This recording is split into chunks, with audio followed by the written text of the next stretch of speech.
Terms apply. Once again, enter your email and redeem code THEGAME for $20 off.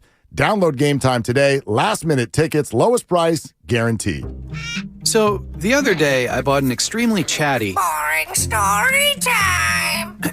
Make that an extremely catty cockatoo. You're welcome. Apparently, the pet store won't take it back.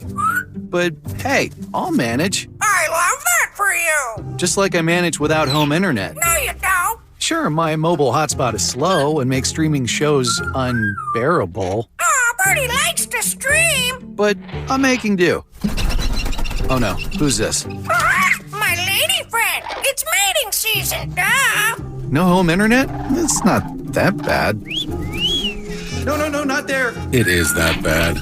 Don't settle. Get Xfinity Home Internet for just $19.99 a month for 1 year with a free streaming box. Call, click, or visit a store today. Restrictions apply. Not available in all areas. Requires paperless billing and auto pay with stored bank account. After 12 months, regular rates apply. Offer ends 2/21/23. Boxer & Gerson, Northern California's premier workers' compensation law firm, helping injured workers get their lives back for over 40 years. Hey, it's Johnny Mosley, and this is Thursday's Toyota Tahoe Report. The forecast is a little unsettled, but it's going to be a ripping weekend. Pack up your Toyota. I'll see you up there. Thanks, Johnny. We're expecting snow showers this morning, but should clear throughout the day today. It'll remain cloudy with temperatures around 29 degrees, dipping to a frosty 6 degrees overnight. This report has been brought to you by your local Toyota dealers. Check out Toyota's full lineup of mountain-ready all-wheel drive vehicles. Toyota, let's go places. The Golf Mart, home of the 90-day 100% satisfaction guarantee, serving Northern California golfers for over 30 years. Get in zone, AutoZone. Welcome to AutoZone. Thinking about gas mileage? If your check engine light is on, it may be affecting your MPGs, but the free AutoZone Fix Finder service can help. With the most complete free warning light report backed by technician-verified fixes, you'll know what's affecting your gas mileage and more, and you don't have to drive too far to find the fix. The free AutoZone Fix Finder service is available at all 6,200 stores. Get in zone, AutoZone. See details at AutoZone.com. If you own a business, this has been a bumpy ride. From pandemic to inflation, I'm sure you could use a break. If your business has 5 or more employees and survived COVID, you might be eligible to receive a payroll tax refund of up to $26,000 per employee. The challenge is getting your hands on it. Hi, I'm Howard Mackler, and that's why I founded GetRefunds.com to cut through the red tape and get you the money. The team of tax attorneys we have put together are highly trained in this little-known payroll tax refund program. We do all the work, charge not a dime up front, and simply share a percentage of the cash that we get for you. Businesses of all types can qualify, including those that took PPP, nonprofits, and even those that had increases in sales. We have helped return over $1 billion to businesses, and we can help you too. Just go to getrefunds.com/sports, click on Qualify Me, and answer a few questions. This payroll tax refund is only available for a limited period of time. Don't lose out on up to $26,000 per employee. Go to getrefunds.com/sports. That's getrefunds.com/sports. In Burlingame, dry, mostly sunny, highs near 53. Weather brought to you by the Specialized Recruiting Group. The Specialized Recruiting Group takes an individual approach, placing people in contract and full-time roles. SRGExpress.com, now placing in accounting roles. It's time.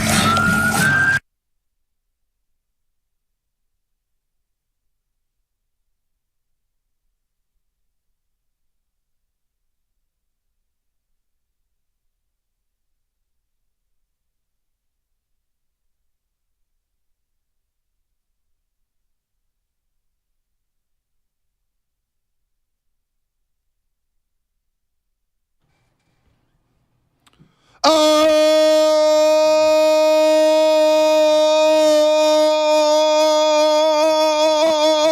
baby. Woo! It's Thursday. We got Warriors and Celtics. We got Niners, Cowboys on Sunday. We're going to have a lot of fun today. Drew Pearson, 8 o'clock. Drew Pearson, 8 o'clock. You don't want to miss that. The Cowboys legend. And we're going to get into it, man. Niners, Cowboys, Celtics, Warriors. Warriors going back to Boston for the first time since popping champagne on the parquet floor. It is good to be with all the roasters here on YouTube. Shout out to YouTube, Twitch, to the Xfinity mobile text line. And good morning to all the graveyard shift workers. Good morning to all the bakers out there baking those donuts and bagels overnight. Also had boudins, baking that bread.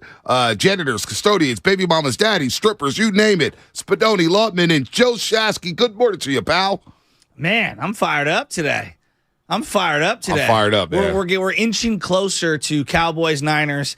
And then if you're not logged in and signed in and have an account for YouTube, you're not going to have an opportunity to win what I believe to be the coolest prize in 95.7 The Game history.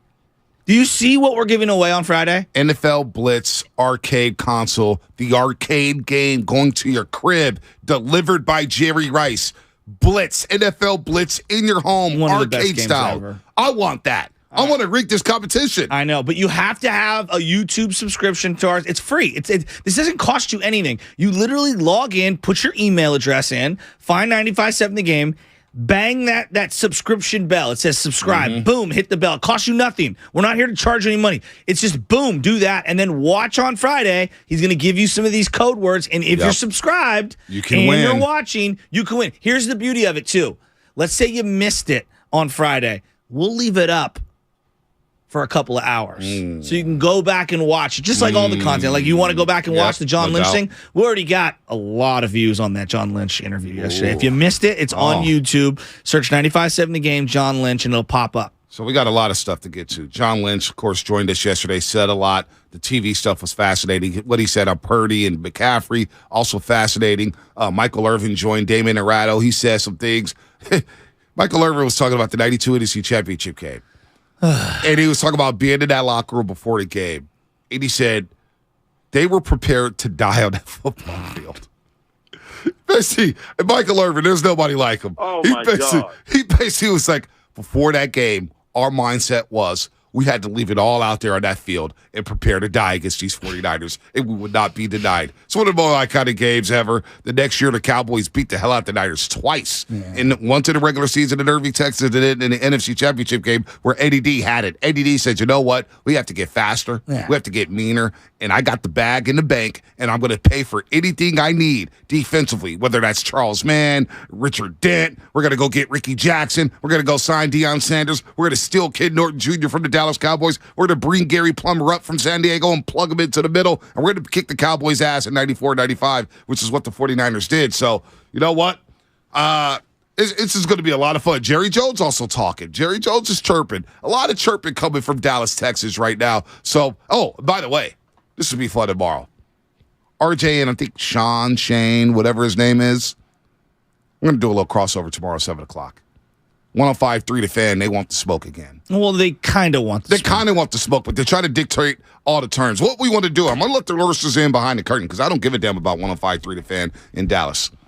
We wanted to bring our two best callers against their two best callers here at 95.7 The Game. I was ready for that. We was ready for that. Our two best callers, whether it was Juice, Philmo Mike, Gene, Robin, Willa Moran, Casey and Moran, you name it, Javier, we were ready to bring our big dogs. David and Brentwood.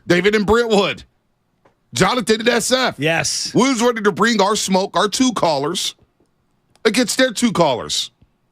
But nah, the boys in Dallas didn't want to do that. They didn't want any callers. They didn't want to do all that. They were good. And not only that, we just found out yesterday, they've got another host. Oh. So it's going to be 3 against 2 tomorrow, which is what they need because they've been bodied twice.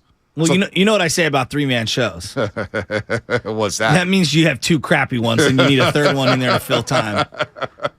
It's just the facts. Oh, man. So we're going to have a lot of fun with that tomorrow as we continue to break this game down. Let's start with this. I know you want to get to Troy Aikman, and we get to some of the more overrated Cowboys of all time. I think it's Tony Romo. What the hell did he ever win? What the hell did he ever win? Well, it's interesting that you bring that up because Spadoni, I'm driving in this morning, and he brought up, who's got the most on the line. And I was thinking, to me, this whole, who's got the most to gain, it's who's got the most to lose. And I think this automatic pivot from fans, the media, just from a lot of people, not everyone. I don't want to scapegoat everyone. If Shanahan loses any game, it's always, he can't win the big one. He can't win the big one. And I find that so absurd. That is such small time thinking. None of the games that he wins, mean anything except the final game of the season. Right. Only one person can win. Go back and Only look one. at Super Bowl logs and Right. who's winning. Belichick's got them all, at least in the last 10 years, it feels like, right? They're in all of them. And you look at all these different coaches around the league right now. Like, when was the last? Look, I respect Mike Tomlin more than anyone. To not have a losing season It's impressive. hell yeah. When was the last big-time playoff game Mike Tomlin won? It's been a long time. Does that mean that he's not good? Of course No. he's good. Bill Cowher won one Super Bowl. How many playoff shortcomings did he have? Lots of them. But you'll say that, hey, that's a damn good coach. Exactly. I'm walking Tony Dungy, who we always do this when we listen Right. to Tony Dungy. He was a great coach. He's a terrible broadcaster. That's what we always say. Was he a great coach? He was good. Of He was course. good. But he lost a zillion times. He lost a zillion times, but he's got the one Super Bowl, and he built something in Tampa. You got to give him credit for that. But no, he loses. There's other coaches. Sean Payton. He's got one Super Bowl. How many playoff shortcomings did he have? And right now, he's the hottest coach of commodity out there. 13 years ago. You know what I mean? Aaron Rodgers, we were talking about this. Like, we don't do the Aaron Rodgers can't win the big one. It's been almost 15 years since Aaron Rodgers won anything of significance. Mike Holmgren. We love Mike Holmgren. Of course. He's got one Super Bowl. They've got a lot of playoff failures. It happens. Exactly. It's a big thing. So, if you're getting to Shanahan has the most to lose. I feel like it is because I know what's going to happen. They're going to say, this was your healthiest team you've ever had because of the weak strength of schedule. This was the best roster you've ever had. Mm-hmm. You had home field advantage for this game. That's what they're going to say. And then my pivot will be like, well, hey, A, winning in the playoffs is difficult in a one-game sample because the margins are very razor thin. B, he does have a rookie quarterback here, y'all. Like, he does have a rookie quarterback. He's got a 7th-round pick in Brock Purdy, who he is basically – he's carrying Brock Purdy. He's carried Brock Purdy these last two first halves. He's dialing up so many good plays, and his play design has been so good, especially the pass game, that guys are running wide open. And if you watch JT O'Sullivan's quarterback school, and if you watch the film back, and you watch Baldy's breakdowns, there's plays that Brock Purdy is missing that Shanahan is setting up. And if people pivot on Shanahan saying, well, you know what, he just can't win the big one. To me, and I've been Shanahan's harshest critic, I believe this has been his best coaching job. I agree. And to me, even though they're the 2 seed, even though they haven't lost in a long, long time, I still believe that he's playing with house money because of the quarterback situation. And I don't think that, like, when you say that, B, I agree with you. I don't think that means, like, this weekend means nothing. Of course it means it means everything. They want to win. Of course it means something. So I don't want to, like, pretend like it doesn't. But this bigger, we do this in sports, and I think it's so foolish. We do this, can't win the big one. We did this with Harbaugh.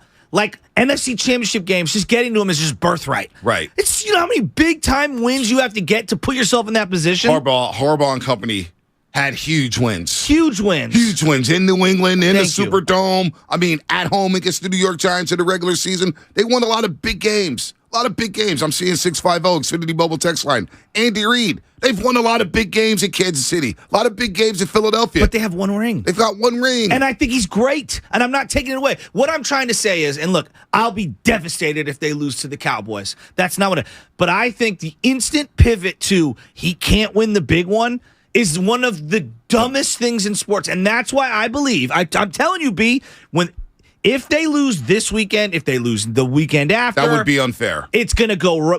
This is what the media is going to do. They're going to go right to Shanahan, and they're going to say he can't win the big one. And to me, that is low-hanging loser fruit. That's a tough one.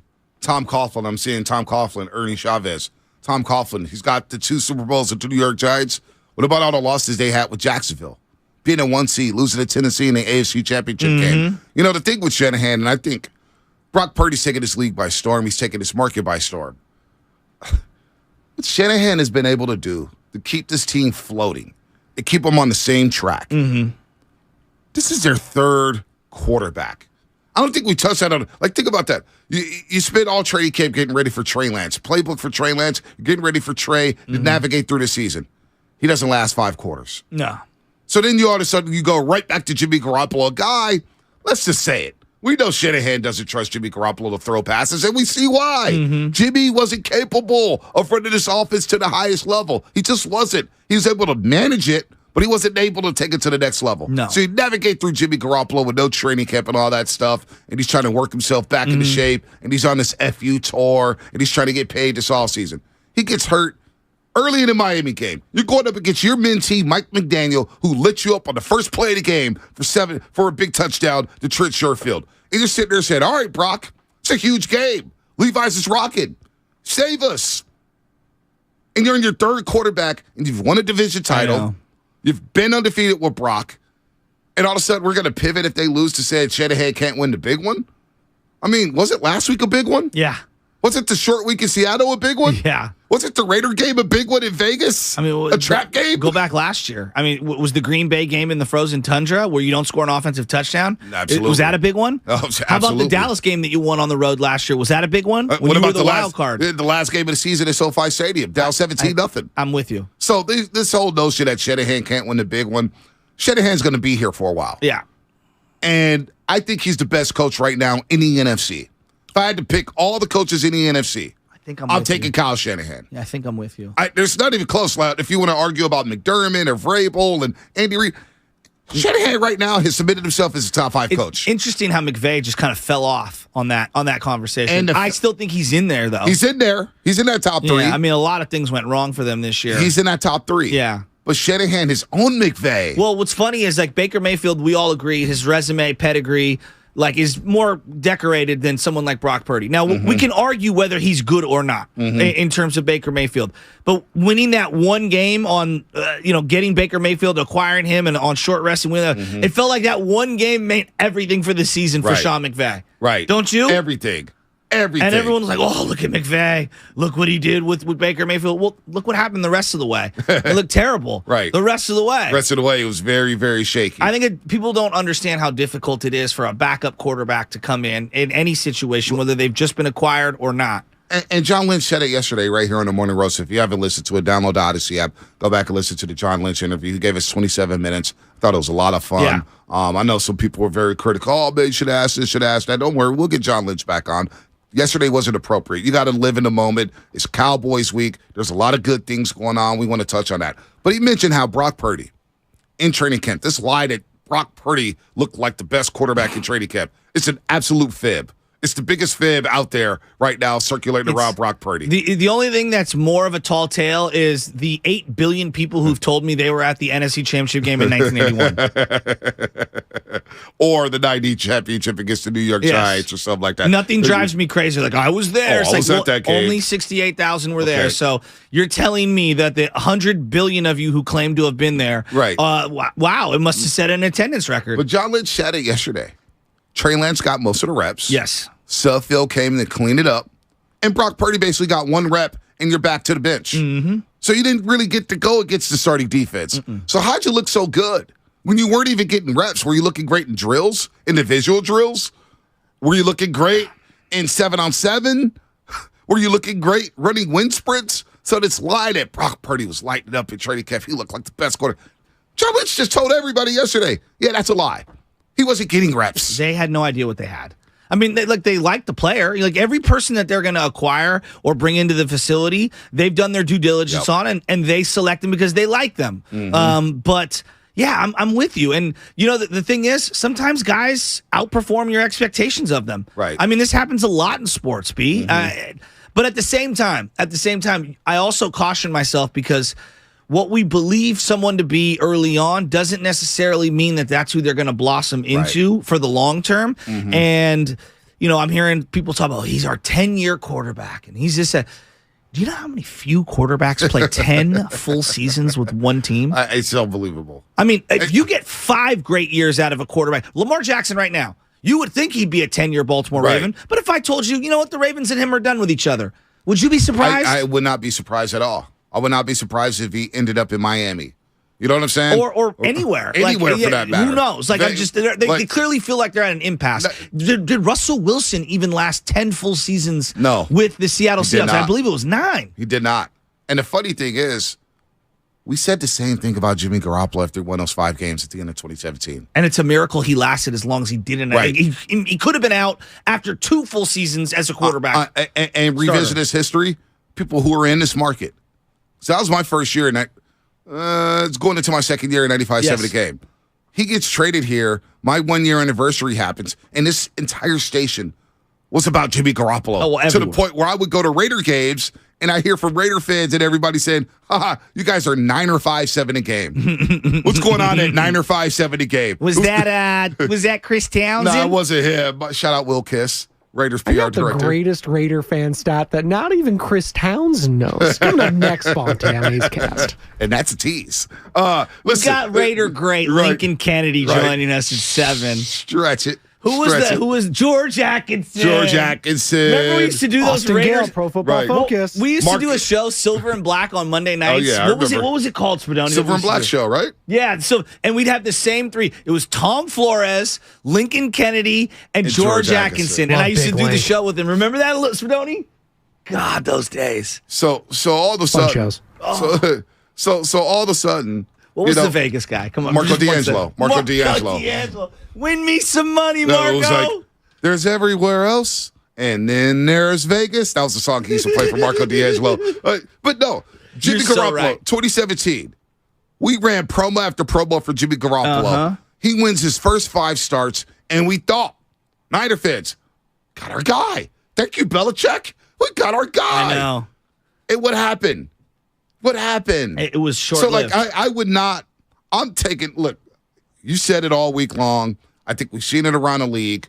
I am taking a quarterback position week by week, year by year. I have no idea if Trey Lance is going to be here next year, 5 years, 7 years. I have no idea if Brock Purdy is going to be here right now 5 until years, he's not. That's 7 the way years. But Bonte, that's the way I'm operating. He's the dude right now, right? Until he's not. Wouldn't even know if Dak's going to be with the Cowboys 2 years from now. Who knows? I'll tell you this though. My niece comes over yesterday. It's my wife's birthday, so she Happy comes. birthday, Michelle! I can't believe you didn't bring that up yesterday on this. Well, she doesn't want me bringing her up anymore on the show. Why? Hey, Michelle Shasky. Happy birthday. Yeah. So, happy damn birthday, I didn't want to Michelle make a big deal. Shasky. No. So Erin comes over. She's gonna go to her first. Erin comes over. She's gonna go to her first playoff game on Sunday with us. And I'm like, it's Cowboys Niners. She's like, I can't wait to see Brock Purdy live in person. And somehow we started talking, or she started talking about his Instagram account. And you were talking about how Anna and a lot of Anna follows him. She shares his stuff. Everything. Well, Erin's obviously following. Right. She follows a lot of the players: George Kittle, McCaffrey, this, that, and the other. Point being is, I was blown away. She is all in, 19 years old, all in on Brock Purdy, and she knows every post he's ever posted. And I looked at his Instagram. Have you seen his Instagram? He's over 400,000 followers now, right? He looks 7 years old the majority of the photos. Yeah, no, he looks young. Anna went through the entire photo. There's one where he's at every homecoming. photo. He looks like he's 12. Dude, she saw his girlfriend. She was like, oh, what do you know? The Purdy's were at Maestro's after the game Saturday. Oh. At Maestro's. Or is it Maestro's? Maestro's. I would say Maestro. Yeah. Maestro's, yeah. So the Purdy's are there. So Anna's all, like, seriously, I've never heard her talk about a player like this since I've dated her. I'm telling you, we got our Tom Brady, Bonte. Well, that's the way we were with Jimmy. I think a lot of people caught in the moment right now maybe can't take a step back and remember we were intoxicated. We all were intoxicated with Jimmy Garoppolo. We all were, so much so that I didn't want to move off him for Tom Brady. It was Jimmy mania. Remember when he took the adult actress on a date? Yeah. People, the internet lost its mind. Lost its mind. I mean, I think we did 4 shows that week on just that alone. Do you want your quarterback of your team, the face of the franchise, dating someone like that? No doubt. No doubt. I mean, and we're going to do the same with Brock, but I got a question for you, Jessica. I got a question for you to chew on. 9 or 5-7 the game. Thinking about the 49ers. Yes. Is this the beginning of a dynasty for the Niners? And are we getting ready for the next great dynasty in the Bay Area? Because I'm looking at the Golden State Warriors back in Boston. And is that dynasty dying a slow death? It's the final embers. Oh, my God. But I'd like to break that down. I'd like to talk more about that. All right, let's talk more about that. That's coming up on the game, sponsored by Anheuser-Busch. Bud Light is brewed to be a delicious, easy-to-drink beer. Bud Light. Easy to drink, easy to enjoy. Pick up Bud Light at your local retailer today. Enjoy responsibly. Anheuser-Busch Bud Light Beer, St. Louis, Missouri. Steph Curry and the Warriors return to TD Garden for a finals rematch. Nobody moving. Curry back cuts on White, takes the jumper, got it! Curry for 3! Warriors. Curry drifting, all eyes on number 30. Bounce pass to Thompson, fires away, bang! Celtics. Horford offensive rebound, out to Marcus Smart for 3, he got it! Our Pre-game coverage starts at 3:30. Curry fires away and hits a three. On the home of the Warriors, 95.7 The Game. As we head into a new year, Golden State Lumber and Building Materials wants to remind you that they're ready to support your next project. With locations at every corner of the Bay and well-stocked local inventory, they have resources to provide you what you need and when you need it. And that includes delivery to the job site anywhere in the Bay Area, because they're dedicated to keep you ahead of schedule on every project. And if you're able to do it yourself, well, you're invited to visit your local Golden State. They got trained staff that can share their knowledge and direct you to materials you need. Click goldenstatelumber.com for GSTV that offers educational, informative videos and spec sheets on a wide range of products. Over the last 70 years, Golden State has grown to include an incredible team of dependable partners and specialists. They've got you covered. Family owned for 3 generations. Golden State, when you succeed, we succeed. Grab the keys to a new Toyota. Let's go! A new year means new adventures ahead. The open road is calling. Start your year off right in a new Toyota.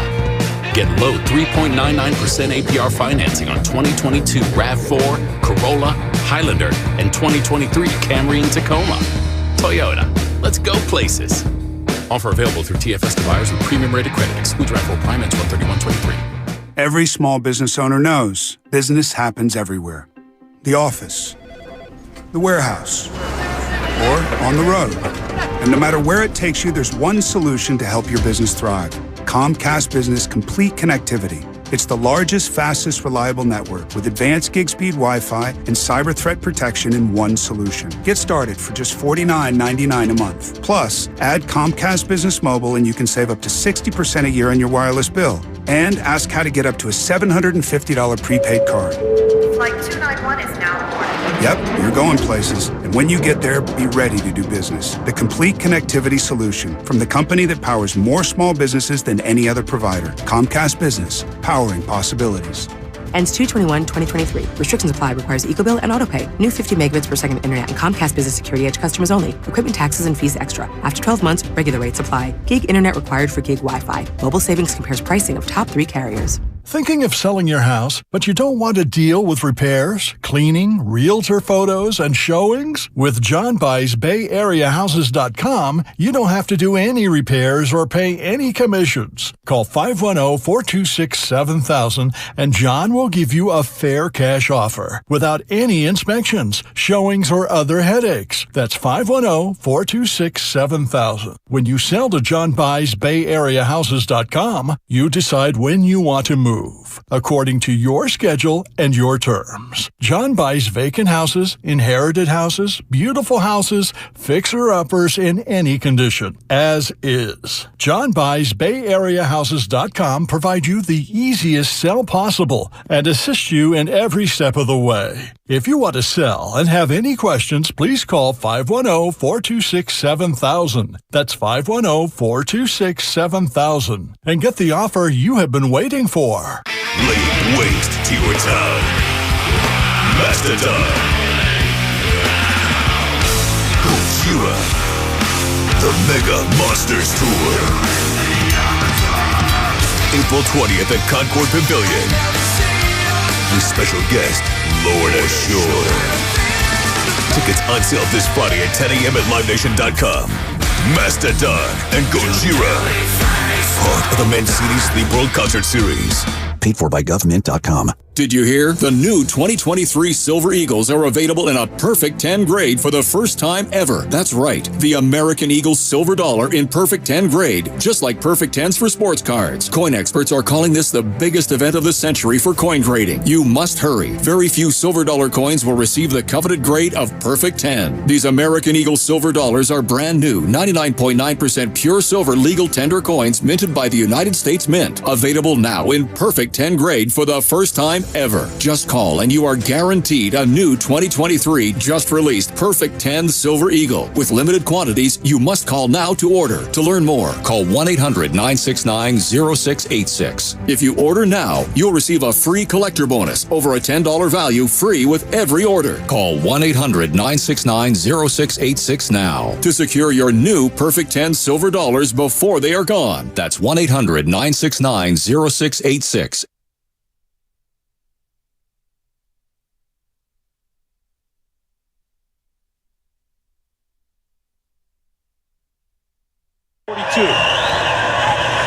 Blitz. Lost the football. It's on the ground. Covered by the Raiders. His college teammate, Charles Woodson, on the blitz. Tom Brady never sees him coming from the front side. Greg Biekert recovers the fumble. Charles Woodson, first time today I've seen him come on a blitz. I don't think the recoil of the fake throw is what made it come out of Tom Brady's hand. After reviewing the play, the quarterback's arm was going forward. It is an incomplete pass. Now, back to the morning roast with Bonte and Shasky. 21 years ago today, the Tuck Rule game, where the Oakland Raiders got screwed out of a trip to the AFC Championship game, and it started a dynasty out in the Boston area. The New England Patriots, of course, go on to win 6 Super Bowls. And what was that, a damn near 20-year span?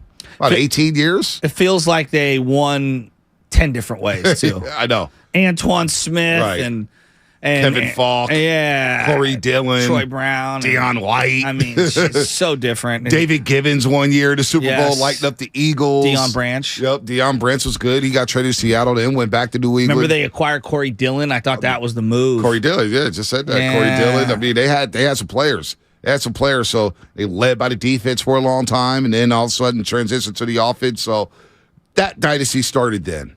You think about the Warriors dynasty starting in 2014-15. Beating the Cleveland Cavaliers. But as the Warriors get a little older and they're 22 and 22, right now they're 6th place in the Western Conference. That's when you start their dynasty? I guess you could start it if you want. I'm just curious. I started with the first championship year. Okay. However, because I think it goes back to that series against Denver. That was the birth of that version of the Warriors to me. It was the birth, and they lose to San Antonio in 6 in the next round. But then the next year, I think it felt like they got set back a bit because they lost in the first round. No doubt. And when they think about the Niners in 81, that was their first playoff run, right? Yeah. I mean, but a lot of when you listen to Bill Walsh, he says that the New Orleans 35-3 comeback the year prior was the year that kind of set the template. Yeah, they drew from that comeback. But again, that's Bill Walsh talking. I don't know what every player thought. In 09, the Giants made a late run trying to win in division. Yeah. Even though they were subpar, but he kind of see the makings of like a good baseball team. But they kind of came out of nowhere in 2010. But let's just say, if you want to start the dynasty with the Warriors 2013, it's 2022. It's been a hell of a run. I mean, it's been a hell of a run. 5 years longer than any kind of run I thought they would ever do. All right, so they're 2020. And that's being generous. Yeah, they just went into the White House Tuesday. Thanks to Whitley Sandretto for joining us yesterday. They go to the White House. They visit Biden, and they're reminiscing about the championship. And they'll go to Boston tonight. They'll be playing the Celtics for the first time in Boston since popping champagne on that parquet floor in game number 6, beating the Celtics 4-2. Now, we don't know what's going to happen with Draymond Green. We don't know what's going to happen with Klay Thompson. We don't know what's going to happen at the trade deadline. Hell, we don't even know if Bob Myers is going to be the president of basketball operations next season. Yeah. We have so many unknowns, and that's when you start to see dynasties crumble a bit. I'm not saying the Warriors dynasty is crumbling at all, but you look down the street, or actually down the road, 40 miles down the road to Santa Clara, and you see the 49ers and the way they're set up. And you could basically say 2019 maybe was the start of the pixie dust for this dynasty. Last year they losing the NFC Championship, but they're now knocking on the door again. And they have a lot of young core players. And I just wonder, Shasky, if we're witnessing the next great Bay Area dynasty, because the Giants are light years away. Throwing the D word around dynasty, it's tough. It's premature. I mean, you got to win one before we can even get into those. But I would say dominance instead of dynasty, in terms of fan perception. Like, think about it. The Giants own this town at one time. Right. They own this market. I know people were like, nah, baseball. No. No, they owned it. They had a 6-year run, and even though the Niners were really good in the early 2010s, the Giants were actually winning it all, you know, and they had their run. And then kind of as they start to fade away in 2016, they lose out in the playoffs. That's really when the Warriors like took off, adding Kevin Durant. It was almost like blow out the candle on the Giants and, you know, spark the candle for the Golden State Warriors. And it feels like to me, again, they can both win at the same time. That can happen. But it feels like to me the way sports balances itself out. Right. As we blow the candle out at some point here on the Golden State Warriors, yeah, it does feel like it's the 49ers' time. Right. But they've got to win one. They've got to win one. And I know, and I see people on the text line saying, hey, you sound like Dylan Brooks right now. I get it. Memphis has gone to the playoffs twice. They've advanced past the first round once. So I wouldn't say I'm quite Dylan Brooks because the Niners have gone to the Super Bowl. Yeah. They were 7 minutes away from hoisting the Lombardi. They were 7 minutes away from getting back to the Super Bowl last season. Yeah. To play the Kansas City Chiefs, the Cincinnati Bengals at SoFi Stadium. Now they have a great advantage in the divisional round game with the Cowboys playing on a short week. They have to travel. Niners are at home. So it's very interesting to see how this works out. By the way, the segment is presented by West Credit Union. It's the road to Glendale, working for you today, tomorrow, and together. And don't forget, this Friday, Jerry Rice is joining the roast at 8:30. And at that time, we're giving away a chance to win Jerry Rice's NFL Blitz Legends Arcade console by Arcade 1UP Official. That's going to be a lot of fun. Jerry Rice. You see Kyle Harrison there, the top 10 left-handed pitching prospects. Everybody pumping up Kyle Harrison. That's one player. Can I get more players? Can I get more? Just a little more? Who are you taking? 888-957-957. The next 10 years of Kyle Harrison or Brock Purdy? Brock Purdy could do no wrong right now. No, he can't. I think 90% going to Brock Purdy. Here's the thing with the Warriors. I don't know what to make of them right now. I know what to make of the 49ers. Now, there's a lot of question marks, and there's things that they have to overcome to be able to achieve their ultimate goal. But like the Golden State Warriors, I believe if they can just get into the playoffs, everything should right the ship. And they can win. Yeah. But getting there feels like such a difficult task, and I don't know how much gasoline they're going to consume before they get there. Well, the Clippers lose yesterday. There's a lot of upsets in the NBA last night, and the Warriors find themselves back in the 6th spot. They're right back in the 6th spot before taking on the Boston Celtics. Speaking of which, is that not the greatest indication that this year more than any, wake me up and I'm not saying that everyone feels this way, but the NBA season this year, just the whole regular season feels so meaningless. I have a lot of thoughts on the way the NBA is operating. Stan Van Gundy said something very alarming the other day, and Kevin Durant agreed with him, and I agree to a certain extent. There's too many performance staff, too many people dictating, this guy shouldn't play, this guy should play. Speaking of which, Steve Kerr in Kerr's Corner discussed Klay Thompson on back-to-backs, taking him to school.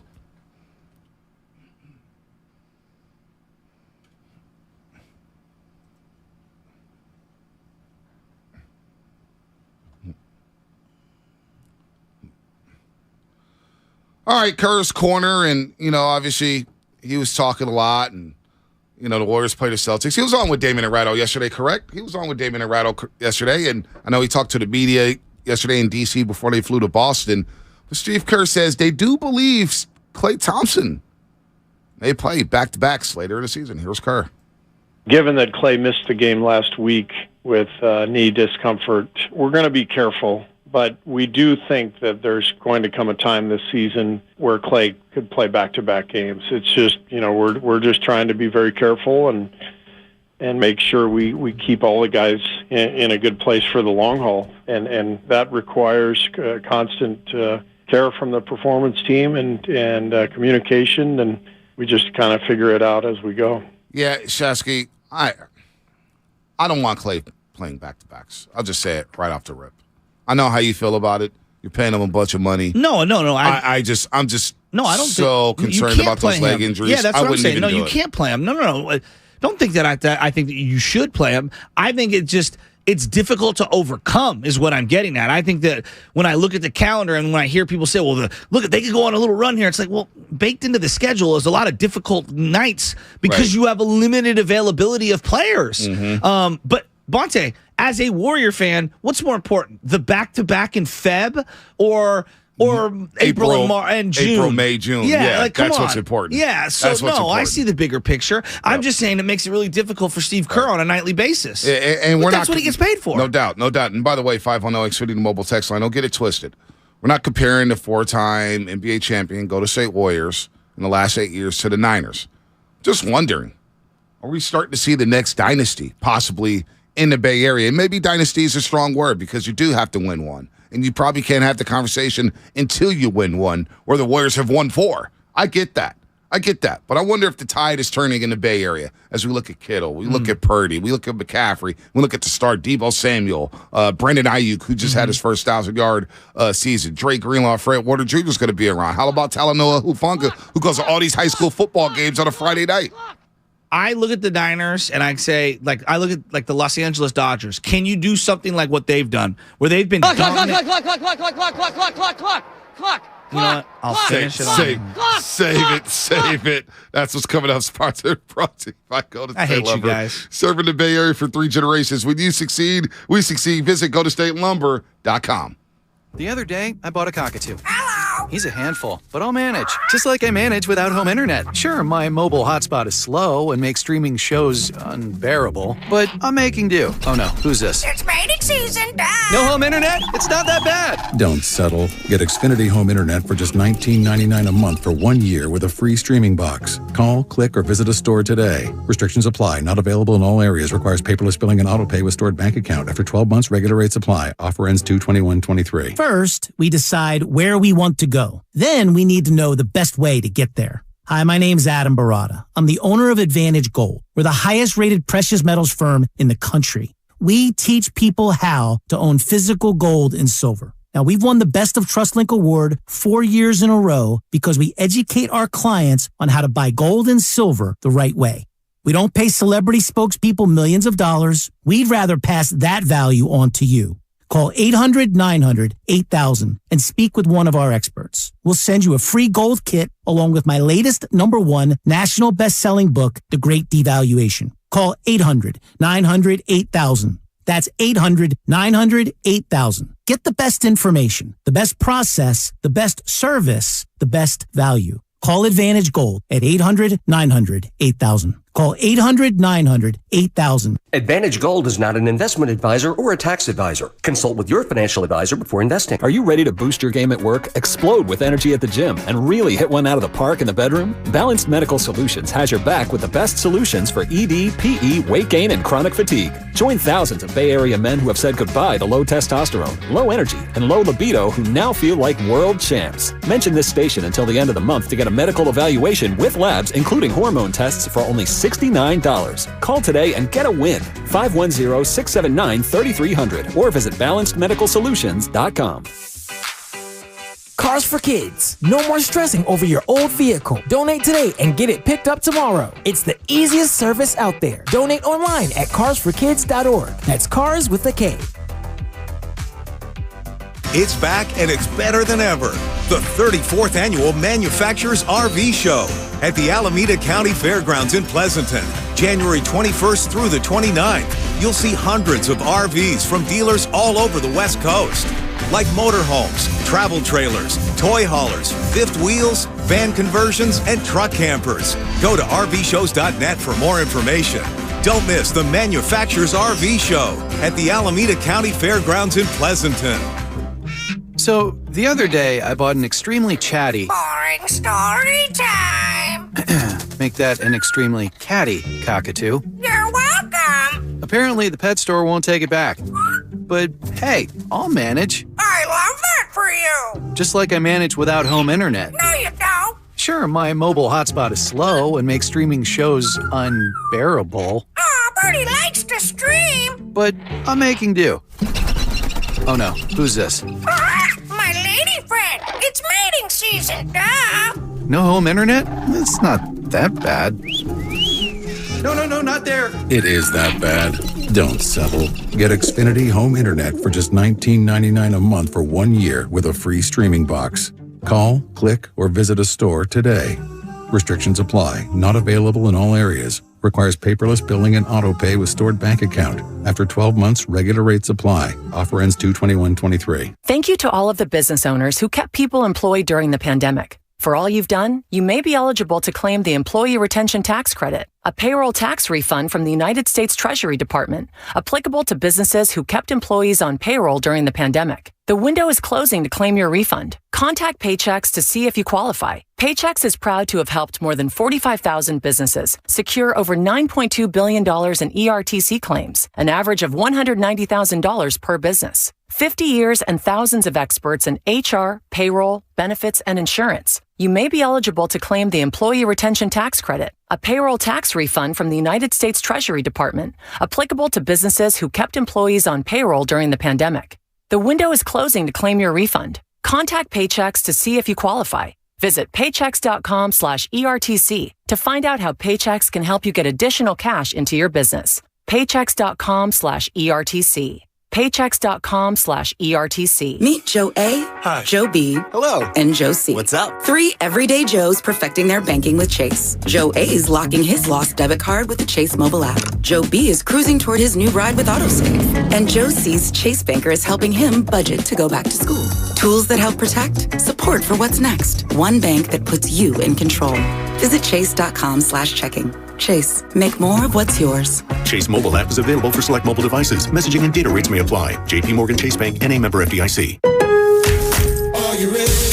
Bonus days are back for pros at Lowe's. You earn points and save when you buy the top pro brands you trust, like DeWalt. Right now, you can save $100 on the powerful DeWalt 8 1/4-inch carbide tipped portable table saw. Was $399, now just $299. Join today and shop bonus days, only at Lowe's.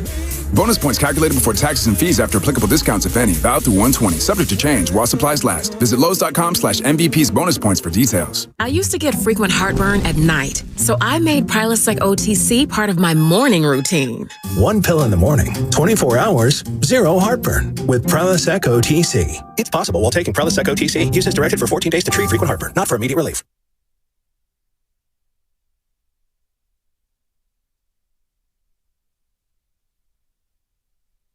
The Morning Roast is live on YouTube right now. Take it away, Bonte. We'll see Steph Curry later on tonight against the Boston Celtics on the parquet floor. Of course, this Game 4, one of his more iconic moments in his career, 14-year career, of course, where he dropped 43 points and the Warriors win their 4th championship in 8 years. We'll go to TD Garden. TD Garden. Still no Kuminga, still no JaMychal Green, still no James Wiseman, and I believe Iguodala's out tonight as well. Klay Thompson is in the lineup. Draymond Green, Stephen Curry. TNT. But you can watch us on NBC Sports Bay Area for the pre- and post-game show. It'll be a Warriors live edition, 3:30. We'll have things cracking on NBC Sports Bay Area. I think there's only been a couple of ESPN and TNT games because they've blacked out a bunch. Yeah. Like a bunch. Yeah. I wouldn't know. I mean... Well, I stay on NBC, but like when I maybe there's multiple sports or things happening. I'm telling seriously. you the truth. It's like sometimes they show the games on both channels, and then sometimes they black it out. I don't get it. Yeah, I don't either. That's all I was going to ask you. Like, what are the restrictions on that? I don't get it. Maybe NBC fights for soul rights or so But tonight's game is strictly on TNT. Yeah. So there'd be no Fitz and Buki. We don't get Fitz and Buki until tomorrow. Darn.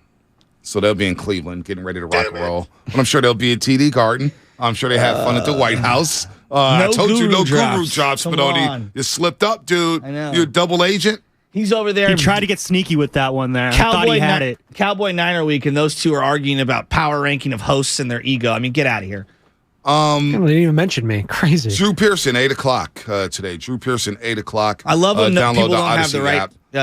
Content. It's 95.7 The Game, thousands of other stations, and millions of podcasts are free on the Odyssey app. Sports talk, music, news, and podcasts are all available completely free. You can catch every single Warriors game live on the app, along with all the music and news the Bay Area needs. Follow your favorite team stations, radio shows, and podcasts now by downloading the free Odyssey app. And maybe Dynasty's too strong of a word. Well, I get what people are saying. Like, you got to win at least one before you even begin the Dynasty talks. But this run that the Niners are on, 3 and 4 years you've been in the playoffs.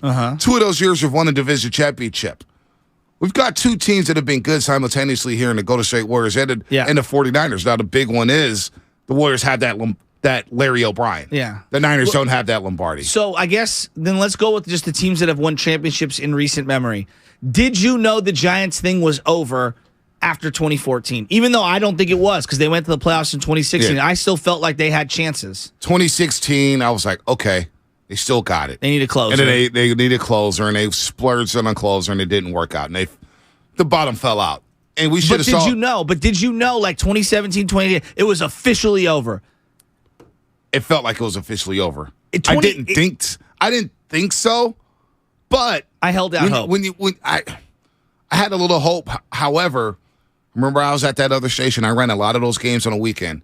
The writing was kind of on the wall, not to quote Draymond Green, but 2016, that second half of the season, they were one of the worst teams in baseball. But then they went toe-to-toe with the World Series champs. They went toe-to-toe with the Cubs. And they should have beat them. But my point being at is least that forced a Game 5. It feels like, okay, now let's go to the 49ers, right? Like in 96, 97, 98, did people think that was the end? Like they weren't going to see another run after that? I think a lot of people still held out hope. They're like, no, this is going to keep going. What are you talking about? We thought it was over when Steve Young was laying on that field at Sun Devil Stadium Monday Night Football. Yes. And it was like, oh, snap. Yeah, the Niners are bad. Yeah. And for you and I, that was the first time we really experienced the Niners being bad. Absolutely. Because the one year they didn't make the playoffs, they were 10-6 in 91. With 3 different quarterbacks. Right. Yeah. With Bill Musgrave, Steve Bono, and Steve Young. So all of a sudden, it's like, damn, all right, it's over. The Niners are bad for the first time in a long time. It's like, what is this? I didn't know how to handle that. The Warriors, they still have Stephen Curry. I know. Still have Klay Thompson.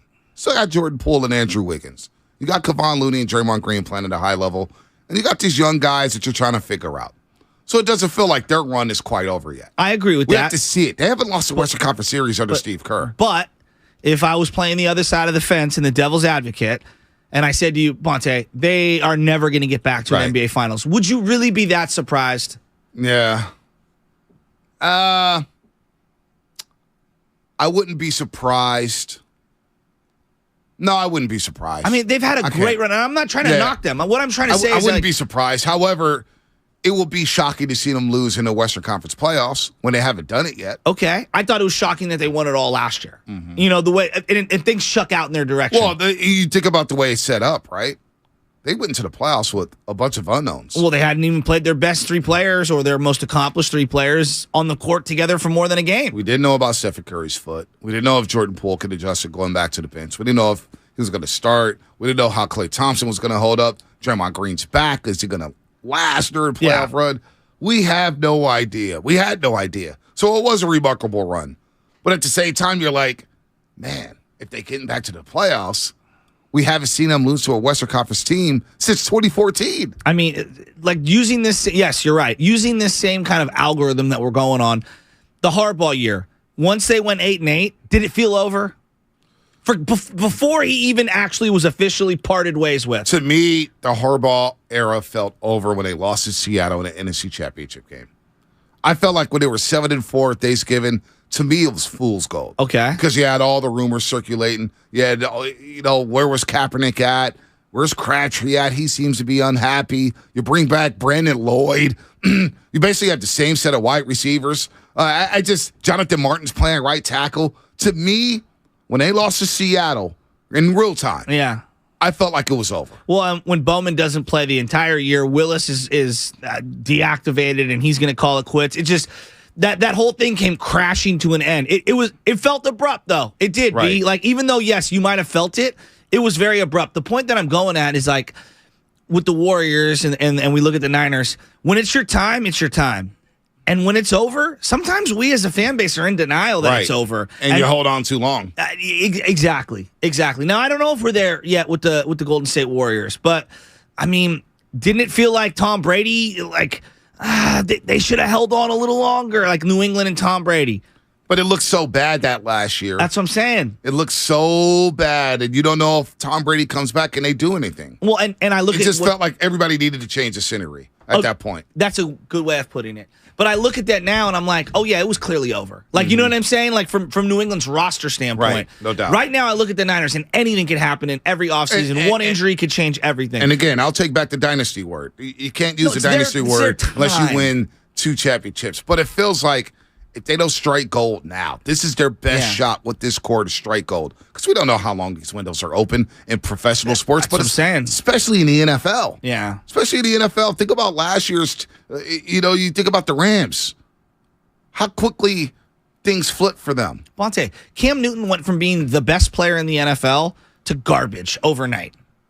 Carolina, Super Bowl 50, never even gets close. I mean, their defense was as locked down as you could find. Didn't get close. Right? Look at the Denver Broncos. Like it came crashing to an end with them. They had a 4 or 5 year run there. Yep. Once Peyton signed there, they were amazing. And ironically, the worst year that he had in Denver was the year they ended up winning it all when he got replaced halfway through the season and then got the job back. So I just look at it right now with the Niners. It feels like it's their time. But that being said, because it's a rookie quarterback and because of the way the NFL works, you could have everything going in your direction. And something crazy can happen, and the margins are so thin. A couple of mistakes in the first half, you get behind the 8 ball, and now you're chasing. Yep. I thought it was their time last year in LA. They were up 10 points in the fourth quarter. And you had a great run from Deebo Samuel. Now you come to this season, the Deebo's been in and out of the lineup. We know that's what Deebo Samuel's going to be. He's going to be in and out of the lineup. He's a physical runner. He loves contact. Hamstrings, knees. It's just things are going to happen with Deebo Samuel. I don't think we're going to I'd be surprised if he ever played a full season of football ever again. I'd be surprised. Misses a game or two. They play it safe with them knowing it's a 17-game schedule. I would find it. I'd be surprised if he ever played a full season. Just like George Kittle. George Kittle didn't play a full season this year. He started the year with a hamstring injury. Yeah. So you don't know how these guys are going to hold up. Especially with the 17-game schedule and the extra week of playoffs now. Mm-hmm. Only one team gets a bye week, which is absurd. I don't agree with that whatsoever. Well, and McCaffrey hasn't had a bye week all year, which is crazy. Which is insane. Yeah. Did he have the bye week with the Niners? No, he was here with the Niners when they had the bye week. You sure? Yeah, that was the week. So they beat the Rams before the bye week, Operation 4-4. He got acquired, but didn't he get acquired the week of the Kansas City? Yeah, but they had the bye week after. They had the bye week after the Rams game. They played KC, then they went down to SoFi Stadium. For some reason, I didn't think he had a bye week. So remember, it was all about Operation 4-4 before the bye week. Right. So they get the 4-4. Yeah, that's right. They beat the Rams at SoFi Stadium. Boom, they get a bye week. Emmanuel Sanders a couple years ago didn't have. He didn't have a bye week when he got traded over from Denver. So it just feels like this is a great opportunity for them to cash in just to get that one. Because that's the hardest one to get. Well, and I would look at it, and I think an argument can be made this is their best team. Quarterback, however you feel, you think he's an upgrade and whatever, forget that for a second. I would say he is an upgrade over Jimmy Garoppolo in certain areas. But I think the roster as a whole, this is their best roster. Simultaneously, I've heard all this strength of schedule talk. Right. To me, this is the healthiest the roster can get at this late in the season. I mean, think about all the injuries they've had over the years. You referenced Weston Richburg yesterday, Ponte. Weston Richburg's injury, most casual fans would have, like, what? The center, huh? That crippled them in the second half against the Kansas City Chiefs. Chris Jones, right up the middle, interior pass rush. I mean, when Kansas City lost their 2 tackles in that Super Bowl, that crippled them against Tampa Bay. Yep. Their entire season was over. They're one of the most potent teams we've ever seen. Well, look at Tampa Bay this year. Their offensive line crumbled before the season started. Exactly. And I'm looking at Jalen Hurts right now. Jimmy Garoppolo came into the playoffs last year with shoulder and finger injuries, right? This year, I know Brock had the small oblique injury, but feels like he's pretty damn healthy. Jalen Hurts is the one that's hurting. So, they're healthy at the right time with the most loaded roster that they have. And I would argue, even more than the Rams, this is the most balanced team they've played. I don't know if their talent is as good as the Rams. Dallas. Because I don't want to sleep on the Rams. I want to give them their appropriate due. I think that Cowboys are more balanced. Yeah, I agree with that. Even though Ezekiel Elliott. Yeah, but I believe in Pollard so much. Pollard is really good. Yeah, Pollard is really good, but they want to throw the ball with him. We'll see how Pollard holds up running up the middle. By the way, you are listening to 95.7 The Game, KGMZ FM and AC1 San Francisco, always live on the free Odyssey app. Download the Odyssey app and favorite 95.7 The Game for the best and most up-to-date sports coverage. And don't forget that you can also watch us every single day on our YouTube and Twitch streams. Just log out and search 95.7 The Game. Be sure to like and subscribe to the channel while you are there. Don't forget all guests appear on the Bud Light guest line. Bud Light, easy to drink, easy to enjoy. Drew Pearson in an hour. Hall of Famer for the Dallas Cowboys, played a lot of big games for the Dallas Cowboys. He'll join us like he did last season to go down memory lane and break down what happened last season and preview what's ahead Sunday at Levi Stadium at 3:30. Real quick, Shasky, you talk about the balance on offense. Defensively, I think this is the fastest defense they've seen all season long. Huh. What defense? This year? Yes. This season. Yes. This is the fastest defense they faced. I agree. I think this defense poses a lot of problems for the 49ers offensively. Outside of Kansas City, I think this is going to be the biggest game of the year. Yeah, well, I mean, it is because of the playoffs, but I'm saying in terms of who they're facing. Micah Parsons is a guy who can line up on the outside, but he also lines up in the middle. And I was watching some breakdown where if he lines up, it was Baldy, actually, Brian Baldinger. Uh-huh. Micah Parsons lines up at middle linebacker. It's almost a given he's blitzing. And that's where the interior offensive line's got to hold up here. Aaron Banks, Jake Brindle, and, of course, Spencer Burford. Micah Parsons lines up in the middle. He is blitzing. If he lines up on the edge, he plays it really well. He's probably going to line up over Mike McGlinchey. Diggs in the secondary. Linebacker-wise, Van Der Esch and company. This is the fastest defense the 49ers have faced. So those rollouts that Brock Purdy, tends to do, we saw it a lot last week against Seattle. What's going to happen if Dallas takes that away? Because he hasn't seen team speed on the defensive side of the football like this yet. Well, and this is where you're hoping that when you pay one of the best fullbacks and tight ends as blockers, not all the time, but you're hoping those guys can help out your offensive line and they can communicate properly. I think the one thing I've been most impressed with this team, Jake Brendel, I mean, he was the biggest question mark to me. Communication on the O-line for the last month and a half. Been awesome. Has there been any issues? Have you seen any snap issues with him and the Rook? Mm-hmm. Nothing. So it's on that O-line, but it's also on Shanahan to put together a scheme that either gets Purdy on the move, left and right to avoid that pressure, but also gives him extra protection with that fullback in there or with that tight end selectively. Mm-hmm. No, I'm with you there. So you may have to do that. From Newark, McCaffrey didn't have a bye week. Are you sure? Everybody sure about that? Are we sure? They played the Rams. See, I thought he didn't have one. So the Niners played the Rams October 30th at SoFi Stadium. They beat them 31-14. McCaffrey led the way with 94 rushing yards. Week 9, the Niners had a bye week. So unless Christian McCaffrey got traded from the Niners back to Carolina and then traded back, that means he had a bye week. He had a bye right after. And that was the game Debo missed where he was the number one focal. Gotcha. Yep. That was the game so Debo he did missed. have a bye week. He did have a bye week. Oh, there you go. He had a bye week put that after to the rest. Rams game. Yeah, let's put that to rest. I want to bring up one random thing. I know you and I have kind of made a vow. We're not going to worry about the offseason and this. The 49ers had one of their personnel guys poached and went to Tennessee. Rand Carthon. I'd never heard of him until Rand now. Carthon, It's always difficult for me to understand who's doing what, where the credit should go when it comes to the front offices. I think it's easy to say this guy's great and that guy's terrible. And who knows who's making these selections and who's pounding the table for who. But Trey Lance on his Instagram put a peace sign to him. Or no, fingers crossed. Fingers crossed. What does that mean to you? I don't know. A lot of people are already saying, hey, it means he wants to get traded to Tennessee. And all of a sudden I think, well, is Tennessee going to move off of Malik Willis? Or whatever the young man's name is, who they just drafted out of Liberty? I was going to go in a different direction. When the word cap came up back, 6-7 years ago, when I first started hearing cap, I didn't know no cap meant no lies. It's a lie. It's a lie. Yes, thank you. Cap means lie. Yes. Cap back in our day means, hey, I'm going to talk crap about you. Rip on you. Yeah, I'm capping on you, whatever. Capping on you. So the point being is that I always find it funny when old people are trying to interpret the new trends of young people, and who knows what the hell? Like, to me, I didn't even know what to. I don't know what it means. I don't know what it meant. Why would Trey want to go to Tennessee? Is Rand Carthon the guy who discovered him? I don't know what the fingers crossed mean. We'd have to ask Trey Lance. So you're not up in a frenzy over it? No, not at all. Not at all. Yeah, I didn't it's know just what not to even make. close. Well, but a lot of people are, and that's why I was. And you know what? He sees the writing on the wall. He wants out. So, but a lot of people want Trey out. Well, you may get your wish, and then you're going to have to roll with Brock Purdy, and we'll see how teams adjust to Brock Purdy.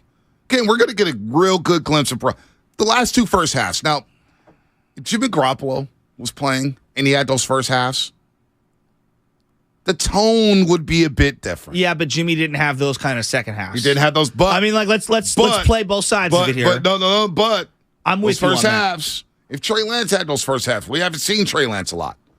I'm just saying, those are the type of first halves that get you beat in playoff games. Well, that's what a lot of the breakers downs experts who break down the game. Yeah, the film experts who break down the game. I was going to try to say it in a more eloquent way, but I clearly botched LQ's it. telling us on YouTube, fingers crossed means good luck.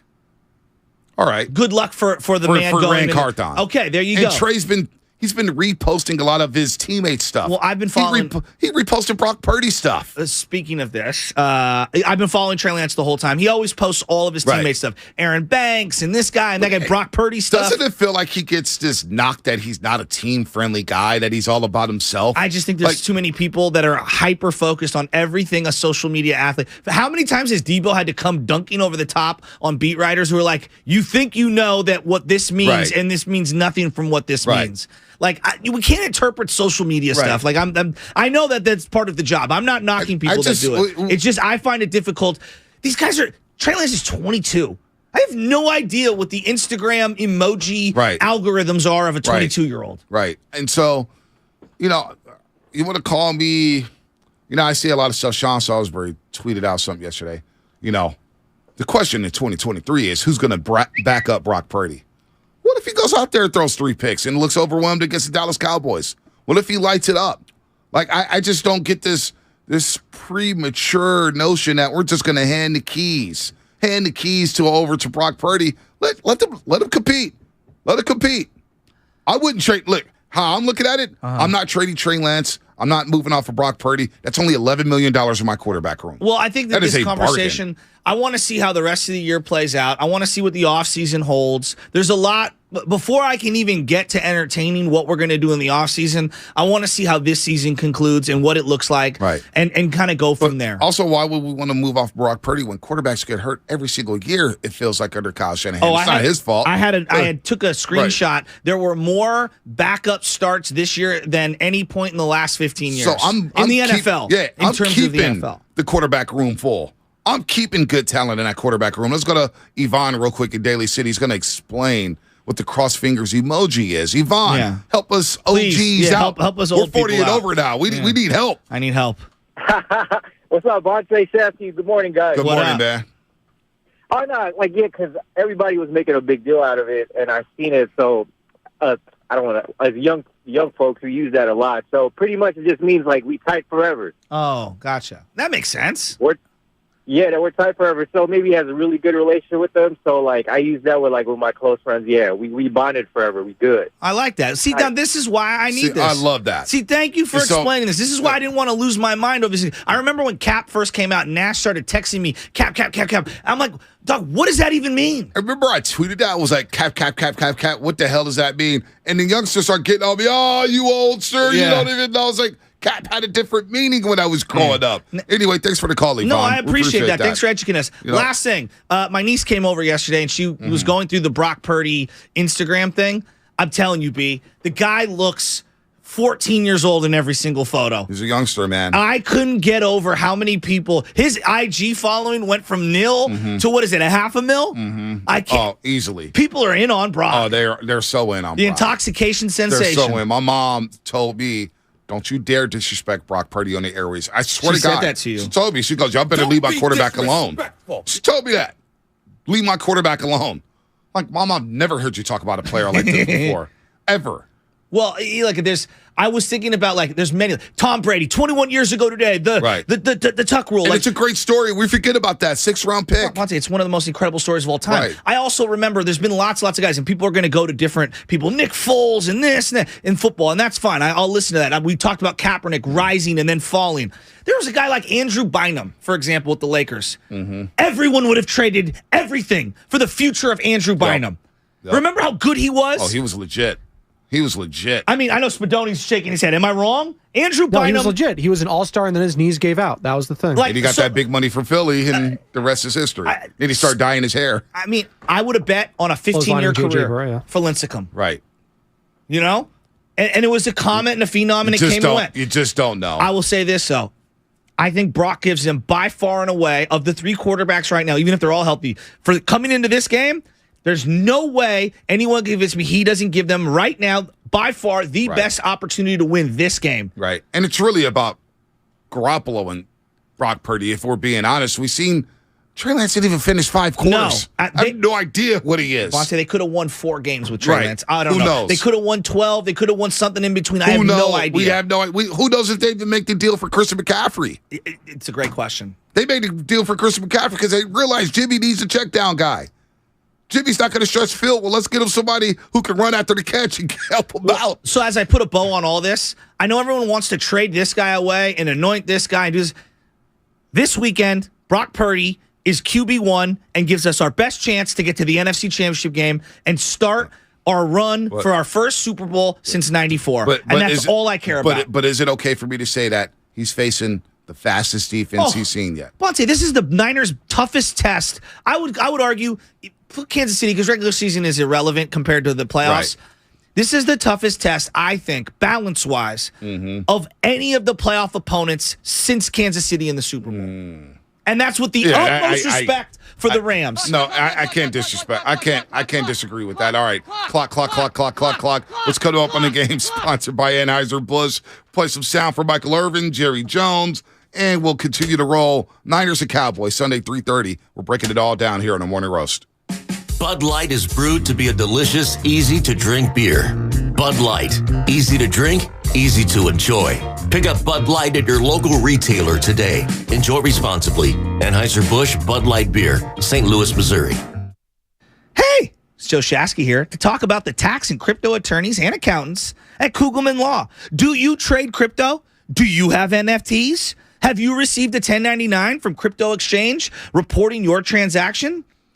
Do you need crypto accounting services? Well, if so, then you need to contact the attorneys and accountants at Kugelman Law by visiting sftaxteam.com. The Kugelman Law team has helped hundreds of clients over the years with crypto accounting and tax compliance issues, and they'll give you a fair and honest assessment of your tax crypto needs. During your consultation, they will offer straightforward and transparent pricing while educating you about the solutions available. The IRS is ramping up their enforcement of crypto users, so it's really important for you to have an attorney experienced with crypto on your side. Visit Kugelman Law to schedule your consultation today at sftaxteam.com. That's sftaxteam.com. Alexander Kugelman, managing attorney, 21 Tamil Vista Boulevard, Suite 202, Corte Madera, California, 94925. This paid endorsement does not constitute a guarantee or prediction of results. Visit Friedman's Appliance in Pleasant Hill to see Signature Kitchen Suite's full line of luxury built-in appliances, including the first Pro range on the market with built-in sous vide, induction, and gas all on one cooktop. And now it's easier to build the kitchen of your dreams with the Dream Suite Savings Program with additional bonus rebates. You can see all of the Signature Kitchen Series appliances displayed beautifully in live working vignettes at Friedman's Appliance in Pleasant Hill or at friedmansappliance.com. What's it like to go to the South Pole? How do some animals change color? Can you catch a liar? That's dangerous territory. Can you trust a gut feeling? What about yawns? Yes, yawning is contagious. Mike Simpson here, and on my podcast, I've Got Questions. We go through all these things we're curious about and some stuff you probably don't expect. Yo, strawberries are not even fruits at all. So what are they? I've Got Questions. New episodes Thursdays on the free Odyssey app or wherever you get your podcasts. Every small business owner knows business happens everywhere. The office, the warehouse, or on the road. And no matter where it takes you, there's one solution to help your business thrive. Comcast Business Complete Connectivity. It's the largest, fastest, reliable network with advanced gig speed Wi-Fi and cyber threat protection in one solution. Get started for just $49.99 a month. Plus, add Comcast Business Mobile and you can save up to 60% a year on your wireless bill. And ask how to get up to a $750 prepaid card. Flight 291 is now reporting. Yep, you're going places. And when you get there, be ready to do business. The complete connectivity solution from the company that powers more small businesses than any other provider. Comcast Business, powering possibilities. Ends 2/21/2023. Restrictions apply. Requires EcoBill and AutoPay. New 50 megabits per second internet and Comcast Business Security Edge customers only. Equipment taxes and fees extra. After 12 months, regular rates apply. Gig internet required for gig Wi-Fi. Mobile Savings compares pricing of top 3 carriers. Make connections that count at Evergreen Valley College and get free tuition when you enroll for 6 units or more. That's right, free tuition and no student fees this spring. EVC is an award-winning transfer college and has the 4th most diverse faculty in the country. And with EVC alum earning more money than nearly every other community college in the country, you can take classes and transfer or fast-track your career. Enroll for classes today and get free tuition for the spring. Visit evc.edu for more information and enroll for classes at evc.edu. That's evc.edu. Hey, it's Johnny Mosley, and this is Thursday's Toyota Tahoe Report. The forecast is a little unsettled, but it's going to be a ripping weekend. Pack up your Toyota. I'll see you up there. Thanks, Johnny. We're expecting snow showers this morning, but should clear throughout the day today. It'll remain cloudy with temperatures around 29 degrees, dipping to a frosty 6 degrees overnight. This report has been brought to you by your local Toyota dealers. Check out Toyota's full lineup of mountain-ready all-wheel drive vehicles. Toyota, let's go places. For adults with moderate to severe plaque psoriasis who are candidates for systemic or phototherapy, now there's Skyrizi, Risankizumab Riza, a prescription-only 150 milligram injection. With Skyrizi, 3 out of 4 people achieve 90% clear skin at 4 months, and Skyrizi is just 4 doses a year after 2 starter doses. Nothing in me go hand in hand. Nothing on my skin, that's my new place. Nothing is every day.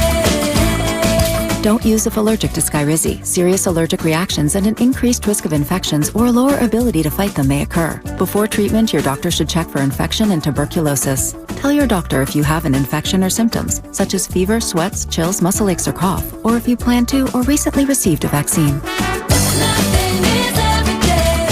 With Skyrizi, you could achieve 90% clearer skin. Ask your doctor about the #1 dermatologist prescribed biologic in psoriasis and visit skyrizi.com or call 1-866-SKYRIZI to learn more. It's not easy being the one everyone counts on to keep your operation running, no matter the weather or supply chain hiccup.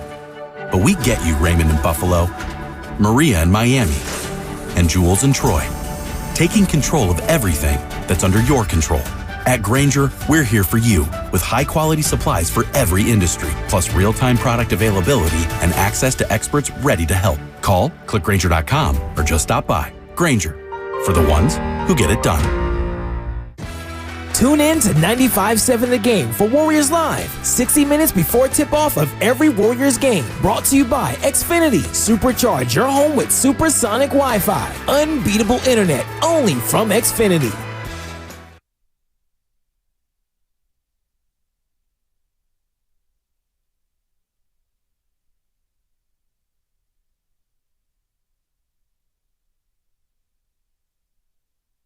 This is Klay Thompson, and you are listening to the Morning Roast on 95.7 The Game. It better not be roasting me if I'm giving them all these intros. Not.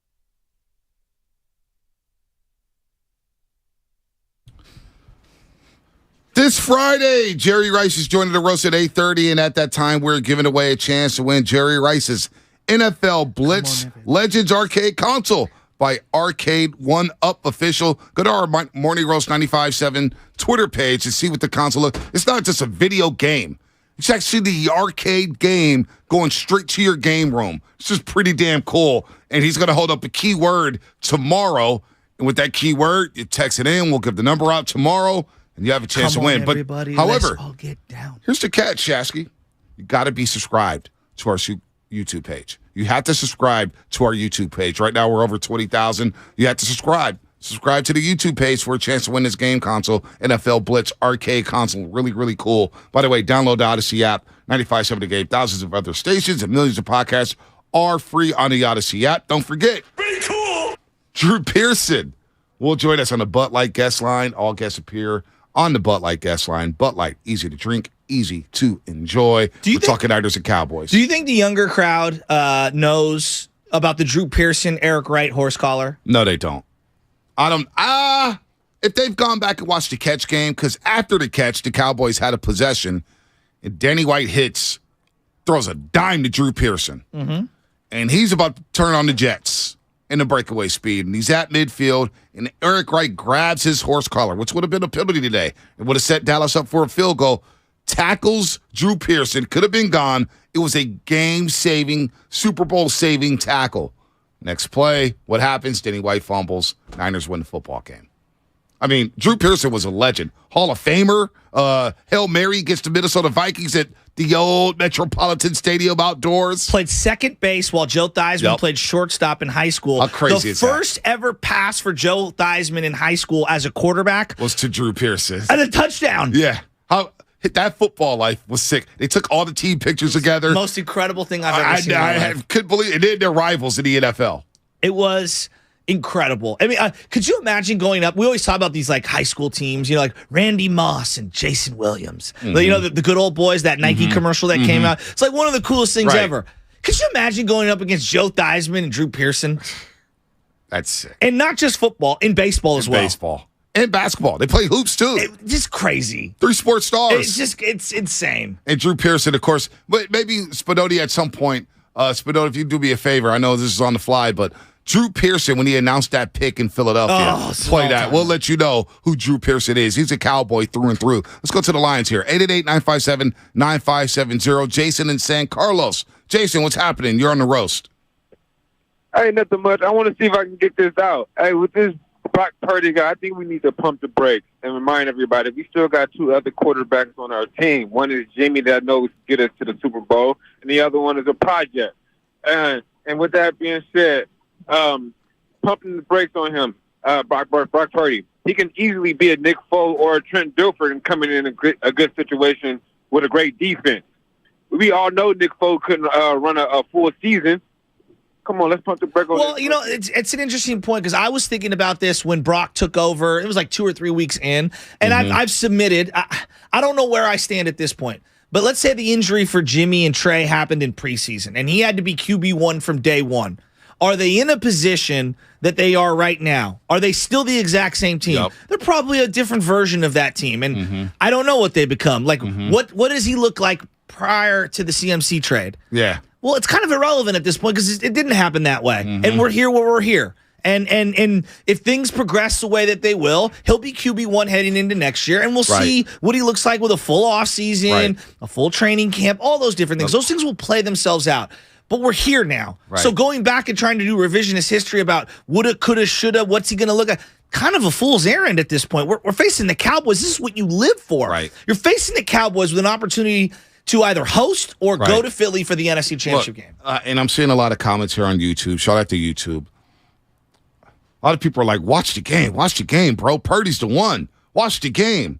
By the way, the Buccaneers, breaking news, have fired offensive coordinator Byron Leftwich. Oh, yeah, he was the problem. Fired. He's the problem out there in Tampa Bay. Todd Bowles fires Byron Leftwich. We have a QB1 on Sunday. What happens next season? I'm telling you, and this is why we got into it with Mark the other day. I don't give a damn what's happening next season. I want to get through the divisional round playoff and get to Philadelphia or New York. That's the hype I'm on. And right now, Brock Purdy, he's the quarterback. And he's played at a high level.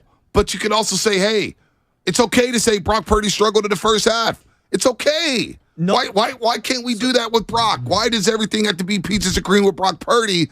But all of a sudden, every other quarterback, we nitpick and we talk about this throw and that throw. We want that guy. Like that, the Niner fans have been salivating for one of those types of guys. Since Steve Young?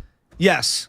And we'll poke holes in anybody who's not that. Well, there'll be an instant when you first start dating someone, there's that crazy new love, and then it becomes kind of a tired act, and then you start poking holes and flaws in an individual, and we did it with Jimmy Garoppolo, and at some point, people will be doing it with Brock Purdy. Be like, that's just the reality of it. But here's what I would say real quick. I don't I want Brock Purdy. For me, I don't care who's the quarterback of the future. Whether it's Trey, No, Brock, I want to win. I want to win Super Bowls. I want to win. I want to win Super Bowls. Who gives me the best chance of winning Super Bowls? As of today, it's Brock Purdy. Because Trey Lance is in the boot.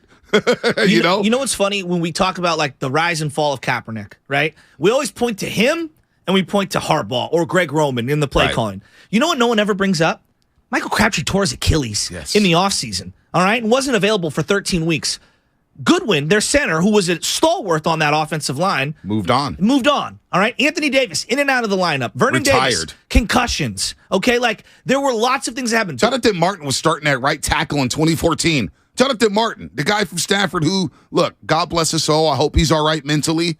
But he was not an NFL-capable right tackle. He wasn't a good football player. But I think lost in the sauce as we debate Kaepernick. And, of course, whenever you bring Cap up, the kneeling thing comes to mind.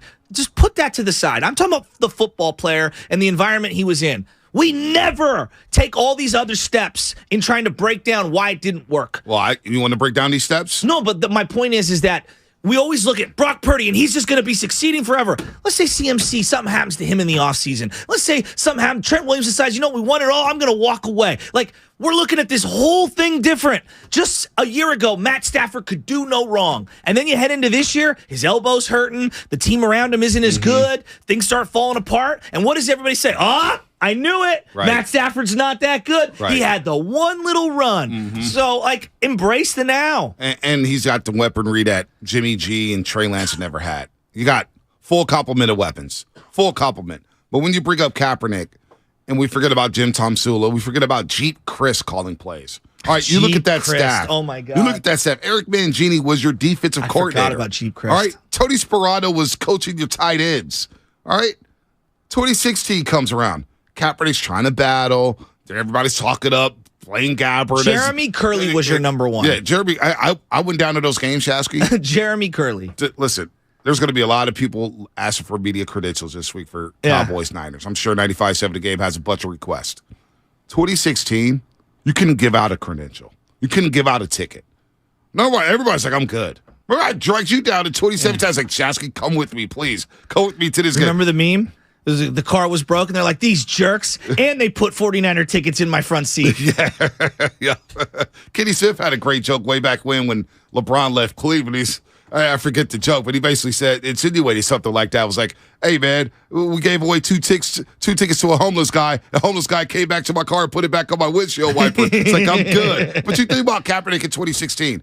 Curtis Mockins was your offensive coordinator. Who? Curtis Mockins. All right, yeah, Mick Lombardi's your offensive quality control coach. All right, yeah, Jim O'Neill calling your defense. The team was a dumpster fire, but we misremember. And by the way, with Jeremy Curley as his number one receiver, Kaepernick threw 16 touchdowns and threw for only 4 picks. I think what my point is that football is so complicated. Was it on Cap? Did he regress? He did regress. He did regress a little bit. He didn't do a great job reading zone defenses. But it wasn't all on him. No, but that's my point. But you also got to have coaches around him, right? It's a pie chart of culpability. There are many slices to why it didn't work, and I would go to structurally in terms of the infrastructure of the organization failed him equally as much as he failed himself, is where I'm going at with this. No doubt. But you got, and I'm with you there, because we see it with Daniel Jones. Daniel Jones, we're going to watch Saturday night. He's the perfect example.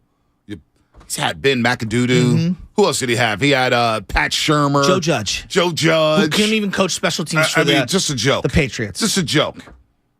All of a sudden, you get Brian Daboll, who has a sense of what modern-day football is all about, has a sense of offensive football. And it's like, you know what? I'm going to work with Daniel Jones, and I'm going to highlight his strengths. Kaepernick didn't have that his last 2 years in the league. He didn't. And then all of a sudden, he's out the league, and we're saying, well, he's not good enough to be a backup. No, he knelt, and they blackballed him. That's just, it is what it is. Well, it is what it is. I mean, look at who's getting starts in the NFL as backups. Like Chase Daniel, come on. I mean, give me a break. I guess if you were encouraged for like the long-term outlook of the 49ers, everyone's going to go quarterback. I'm encouraged because of Shanahan. Yeah. Because that I know Shanahan can replenish talent. I know Shanahan can make the most out of someone's abilities. I look at Deebo Samuel. There's only 4 or 5 spots in the league where I think Deebo could be the weapon that Deebo is here. I don't even know if it's 5 spots. I'm looking at Kansas City, the LA Rams. I think Joe maybe Buffalo. I think Dayball would do. Dayball with the New York Giants. Yes.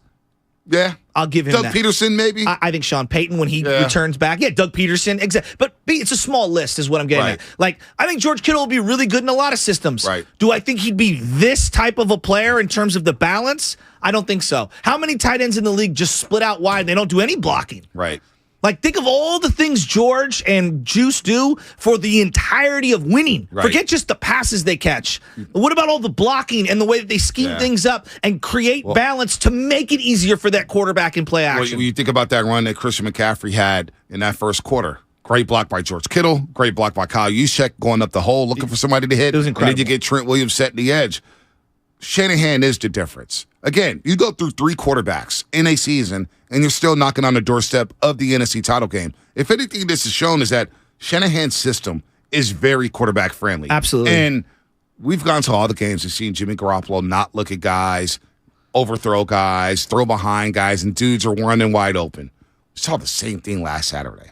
Shanahan's scheme and the way he is dialing it up, it's impressive. And so it shows me that it may not be Brock 3 years from now. It may not be Trey 3 years from now. But whoever it is going to have a great chance to succeed because of Kyle Shanahan. And I've come full circle on that. Well, like Jimmy, I've kind of long thought, like, man, who'd be squeezing this out of Jimmy somewhere else? Because we talked a lot about, like, look what his record is with Jimmy. Look what his record is without Jimmy. And I feel like this Brock run that we're on speaks more to Shanahan. Yeah. I mean, it means something about Brock. It means I don't want to diminish But don't you that. think, though, that it also has exposed Jimmy Garoppolo? I almost think Jimmy has lost money due to the run Brock Purdy's on. I hadn't thought of it that way. Wow. Because I haven't thought of it that Brock way. is out here. All of a sudden, you scored 30-plus in 7 of your last 9 games. Yeah. And this offense looks dynamic. They're Yeah. going down the field. He's stretching the field. Deep crossers, deep fade routes down the sideline. He's taking shots that Jimmy just wouldn't take. Yeah. Wow. That's So to me, I think it's exposed Jimmy Garoppolo.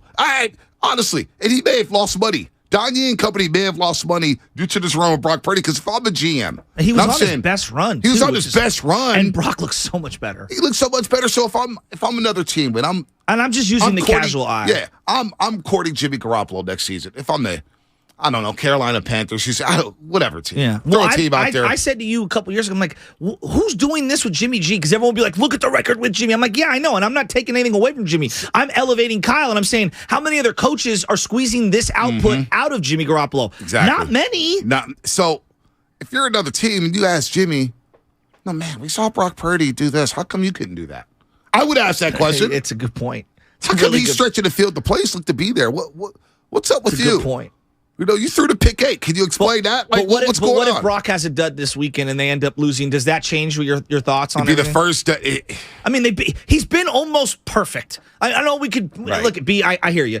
First half here, first half there. Jimmy went through full stretches of 2-3 week periods where he looked lost. Yeah.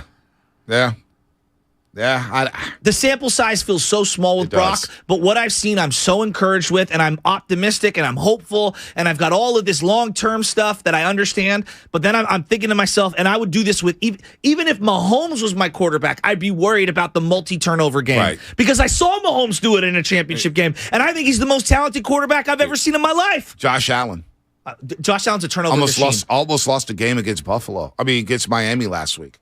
Turnover machine. I know. Machine. And they think this is their window, Buffalo. I know. He's awesome, though. He is awesome. But what it comes with all of that talent is the ability I can make a play down the field for 40 yards on every play, and he just throws it up. Let's go to the Angry Black in Milpitas. The Angry Black. What's happening? What's going on with the dynamic duo? Hey, listen, this is what I was saying last year when the Niners were in their big game at the end of the season against the Rams. They had 2 Achilles heels. One of them was Shanahan himself, because last year he was a little bit too cute and everybody was second-guessing his play calls. And the other heel was Garoppolo. This year it's a little bit different. I think Shanahan is at the top of his game now because of the weapons he does have. I think the Achilles heel is that secondary on both sides. You got one guy that's too aggressive, and then the other guy kind of gets beat deep a couple of times a game. So what do you guys think? And here's the thing. What do you give me for Brock Purdy and Doug Flutie? I think that's his reincarnation. Well, they both had quick releases and short dinosaur arms, and I believe that's why the release is so quick. It's a good comp. I'm a Flutie lover. I always thought Flutie got a raw deal in the NFL. Should have started a Music City Miracle. Yeah. Over Rob Johnson. I wanted him to play with San Diego toward the end. Like they had Buffalo. Like there's a lot of different situations where I think if the era was different and the way the rules are now, I think Flutie absolutely plays in the league now way more and starts way more and is viewed completely different. Look, whether you want to say it's Kyler, Russell Wilson, because he's not as athletic as Kyler, that's clear, and his arm isn't as good. But in terms of like the scrappy scrambler type, that's in right now. Now, is that a 14, 15-year player? I don't know. I mean, who cares? Can you win right now with them? Absolutely. I mean, we saw a similar blueprint with Marshawn Lynch and Russell Wilson, and it worked wonders. And I think that this offense is way better than that offense was. They've got now, a lot I don't more know weapons. that defense was That defense all-timer. is legit, but you've got a lot more weapons offensively. You have a lot more players who could go for explosives. Deebo Samuel, 74-yard touchdown last week. George Kittle with the catch and runs he's had over the last 5 weeks of the season. So it's a good comp. Flutie, he's just a lot shorter. Purdy, I'd have to sit on that one. But instead of just comparing Brock, how does Brock get through this week? How does Brock get through this week against one of the faster defenses in the NFL? Now, they'll give up a lot of yards in a run game, but what Dallas sells out to take that run game out? Can Brock Purdy just do it against this defense with his right arm? Is he capable of doing that in a game of this magnitude? Well, these playoff Isn't there games, a concern? Like nobody. No, of course there is. What's fascinating to me there about is. Brock, and Brock has played exceptional football. Yeah. He's blown me away. And I'm a fan. I'm a fan of Brock Purdy's, no doubt. He's won me over. Well, of course. But what happens if they do take away that run? In the back of my mind, I'm still saying he's a 7th-round pick. Well, he's a 7th-round pick. It's not just that. I think in the playoffs, what I've come accustomed to, Brady, Burrow, Stafford, I'm going recent memory, Brady, Burrow, Stafford, Mahomes. Strong arms. It's not strong arms. Can you stay in the pocket and deliver the ball down the field with someone in your face mask? Now, he's done that at times, but I think as things get more compressed on the field and the defenses are better and there's more of an equal matching, you have to deliver from the pocket. I love the freelance stuff. We all love it. But you are going to have to deliver throws from the pocket with a guy in your face. He's done that. No, he has. He's done that. He did it the first game against Miami. But it's not about doing it once or twice. Right. It's You've about got to do it consistently. Exactly. You got to do it consistently. Exactly. And look, we're trying to find different things for him to leapfrog in terms of accomplishments and challenges, and he's leaped them all. He's leaped them all. And maybe he has a perfect game, and they still fall short because they can't stop them offensively. No doubt. The Road to Glendale, brought to you by Barrow West Credit Union, working for you today, tomorrow, and together. The playmaker, Michael Irvin. Michael Irvin joined Damon Errado yesterday. I was listening live in the car. It's pretty good. He said a lot of things here. A lot of things. God. Oh, my God. Here's what he said about the 92 NFC title game. Yeah. I'm going to play. You know what? I'm going to start here first, actually, because I just saw this, and I can't believe he said this in real time, and I want to replay it for you. Here's what Michael Irvin had to say about C.D. Lamb. Okay. C.D. Lamb, who we're going to see on Sunday. I said he's the most talented, 88, because I couldn't play inside. Ed didn't really play inside. I don't even know they were playing inside doing Drew was playing, but you know what I'm saying. C.D. Lamb to play inside, he was the top slot guy this year in the NFL. So you know what I mean? He go inside, he can play outside. That means he's a very talented guy. Now also though, those old 88s had a whole lot of flair. Edge with the X in them out, whole lot of flair. C.D. doesn't have as much flair, but boy, I say he has the most talent as all of them. The most talented 88. We're going to have Drew Pearson on in 20 minutes. We'll play that cut for him when he joins us. Spadoni didn't get a chance to watch Michael Irvin, so him and I were talking this morning, and I was trying to explain to him, he's one of the baddest dudes I've ever seen in my life. Yeah. He was one of the first Cowboys I hated. He was Draymond Green mouth-wise with the Curry celebration and the talent. But he may have been more talented than Draymond at his sport. Draymond is at his sport. No, it's not even close. Michael Irvin has some of the most God-given talent. In terms of high-pointing a ball and being an elite possession receiver, physicality. He's who everyone thought Keyshawn Johnson was going to be. Yep. He's so physical. much better. He's so much better. The comeback routes, the go routes where he didn't have all the speed, but he would have his chin straps unbuckled. It would still come down with plays. And played at a high level. And played in an era where the safety was trying to kill you. Yeah. And he took decapitate shots. you. I mean, he took shots. And he played in one of the tougher divisions of that era because of the Washington football team and the Eagles. New York Giants and the Niners, those of course. were elite teams. The Chicago Bears. Yeah, he's an all-timer. Drew Pearson's an all-timer. Dez, I put a click below. Yeah, In terms of talent, okay, yeah, he's got a lot of talent. Michael Irvin, I'm looking at it right For now. one game, I'm taking Michael Irvin over CeeDee Lamb. All day. He's a big-time player, too. That's the other thing. Big game player. Listen to these years. Okay, 1,500 yards, 1,300, almost 1,400 yards, 1,300 yards, 1,300 yards, 1,600 yards, 960, 1,200, 1,000. That's 7 out of 8 years with over 1,200 yards. That's crazy numbers. And this is in an era where they had the greatest rushing attack ever. Yeah. Literally, the guy who broke the rushing record, Emmitt Smith, was touching the ball 25 times a game on that offense. Yep. Maybe even 30 times. If Michael Irvin played in today's day and age, he would be some sort of a combination between Michael Thomas, even though he hasn't played in quite some time, Michael Thomas and DeAndre Hopkins, I was going to say DK Metcalf. DK Metcalf. Yeah, it was some version of that. He's big. I was going DeAndre Hopkins. Yeah, that's a good one. DeAndre Hopkins is a good one. 6'2", 207, Michael Irvin, but he played bigger than his height. He was 6'6". He played bigger than his height and weight. And would box you he's out. He's just a winner. Yeah. I mean, you think about his Miami Hurricane days, winning national championships, and he talked. Yes. And he talked. And he had the swag lines at his side. Yes. Michael Irvin's a baller. Yeah, so CD's good. Michael Irvin was all-time great. Michael Irvin's being very humble there. There's an argument to be made in terms of the players of the 90s. He's there over Jerry Rice. An argument. I'm not saying I'm doing it. No, you're not doing it. But he's on the other side of Jerry Rice. It's him, Chris Carter.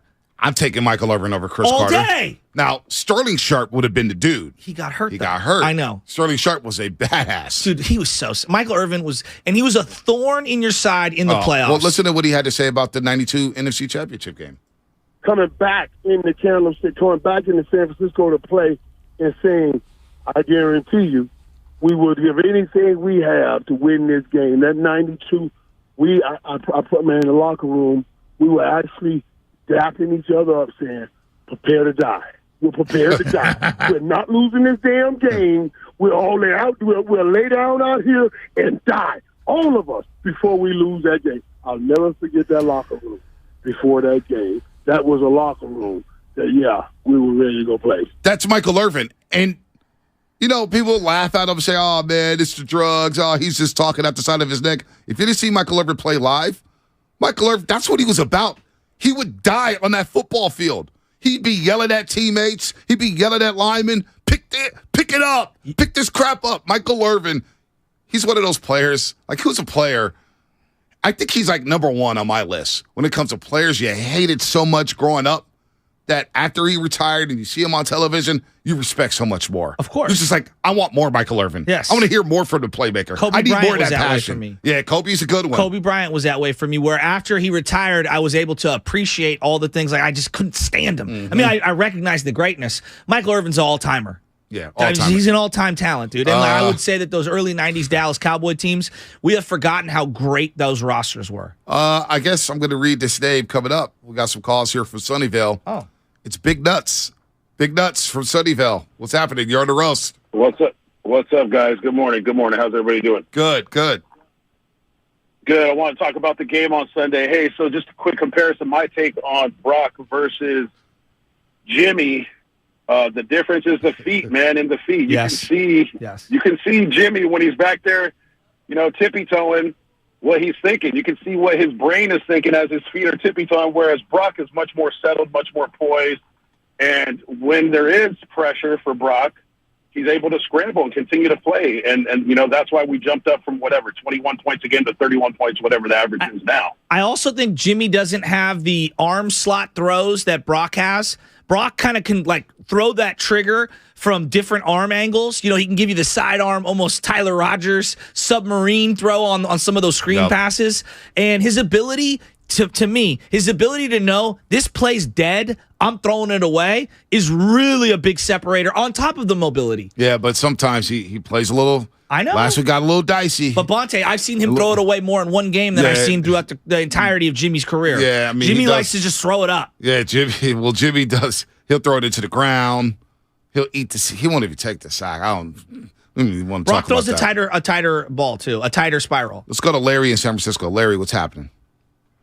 Hey, what's up, fellas? What's up, Larry? I got to say one thing. Hey, guys, first I want to say one thing. The 49ers wouldn't be the 49ers if Jimmy didn't come and save this franchise. So we're going to say he saved this franchise. But saying that, Brock Purdy is all that. Brock Purdy's everything that I thought Jimmy could be if he could just stay healthy. Man, when I watch this kid, hey, you guys, I got to tell you something, man. It's not like I'm watching it and I'm going, the shoe's going to drop any minute. I'm watching him and I'm like, man, I can't believe this guy's running this offense as good as Jeff Garcia, as good as Steve Young, as good as Joe Montana. I mean, just hitting wide open guys everywhere I look. And and all these people who were tripping about the defense, it's coming back.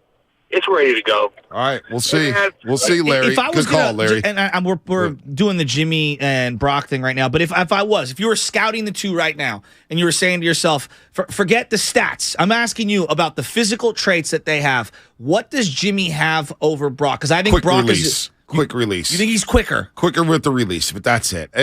I don't even want to get into Jimmy. Jimmy was a limited quarterback. The mobility, Brock. Ability to stretch the field, Brock. Release, slightly quicker, but what does that do? Like, Jimmy would throw the no throws with the quick release. Who throws a better ball? Right.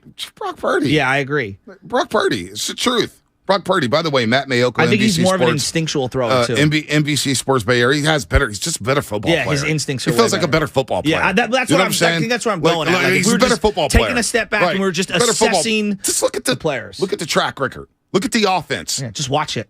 Look at the offense. Yeah. They look like they're unstoppable. However, I don't want to disrespect Jimmy by saying, man, what if he had this full complement of weapons? It's not disrespecting. It's assessing. That's the way I would describe it. It's not disrespecting. Like, it's one thing to be throwing to Kendrick Bourne in the slot as opposed to Brandon Ayuk.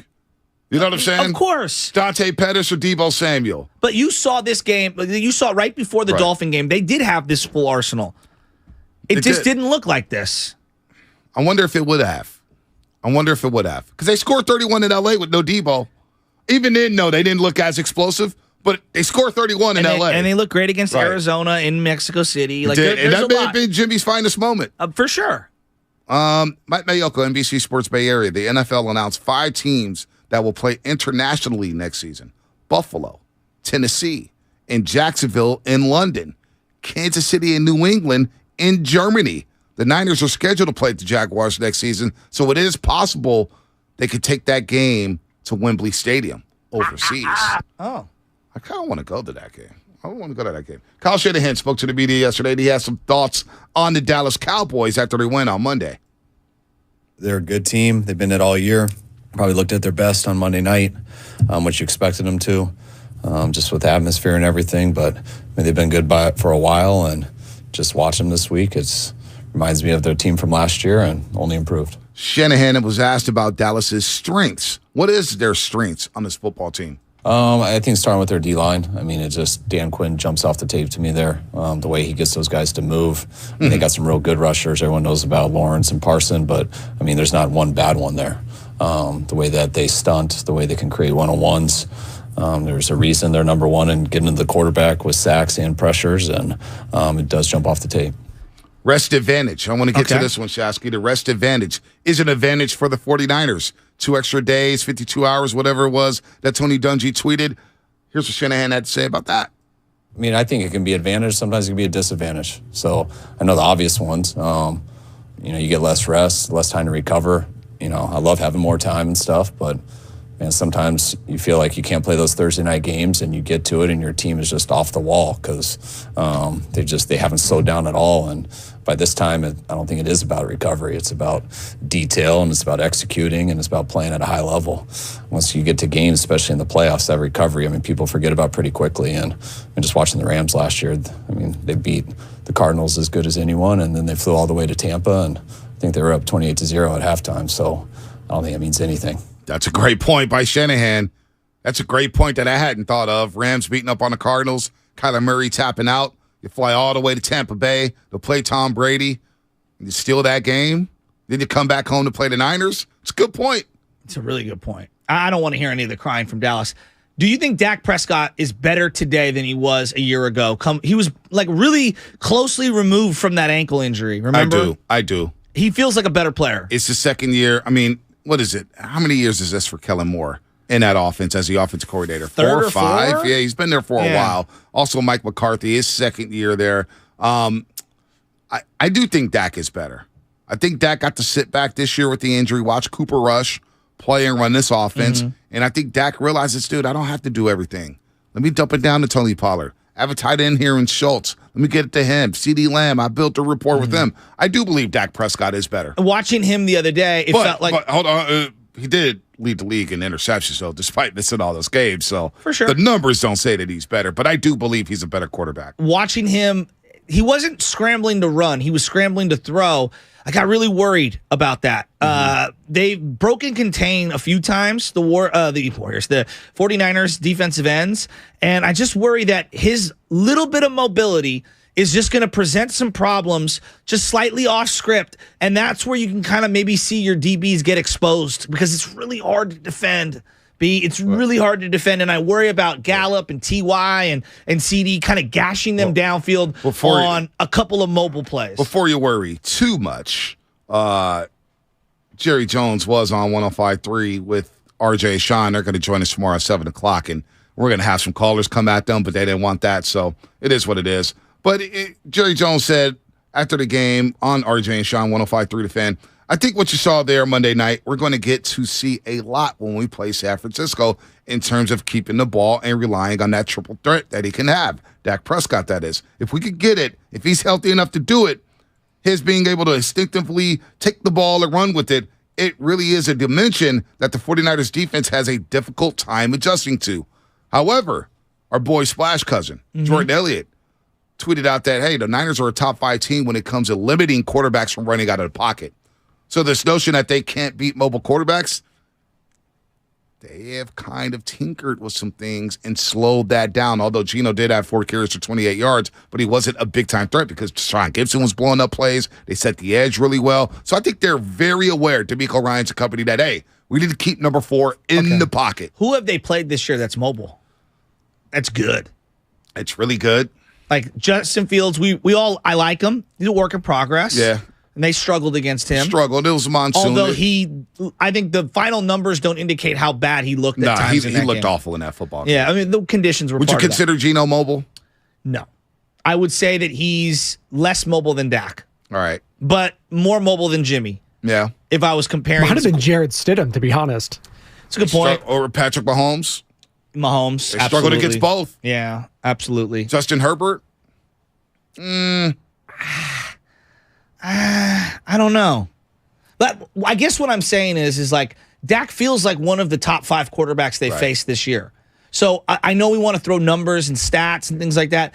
I don't know if there is a like-for-like comp right now. Let's go to Ronnie real quick and Brittwood. We'll get right to the injury report. Ronnie, what's up, man? We're up against it. They haven't played a lot. This will be a challenge, no doubt. This is a Ronnie, tough what's test. up? Hey, what's up, boys? Love the show. Thank you. I just want to say, I think they're going to dominate this game. I mean, Purdy stepped up in every tough situation he's had this year. He's been consistent. All he's got to do is get the ball to CMC, he's like Patrick Mahomes for Andy Reid. He couldn't be a better fit for this offense. I think they're going to kick the hell out of Cowboys, and I want you boys to bring that same energy you had on Tuesday. Let's go, Boston. Let's go, boys. I like it. Real quick before the injury report, we'll play this last Shanahan clip on playoff meetings between the Cowboys and Niners. Yeah, I mean, I think that's how rivalries happen. And you guys knew it from the 80s when it started out. And I mean, I remember so much in my childhood from 6th grade to 9th grade because I was here 92 to 94, so it was the biggest rivalry in football to me growing up. And then usually that goes away when you don't meet in the playoffs a bunch. And we had a big game last year. We got a big game this year. So the more you do that, the bigger it gets again. Shanahan's look before that playoff game against Seattle, I know watching it back, he had that little mug where he was in his bag. The way he ran on the field to protect Deebo Samuel. It's the year of Shanahan. Yesterday he was wearing a Pardon My Take Barstool sweatshirt, and people were going crazy. Yeah, I wasn't the biggest fan of that, but Shanahan can do whatever the hell he wants. I just don't get the Barstool thing. I'm not. I didn't go to college and join a frat, and I'm from the East Coast and wear Sperry's. Listen, I went to college. I didn't join a frat, but I went to college. I still don't condone some of the things that happened with Barstool. That's it. Let's get to the injury report.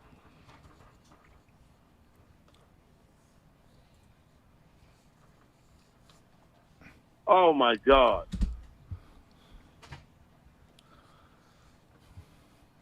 Oh, my God. We were preparing to die on that field. Michael Irvin's crazy. But he's a gladiator, and I respect him.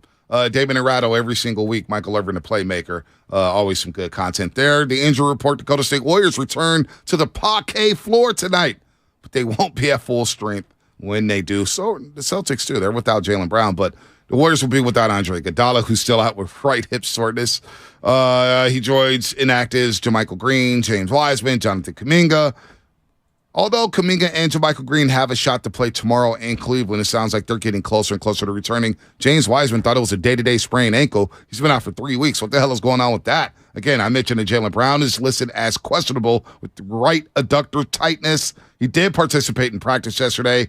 He's going to try to go now. Now that I think about it, he may try to go to get some revenge on the Golden State Warriors. We'll see about that. The Injury Report brought to you by Boxer & Gerzer, Northern California's premier workers' compensation law firm, helping get your workers get their lives back for over 40 years. Drew Pearson, the Hall of Famer, Cowboy legend. He's definitely not overrated. We'll get to the most overrated Cowboys at the 8 o'clock hour, but Drew Pearson joins us next on the Bud Light Guest Line. Laying waste to your town. Mastodon. Gojira, the Mega Monsters Tour. April 20th at Concord Pavilion. With special guest, Lorna Shore. Tickets on sale this Friday at 10 a.m. at LiveNation.com. Mastodon and Gojira. Part of the Mancini Sleep World Concert Series. Thinking of selling your house, but you don't want to deal with repairs, cleaning, realtor photos, and showings? With John Buy's BayAreaHouses.com, you don't have to do any repairs or pay any commissions. Call 510-426-7000 and John will give you a fair cash offer without any inspections, showings, or other headaches. That's 510-426-7000. When you sell to John Buy's BayAreaHouses.com, you decide when you want to move, according to your schedule and your terms. John buys vacant houses, inherited houses, beautiful houses, fixer-uppers in any condition, as is. John buys BayAreaHouses.com provide you the easiest sell possible and assist you in every step of the way. If you want to sell and have any questions, please call 510-426-7000. That's 510-426-7000 and get the offer you have been waiting for. If you're considering remodeling your home in 2023, talk with your architect or designer about utilizing Golden State Window and Door for your upcoming project. Each location across the Bay Area features beautifully planned displays. You'll be surprised by the variety of styles. Their respected partners include Anderson, Milgard, Marvin, and many other top brands. For locations, images, and more, visit GoldenStateLumber.com. Since 1954, Golden State. When you succeed, we succeed. Ladies and gentlemen, it's official. Fast just got a whole lot faster. Xfinity has the fastest internet with up to 6 gig speed. Plus, Xfinity Mobile is the fastest mobile service with 5G and millions of Wi-Fi hotspots. You heard that right. Xfinity just increased internet speeds again. And Xfinity Mobile gives you can't catch me speeds. The fastest internet, the fastest mobile service, and major savings?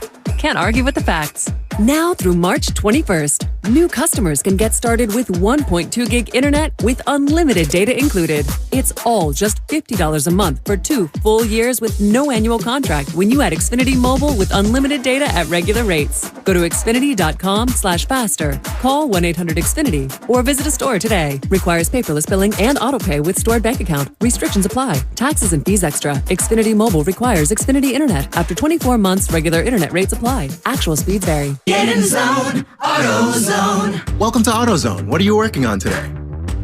Starting trouble. No one likes that. We'll get you set up for some stronger starts. You might just need a fresh charge, and we'll take care of that free of charge. But if it is time for a new battery, we've got replacement batteries that'll fit your needs, starting at just $79.99.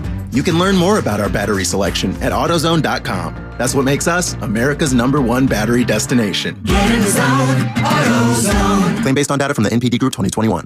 As a Walgreens pharmacist, I talk with people all the time about little tips and tricks for filling their Medicare prescriptions, like taking advantage of Walgreens 90-day refills to save them a trip, or using Refill by Scan, which is super easy and right on your phone. And for anybody worried about prescription costs, I say, hey, we got you. with low-cost copays on many medications. Let's talk about making things easier. Walgreens is here. Fill your way and save at walgreens.com/Medicare. See pharmacists for restrictions and exclusions. Are you ready to boost your game at work, explode with energy at the gym, and really hit one out of the park in the bedroom? Balanced Medical Solutions has your back with the best solutions for ED, PE, weight gain, and chronic fatigue. Join thousands of Bay Area men who have said goodbye to low testosterone, low energy, and low libido who now feel like world champs. Mention this station until the end of the month to get a medical evaluation with labs, including hormone tests, for only $69. Call today and get a win. 510-679-3300 or visit balancedmedicalsolutions.com. My heart was racing just making spaghetti. I could have waited to tell my doctor, but I didn't wait. I was short of breath just reading a book. I could have delayed telling my doctor, but I didn't wait. They told their doctors and found out they have atrial fibrillation, a condition which makes it about 5 times more likely to have a stroke. If you have one or more of these symptoms, irregular heartbeat, heart racing, chest pain, shortness of breath, fatigue, or lightheadedness, this is no time to wait. Contact your doctor. Brought to you by Bristol-Myers Squibb and Pfizer. Hey everybody, it's Boomer Esiason here. When a part of your offense isn't firing on all cylinders, it shows. And sometimes the only solution is to replace that part with something new. It's true on a championship team, and it's also true with cars. That's why I love eBay Motors. They have all the right parts at the right prices. 122 million of them, by the way. And that way you can get the parts that you need to make your car a winner. ebaymotors.com. Let's ride. Let me guess. Unknown caller? You could reduce the number of unwanted calls and emails with online privacy protection. The latest innovation from Discover will help regularly remove your personal info, like your name and address, from 10 popular people search websites that could sell your data. And we'll do it for free. Activate in the Discover app. See terms and learn more at discover.com/online privacy protection. You're listening to 95.7 The Game, KGMC FM and HD1 San Francisco. Always live on the free Odyssey app. It's time.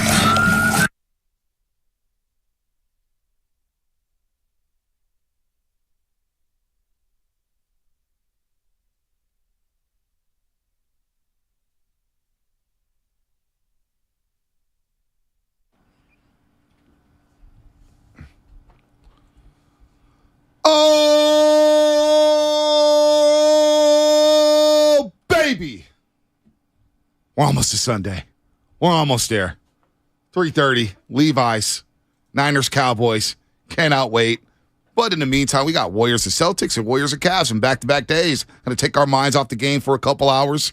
Parquet floor, 4:30 p.m. You can listen to it live right here on 95.7 The Game. Of course, I'll be over to NBC for Warriors Live starting at 3:30. D. Wright's back today. Darrell Wright will be back in the building with Body Pool. Should be a lot of fun as the Warriors go back to Boston for the first time since Game 6, where they popped champagne and won their 4th championship in 8 years. By the way, shout out to YouTube, the Xfinity Mobile, text line, Twitch, and good morning to everybody out there. Bakers, everybody at Boudin's baking that bread overnight.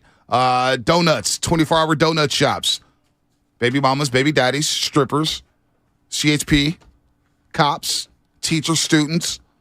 SI girls basketball team beating Rittern last night. Shout out to them. Yeah, good morning to everybody at SI. They're feeling good this morning.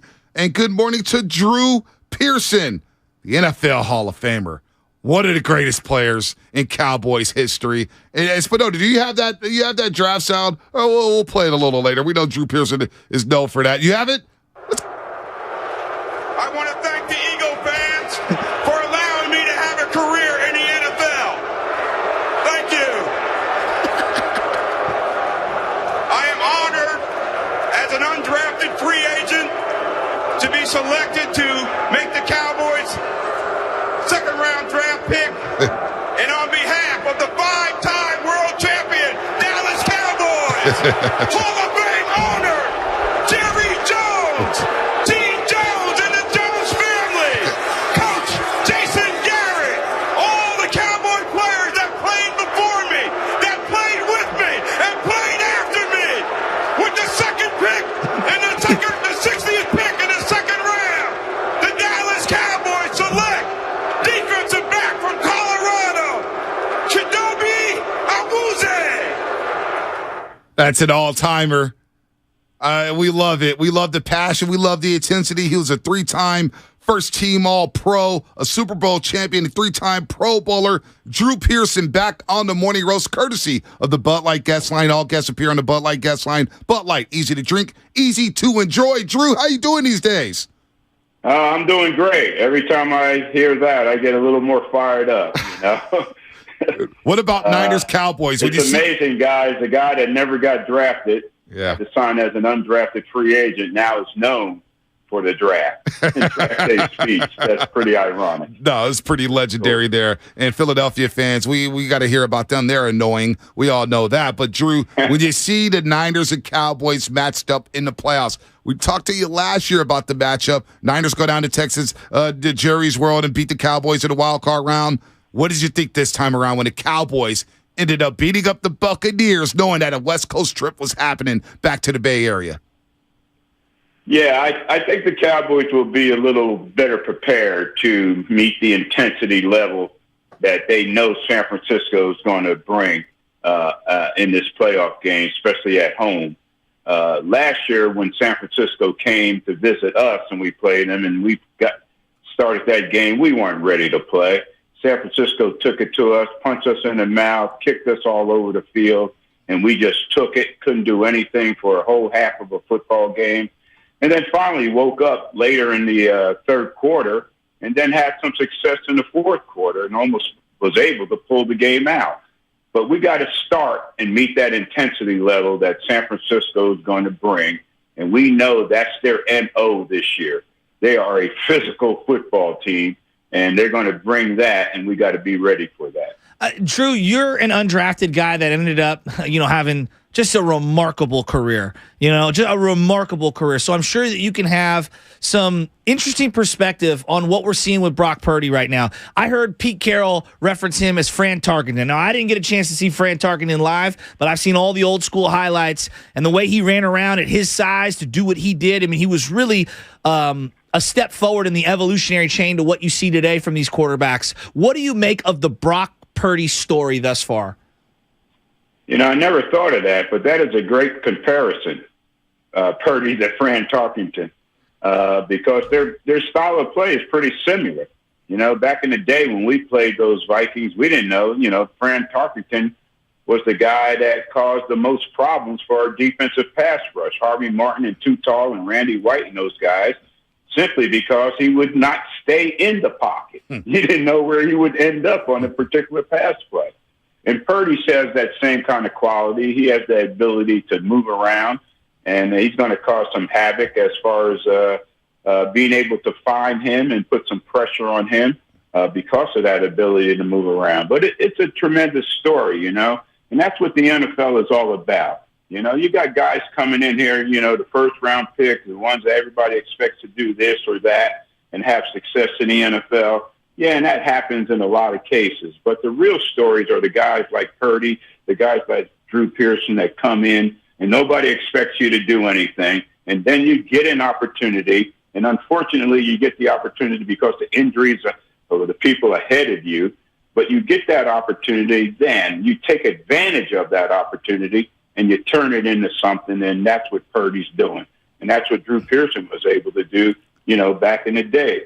I was a third-string receiver as a rookie coming in. Two guys ahead of me got hurt in consecutive weekends.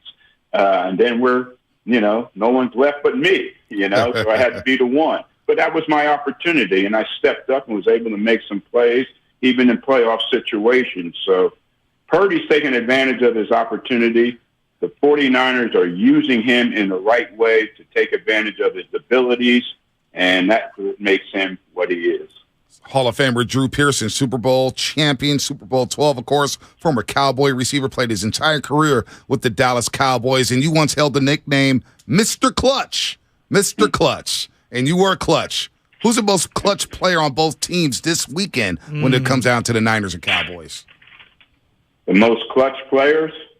Yeah, most clutch. Who you got? Okay. Well, with Cowboys, it's got to be 88. He's in the 88 club. So, we got That's part of the identity of the 88. Hey, Let me stop you right there, Drew, because Michael Irvin joined our station yesterday with Damon and Ratto, and he talked about that number 88. Here's what he had to say about C.D. Lamb and that number 88. Take a listen to this, Drew.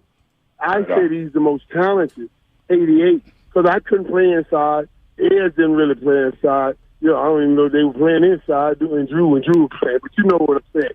C.D. Lamb to play inside, he was the top slot guy this year in the NFL. So, you know what I mean? He go inside, he can play outside. That means he's a very talented guy. Now, also, though, those old 88s had a whole lot of flair. Heads with the X in them out, whole lot of flair. CD doesn't have as much flair, but, boy, I say he has the most talent as all of them. See, Drew, I can't go there. I disagree. Can't The playmaker was more talented, I believe, than you. C.D. Lamb. You were more talented, and Dez had his moments. What you think about that soundbite from Michael Irvin? Well, I think what he's talking about is raw talent, raw ability, the speed, the ability to create things after the catch, the ability to run the routes from the inside as the slot receiver outside, to be able to run the routes coming in motion, to be able to take a handoff and run with the football.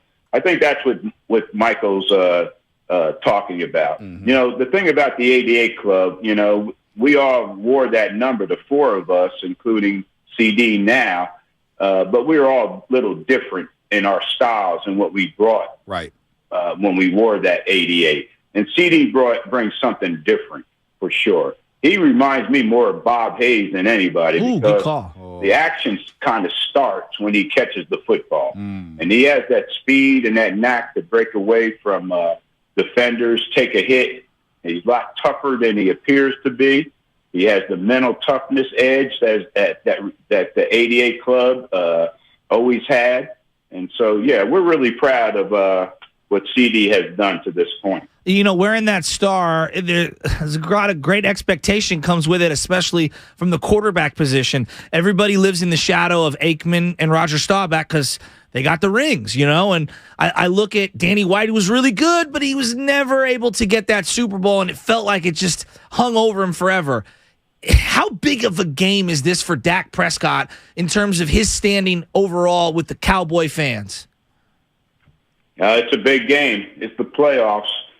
He conquered one step of the way to the Super Bowl to get these people, Cowboy fans, a chance to start bragging again and having some hope throughout the playoffs. You had that awesome game against Tampa, but Tampa, they're a team that only won 8 football games last season, Right. So we did what we were supposed to do. So this test this week will be a little tougher, no doubt, for Dak going against the San Francisco defense. But that's how quarterbacks are measured in Dallas Cowboy football lore, by Super Bowls. That's the standard. Staubach won 2, Aikman won 3. Romo had a nice career with the Cowboys, but he didn't win any playoffs. He didn't win any Super Bowls, so he's not even in that category with those guys. Danny White took us to 3 straight NFC Championship games, including one where we lost to the 49ers with that great catch from the late, great Dwight Clark. But, that's how – but he didn't – Danny White didn't get us over the hump, but he doesn't get the credit that he deserves for taking us to 3 straight championship games. But, this is the opportunity for Dak to do that, to keep his legacy, take another step in his legacy. And that is to go out there and win another football game and hopefully get us into the NFC Championship game. So this is a great opportunity. Coach Landry said, if you really want to make a name for yourself in the NFL, you have a good game when you go to New York and you play those teams on the East Coast in the media capital of the world. You have a good game there because everybody in the world will talk about that. But the other way is to have good games and consistency in the playoffs. So this is the opportunity for Dak to create another step in his legacy and try to continue to add to the legacy to one day be considered with Troy Aikman and Roger Staubach. The Hall of Famer Drew Pearson here on the Morning Roast on 95.7 The Game. Super Bowl champ, played his entire career with the Dallas Cowboys. He was known as Mr. Clutch. Mike McCarthy, as head coach, What is your impression of him so far this season, Drew? I think he's done a great job. We started the season without our starting quarterback. We had to play Cooper Rush. We weathered that storm, and we weathered some other situations throughout the course of the season. And, we still won, 12 regular season games, second year in a row. Not many teams in the NFC had winning records. You look at the standings going into the playoffs. So what he's done is pretty good. I don't think he should be in a position where he's playing for his job. Of course, the standard of winning in Dallas is Super Bowls with Tom Landry and Jimmy Johnson. But Mike McCarthy, if we let him go, or if he's not there next season, who do we bring in? Is Kellen Moore ready for that kind of role as head coach of the Dallas Cowboys? I don't know. But Mike McCarthy, I think he's okay. I think he's doing what he needs to do. He's got the championship pedigree, and what he's got to do is make sure these guys are ready to play this week against the 49ers, because even he admitted last season in his post-game press conference that he didn't think his team was ready to start that football game. Yeah. He said he didn't see that in their eyes. Well, hey, don't let that happen again. No doubt. Make sure you guys are ready to step out there. Hey, Drew, before you get on out of here, eyes are bugging. Before you get on out of here, I want to have a little fun with you. I hated Jimmy Johnson's face when I saw him on the TV, breaking my soul back in the early 90s. Hated his hair. And Michael Irvin, the guy, he'd get the first down, and with the white gloves and the white wristbands, he'd drop the ball. I couldn't stand him, Alvin Harper. Who was the 49er that you couldn't stand? Keep it real with me. Was it Montana? Oh, man, you put me on the spot here. Probably Montana, because he's the one that hurt us, in that championship game out there. But the guy I couldn't stand was Ronnie Lott. I didn't care about Montana. I'm playing against Ronnie Lott, Carlton Williamson, and Eric Wright, and Eric Wright, Dwight Hicks, and guys like that, man. That's who I was worried about. I'm not worried about Joe Montana. I let Harvey Martin and those guys take care of him. But I was worried about Ronnie Lott because he was a rookie playing cornerback, I believe, in that game, and we thought we could take advantage of that. Yeah. But Ronnie had nothing. He said, no, it ain't going to be like that. And he was one of the most physical cornerbacks that I played against, and I was glad when they moved him from cornerback to safety, later in his career. I love that. Because he wasn't beating up on me. But he would be the guy, with all due respect, Ronnie Lott. Me and B. Abante here, we were watching the football life of Joe Theismann, and I got to say, that's one of the best ones I've ever seen, and the relationship between the two of you is just so cool. You're obviously one of my favorite characters in the history of the NFL because you really do lean into it. You really do. All of the fun of sports. And I love that you guys were talking about playing basketball and baseball and football all together in high school. We had no idea. I had no clue. Yeah, no idea you guys played together. But I do feel like this generation of athletes being specialized, we're missing that raw athleticism from some of the other sports. I don't know, man. I just wanted to tell you I appreciated that episode a lot, and I learned a lot about you guys. Well, thank you. Yeah, Joey and I, we still get along. He was a senior when I was a sophomore, but, we had a great team that year, and I was the only sophomore on the team. Started at wide receiver and then safety on defense, and this was an honor to play with Joe. The first touchdown pass I caught in high school was a 60-yard touchdown pass from Joe Theismann back in South River, Theismann. And I caught that pass standing in the end zone from Joey Theismann. We still, during our careers, we didn't stay in touch too much because he was a Washington Redskins. We know. Cowboy. I couldn't let my teammates know I was a buddy of Joe Theismann, and they're trying to knock his head off. So anyway, we didn't stay in touch. But now in our lives after football, we appreciate what we brought to our careers and helped each other along the way. And it's important for us to stay connected as friends as we deal with our lives after football. No doubt. Drew, you're one of the solid ones. Yes. Like Shasky said, the football life was amazing. You at the draft in Philadelphia telling the Eagle fans how they helped you get to the Hall of Fame, helped you win to the Super Bowl. You're one of the great characters in the NFL, and Sunday should be a lot of fun. Cowboys, Niners, 3:30. We cannot wait for that game to kick off. Drew, thanks so much for the time, man. We'll do it again soon. Anytime, guys. I'm here. Call my name. I'll be there. All right. Go Cowboys. I love the hut. I love the hut at the end.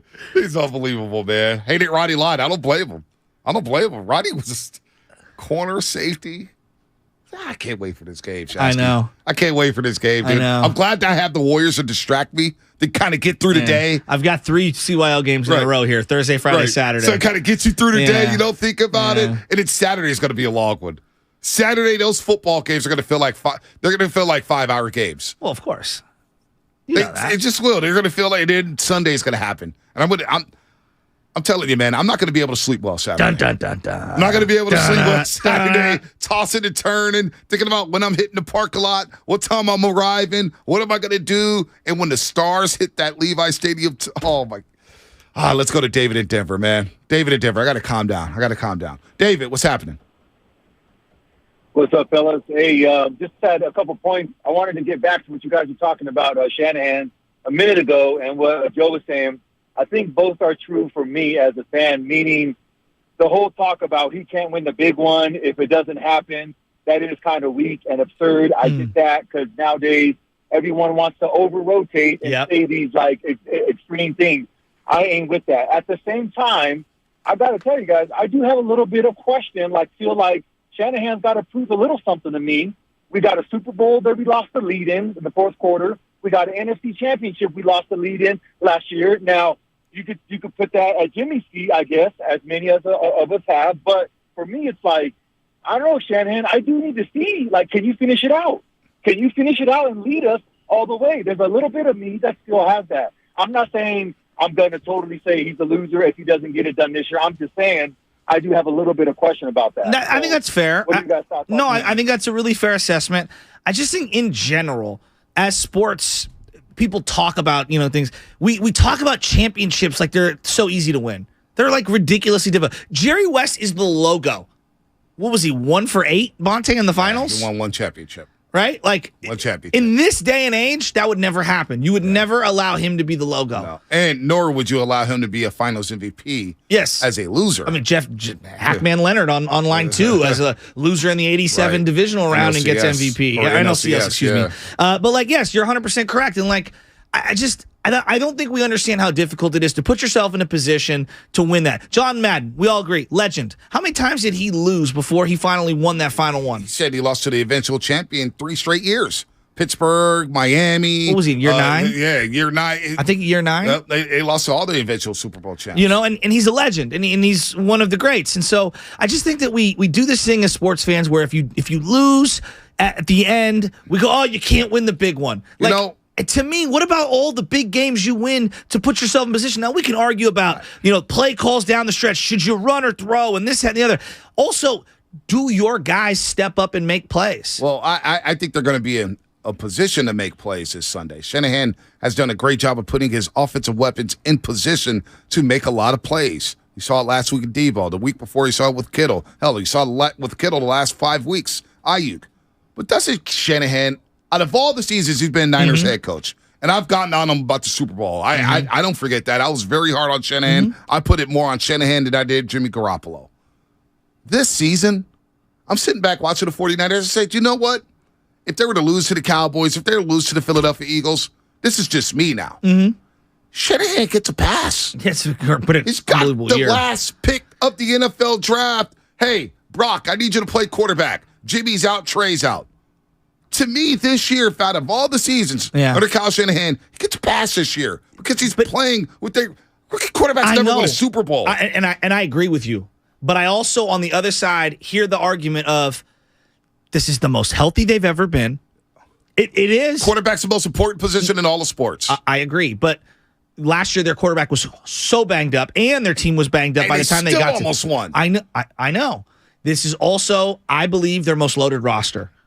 right? So as much as I want to say... Is this defense better than the 2019 defense? I have a hard time with that. I don't think this defense is better than the 2019 defense. Personally, I'm going to go with 2019. Yeah. I think their pass rush was more comprehensive. Right. I get Trent Williams won a Super Bowl, but he's in the league for 5, 6, 7 years already. Trent Dilfer was a top 5 pick with the Tampa Bay Buccaneers. People forget that. He was a top 5 pick. The Trent Dilfer Super Bowl? Dilfer with the Baltimore Ravens. Yeah, well, they also had a historic defense. Right. And Jamal Lewis was an absolute stud at running back. They could have lost to the Raiders if Rich Gannon doesn't get belly flopped on. Shannon Sharp, Hall of Fame tight end. There's a lot that goes into that. But, I just look at what they've done this year, and I'm torn because I agree 100% with you. If they lose, God, they've got a third-string quarterback, a 7th-round rookie, not like a 4 or 5 year, a rookie. A 7th-round But the other rookie. side of me also says, are they going to be this healthy next year? Is it going to be this open? Because it doesn't feel like there's another dominant team. Yeah. Are they going to have the roster as deep as it is right now? Maybe. Yeah. Ooh, that's why I'm kind of torn on that. Yeah, this is where I will push back. He can't win the big one. That's just, tell me you don't know sports without telling me you don't know sports. Yeah. He can't win the big one. Come on. Get out of here. I'm with you there. I hate that in the argument. And you know how critical I am of Kyle Shanahan. To me, this year, he gets a pass if they don't win it all. I look at someone like Andy Reid, he got the one Super Bowl, and it was yup, now he's the best. It's so his 20 years prior meant nothing? For a lot of people, it did. Not for everyone. For a lot of people, I thought he was a Hall of Fame coach before the Super Bowl. That's what I'm saying. But it validated everything. Yep, no doubt. All right, what's coming up on the game? Sponsored by CalHope.org and Department of Health Care Services. We got Tim Kalishaw sound coming up. We'll continue to break down Niners, Cowboys. We got the Warriors playing the Boston Celtics. Some quick thoughts on that as well. That's all coming up on The Roast. Life is uncertain. It's okay to feel stressed, anxious, worried, or frustrated. CalHope can help. Access CalHope's free and secure mental health resources. Call 833-317-4673 or live chat at calhope.org. Bud Light was brewed to be a delicious and easy-to-drink beer, even when the little things in life are hard. Like when the game is going into overtime, but you have even more time to enjoy it. And a fresh Bud Light. Bud Light. Easy to drink, easy to enjoy. Pick up Bud Light at your local retailer today. Enjoy responsibly. Anheuser-Busch Bud Light Beer, St. Louis, Missouri. Listen for the latest ski, snow, and road conditions with the Toyota Tahoe Report every Thursday, Friday, and Saturday throughout this snow season with Johnny Mosley. Brought to you by your local Toyota dealers. Toyota, let's go places. Visit Friedman's Appliance in Pleasant Hill to see Signature Kitchen Suite's full line of luxury built-in appliances, including the first Pro range on the market with built-in sous vide, induction, and gas all on one cooktop. And now it's easier to build the kitchen of your dreams with the Dream Suite Savings Program with additional bonus rebates. You can see all of the Signature Kitchen Series appliances displayed beautifully in live working vignettes at Friedman's Appliance in Pleasant Hill or at friedmansappliance.com.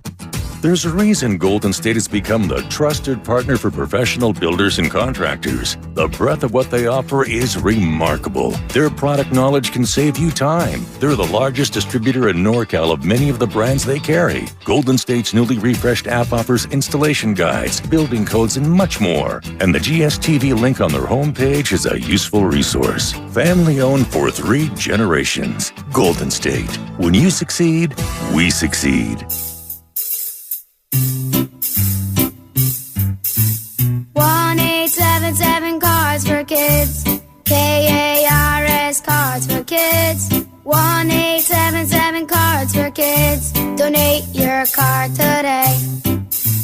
1-877 Cars for Kids. KARS Cars for Kids. 1-877 Cars for Kids. Donate your car today. With car prices at an all-time high, our donors are now getting highest receipts ever.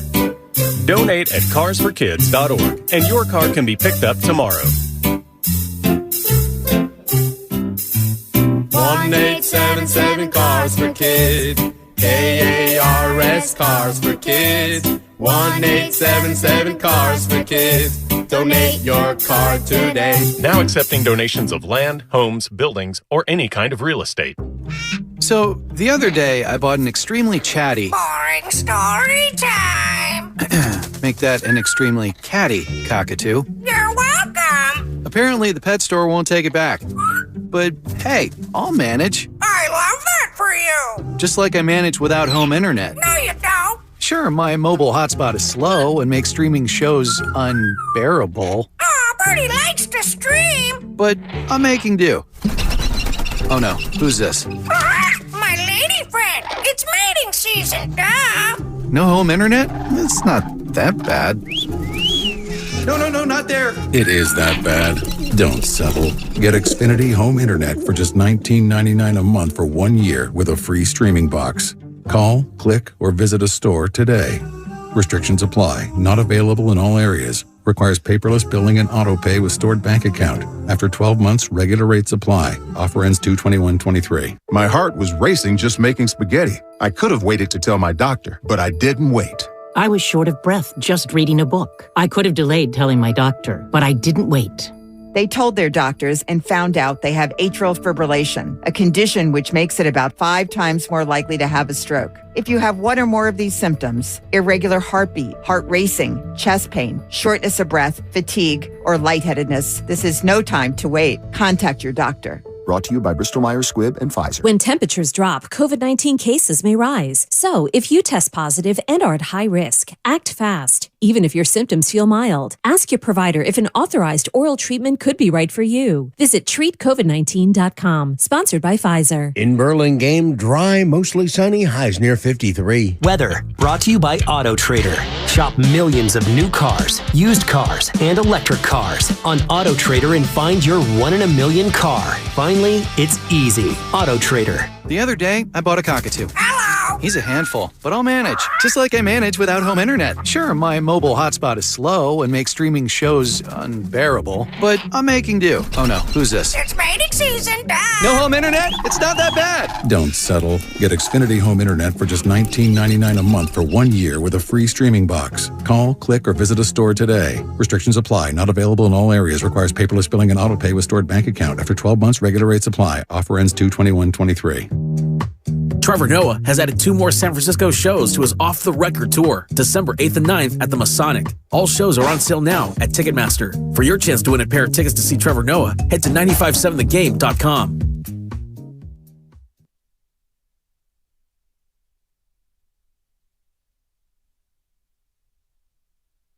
This is Moses Moody, and you're listening to The Morning Roast on 95.7 The Game.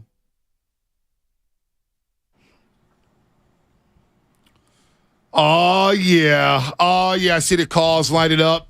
Let's take some calls in a second here. By the way, this segment is presented by the Road to Glendale. West Credit Union, working for you today, tomorrow, and together. And don't forget, tomorrow, going to have a lot of fun at 8:30 a.m. Jerry Rice is joining the roast, and at that time, we're giving away a chance to win Jerry Rice's NFL Blitz Legends Arcade Console by Arcade One Up Official. Now, here's some details here. You go to 95.7 The Game right now. Check out our page. You'll see the console there. It's not just, a little PS5 or a little video game console. It is the actual arcade game, and Jerry Rice is going to deliver that bad boy. It's your chance to do it tomorrow at 8:30, and during our interview with him, he will hold up a keyword on our YouTube page that you will text to 20357. That's 20357. Once he holds up the keyword, we're going to do it a couple times during the interview.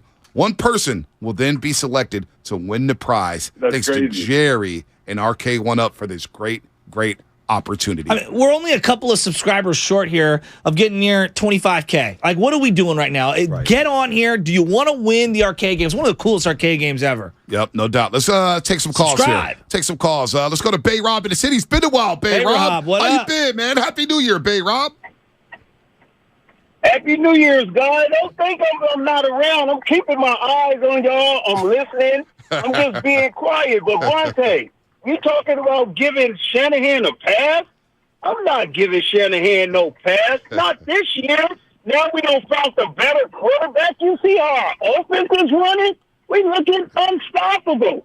So I'm expecting Shanahan to, I'm ready for this. I'm ready for the Cowboys. I'm ready to do this. Our offense looking way better than it ever has been. I've never seen our offense look like this. You know what this reminds me of? What's that? He used to be the offensive coordinator for Atlanta Falcons. Oh, yeah. Yeah, Kyle Shanahan when they were averaging over 35 points a game. Exactly.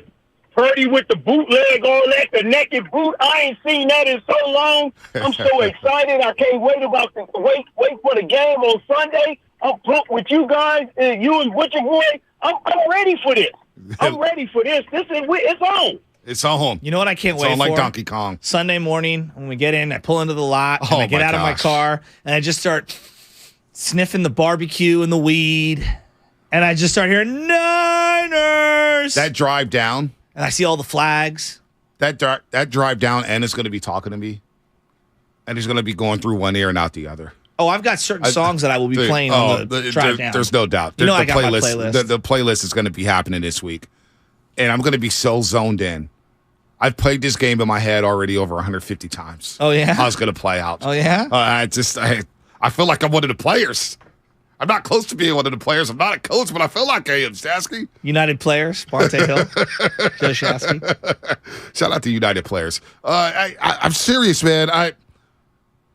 Yeah, this is the one. This is going to be an all-time classic, it feels like. Let's go to James in Napa. James, what's happening? You're on the roast. Thanks, guys. Hey, you kind of did me a disservice today. What I do? Because you had Drew Pearson on, and he was on my Mount Rushmore of most hated Cowboys. Wow. And I'll tell you why. Because after the catch by Dwight Clark, I was in rapturous glory, celebration, and he came within a finger breath by Eric Wright of spoiling it forever for me. And I just couldn't get over the fact that someone could spoil that moment for a little kid. And so he was on my Mount Rushmore of hated Cowboys. And yet he seems like a really great guy, but he really spoiled that day. James in Napa, good call, man. Good call. Let's do this right now. And this will be our Fast Five question. Xfinity Fast Five question. Who's the most overrated Dallas Cowboy? Who's the most overrated Dallas Cowboy? 888-957-9570, excuse me. 888-957-9570. Who's the most overrated Cowboy? That'll be our Xfinity Fast Five question of the day. Spadoni, hit the music. Let's get into it right now. Joseph Shasky III, a.k.a. the Butcher Boy. I'm doing this tongue-in-cheek, by the way. Yeah, I want you to know that because I do respect this guy, and I love him more as a broadcaster. Top five. We're doing top five. I'm not doing five. I'm doing one. This is my number one. Doing one. This is my power rank number one. Steiny, if you're listening. Power rank number one. Number one most overrated Cowboy of all time. It's not even close. Number 8, Troy Aikman. Oh, stop. Let me go here. Let me do my thing here, all right? Oh, man. I wanted you to hear these touchdowns every single year. 9, 11, 11, 23, his only 20-plus touchdown season. 15, 13, 16, 12, 19, 12, 17, 7.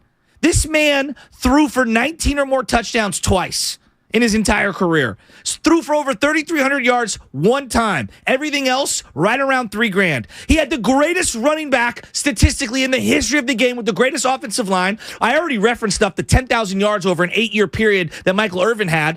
He was like the 5th most important player on his own offense. Now, should he be in the Hall of Fame? When you win 3 Super Bowls as a starting quarterback, yeah, you probably should be in. But let me give you some of his career stats. 58th all-time in passer rating. 73rd at the time, most touchdown passes. 38th all-time in passing. Hall of Famer. 85th in yards per attempt. Hall of Famer. 57th in yards per game. 61st in fourth quarter comebacks. How about his playoff record? I don't care about his playoff record. 11-4. Not one. 11-4. Not one signature game in the Troy Aikman archives. Point it out. I'll wait. The Niners 92 game. That was the Alvin Harper game. Yeah, he threw the ball, though. Oh, he on had a to slant. throw the ball to him. I could have handed the ball to Alvin Harper for an 80-yard run. 52-17 Super Bowl where he threw all those touchdown passes. Come on. Not one signature moment. Come on. Give me his signature moment. That was his signature moment. No, it was not. That what? That was Alvin Harper's moment. Oh, come Alvin, hands up, celebrating at the 8-yard line, even though they hadn't even. The Rose Bowl. The Rose Bowl. The college. We're going to college? Vince Young online too? No, I'm saying the Super Bowl at the Rose Bowl. Buffalo Bills when they dropped 52 on them. That's more known for Leon Lett and his thing than it is Troy Aikman. Oh, come on. And Michael Irvin telling Alvin Harper, that's my touchdown. You stole my touchdown. Stop. Most overrated Cowboy of all time. He's great, but he ain't that great. Oh, stop. He's like the fourth quarterback I take in his own era. 22 of 30, 273 yards, 4 touchdowns in that Super Bowl against the Buffalo Bills. Super Bowl MVP. Signature moments. I'll tell you right now. Well, all right, I'm going my top 5 because I can't stand the Cowboys. Larry Allen, Emmett Smith, Michael Irvin, Jay Novacek, Moose Johnson, Nate Newton. I'll take all of them before I even select Troy Aikman. Let me get it here. All right. Most overrated Cowboy. 5. Number 5. Number 5. Overrated Cowboy of all time. I don't care what Drew Pearson says. It's Danny White. It's Danny White, the guy who was supposed to replace Roger Staubach, couldn't get the Cowboys over the hump, signified the Cowboys' downfall in the 80s. Number 5, it is Dana freaking White. That is number 5. Number 4. Well, I like him also because he was a punter. All right, number 4. He did the pooch punts in the NFC Championship game. Number 4, overrated Cowboy. All right, number 4. Ezekiel Elliott. Oh! Number 4. So overrated, it's not even funny. This guy can't move. 13 carries, 27 yards last week. Again, the more carries the Cowboys give to Ezekiel Elliott, the better it is for the 49ers. The better it is for him. Ezekiel Elliott, number 4. All right, Danny White, by the way, going to be on with Dibbs and Larry, not Willard. Where's Willard? Oh, I don't know. Well, you can tell Danny White that he's overrated on my list. Number 3. Number 3. Number 3, most overrated Dallas Cowboy of all time. It is the X-Man, Dez Bryant. This guy couldn't stay healthy. He had like 3 years. You throw up the X guru, throw it up all you want to. He was overrated. He ain't no Michael Irvin. He ain't no Drew Pearson. He may not even be CeeDee Lamb. Hell, he ain't even Alvin Harper, who was the fake number 80. Dez Bryant, number 3, most overrated Cowboy of all time. Was it a catch or not? It was a catch. I'm with you. But you know what? I bet on that game and the Cowboys covered, so I'm not mad. The best of both worlds. Cowboys lost, and I covered. He's a better tweeter than he was a football player. There's no doubt about it. No doubt about it. All right, number 2. Number 2. Most overrated Dallas Cowboy of all time. It's not Troy Aikman. Put some respect on Troy Aikman's name as an announcer and as a quarterback, 3-time Super Bowl winner. I feared him when he was a quarterback of the Dallas Cowboys. The most overrated, number 2 overrated Cowboy, Tony Romo. Tony Romo won 2 playoff games. All right, Tony Romo botched the snap. Won 2 playoff games. Hold. Botched the snap. Couldn't get the ball to Dez. Lost his job to Dak. Couldn't get him over the hump. They had the number 1 seed against the New York Giants at home in Texas Stadium, and they couldn't beat the Giants. Romo had to drive for his life to get him to the NFC Championship game, and he choked. Tony Romo, overrated. This ain't fantasy football. It's about winning rings. And you know what? Tony Romo didn't even sniff the NFC Championship game. Number 2 overrated Cowboy all time. Another guy whose career off the field is better than his career on the field. No doubt about that. You never lied, Joe. Never lied. Number 1. Number 1. The most overrated Cowboy of all time. It's the guy in the owner's box. It's the guy who thinks he's a big-time businessman. Right, he's the guy who's had multiple facelifts, Botox. He don't even look the same. It's Jerry freaking Jones, the most overrated Cowboy of all time. He ain't no Tom Landry. He ain't no Hank Stram. He ain't none of those dudes. None of Take Stram or whatever his name is. Jerry Jones, Hank Stram. the most... Tech Stram, I think it was. Hank Stram is the coach of Kansas City Chiefs. Yeah. That's matriculate the ball. Yeah, let's matriculate the football down the field, boys. Yeah, power toss trap. Yeah. Alexander Scott did a really good Hank Stram. I miss Alexander Scott. Number 1, Jerry Jones. Most overrated Cowboys of all time. I cannot stand the Cowboys. That'd be our Xfinity Flex. Excuse me, not Flex moment anymore. Xfinity Fast 5. Xfinity Fast 5. Question of the day: who's the most overrated Cowboy? And no, Troy Aikman's not on my list. Jerry Jones. Herschel Walker should be on that list. Yeah, he was overrated. Another guy whose post-career seems like it's going better than his actual career. You know? Yikes. Right? Yeah, it's been He doesn't even live in the state that he's like the governor of. It's kind of wild. You know what's funny, too, about the Cowboys? The South. You put any running back behind that offensive line, they could do what Emmett do. They could have done what Emmett did. Time out. Emmitt Smith is great. He's a leader. Tell me you don't hold Emmett in less regard than you do Troy Aikman, because I respect They go together. Emmett. They go together. What? They go together. You don't get 19,000 yards. You don't get 19,000 yards by accident. I did not like Emmett. I didn't either, but he was a great player. Florida Gator. Remember that year he held out and they lost? Oh, yeah, they did. They did. He was the most important Cowboy. I mean, come on, man. Well, that O-line was incredible. I couldn't stand him. Who else is an overrated Cowboy?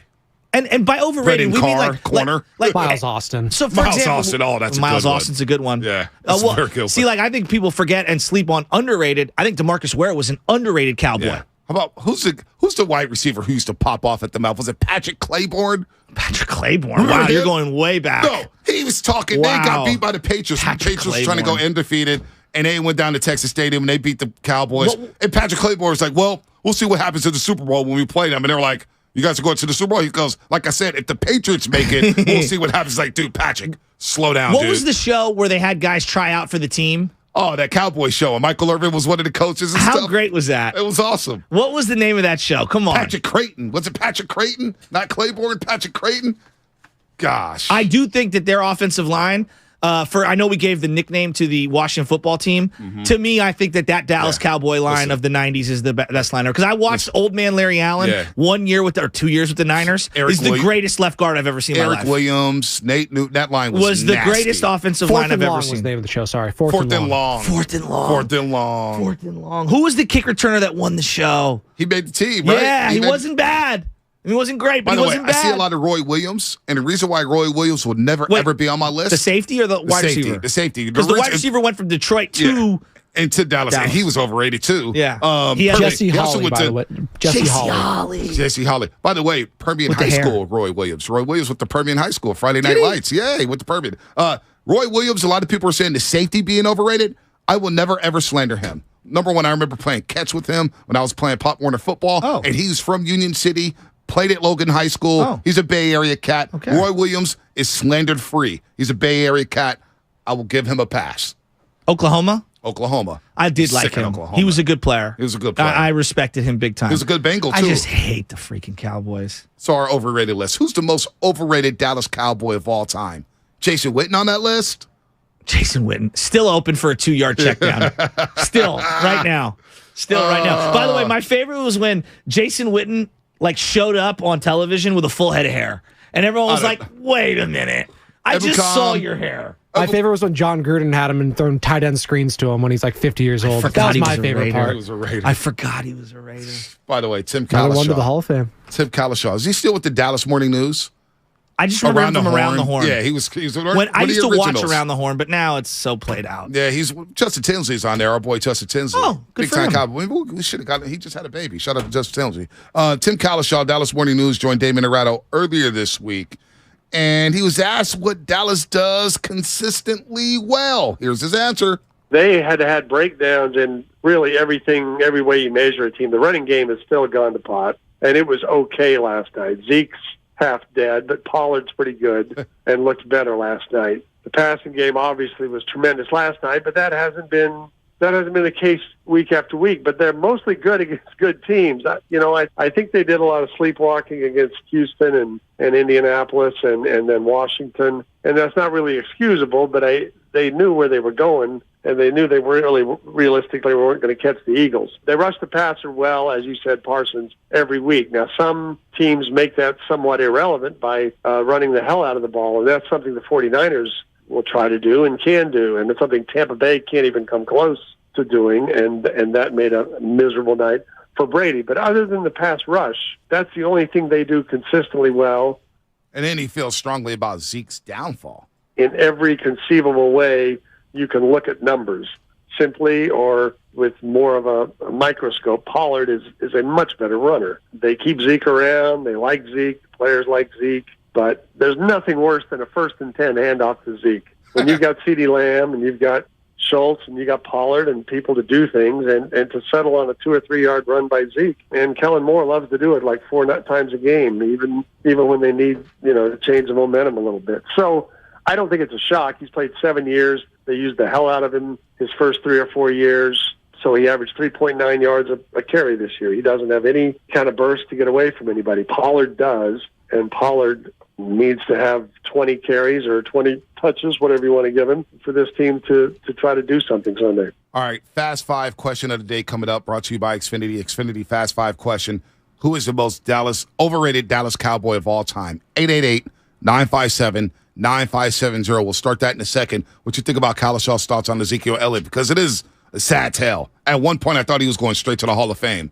Now he looks like he's going to be out the league in a year or two. I thought there was an argument to be made after a couple of years that if we were just going guys that I would give the ball to, 4th and goal, my life on the line, same offensive line for everyone, he's on that list somewhere. I don't know where, but he was on that list. Right. I can't believe I used to say that. Like, he's nowhere near, like, because Marshawn, Derrick Henry. What happened? Was it the holdout? Was it? The body gave out on him. It looks like the body gave out on him, dude. And he took so many hits. He would drop his shoulder every single time and just take unnecessary hits, especially near the sidelines. To pretend like he wasn't great is just false. He was great. He's not even close to that player. Not even close. And it's hard to see him without the belly, when he lifts up the shirt and he shows you the stomach, not the abs. Yeah, I know. It's like me at the gym. Yeah, it's not a good look. Except I don't have a bull ring. The bull ring is weird. I don't get that one. To each their own, Bonte. Yeah, I've learned that in life. No doubt. All right, let's get to the Xfinity Fast Five. Hold.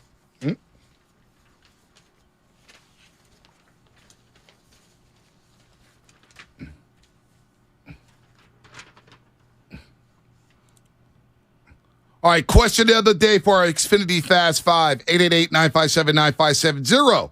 Who's the most overrated Dallas Cowboy of all time? Let's go to Paul in San Jose. Paul, what's happening? You're on the roast. Who's the most overrated Dallas Cowboy, Paul? Well, good morning, fellas. I don't know if I have an all-time answer. I might be too young for that. But if we're talking right now, my answer is Trayvon Diggs. They hype the hell out of that boy. Good call. And every single time I watch him get play, he is burned by the number one receiver on every single team on a consistent basis. Brandon Ayuk is going to have a field day on Sunday, no doubt about it. Trayvon Diggs will enter the all-time conversation at the end of his career if he stays a Cowboy for the rest of his career. I like it. Let's go to Matt in San Rafael. Oh, he dropped. Matt dropped. I was going to him. Cameron, San Jose. Cameron. Hey, Cameron. What's happening? Fast Five. Who's the most overrated Dallas Cowboy of all time? Definitely Tommy Romo. He had all those weapons and only went 2 for 6 in the playoffs. Definitely Tommy Romo. Stay in the broadcast booth, hear your crappy commentary, and then go from there. That's it. I love it. Tony Romo almost made the number one list. I was so sick of him. They pumped him up so much to fail in the playoffs. Tony Romo. Here we go, Jim. That's a good one. That's a great limited fake impression. Mike in San Francisco. Who's the most overrated Dallas Cowboy? What's up? What's going on, you guys? Hey, Bang Bang Niner gang. Herschel Walker is mine. Georgia running back. Just didn't live up to the moment, especially when he went to the league in 1983. He should have just waited and went to the NFL. Agreed. His whole career. Sorry about the language. Oh boy. There it is. At least he said sorry, and I dumped it. Yeah, he did say sorry. Sorry. Would you say that Guru makes the list of overrated Cowboys? Nah, Guru's one of my favorite Cowboys. How about Skip Bayless? Because I was thinking about what Willard asked me yesterday, like, why do you hate the Cowboys? And I do think a part of it is you got Moose Johnson, and we got Jason Garrett, who says nothing on Sunday Night in America. We got Witten, who was doing commentary, and Romo. I kind of like Jason Garrett. I'm not gonna lie. He's got that weird smile. He's so cringy. You can't stop watching. Are you kidding me? He's terrible. It's so bad. It's good. It's so bad. It's good. Chris Sims looks at him with so much disdain. Right. Skip Bayless has nothing to do with my Cowboy hatred. Nothing to do. Skip Bayless is irrelevant. I do not like Skip Bayless. He's irrelevant. All right, that was Fast Five. I didn't like him when he wrote for the Merc. Yeah, no, he was not good when he wrote for the Merc. That was Fast Five, brought to you by Xfinity. Supercharge your home with supersonic Wi-Fi, unbeatable internet, only from Xfinity. Been a fun show tomorrow. Again, we'll give out the arcade game, NFL Blitz, Jerry Rice, 8:30 a.m. You don't want to miss that. We'll have the code word during the interview, and then we'll text that bad boy to 20357. That's 20357, and you'll get a chance to win a great, great prize from the GOAT, Jerry Rice himself. Shout out to YouTube, Xfinity, the Xfinity mobile text line, and Twitch. Got Dibs and Kruger in the building today. And I'll ask you right off the rip, Dibs, most overrated Cowboy all time. I think you had him at 2. I think he should have been 1. Ooh. It's Tony Romo. And really? Yeah, and I guess he's only overrated in part because of what he's gone on to become as a broadcaster, but just in terms of Tony Romo as a quarterback, and, these Dallas quarterbacks and you mentioned Danny White earlier at number 5. I didn't really like that. Danny White today, 11:30, friend of the program. Also a punter, as Joe pointed out, which the throwback double roll. But I think it is Tony Romo to me, and maybe it's because he's been so hyped now after the fact. But Tony Romo was a nice player, but they never won anything with Tony Romo. Didn't snap the NFC title game. He had Troy Aikman, Shasky. Some respect on I'm Aikman's saying in terms of overrated. Yeah. He's the a numbers great don't player. look pretty. He's a great player. But when I look at that team of that version, he was really good. I'm not trying to take it one way. Like, he deserves to be in the Hall of Fame. He's like the 5th most iconic player on that own offense. That's all. Okay, there we go. I would go with... Well, first of all, he didn't get many reps in training camp, so I don't know this. Everybody's saying he looked so great in training camp when he didn't even. John Lynch told us yesterday he didn't get many reps. Even John Lynch is surprised. He's an easy kid to root for when you think about the story. There's no hatred. The story, the father, playing at a high level. You can't deny it. He's playing at a great level. Great. But am I going to say? Am I going to sit here and say, huh? You aren't sold yet. It's not about being sold. No.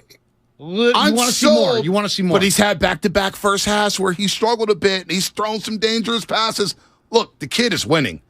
Yeah. He looks better than Jimmy Garoppolo. I can't believe he gives him a better chance of winning Jimmy. Right. I didn't think that was going to happen. He's a rookie, Kruger, a separate round pick. I heard you guys. They replayed your guys' interview last night, right? In the, I believe Damon and Ratto maybe replayed it. Yeah. Okay. And Lynch says in the interview, man, we didn't see this kind of a runner. Right? He was talking about, man, the short area quickness blew me away. Because you see at practice, you can't touch the quarterback. Right. So you're like, like even Trey, like what's going to translate? Can you step up in the pocket? Can you move? His ability when a guy comes at him to like pump fake, flinch, move, spin out. How could anyone see that coming? I know. Did you? No. Crazy. No. To me, though, if you look at the quarterbacks who are still alive in the playoffs, what do they all have outside of little mobility? Instead of Joe and Burrow? Even Burrow's is escapability. Escapability. Can't be a statue. Right. Yes. Not in today's game. And we were talking about, and we'll get into this 9 to noon today in terms of the new mobility, because we used to think it in terms of like Michael Vick, Lamar Jackson, guys, Colin Kaepernick, guys who were going to have explosives with their legs. But now it's more like Brock Purdy, elusiveness, escapability, keeping plays alive. That's the new mobility, and you got to have one of these guys now in the NFL. Yeah, extending plays, no doubt. I did not see that coming from Brock Purdy. Yeah. Throwing down the field, like stretching the field. The Tampa Bay game, I was like, okay, this is different. And you could just the casual fans too. When you get the casual fans who don't live and die with every single play, when they're talking about, hey man, that quarterback's great. Like Kruger, my mom is saying, don't talk about my Brock Purdy like that. She doesn't watch football. Don't talk about my quarterback like that. My girl can't tell me what a first down is. I'm explaining what a first down is. Still to this day, 6 years in, it's just like, I'm looking for a Purdy jersey. So he's won everybody. Yeah. Like I said this, he may be the most universally loved 49ers quarterback since Joe Montana. Because we always had questions about Young. You had the Montana faithful.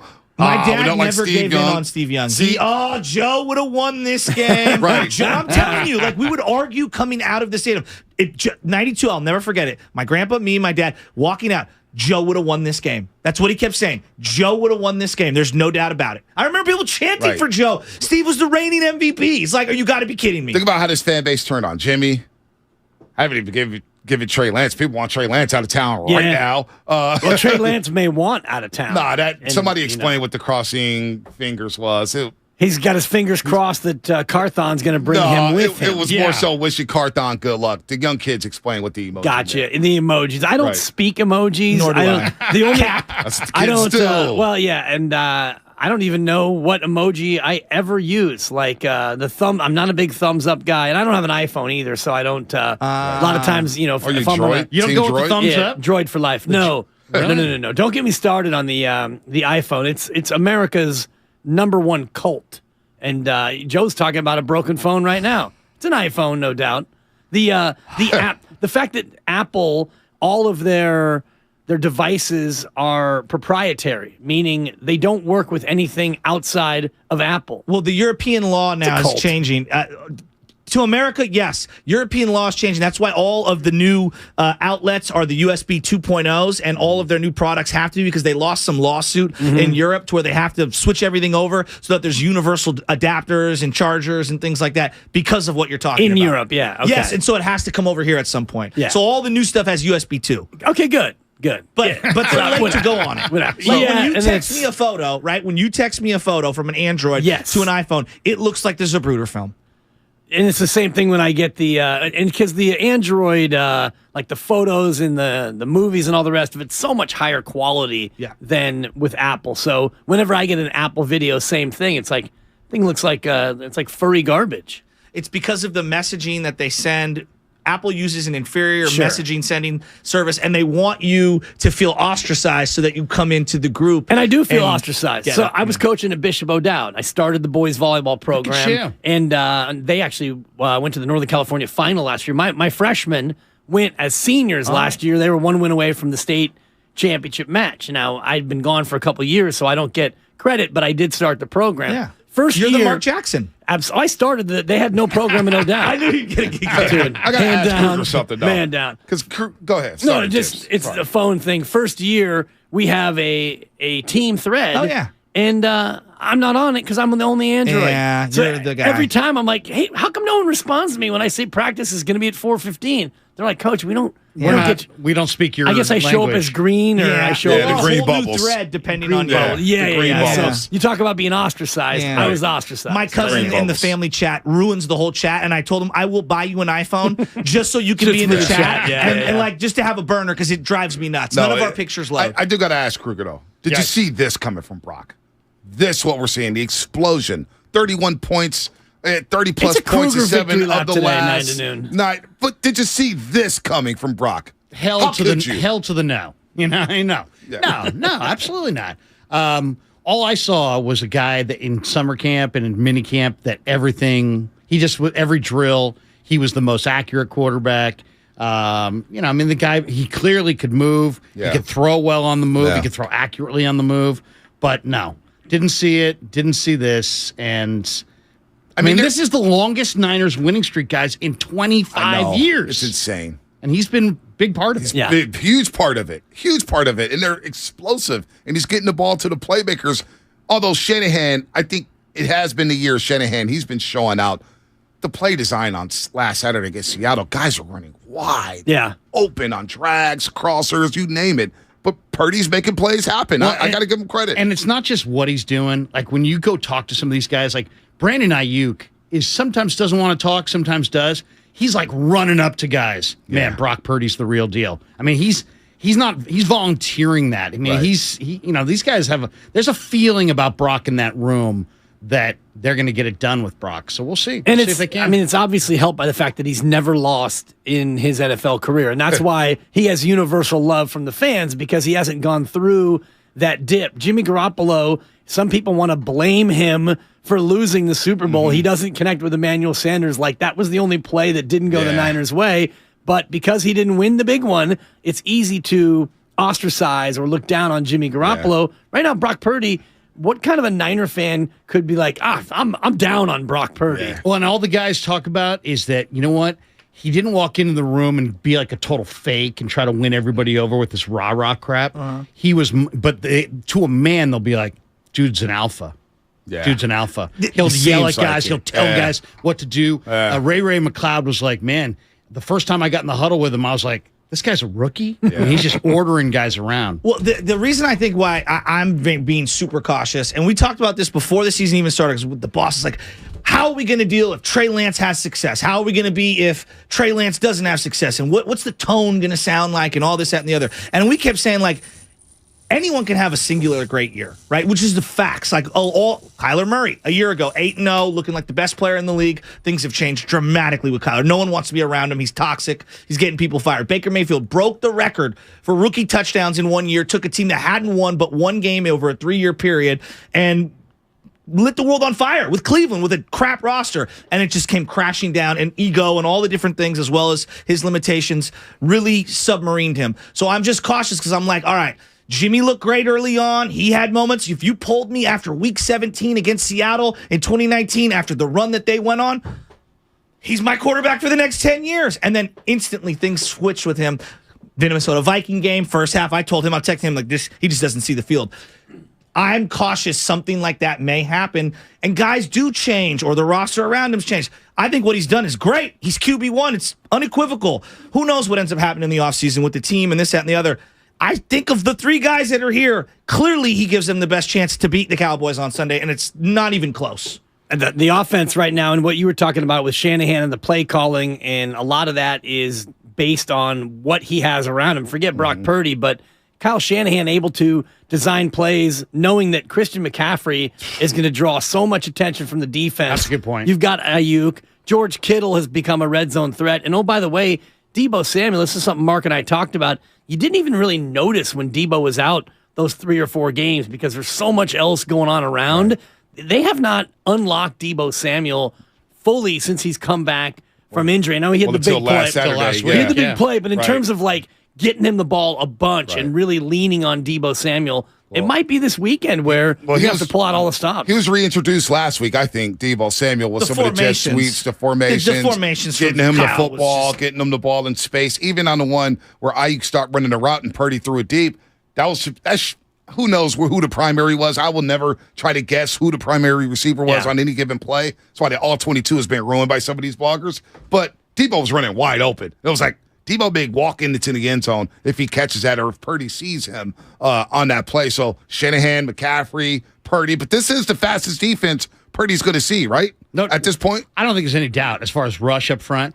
But to me, it's also about Purdy's. He's got the escapability, but look what he did. Look how he responded to a bad first half. Because I thought that first half was kind of maybe his worst first half. He was indecisive and a step slow. Right. And the ball was wet at the beginning. Yes. That first throw. That throw. That was a bad throw. Yeah, but it was wet. Second really wet. half, 82% completion percentage. 5 of 6 on third down conversions. He was incredible. They came right out of the gate out of the halftime with that touchdown with a long drive. It was impressive. Second quarter, he kept rolling out left, and nothing was there, and he's spinning out to left. I'm going, oh, boy, they're going to send something to that right. But he adjusted. He stepped up to the right a couple of times and just kept it up, mixing it up well enough to keep him off balance. He was just unflappable in the second half. It still scares me when he does that reverse pivot to the left and puts his back to the defense. Either way, when he turns, and those are the plays where you see a guy come around and slap the ball out. It hasn't happened to Brock Purdy yet, but that's the one that always scares me when he completely turns his back to the defense to try to make a play. Sunday is the final exam, and it's Purdy on Parsons. I mean, it's like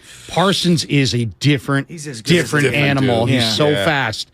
He's so instinctive, and they jump routes. Like Diggs is going to want to jump routes. Right. That's his whole MO. He is I'm going to jump routes, and the deep ball be damned. I'm trying to pick the ball off, and so if he can avoid a big mistake, I think it's there. Yeah, if Purdy and Shanahan can use Dallas's unbelievable pursuit against them, exactly. Like almost basketball, slip back door. You know? Exactly. No doubt. You got to be feeling good though with the Purdy stuff. Oh, dude. It's a good lap today. Joe, man, I grew up in the Sunset. I feel like this is their best shot at the ball. That's the way I feel. Since Steve in 94. It's their best team. They're the healthiest. I know this is the stiffest test. This is the best team, top to bottom, that they've had this deep where they're not. Justin Smith doesn't have a torn labrum or whatever. You know, You guys know what I'm saying? They were 7 minutes away from beating the Chiefs. They were dominating that football game. But even dominating. The one that gnaws at me is the timeout in New Orleans. Oh God, they should have went left. In fact, in this game, the biggest play of this last game against Seattle was the Amenahue strip sack. Yes. It came 3 plays after Austin Blythe went down with an injury, and the Niners were gassed. They were done at that point. They had a chance to towel off, get some water. That's a good point. Freshen up. That's a good point. That timeout with the delay game was set up to be Kaepernick versus Ray Lewis, and Kaepernick was going to score.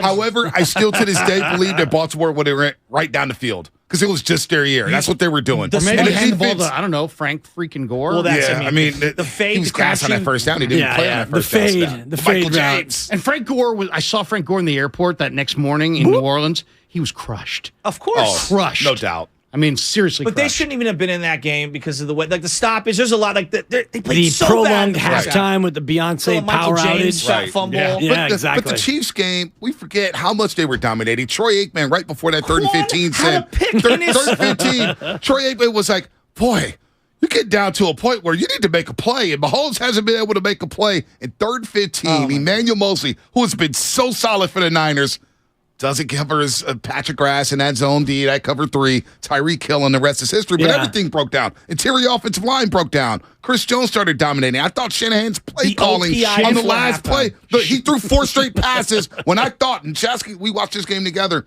3 timeouts, 1:49 left at the 49-yard line. My thought process was Mahomes can't touch the football. We're either going to score or we're going to lose the game, but Mahomes not touching the ball. And he threw 4 straight passes. Don't forget, guys, that Shanahan managed Garoppolo through that game as well because the Niners got the ball back, I think, with some time left on the clock, late second quarter.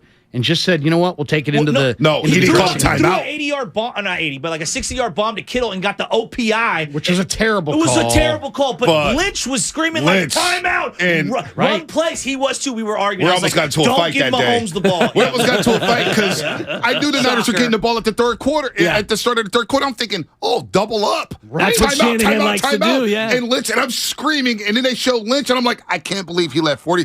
I thought the same thing last week in the second quarter. Quietly, they let the clock run down. I lost my mind with him. Before the Niners got the ball back and took the lead, the brief lead, I was thinking, Shanahan, you're letting the clock run down. Well, how about Shanahan? How about Shanahan with the gun run on 3rd and 17 in the first half? I know. You have Ayuk, Debo, Kittle. You have maybe the best collection of weapons in the league. And they don't gun run. Take a shot at it. And with the penalties being what they are, a 5-yard hold downfield, illegal contact, automatic first down. Right. It's an automatic first down in the game. When they squib kicked it, I knew. I said, you're giving them an opportunity to get points here. I thought it was a DK bomb where you can get an OPI or he just jump over somebody.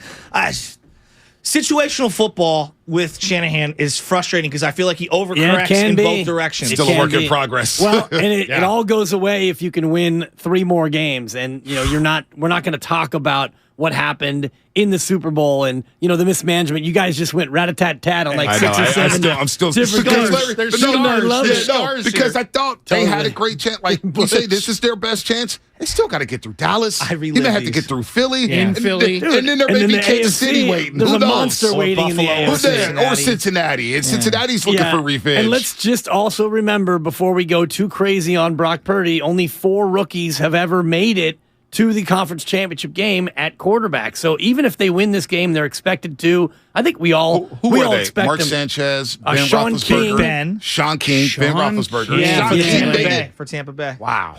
Yeah, so it's only the 4 guys. So who's the other one? I have it on my computer. I'll pull it out there. Right. Let me ask you a question because you brought up like the big games and stuff because we were talking about this. Win the big games. I push back on you don't win any big games. You can't win the big one because it's like, okay, so Tomlin, for example, Tomlin's a great coach, right? He never had a losing season. When was the last big game Mike Tomlin won in January? I'm just asking out loud. And I know he's got the one Super Bowl 15 years ago. When was the last big game Pete Carroll won? Yeah, I mean, it's been a few years. So then, Shanahan's won some huge games in the last 3 or 4 years, and we do this. He can't win the big one. I think it's so unfair. The margins are so freaking thin. Well, when you look at the total number of coaches who've ever won a Super Bowl, and we did this last week or a couple weeks ago, it's I think 35 or 36 coaches have ever won a Super Bowl. Wow. So when you start to look at and the quarterbacks is even, I think, the same number, like 34 guys. So when you start to look at like how special and what rarefied air you will be in, think about these 2 organizations, the Cowboys and the Niners, both venerable, both elite. Neither has won a Super Bowl in more than 25 years. I would love to see Brock Purdy put into a situation where the 49ers had a lead in the Super Bowl and they were like 2 first downs away from running out the clock. How aggressive. I think he's that kind of guy with the legs, the smarts, the accuracy, throwing with anticipation, that he'll pick up those last 2 first downs. Well, doesn't it feel like Shanahan trusts him a lot more and Shanahan's killer instinct as a head coach? He lets him throw the ball. Hell, I thought, said it. Dude, I went in the last week thinking, okay, it's Brock Purdy's first playoff game. It's against Seattle. Run the ball, some short passes. First play of the game, He's throwing 40 yards down And it the was field. there. I'm thinking, And he damn, threw all right. 30 times in the 19 rain. In the first half. And that's something we're going to get into today. And you guys, I'd love to hear your thoughts on this. What kind of game is it going to be? Is it going to be an offensive shootout? Because these two teams are the highest scoring team since week 7 in the National. And the two best Football defenses. League. Yes. So is it going to be a defensive slugfest? Is it an offensive showcase? What kind of a game do you think we're going to see? I think this is the most physical game that we're going to see all year for the Niners up to this point. And I think it's going to be a tough one. Like I don't see more than 25 points on either side. Like 21, 24. So you think the defense carries the day on both sides? Yes, and I think getting into the red zone and not just settling for field goal. It's just such a cliche thing. But like they score touchdowns now. That's the difference. Like Brock, they score touchdowns. From 35 yards out, 5 yards out, they score touchdowns. I feel like this Dallas defense is a little stiffer than what they faced this point. This feels tougher to me. I do think this will be one of those 27-24, 31-27 type games because I'm a little worried about this Niners secondary. They've got some weapons over there on the other side with Schultz and CeeDee Lamb, of course. T.Y. Hilton looked good last week. He's got speed. I do worry about the Cowboys getting over the top. Tony Pollard against this linebacker core. It's a great matchup. Fred Warner Jr. or Dre Greenlaw defending Tony Pollard out of the backfield. It'd be hard hitting, but I do think we'll see some very explosive plays in this football game. And there's going to be some points. What's the over-under in this game? 46, I think. I like the over. I lean over. I lean over, too, because here's the thing. It's can the 49ers exploit Dallas's, 22nd run D? Mm-hmm. I think they can. But then can Dallas exploit the Niners' 20th ranked pass D? And I think they can. Yeah. So I think we're going to see – I think Dallas is going to come out and go up top and hit a few and try to loosen the Niners up and then run behind that, where I think the Niners are going to come out and run it at Dallas and see if they can dominate the time of possession. Yeah. I did feel that. I was telling him, Kenneth Walker in the first half, I was really impressed with Kenneth Walker. There weren't a lot of yards to be had out there, and he ran really hard. They've given up quietly some first half runs that have kind of made me a little scary, and they did it with Josh Jacobs, the Raider game. Yeah. There was a lot in that game going into it, but I'm worried about that. Can you make the argument that the Niners offense is better than the defense right now? Well, right now, yes. I have more concerns about the defense than the offense. I do too. That's insane. I do too. It's insane to think about that in terms of Brock Purdy, big misses, and they lost 11-10 to Denver, right? I mean, whatever it was, 12-11 or whatever it was. Hufanga for me is a concern because Hufanga's got those hungry eyes. Shout out Eric Carmen, and he starts to cheat up, and he's been beat a handful of times because. He's trying to get in there and make the big hit in the run game. Yeah. Tampa did it, 75 yards. They got a call back with Mike Evans wide open.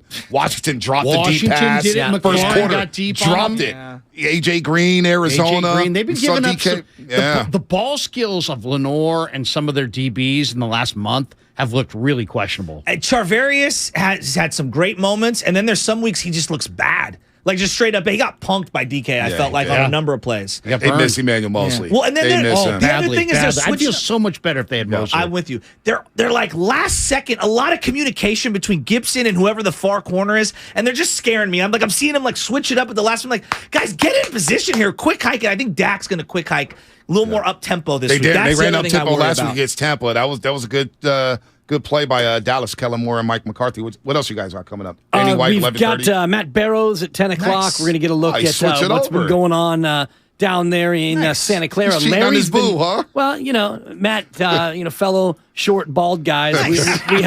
We are kindred spirits, Matt and I. So we'll talk to him at 10. Larry's been down there a bunch, so we're going to get a lot of Larry's insights on this week leading up. And Danny White, 11:30, former Cowboy quarterback. And ask him about the rivalry and, his memories of the Niners and the Cowboys games and what he thinks about this matchup coming up Sunday. It'll be fun. We'll be listening in the car. Dibs and Larry Krueger in for Mark Willard. Going to be a lot of fun. They'll take you up until high noon before Steiny and Guru takes over. Have a good day, everybody.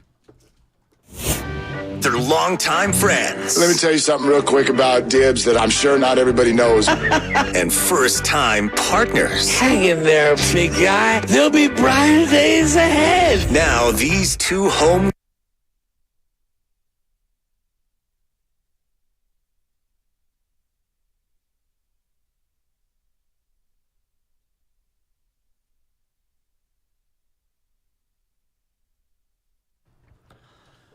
That is Willard and Dibs. Dan Dibley sliding over to the big boy chair, and my main man, Larry Krueger, stepping in rocking the Krug Show podcast T-shirt. Hey. Always good to have you, my brother, especially in a week like this as we count down until Cowboys-Niners on Sunday afternoon.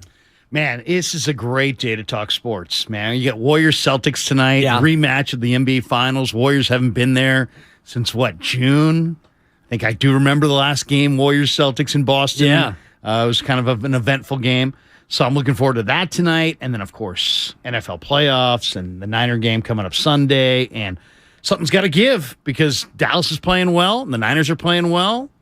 And only one team can move on, so it's going to be good. And by the end of Sunday, we will be down to those last four teams, conference championship weekend. It looks like the NFC game will be at noon a week from Sunday, and the AFC game might be in Atlanta if Buffalo and Kansas City both advance this weekend. The neutral field, the 3:30 Pacific kick. It'll be prime time out in the East when those two teams tangle.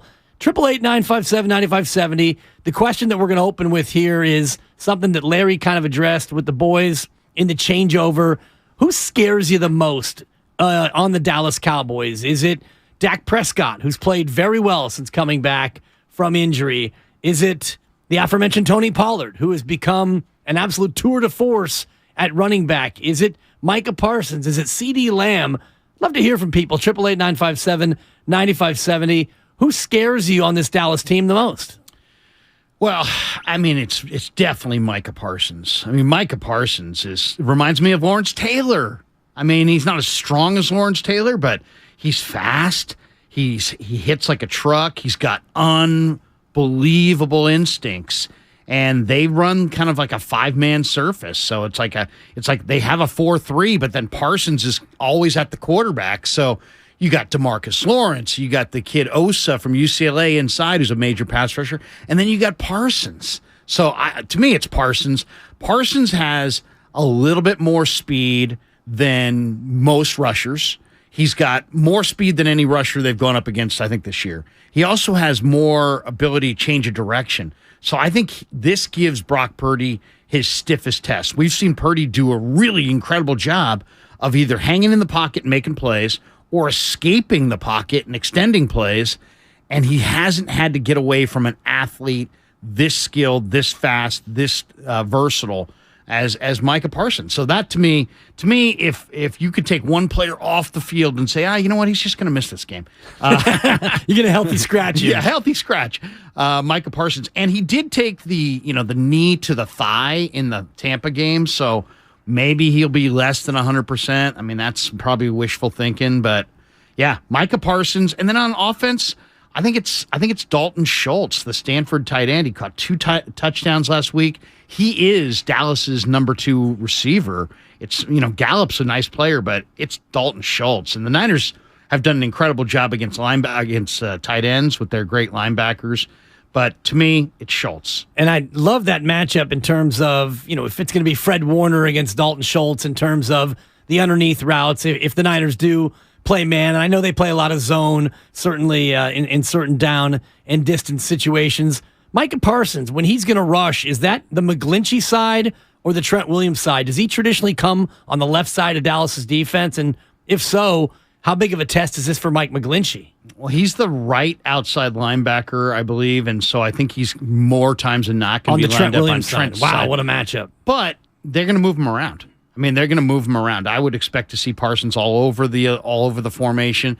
And here's the thing about it. McGlinchey is obviously the guy they want to go at. So if they can go at McGlinchey, I think, and if they can overload that side, I think that's going to be really interesting to watch. I think the Niners have done some really interesting things as far as overloading a side and trying to pick on a particular side of the line with their stunt game. In this one, to me, the big key is going to be the 49er defensive line against the Cowboy offensive line. Can the Niner D-line move Dak off that spot? Can they play those choreographed games that they love to play, the TE and the ET stunts, right, and send guys, corner blitzes, and sending guys from all different directions? You got to make Dallas's line, which has kind of been reconfigured. McGovern's at guard now. They kicked the rookie Tyler Smith out to left tackle. Right. You got to make. They haven't logged a lot of. There's not a lot of continuity there. Make them communicate. Yeah, under it's pressure. Got to be a Nick Bosa game, too. He's been pretty quiet the last few games. Teams are really keying on Nick Bosa, making other defensive linemen try to be the ones to beat you. And I think this is a game where Nick Bosa definitely needs to make his imprint. Well, Kyle Shanahan will weigh in on the other side with who he's most concerned with on the Dallas side of things. But give us a call, 888-957-9570. Who scares you on this Cowboy team? The spread has moved back to 4. It's been 3.5 and 4. It's been kind of toggling between the two numbers. So we are getting some action here on a Thursday coming in on the 49ers, which, man, counting it down to this game, we are now 3 days and 6 hours away from kickoff. Larry, 78 hours away. And, man, it's just getting more and more hyped as we get closer. Get geared up for the playoffs with our store. You know, we have a merch store now, relevant T-shirts, DPOY shirts, merch from every show. Get yours today at 957thegameshop.com. That's 957thegameshop.com. And tune in to Warriors Live on 95.7 The Game, presented by Xfinity. Supercharge your home with supersonic Wi-Fi, unbeatable internet, only from Xfinity. We'll talk Warriors and Celtics today as well, but I want to hear from the people. Who scares you on this Cowboy team as we get set for the divisional round at Levi Stadium? It's Willard and Dibbs. Krug in for Willard. Come on back right here on 95.7 The Game. When temperatures drop, COVID-19 cases may rise. So, if you test positive and are at high risk, act fast. Even if your symptoms feel mild, ask your provider if an authorized oral treatment could be right for you. Visit treatcovid19.com. Sponsored by Pfizer. The red and gold knocked the Cowboys out of the playoffs last year. Prescott takes off running the football. Whoa, I don't think this is going to work out. Oh, my gosh. Oh, the official gets in the way. The game's over. The game is over. Oh, he did. Can they do it again? Wow, I am livid if I'm a Cowboy fan. Find out right here. Oh. This is the Bay Area's sports station. 95.7 The Game. Oh, it's doing great. I've been on it now for about 3.5 years. I've lost 67 pounds, and I feel better than I did at age 40. The only thing I'm just getting older. That's the only thing that doesn't stop. Other than that, I feel good. Listen, we're all getting older, but that doesn't mean you have to feel your age. Are you ready to turn back the clock? It's 2023, and there's never been a better time to start looking and feeling young again. Introducing Andro400.com. Andro400.com has proven solutions to melt belly fat, increase mood and memory, increase energy, and bring that spark back to your love life. Visit Andro400.com or call 888-400-0435 to see which product is right for you. Try the safe and natural way to start feeling and looking your best. And there's nothing to lose with an industry-leading 90-day money-back guarantee. Visit Andro400.com or call 888-400-0435. If you're considering remodeling your home in 2023, talk with your architect or designer about utilizing Golden State Window and Door for your upcoming project. Each location across the Bay Area features beautifully planned displays. You'll be surprised by the variety of styles. Their respected partners include Anderson, Milgard, Marvin, and many other top brands. For locations, images, and more, visit goldenstatelumber.com. Since 1954, Golden State. When you succeed, we succeed. So, the other day, I bought an extremely chatty... Boring story time. Make that an extremely catty cockatoo. You're welcome. Apparently, the pet store won't take it back. But, hey, I'll manage. I love that for you. Just like I manage without home internet. No, you don't. Sure, my mobile hotspot is slow and makes streaming shows unbearable. Aw, Bertie likes to stream. But I'm making do. Oh no, who's this? My lady friend. It's mating season, duh. No home internet? It's not that bad. No, not there. It is that bad. Don't settle. Get Xfinity Home Internet for just $19.99 a month for 1 year with a free streaming box. Call, click, or visit a store today.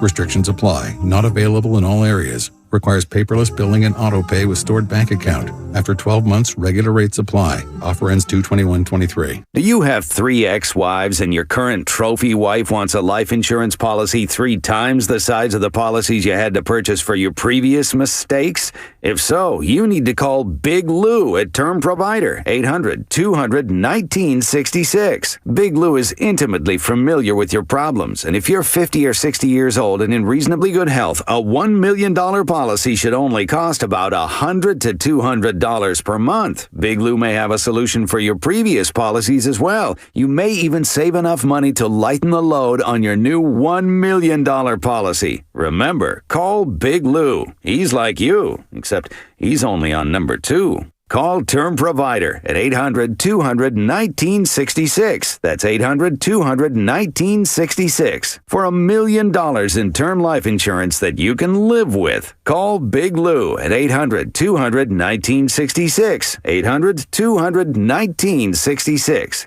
Toyota, the MVP of MPG. With 11 fuel-efficient hybrids to choose from, there's one for everyone. Toyota, let's go places. Need weekend plans? Check out what's happening at your local Lowe's. Weekending at Lowe's gives you and your family the opportunity to make us your weekend destination. Stop by for free workshops, events, and activities for everyone to enjoy. This month, we're celebrating the new year with fun local events like our Dogs of Lowe's Pet Party. Visit Lowe's.com/events for this month's full event lineup. Count on Lowe's for all of your home improvement needs. And now, activities in your community with Weekending at Lowe's. When you can't stop, there's Vicks VapoRub. Vicks VapoRub sends powerful medicated Vicks vapors right to the source of your... so you can experience cough relief and breathe easier.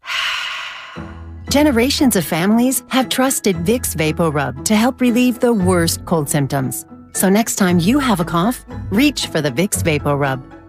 Vicks VapoRub. Cough relieving is believing. Bonus days are back for pros at Lowe's. You earn points and save when you buy the top pro brands you trust, like DeWalt. Right now, you can save $100 on the powerful DeWalt 8¼ carbide tipped portable table saw. Was $399, now just $299. Join today and shop bonus days, only at Lowe's. Bonus points calculated before taxes and fees after applicable discounts, if any. Valid through 1/20. Subject to change while supplies last. Visit Lowe's.com/MVP's bonus points for details. He's the best interview in the Bay Area. Steve Kerr, Warrior head coach here on 95.7 The Game. When those nights happen, I kick myself afterwards for not walking into the locker room and banging on the walls, during our pregame meeting and yelling, do you guys understand what's about to happen? He's on with Damon and Ratto every single week during the NBA season. Wow. Steve Kerr on 95.7 The Game. Presented by Xfinity. Supercharge your home with supersonic Wi-Fi. Unbeatable internet only from Xfinity.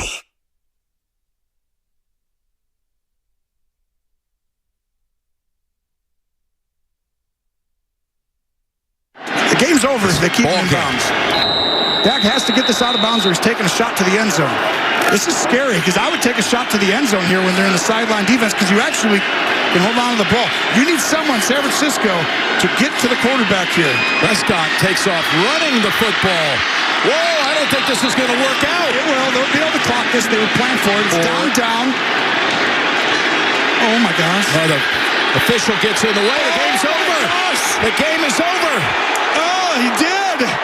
Now, back to Willard and Dibbs on 95.7 The Game. Oh, the memories. Slidegate. That was Romo and Nance from CBS from last year, Larry, when Dak Prescott slides down thinking he had time to clock it, but not so fast, my friend, because the umpire must touch the football before the ball can be deemed ready for play. 3, 2, 1, 0. The game is over. Niners win. Cowboys lose. It's a great game to watch. Niners went there and started off the first drive running it down their throat with Elijah Mitchell. I'm interested to know if Shanahan will use Mitchell this week or if it's going to be all McCaffrey. But I think one thing you can say, Dibbs, Dallas is better than they were last year. And the Niners are better than they were last year. Niners last year were 19th in the NFL in takeaways. This year they're second on defense. They take the ball away. And I think that's going to be the difference. I think it's absolutely going to be a factor. And I mentioned this to Mark earlier. If you look at the Niners and the giveaways, when they turn the ball over 2 or more times, they're 0-4. 4 games this year they lost. In all 4 of those games, they had 2 or more giveaways. So it's not only just the takeaways where they've been remarkable. If you look at their run over the past, I think, 8 or 9, they've got at least 1, usually 2 takeaways in every game. And Brock Purdy's a rookie. He's not turning the ball over. And this team's not fumbling, knock on wood, and Purdy not throwing a lot of interceptions. You know, you mentioned turnovers.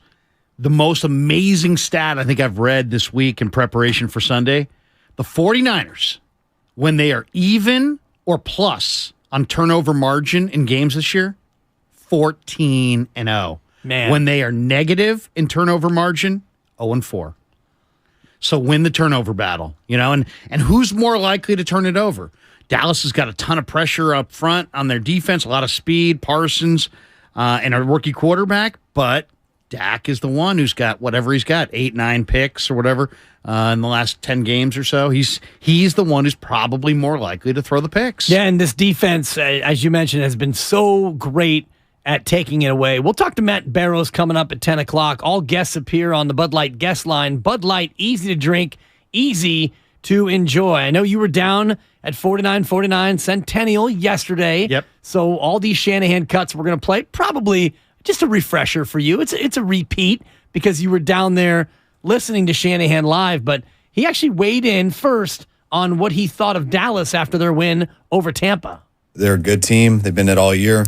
Probably looked at their best on Monday night, which you expected them to, just with the atmosphere and everything. But they've been good for a while, and just watching them this week, it reminds me of their team from last year and only improved. And to your point, only improved reminds him of last year, only improved. Niners better as well. What area do you look at for Dallas in terms of them being better? Is it just as easy as Tony Pollard running better than Ezekiel Elliott did last year?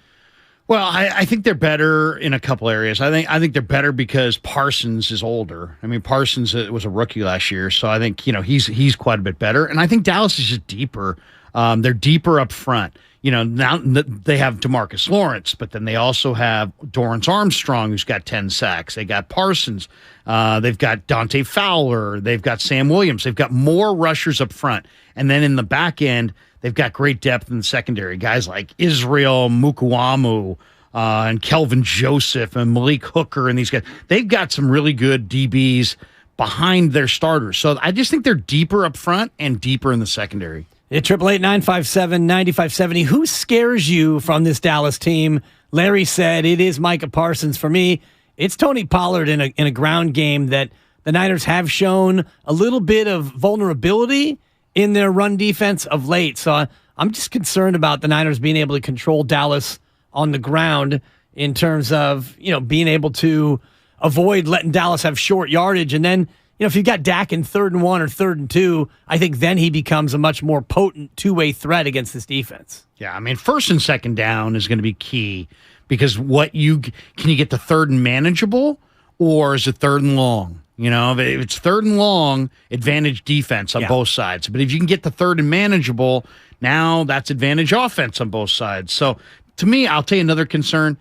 I got a big concern on Diamador Lenore. Can he play with poise, with the ball in the air, down the field? Because kind of like Washington a few weeks ago, when you look at Michael Gallup and CeeDee Lamb, they can make plays down the field, but they also have great ball skills down the field. They got speed and ball skills. Kind of like Terry McLaurin, kind of like Jahan Dotson. And, Weineke and Wentz made some plays in that game against the Niners secondary. And that's where it comes down to the pass rush being able to exert and influence this game. And like you said, if it's 3rd and long, then all of a sudden the 49ers are in a great spot to where if you can get home with 4 and you cover with 7, then you're not as worried about Dak Prescott, being able to pull it down and make plays with his legs. If you have to bring additional personnel, you got to bring 5, you got to bring 6 to get pressure on Prescott. At that point, he can pull it down and break through. There won't be nearly as many defenders, certainly in the middle of the field, then he can do some damage with his legs on 3rd and short. I'm expecting D'Amico Dibbs to play play his guys deep, force Dallas to play underneath, see if they'll make a mistake and get into, behind the sticks, and then you get to a 2nd and 12, and now you're one defensive play away from a big 3rd down, 3rd and long situation. So I think the Niners will play conservatively in the first half defensively and just hope that Dallas works underneath and makes some mistakes. Yeah, bend but don't break, absolutely. I mean, we've seen the Niners giving up some big plays. We talked about Hufanga in the changeover. He's made some mistakes with his eyes that have resulted in big plays for the opposition. 888-957-9570. What scares you about this Dallas team? Kyle Shanahan was asked, and he said it's the Cowboys' defensive line. I think starting with their D-line. I mean, Dan Quinn jumps off the tape to me there. The way he gets those guys to move. I mean, they got some real good rushers. Everyone knows about Lawrence and Parson, but, I mean, there's not one bad one there. The way that they stunt, the way they can create one-on-ones. There's a reason they're number one in getting to the quarterback with sacks and pressures, and it does jump off the tape. Yeah, I mean, that's where you talk about Micah Parsons and the ability one-on-one, and I hope that they line him up against Trent Williams a lot. If I'm Dallas, I'd probably put him on the McGlinchey side more often, but we talk about individual matchups in this game, and Micah Parsons on a bit of a Hall of Fame trajectory with his career. Trent Williams is a Hall of Famer. Yeah, I mean, the one thing Tampa blew last week was they left Parsons unblocked. And it probably was 3 or 4 times in the game that I saw it. So that can't happen. That can't happen even one time. No, that's a recipe for disaster. And the one thing we haven't seen from Brock Purdy is we haven't seen him get pressured a ton. And we haven't seen, he's been sacked, but we haven't really seen him get to a spot where the eyes start to come down the field. He's felt so comfortable. They've protected him so well that he's been able to continue to look down the field. And if Micah Parsons is able to get loose early in this game, and if Dallas is able to get a lead, Brock Purdy might actually show a little bit of that shell-shocked vulnerability, and you can't fault him for that. He's a rookie in a huge spot. Yeah, I mean, he's been incredible, I think, in that he's quick, he's decisive. The one weakness I think we've seen is, we saw it a couple games ago.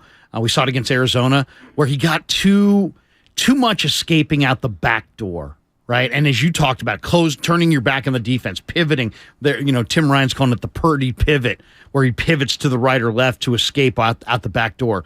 This last game, that first drive, he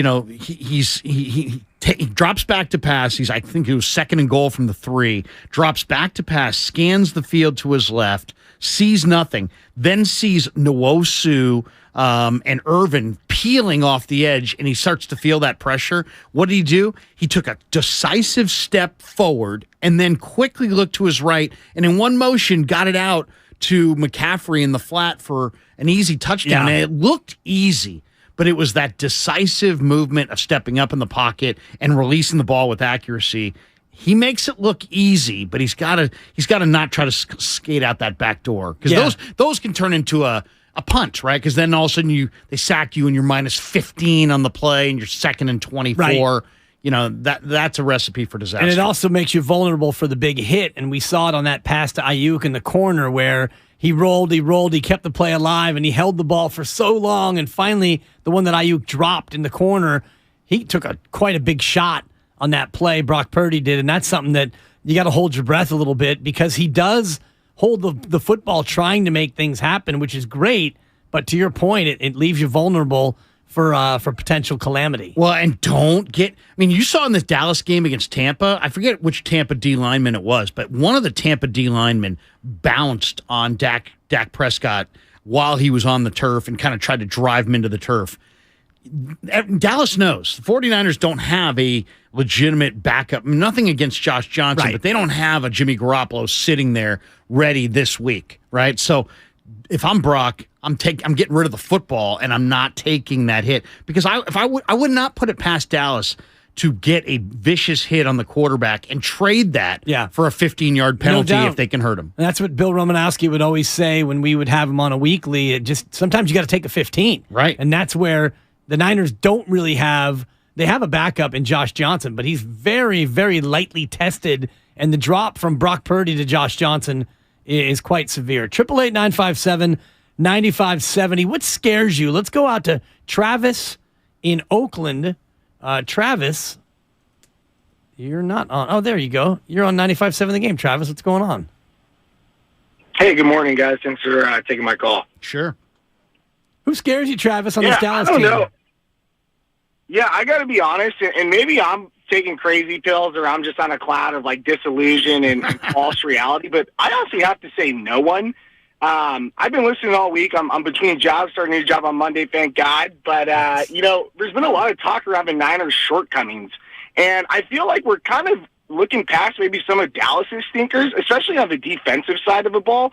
Micah Parsons is a great player. Like, I'm not going to say that he's not, but if you look at some of their performances, they gave up, 40 to the Jags, right, and blew that lead. Right. What did Green Bay hang on, though? I think it was 30-plus. And then even in the last week, guys, they were trying to play for the 1 seed, and they gave up, 30 to the Commanders? And I think at some point, I mean, I didn't watch, I could be wrong, but I saw Dak play, and I saw all their offensive guys play. Maybe McCarthy pulled the starters second half, but, when Philly was in control of the game. But let's be honest, if we want to be concerned around Josh Jacobs gashing the Niners or, Kenneth Walker running hard and Seattle staying in that game first half last week, let's call a spade, and let's point out some of those stinkers that Dallas has laid on the defensive side of the ball. I even left out Gardner Minshew hanging 40 on him.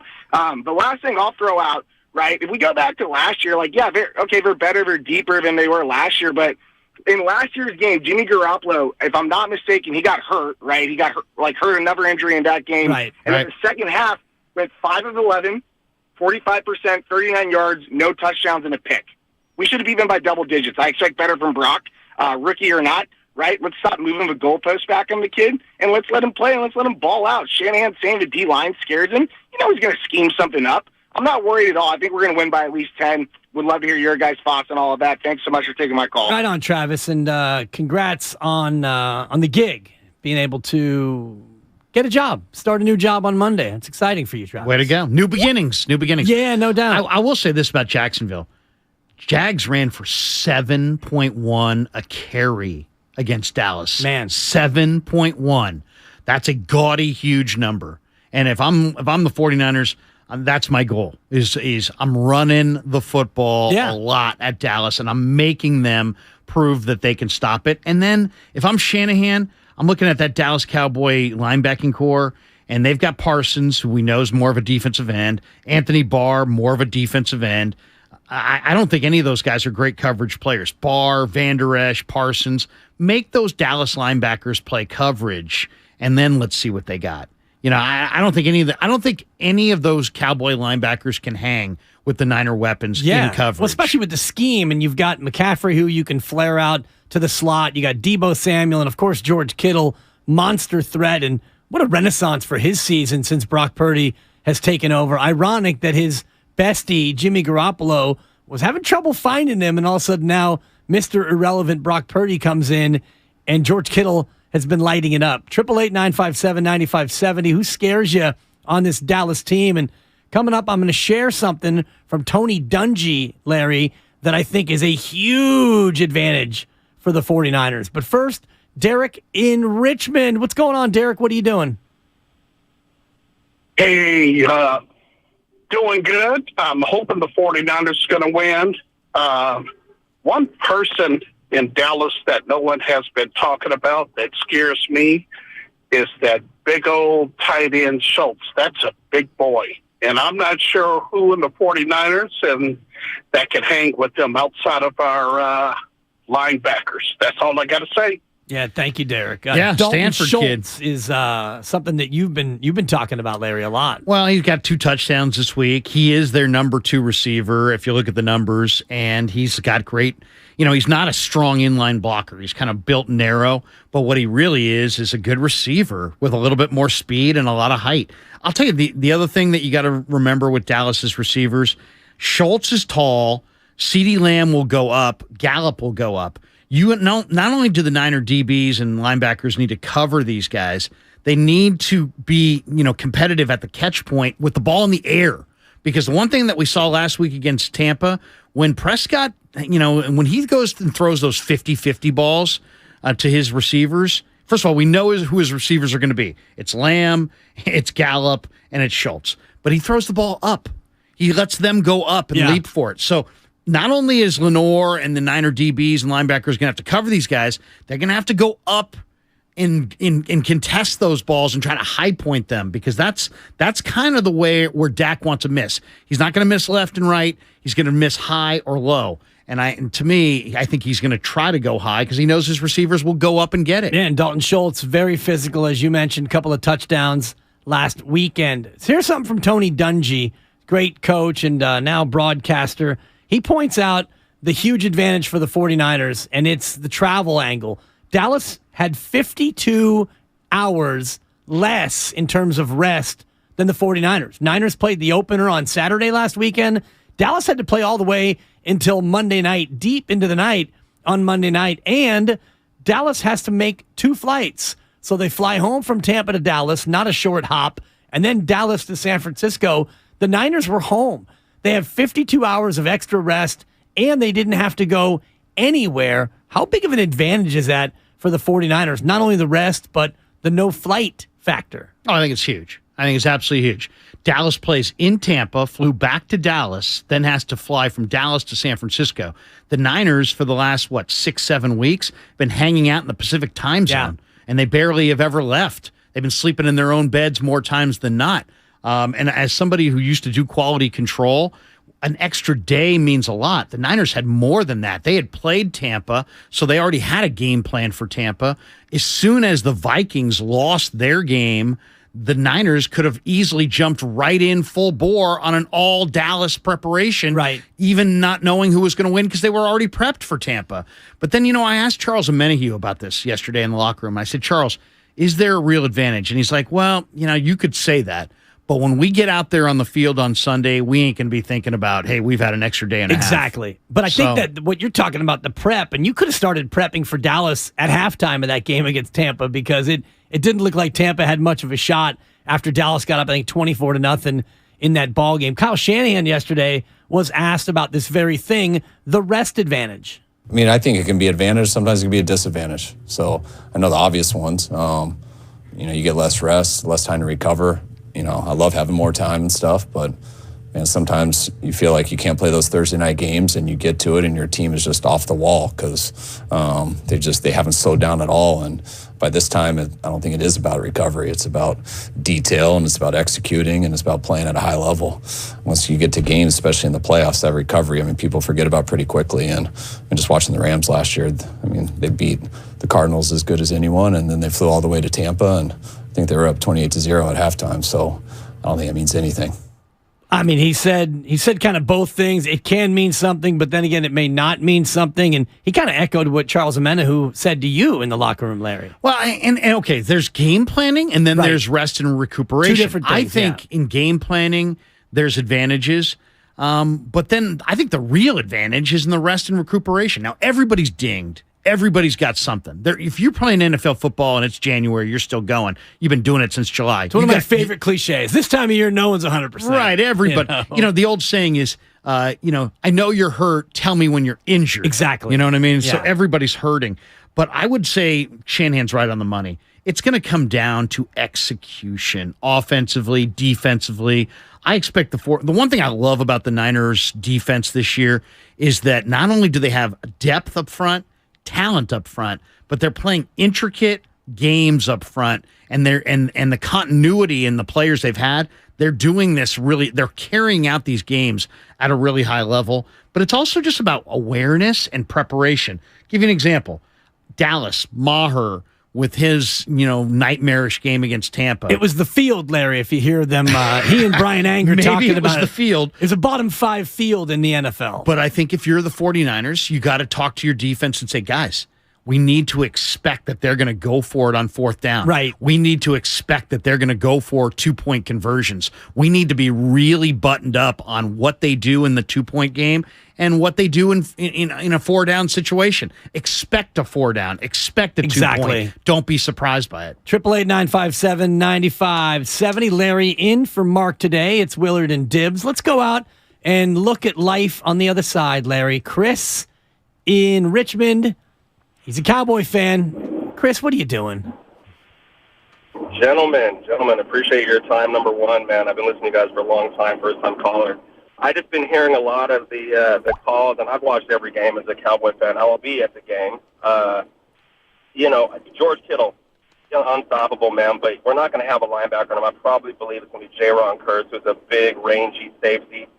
The running game, as far as getting chewed up by the Jaguars, having Jonathan Hankins out, I think that made a big difference. Having him in, I think, makes a big difference.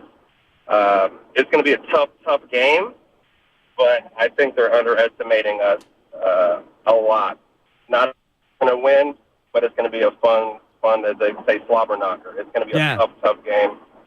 That's one of my favorites, Chris. Thank you. Slobber knocker, Larry, one of my favorite expressions. That and rock fight. I don't think that this game is going to be quite the rock fight. If you go back 10 weeks when these two defenses were the two best defenses in football, I think they both have kind of come back down to earth. And I do think that the Niners offense right now, and it's funny we had this conversation in the changeover, Niners offense right now better than the Niners defense.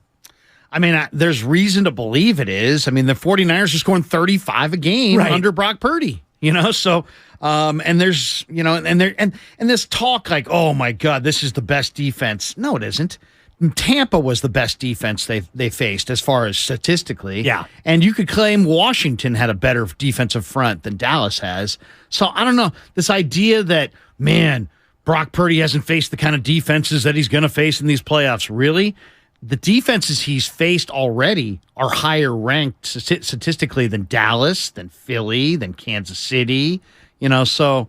And people talking strength of schedule with this Niner team and how weak it's been, but anytime you win 10 in a row and now 11 in a row against other NFL teams, to me, you miss me with that strength of schedule argument. If you're on hold, stay there. We're going to go to Matt Barrows coming up next. The road to Glendale begins now, brought to you by Merrill West Credit Union, working for you today, tomorrow, together. It's Willard and Dibbs, Kruger in for Willard. Matt Barrows joins us on the other side right here on 95.7 The Game.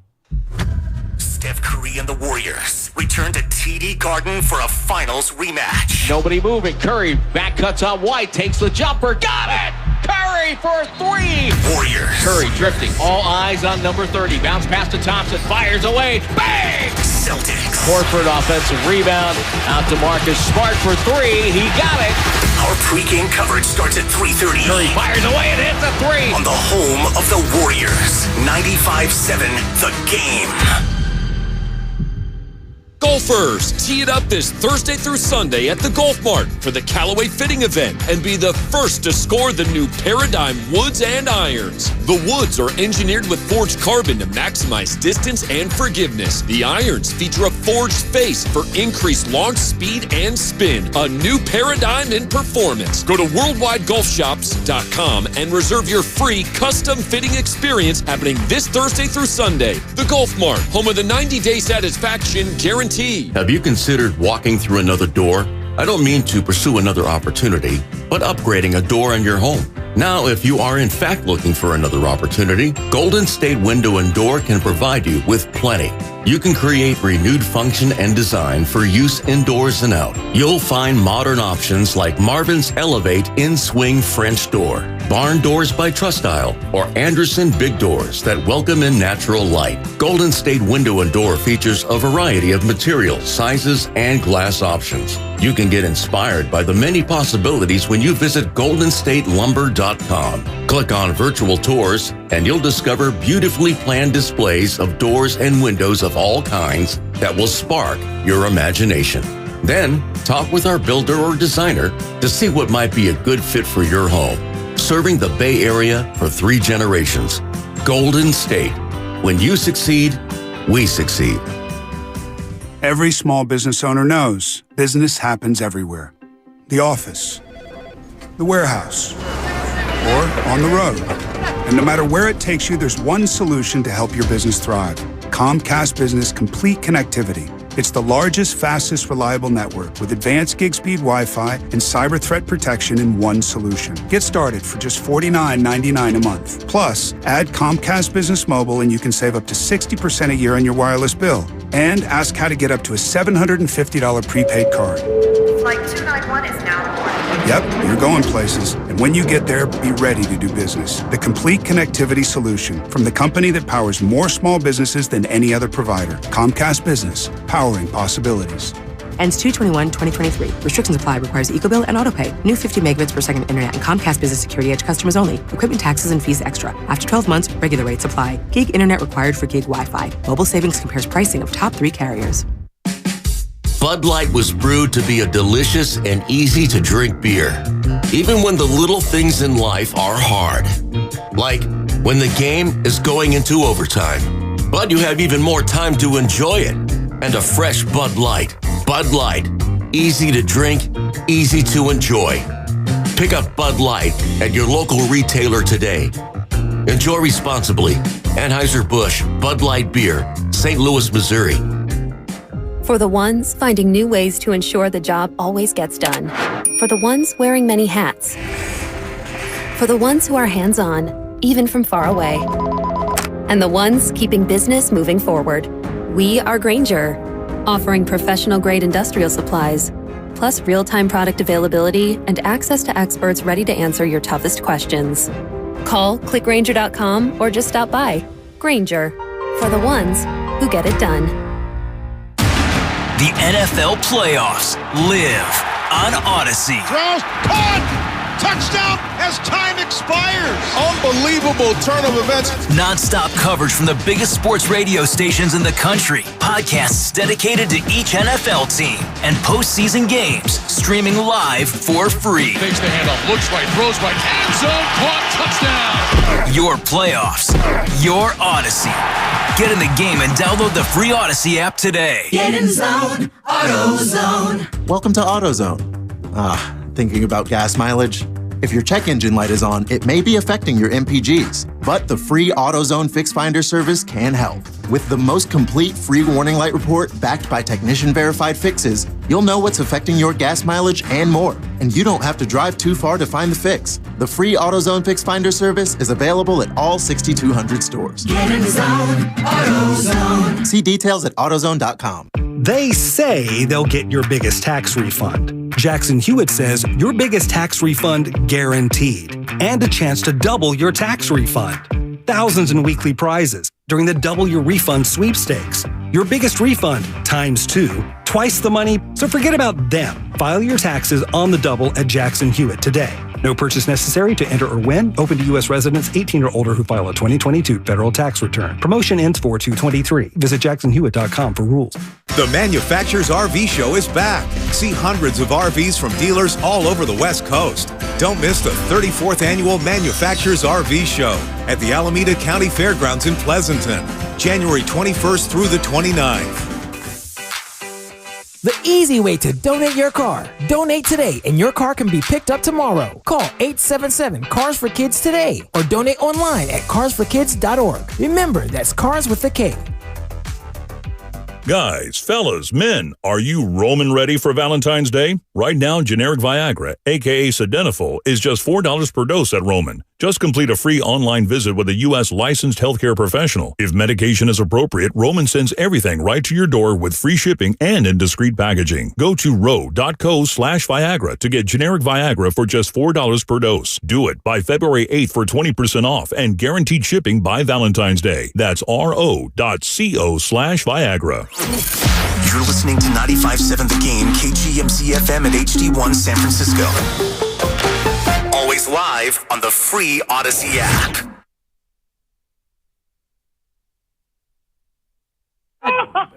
Now, back to Will and Dibby on 95.7 The Game. Nice, bringing us back with a little flavor here.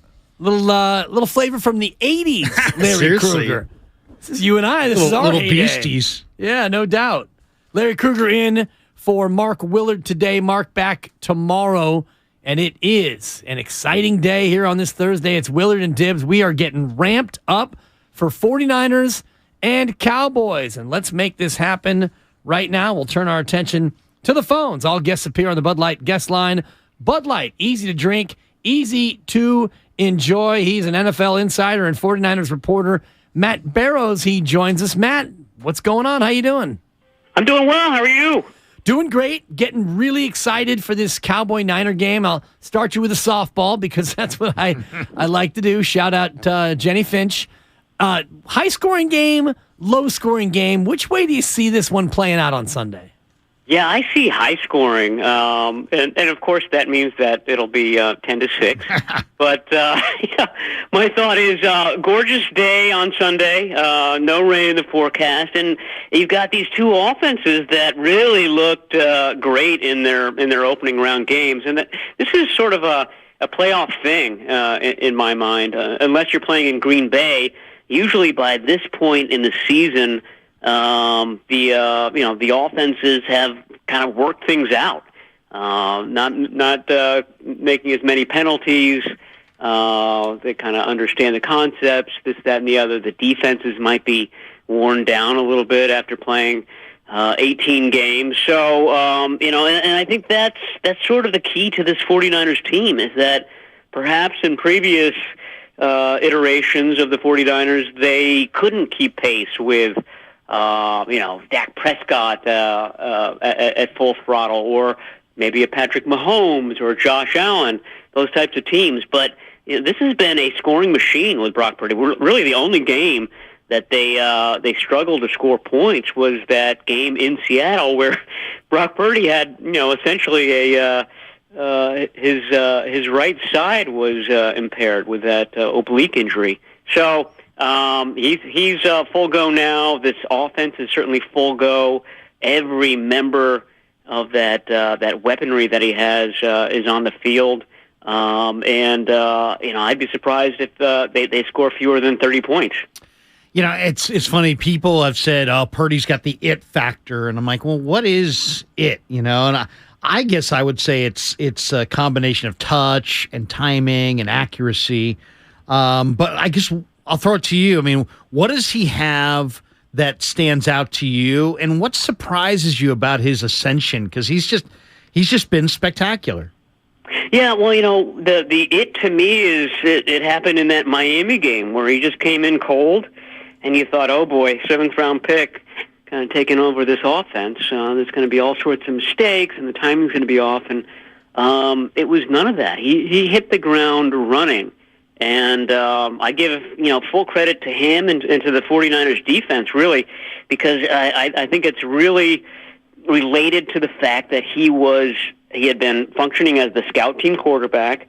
He'd been going up against Jimmy Ward and Fred Warner and Nick Bosa in practices, and to both of their credits, I mean, Purdy was pushing it in those practices, and he was kind of figuring out what the pacing is, the timing is, in order to complete a pass against a top-tier unit. And so I think that ended up being extremely beneficial to everybody because when he got into that Miami game, there was no lag, and he just kind of took off from there. I mean, it went from the Miami game to Tom Brady and the Buccaneers, and that was one of his best games. So every week, it's like a different challenge for him.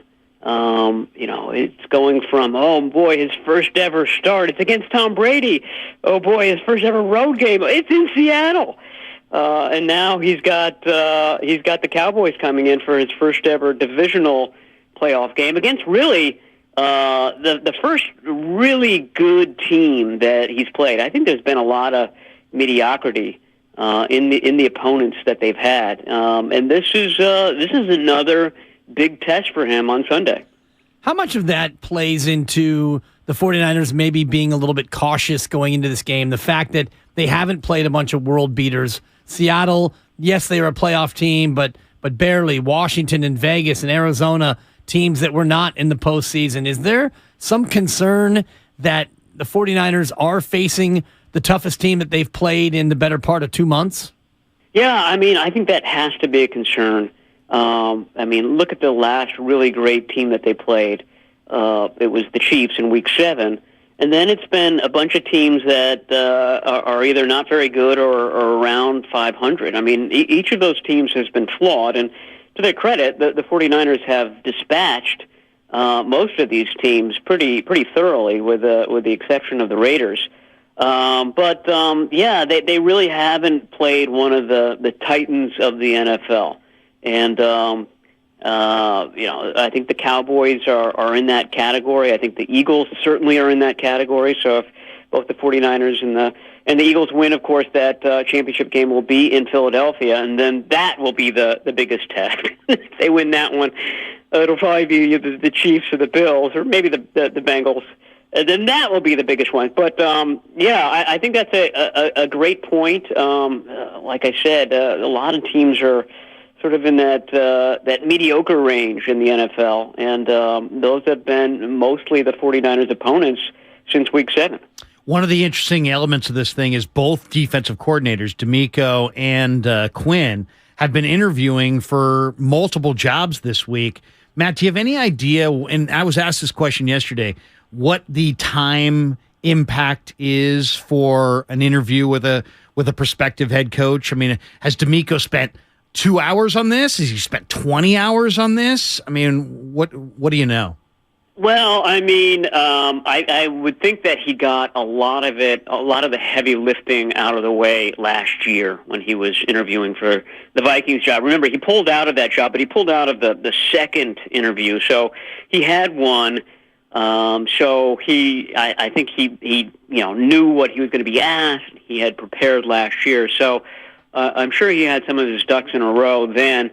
And then, the 49ers have the benefit of having played on Saturday of last week, whereas the Cowboys played on Monday. And so the 49ers had an extra day off. So I can only imagine, and D'Amico Ryan speaks later today, but I can only imagine that he took one of those off days and did a lot of the preparation for his upcoming interviews. So he's got the Broncos tonight, and then I believe he has the Texans tomorrow. And you know what? I have no idea how long those interviews are. I would guess they're an hour, maybe 2 hours. But this happens every off season, and I don't think that it's a big hindrance to his weekly preparations. NFL insider, 49ers reporter Matt Barrows here. Willard and Dibbs, 95.7 The Game. Larry in for Mark Willard. 2 of the last 3 opponents have gone over 100 yards rushing. Is it just a case that they faced good ground games, or is this run defense starting to show some slippage? Yeah, you know what? That first half against the Seahawks was not good, and they turned things around in the second half. Obviously, the Seahawks scored 1 touchdown late against a defense that was full of backups. But I did get the sense yesterday in the locker room that the 49ers are concerned about intensity, that they went into Dallas last year, and this is Nick Bosa speaking, that they played with their hair on fire in that game. And that was a continuation of how they were playing at the end of that season. Remember, they had to basically win out in order to even make the playoffs. So they were already on a roll. And, if there's any concern, it's that they haven't quite captured that intensity level that they had going into that game into Dallas. They hit Dak Prescott 14 times in that game. That's a huge, huge number. And they did it without Bosa for the second half. So it really was sort of an all-hands-on-deck situation where everybody was stepping up, and they were getting contributions from Charles Omenihu and Jordan Willis and Kevin Givens and Azeez Al-Shaair. I mean, all these guys that are sort of in backup roles kind of stepped to the fore in that game. Bosa's point was that they need that effort in this game. They need to rattle Dak Prescott. They can't allow him to be as comfortable as he was against the Buccaneers.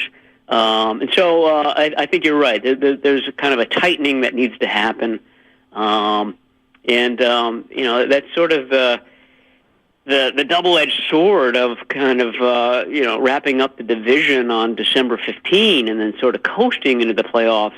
Whereas last year you were really kind of struggling to get into the playoffs. Yeah, you're more rested, you're more recovered. This is a much healthier team, by far healthier team, but they don't have quite the same momentum that they had at this point last season. It's interesting. The Niners, I agree. I think the Niners' defensive line's got to impact this game and put pressure on Prescott. Prescott's got 15 picks in 12 games, so he will throw you one. But you like this game to be high scoring. I agree with you there. I'm a little concerned, to be honest, about Gibson, Hufanga, and Lenore, and even a little bit on Charvarius Ward after watching him the last couple of weeks. Down the field, playing with poise, with the ball in the air, especially contesting at the high point, some of these balls that Prescott throws up there. How concerned are you? You like a high-scoring game. Does that make you think that the Niners secondary is not going to be able to stand up? How concerned do you think the 49ers are about their secondary? Look at the last 3 games. I mean, Devontae Adams goes well over 100 yards, a couple of TDs in Las Vegas. Then A.J. Green comes in and has a big, touchdown to open the game. He was close to 100 yards in that contest as well. And then DK Metcalf, another monster game last week. So that they've been, big, savvy, tall receivers have been the thorn in the 49ers side the last 3 weeks. They've got another one coming in CeeDee Lamb. I mean, everybody who watched that Monday night game saw Dalton Schultz have a huge game. So obviously the Cowboys found some room in that Tampa defense to really kind of hit Schultz. He was close to 100 yards in that one as well. I mean, to me that kind of shows the diversity of the Cowboys' attack. I mean, you had remember the Raiders game, they were hitting Darren Waller, they had Josh Jacobs at running back, they had Devontae Adams at wide receiver. All 3 phases were clicking against the 49ers, and the Cowboys absolutely have that potential. Got 2 really good running backs. They've got Schultz, who's probably the kind of unsung member of that offense, and then they've got the CeeDee Lamb and Michael Gallup on the outside. So there's a lot of things to worry about with that Cowboys offense. We haven't even talked about Dak Prescott running the ball. Yeah. So that's a concern. The 49ers will go into this game saying, okay, if we take away the run, then everything will kind of fall into place. So to me, that's the key. The Seahawks were able to establish the run early. They attempted 20 runs in the first half on Saturday. The 49ers have to kind of discourage that level of running early on, I think, in order to really kind of take control defensively. It's going to be fascinating to see the push-pull from both sides of the ball. Matt Barrows, thank you for joining us, and enjoy the game Sunday. We'll probably see you down there. All right, I'll look forward to it. Talk to you later. Thanks, Matty. Yeah, appreciate that. Matt Barrows, NFL 49ers reporter, one of the real sharp minds in the Bay Area. Larry, you asked a great question that leads us to something that you had brought my attention to prior to the show in the green room, and that's this. 8 coaches remaining, obviously 8 teams, 8 coaches. It makes sense mathematically. 7 of them with an offensive background. And you asked Matt Barrows about DeMeco Ryans interviewing for jobs that are available. The only defensive-minded head coach remaining is Sean McDermott in Buffalo. So, first of all, what do you think of that trend? And secondly, how does this affect DeMeco Ryans' ability to go out and get a job being a defensive-minded coordinator looking for a head coaching gig? Well, it really is interesting. And, a buddy of mine used to work for the Raiders, and I remember him talking when the Raiders were looking for a number of different head coaches through the years that Al always preferred somebody who could call the plays, the offensive play caller, Lane Kiffin, John Gruden, over a defensive guy, or over even a guy like Joe Bugle, who was an offensive line coach. So I think there's now thought to be, you want the head coach to have play calling ability. But it's cyclical, right? I mean, we've seen some defensive coaches rise up. Right now, it seems like we're in a period where the best teams have offensive-minded head coaches. I mean, a guy like Mike McCarthy's interesting, though, because he's not the defensive play caller. He's got an offensive background, but he's not the offensive play caller. You know what I'm saying? So what is he? He's like the Bobby Bowden of the NFL or something. Nice. He's managing. Yeah, the CEO. Exactly. What's his job? To, tell Jerry and Steven, you guys are right, or whatever. I don't know what his job is, but he's not calling the plays and he's not calling the defense. So I think whether it impacts DeMeco, I think DeMeco is on the real short list. I think the list was Sean Payton, but you got to trade for Sean Payton. Yeah. Jim Harbaugh, he went back to Michigan. And then I think DeMeco might be right there at the top of the list, the rest of the list. Yeah. And no Eric Bieniemy, who continues to not be in these circles in terms of likelihood to get a job, and yet he's a guy who's done a ton as a coordinator and as a play caller with Andy Reid, and yet for some reason he doesn't seem to get a sniff this time of year. Yeah, and then we've seen some defensive coaches come in and do a decent job. I think Eberflus, as a lot of people feel like he's doing a good job in Chicago. He's got a defensive mindset. So DeMeco, and the thing is, then the other question is, how good of a defensive coach is DeMeco? Well, it's all about the players. I mean, Robert Saleh was great and got a head coaching job, but then before he was great, he was on the next ticket out of town because the talent wasn't great. So, to me, it's a lot more about the personnel than about the coaches and what they do. But it's what you can do with the personnel, and certainly, I think a defensive coordinator in particular, you're definitely reliant on how good your team is in terms of how good your defense is going to be. How good are your defensive players? You can call a great game as a coordinator, but if you don't have any game wreckers up front, if you don't have secondary corners who can actually cover and linebackers who can tackle, then you're not going to be as good of a coordinator. But I look at DeMeco Ryans in terms of the head coach and see what he does as a motivator and as a leader of men. And, even Kyle Shanahan, who does it in his unique way, he's more than just the laminated play sheet. He's a guy who has this locker room. There's no schism in terms of, the players turning on him. The only controversy, and it wasn't even one, was the Brandon Ayuk doghouse rumblings from last year, and Kyle handled that in the right way. So for DeMeco Ryans, the way he leads this team, yes, they're a good defense, and as a result, he's seen as a good coordinator, but you get the sense that he's a real leader of men. If I'm DeMeco, I'm looking at Brady and Belichick and the success they had and saying, you know what? What was the magic there? Well, you had a brilliant coach. He was a defensive coach, and you had a once-in-a-lifetime kind of a quarterback.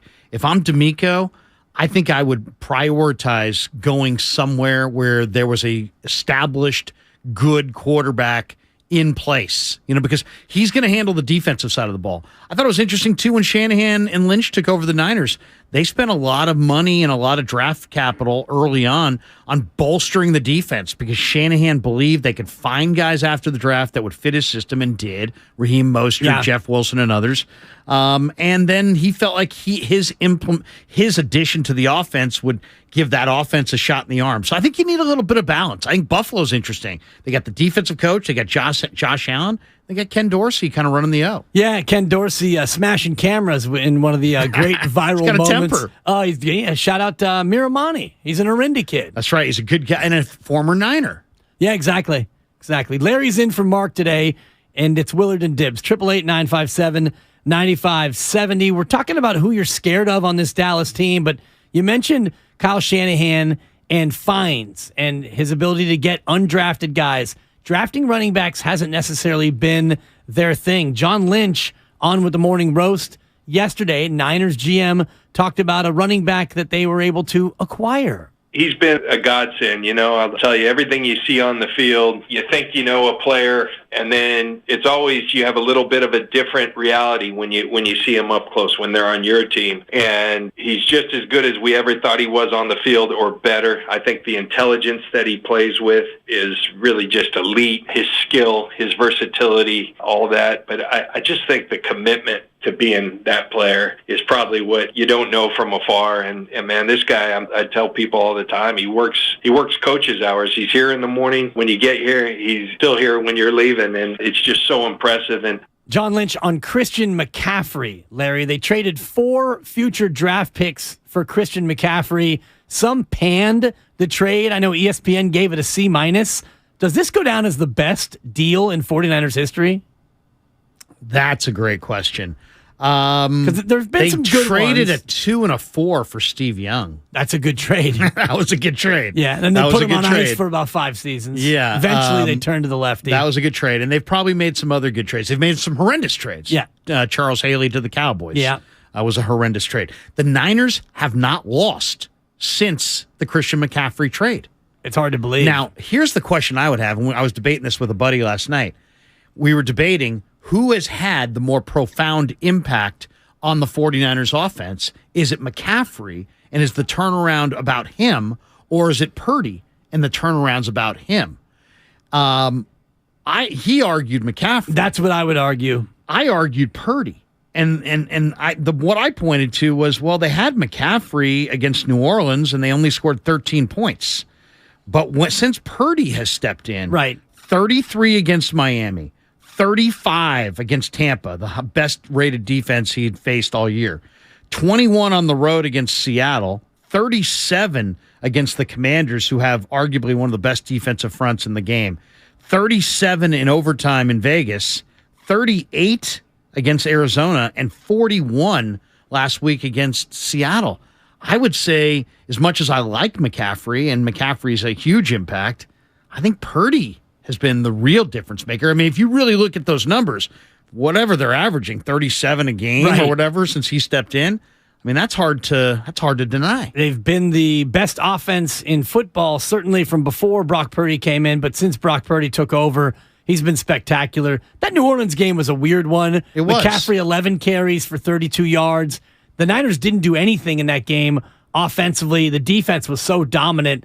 That one felt kind of like a second-gear game where they were able to just kind of coast along and handle a team that was largely overmatched. But what Christian McCaffrey does for the other guys, George Kittle, Brandon Ayuk, Deebo Samuel, even Kyle Juszczyk, and his ability to occasionally run it and catch the ball out of the backfield. When Christian McCaffrey is on the field, defenses absolutely have to take notice. And I think what it's done for Kyle Shanahan, too, in terms of his ability to scheme at a higher level, is what makes me think that his impact has been a little bit greater than Brock Purdy. This is not to sell short a quarterback who has never lost a game, Larry. A rookie, last guy in the draft, has come on, and not only do the Niners not miss a beat, they actually got better since Brock Purdy took over. 888-957-9570. We'll throw that out there to you as well. Who's had a bigger impact on this team? Christian McCaffrey, the acquisition midseason, or the ascension of Brock Purdy? We see Mark on the phones, a couple other calls that are waiting. We will get to you on the other side. Cowboy legend Danny White going to join us at 11:30. I'm looking forward to getting a Cowboy perspective on the rivalry. And I also want to get your thoughts on the other side, Larry, about this rivalry. You're a Bay Area guy, old enough to remember the catch, as do I. I don't know if you go back to the early 70s in those games, but we'll get your thoughts on where this rivalry ranks and some of your great memories of the Cowboys and the 49ers. Get geared up for the playoffs with our store. We've got a store now. You've got a store. Yes. You got the Krug Show podcast T-shirts. I wonder if Guru's going to rock one today. I got one for you too, Dibs. I love it. He loves to pimp the pod almost as much as you do. But we have relevant T-shirts, DPOY shirts, merch from every show, including Willard and Dibs with the trademark, "What are you doing?" Really? Is it on the front or the back? I believe it's on the front. Yeah, It's classic Willard, "What are you doing?" So we got "What are you doing?" shirts.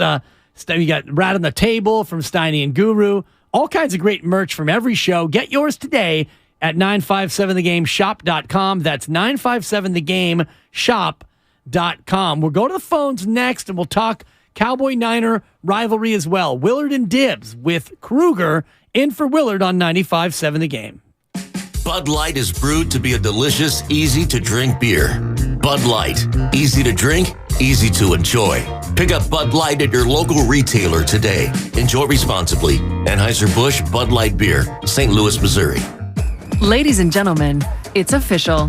Fast just got a whole lot faster. Xfinity has the fastest internet with up to 6 gig speed. Plus, Xfinity Mobile is the fastest mobile service with 5G and millions of Wi-Fi hotspots. You heard that right. Xfinity just increased internet speeds again. And Xfinity Mobile gives you can't-catch-me speeds. The fastest internet, the fastest mobile service, and major savings? Can't argue with the facts. Now through March 21st, new customers can get started with 1.2 gig internet with unlimited data included. It's all just $50 a month for 2 full years with no annual contract when you add Xfinity Mobile with unlimited data at regular rates. Go to Xfinity.com/faster. Call 1-800-XFINITY or visit a store today. Requires paperless billing and autopay with stored bank account. Restrictions apply. Taxes and fees extra. Xfinity Mobile requires Xfinity Internet. After 24 months, regular internet rates apply. Actual speeds vary. Diabetes, high blood pressure, anxiety meds, everyone's on them. If you're a 50-year-old male, maybe a bit porky, and you may even have type 2 diabetes, diabetes, $1 million of term insurance may only cost you about $200 a month. Call Term Provider. Speak with Big Lou at 800-200-1966. Big Lou will find a term life policy for you even if you have type 2 diabetes, are overweight, or have high blood pressure. Term Provider has helped thousands of people like you who think they can't afford term life insurance. To buy $1 million of affordable term life for you, all you need to do is call Big Lou at 800-200-1966. Lou will make sure the scales are tipped in your favor. Call 800-200-1966. Big Lou will answer your call and work to fit you into a term life policy that you can afford. Remember, Big Lou's like you. He's on meds, too. Call 800-200-1966. 800-200-1966. There's a reason Golden State has become the trusted partner for professional builders and contractors. The breadth of what they offer is remarkable. Their product knowledge can save you time. They're the largest distributor in NorCal of many of the brands they carry. Golden State's newly refreshed app offers installation guides, building codes, and much more. And the GSTV link on their homepage is a useful resource. Family owned for 3 generations. Golden State. When you succeed, we succeed. Thank you to all of the business owners who kept people employed during the pandemic. For all you've done, you may be eligible to claim the Employee Retention Tax Credit, a payroll tax refund from the United States Treasury Department, applicable to businesses who kept employees on payroll during the pandemic. The window is closing to claim your refund. Contact Paychex to see if you qualify. Paychex is proud to have helped more than 45,000 businesses secure over $9.2 billion in ERTC claims, an average of $190,000 per business. 50 years and thousands of experts in HR, payroll, benefits, and insurance. You may be eligible to claim the Employee Retention Tax Credit, a payroll tax refund from the United States Treasury Department, applicable to businesses who kept employees on payroll during the pandemic. The window is closing to claim your refund. Contact Paychex to see if you qualify. Visit paychex.com/ERTC to find out how Paychex can help you get additional cash into your business. Paychex.com/ERTC. Paychex.com/ERTC. The other day, I bought a cockatoo. Hello! He's a handful, but I'll manage. Just like I manage without home internet. Sure, my mobile hotspot is slow and makes streaming shows unbearable, but I'm making do. Oh no, who's this? It's mating season, Dad! No home internet? It's not that bad! Don't settle. Get Xfinity Home Internet for just $19.99 a month for 1 year with a free streaming box. Call, click, or visit a store today. Restrictions apply. Not available in all areas. Requires paperless billing and autopay with stored bank account. After 12 months, regular rates apply. Offer ends 2/21/23. As a Walgreens pharmacist, I talk with people all the time about little tips and tricks for filling their Medicare prescriptions, like taking advantage of Walgreens 90-day refills to save them a trip, or using Refill by Scan, which is super easy and right on your phone. And for anybody worried about prescription costs, I say, hey, we got you, with low-cost copays on many medications. Let's talk about making things easier. Walgreens is here. Fill your way and save at walgreens.com/Medicare. See pharmacists for restrictions and exclusions. Wendy's knows cold and soggy fries are the worst. So soggy. That's why we're serving up hot and crispy fries all day, every day. And all night until close. With natural cut potatoes, sea salted to perfection. Show me that potato skin. Wendy's hot and crispy aren't like other fries. We're your dream fry. Choose wisely. Choose Wendy's hot and crispy fries. Guaranteed to be hot and crispy. If yours aren't, bring them back and we'll replace them. Without the ones like you, who work tirelessly to keep things running, everything would suddenly stop. Hospitals, factories, schools, and power plants, they all depend on you. No matter the weather, emergency, or time of day, you're the ones who get it done. At Grainger, we're here for you with professional-grade industrial supplies. Count on real-time product availability and fast delivery. Call, click Grainger.com, or just stop by. Grainger, for the ones who get it done.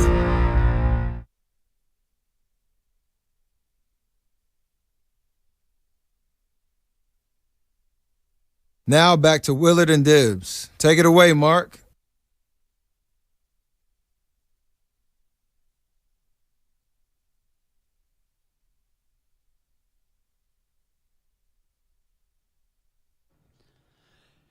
We're back in. It's Willard and Dibbs. Larry Kruger in for Mark Willard. We're just reminiscing a little bit about being kids and going to 49er games, and people couldn't give tickets away, Larry. Seriously. They couldn't give them away. in the 70s. Yeah. In the 70s, you'd come back from church on a Sunday and two people would call and be like, hey, man, you want my tickets to the game? I mean, it was a regular occurrence. Right. Something happened in 1981 and the phone never rang again offering tickets. That was the first game I ever went to, Cowboys-Niners 45-14. And then, of course, the NFC Championship game, the catch game, as it has been so dubbed.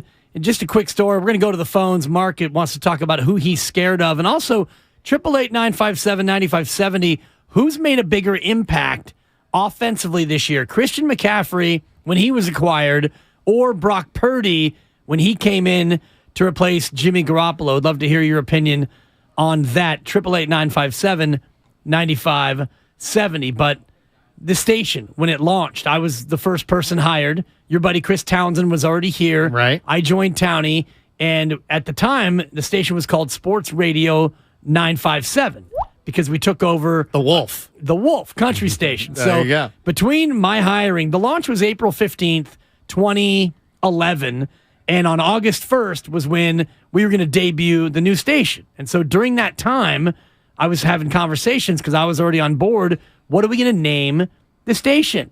And so we were throwing out ideas, and I had two that I suggested. One was 95.7 The Play, after Cal Stanford, obviously. And, it's a play off of sports. But the other one was 957 The Catch was my recommendation, not only for Dwight Clark, but also Willie Mays. You recall the famous catch when he's Vic got Words, his 54 exactly, series. Of course, you'll never forget it. So those were two names that wound up on the cutting room floor, and here we are 42 years removed from the catch, and we talk Cowboy-Niner rivalry again. Yeah, and it's an incredible rivalry. And I wasn't there for the early 70s stuff because I was born in 70. 81, I was 11.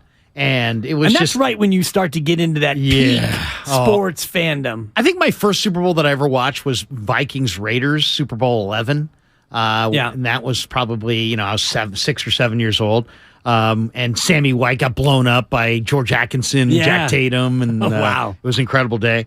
Raiders O-line dominated. But yeah, the Niners in 81, that was an incredible, and they beat them 45-14 in the regular season, and Dallas was on top, right? Dallas had gone to Super Bowl 10, Dallas and lost to the Steelers. They had gone and won Super Bowl 12 over the Denver Broncos, right? And then they had lost Super Bowl 13 to the Pittsburgh Steelers. So this is Super Bowl 16, just a couple of years later, and all those guys were still hanging out. Too Tall Jones, Harvey Martin, Randy White, Charlie Waters, Cliff Harris, Tony Dorsett, Roger Staubach. I mean, it was, Drew Pearson, Calvin Hill, I believe. Yeah. Is that right? Is that Calvin Hill? I mean, they just had incredible players. Dallas had just they were a juggernaut. They had as good a talent as anybody in football. And the belief was that they were going to come in the second time around, they were going to knock the 49ers on their can, and it wasn't a clean game. Were you just telling me there were how many turnovers? 6 turnovers, according to Football Reference. I know that Montana threw 3 picks. The Niners had 3 fumbles. They lost them all. Dallas fumbled 4 times. They lost 2 of them, but 7 total fumbles in the game, 9 total turnovers. And we all remember the game for the classic ending. Montana rolls right, hits Dwight Clark, and all that. Montana had a bad game. Yeah, he did. Montana was not sharp. He threw for 286 and 3 touchdowns. But as I mentioned, 3 interceptions and a fumble for Joe Montana. Well, and then, of course, the 90s. I mean, Niners, Cowboys. The Niners would have had 3 or 4 more rings if not for Jimmy Johnson and Jerry Jones and the Cowboys of the 90s. The ones that stand out to me, okay, the 92, and I've talked about this with Steve Young, the 92 NFC Championship game. Yeah. Steve Young against the Cowboys at Candlestick. Niners were the better team. Cowboys won the time of possession. Cowboys won it on the Harper, go route at the end, down the middle. And I remember Jimmy Johnson trying to put it in the Niners' face that day, trying to go for a touchdown late, and the Niners threw Michael Carter in there and had a goal line stand, and that enabled the Niners to have a chance to come back. They didn't. Dallas went on to the Super Bowl and won it. But that one stands out to me because, I mean, to me, that was the true last clash of titans. It was pre-salary cap. Exactly. Niners were loaded. Cowboys were loaded. Hall of Famers everywhere you look. So that one stands out. The other one that stands out, Eric Davis, 94. He picks off the pass. Niners jump up to a 21-0 lead and hold on against a dominating Cowboys team. Exactly. But the one that I just loved, I was in Texas Stadium with my buddy Pete, sitting at the 50-yard line for Niners-Cowboys Elvis Gerback 1995. Wow. Niners rolled in 13.5-point dogs. Cowboys would go on and win the Super Bowl over Pittsburgh that year in the desert, but the Niners won that game, and I think it was like 31-7 or 31-13. Derek LaVille going high-stepping into the end zone at the end of the first half. And Dibs, I had the Niner T-shirt and hat, and I turned around to my section at the game, and I just started popping the T-shirt, just going, that's it. Ball game. At that point, the Niners were the Super Bowl champs, right? So I'm like, the champs are in town. You guys can all go home. Thanks for coming. Oh, man. And I got beer and peanuts and all kinds of people throwing stuff at me, swearing at me. It was a great moment. No, those are great memories. And to be there, I've been around the stadium, Jared, the new stadium, certainly, down in Texas. I've never been inside it, but hard to miss it when you drive down there in Arlington, right next to Irving, and you see that big behemoth, but haven't had a chance to get inside there yet. Did you ever go to the old stadium in Irving? No, I haven't. Where it had the hole in the roof Exactly. so God could watch his team, they said. And you'd always get that weird shadow as the sun would go across the stadium. You get that odd sort of look on TV. So many games, some are all Madden, watching those games. It always seemed like, Dallas was going to be on, especially in the early days when there was no red zone. Every game wasn't going to be on. You had your one game in the morning and you had your one game in the afternoon, and that was pretty much it. My question to Carmen Policy, when I've talked to him through the years, how many bowls would the Niners have had today? They've got 5. They're going for 6. How many would they have had if Carmen did not trade Charles Haley to the Cowboys? I mean, that, trading Charles 7 or 8? I mean, that would be like, handing, I don't know, Draymond Green to the Celtics. Right now. Say, and then watch them beat you for 3 titles in a row with Draymond leading the way. I mean, I'm trying to think what would be a comparison, but I mean, that was ill-advised. I mean, if they had another offer on the table, they should have taken it. Right, instead of taking the Cowboy offer, which I'm just looking at it now. They got a second-round pick and a third-round pick in 94. They got a second in 92 and a third in 94. And when I asked Michael Irvin when I was on with Damon about a month ago or so, I said, Michael, how many of the Cowboys bowls would you guys have won without Charles? He said none. Yeah. None. They wouldn't have won any without Charles. And it was all because of a personality clash with George Seifert, the head coach. And Charles Haley You're was a nation sensation. Yeah, exactly. That's a buck right there for you, Larry. Look at you playing along. 888-957-9570. Mark in Sacktown's been hanging on. He wants to talk about who he's scared of. And I'd like to revisit that with you as well, Larry. Who are you scared of, Niner fans, as we take a look at this Cowboy game? Mark, what are you doing?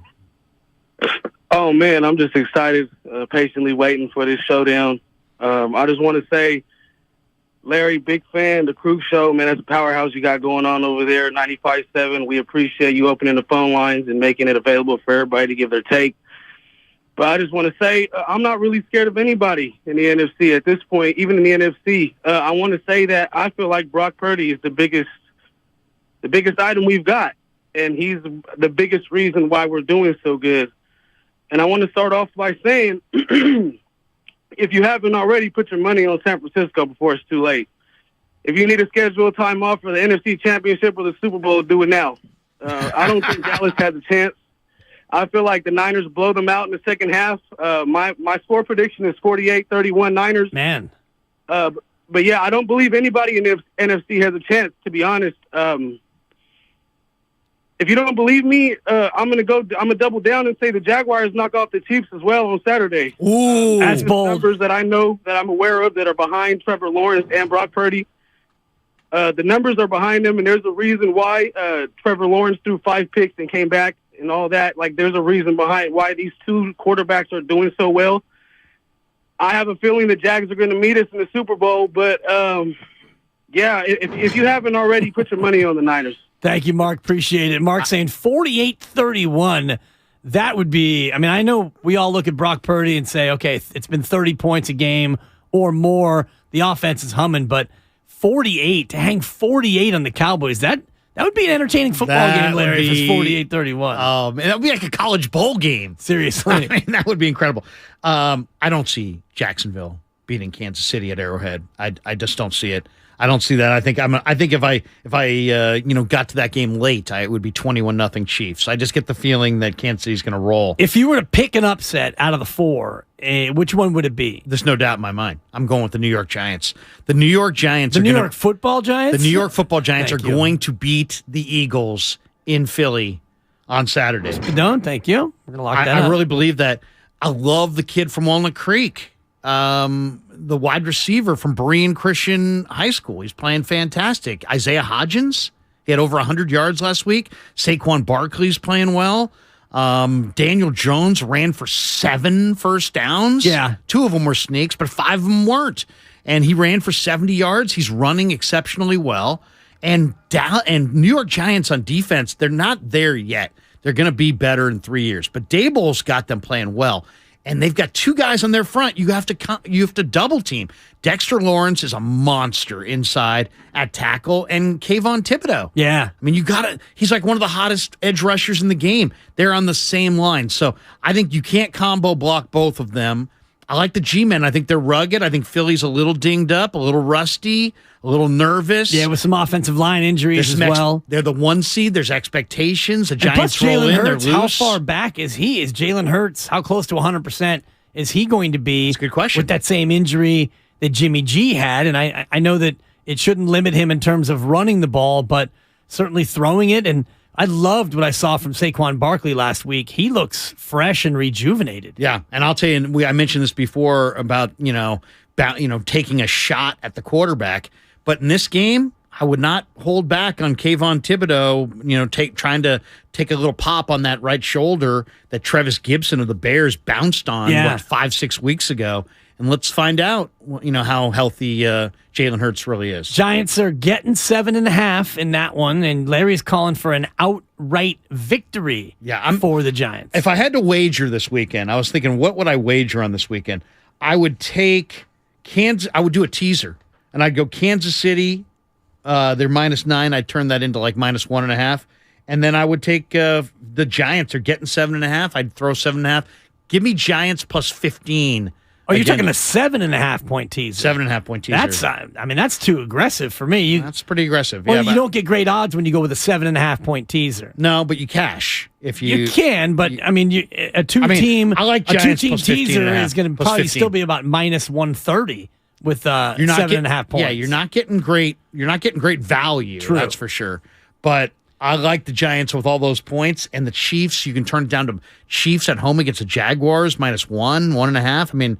The last caller thinks Jags are pulling the upset. Yeah. I don't. I think you could use a 5-point teaser and bring the Chiefs down to 3.5 and still comfortably get 12 and a hook with the New York Giants. We're going way inside gambling here. It's Dan Fortenbaugh here on 95.7 The Game. The road to Glendale begins now, brought to you by Merriwest Credit Union, working for you today, tomorrow, together. If I was to pick my upset of the weekend, it's the Bengals over the Bills. Bengals are getting 5.5 at Buffalo. I think Cincinnati goes to Buffalo and they get the outright win. You think about the game that didn't happen, and I know that was in Cincinnati, but the Bengals were showing you things in that game that they were up to the test. And I look at Buffalo last week against Miami.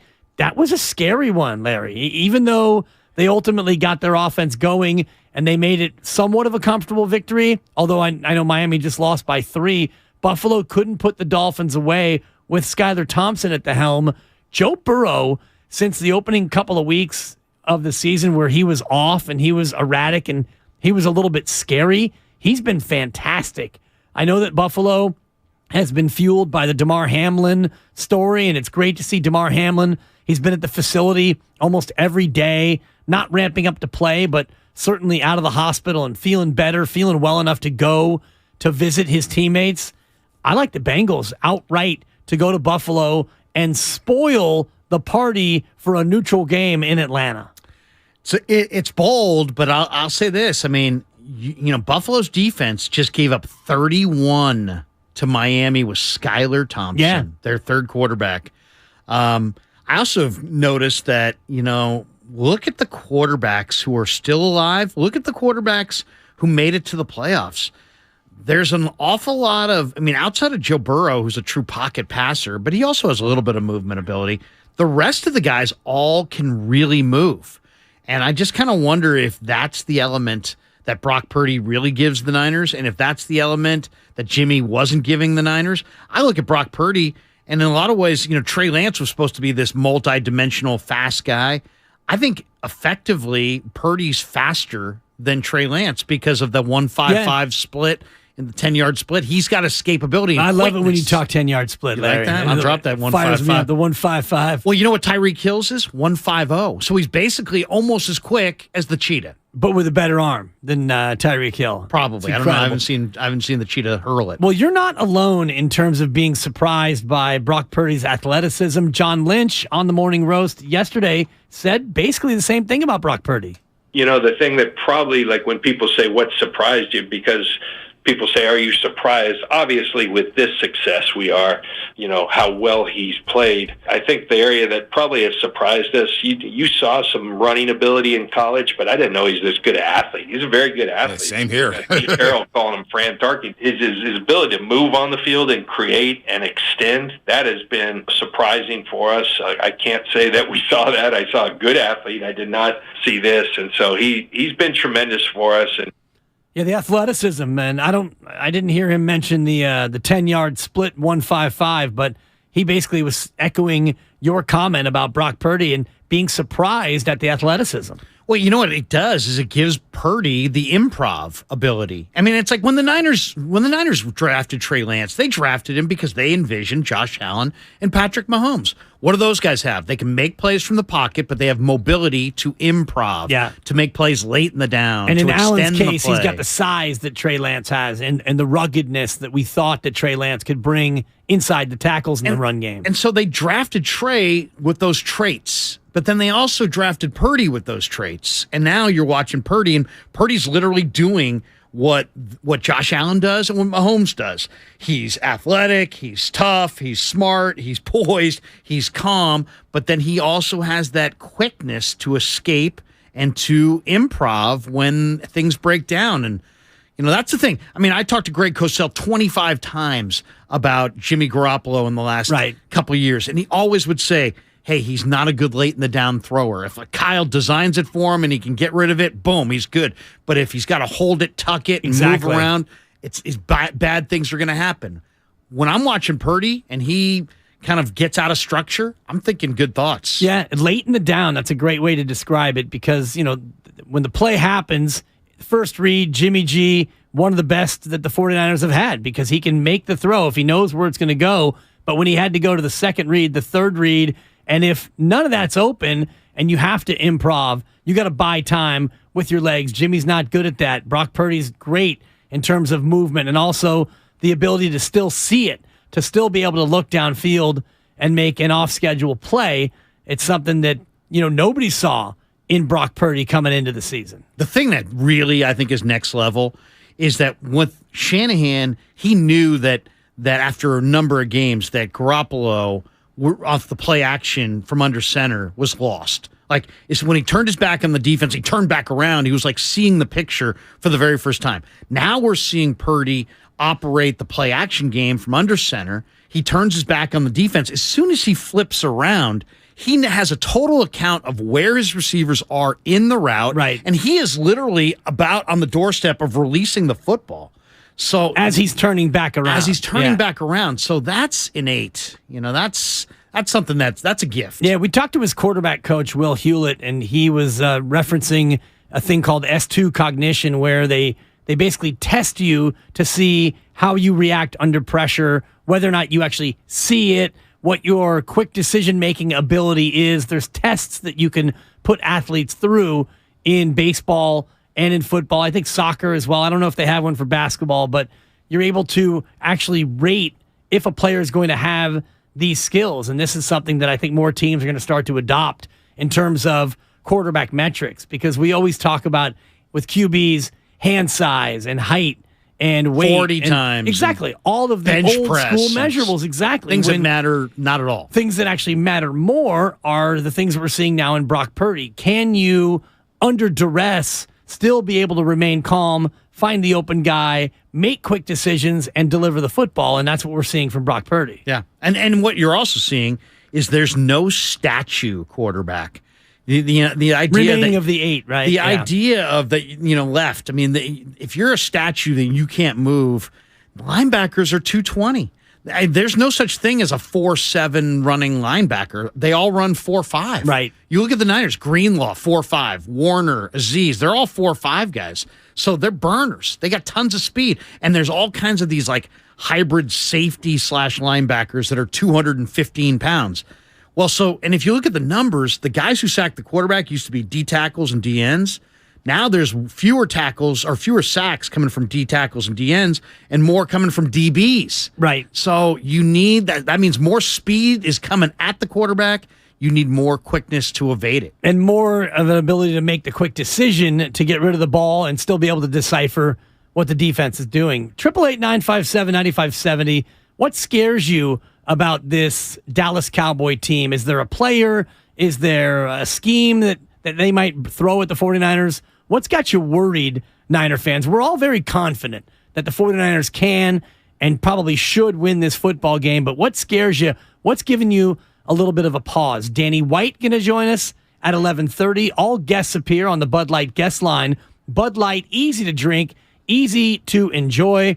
And tune into Warriors Live on 95.7 The Game, presented by Xfinity. Supercharge your home with supersonic Wi-Fi, unbeatable internet only from Xfinity. We'll go back out to the phones on the other side. What scares you about this Dallas Cowboy team? Danny White at 11:30. Larry Krueger is in for Mark Willard. It's Willard and Dibs. Stay with us on 95.7 The Game. When temperatures drop, COVID-19 cases may rise. So, if you test positive and are at high risk, act fast. Even if your symptoms feel mild, ask your provider if an authorized oral treatment could be right for you. Visit treatcovid19.com. Sponsored by Pfizer. The red and gold knocked the Cowboys out of the playoffs last year. Prescott takes off running the football. Whoa, I don't think this is going to work out. Oh, my gosh. Oh, the official gets in the way. The game's over. The game is over. Oh, he did. Can they do it again? Wow, I am livid if I'm a Cowboy fan. Find out right here. Oh. This is the Bay Area's sports station. 95.7 The Game.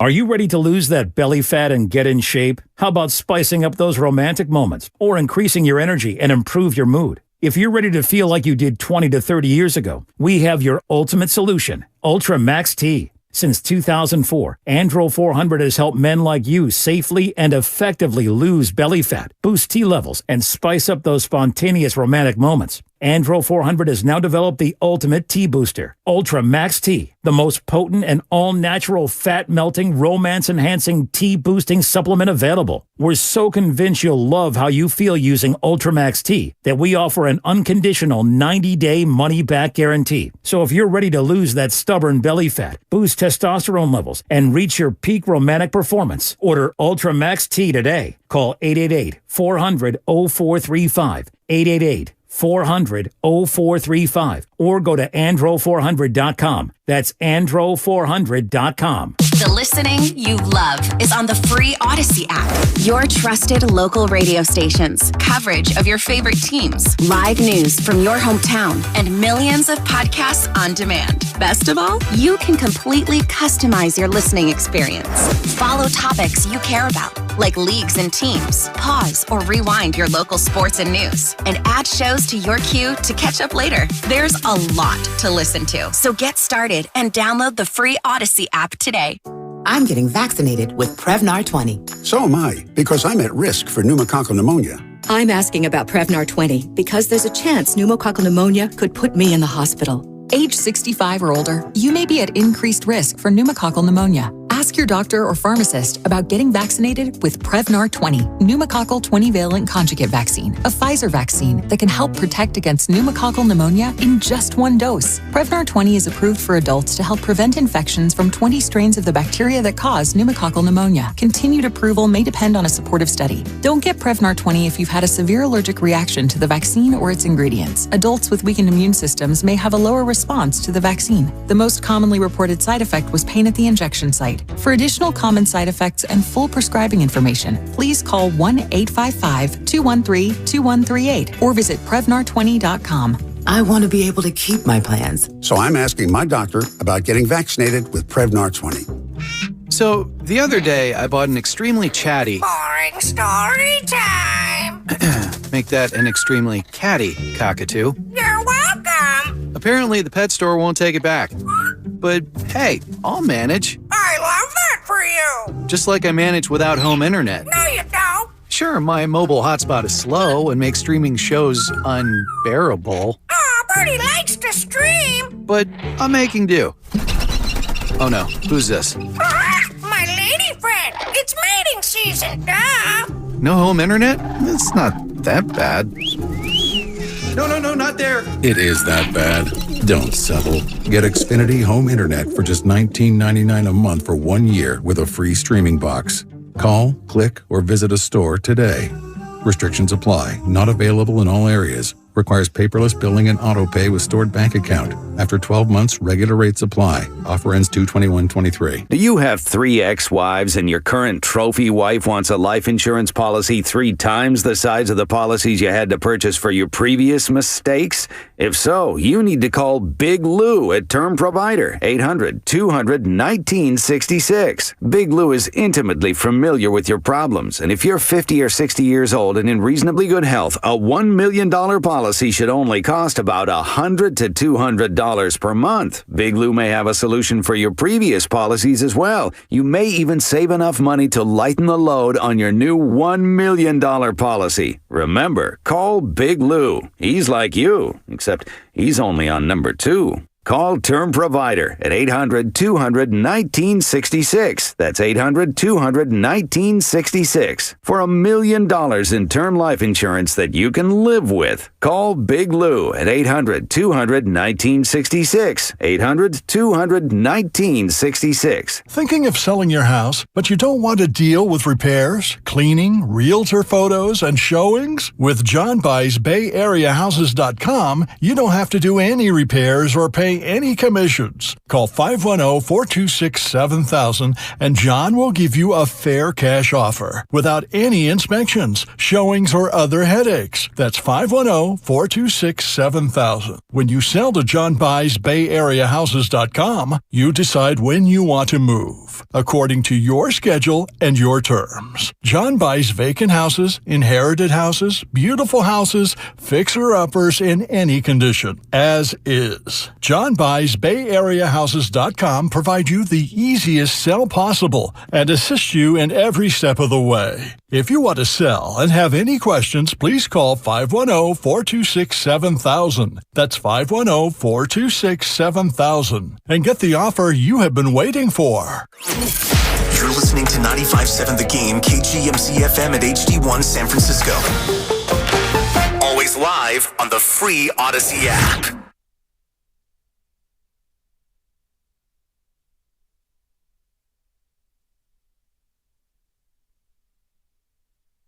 This is Kevon Looney. Welcome back to Willard. Welcome back to Willard and Dibs on 95.7 The Game.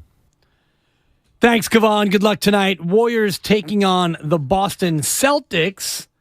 And the Warriors Live is what it is, Larry. Warriors Live with John Dickinson, 3:30, right here on 95.7 The Game. While we're in this space. Is James Wiseman alive? James Wiseman's got an ankle, and he did not scrimmage yesterday, so I don't believe that he will be in action tonight. But what do you make of the Warriors real quick while we're here? We'll go back to the phones, 888-957-9570. Anthony wants to weigh in on what scares him about this Cowboy game. But you got the Warriors at Boston tonight, at Cleveland tomorrow. I set the over-under before the road trip at 2.5 road wins. They've got 2 so far with 2 games to go. Do they get one of these next two, Larry? It's Boston and Cleveland? Yes, back-to-backs. No. They're going to lose them both. They're going to lose them both. And dip 2 games below 500. What does that say about where we are with this Warrior team, where we used to just outright guarantee on a trip like this that they wouldn't go 2-3, but now they might go 2-3 on this trip, and people are quietly not going to be that disappointed by it. Well, I mean, Golden State, I think, can win the title this year out of any playoff spot in the West. I really believe including that. Including the play-in. It won't be easy, but I don't see the team. I guess Memphis is rolling. They've won 10 or 11 in a row now, and they're playing really, really well. But I don't see the team.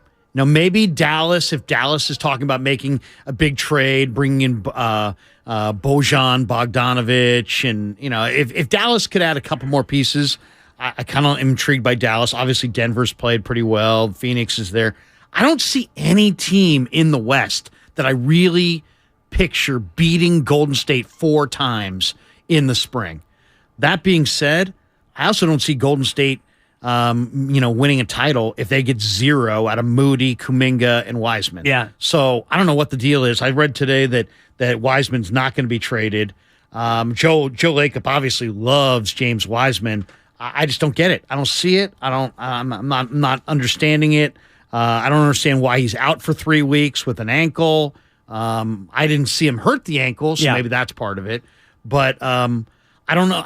To me, I think they have to either get something out of Wiseman, Kuminga, and Moody, or they need to turn those guys into a player that can help them in the rotation. If they get 0 out of those 3 guys, and Kuminga's obviously played a nice role. Right. But if they get 0 out of those guys, they won't win. If they can turn one of those guys or 2 of those guys into a rotation player of note, then I think that will give them just enough to get over the top. Yeah. I don't see anybody in the West, though, beating them. I really don't. Sacramento light the beam. They've won 5 in a row. And now they're the 3 seed. They're the 3 seed. And they did it without Sabonis last night. Yeah, really impressive. And I'm happy for Sacramento. I hope that they can continue this trajectory and make it into the playoffs and end the longest playoff drought in American professional sports. Right now, they are in the catbird seat after the Mariners made the playoffs in baseball. What is it? 15 years? 14, I think. 15, 14, yeah. Like that? It's been a while. It's been a long time. They're playing up tempo. Give Mike Brown credit. He put the ball in De'Aaron Fox's hands, and Fox is having a career year. And they drafted Keegan Murray over Jaden Ivey. I didn't like that at the time, but you know what? The one thing about Mike Brown is he's going to take from Steve Kerr the same thing Kerr has brought to the Warriors, in that he's going to bring the entire group along. Right. He's not going to say, hey, these 4 guys are banished to the end of the bench, never to be heard from again. Mike Brown is from the Kerr school of bring your entire team all the way through the season. Sacramento's had a problem with that, Dibs, as you well know. They have fractured as a team at some point in the last 5 or 6 years, and then they go on some free fall and fall out of things. I think they'll stay together this year. And they have the right coach and, somebody who's been around the block. He's been an NBA champion, so Mike Brown doing a great job. The Warriors, by the way, are the 7 seed as we sit right now. And again, it's Warriors Live with John Dickinson at 3:30 as the Warriors take on the Celtics. The road to Glendale begins now. It's brought to you by AmeriWest Credit Union, working for you today, tomorrow, together. Let's go to the phones. We're talking about who scares you in this Cowboy-Niner matchup, and Anthony wants to weigh in. Anthony, what are you doing? Just working over here, every day, picking up trash. Nice. There you I go, man. appreciate that, Anthony. Thank you. Hey, no problem. Thank you, guys. Hey, have you guys seen that play where against Seattle where Juszczyk misses Irvin and just lays Trent Williams on his back? So, I mean, that play right there, I mean, if Kyle Juszczyk can pick up anybody, he's going to be my biggest fear against defense or against the Niners and stuff. But on a serious note, the biggest thing that scares me is the crowd. If the crowd gets in there, yeah, because I've been to plenty of Dallas Niner games, and Dallas, they do show up, and they love that rivalry theme and stuff like that. And I'm just hoping that the faithful didn't sell away their tickets so much, just to get an extra few dollars or whatnot. We've been very successful in taking over the crowd, these games and stuff, but, that's the biggest thing that scares me and stuff, because the times that I have been there, the crowd has gotten louder and made it difficult for the quarterback to go there. But anybody on the defense, we've always shut them down on a big name person. Crosby, he's a beast, but we shut him down. Donald, he's a beast. We shut him down. So I feel Parsons, he's not going to be a problem. The coaches know how to figure out how to control those one big hitter guys and stuff on defense and stuff. So that's all I got to say about that. Thanks, Anthony. Yeah, appreciate the phone call. And, man, the crowd has been incredible, Larry. And you go down there for all these games, and I know you're in the hermetically sealed press box, which is it's always kind of a weird thing. It is. And I get why they do that, but I always like to be able to crack a window open and get a little bit of the gnat sound when you're up there. This is not to disparage the press box, because that thing is beautiful. The food they roll out, the seating. So, I mean, there's seats for everyone. I'll be out there again this Sunday, and, I'm on the front row down near the goal line, but it's great seats, quite frankly. But I wish that they could, have the windows don't open. They're not windows. It's like 3 inches of glass. I will say this, though.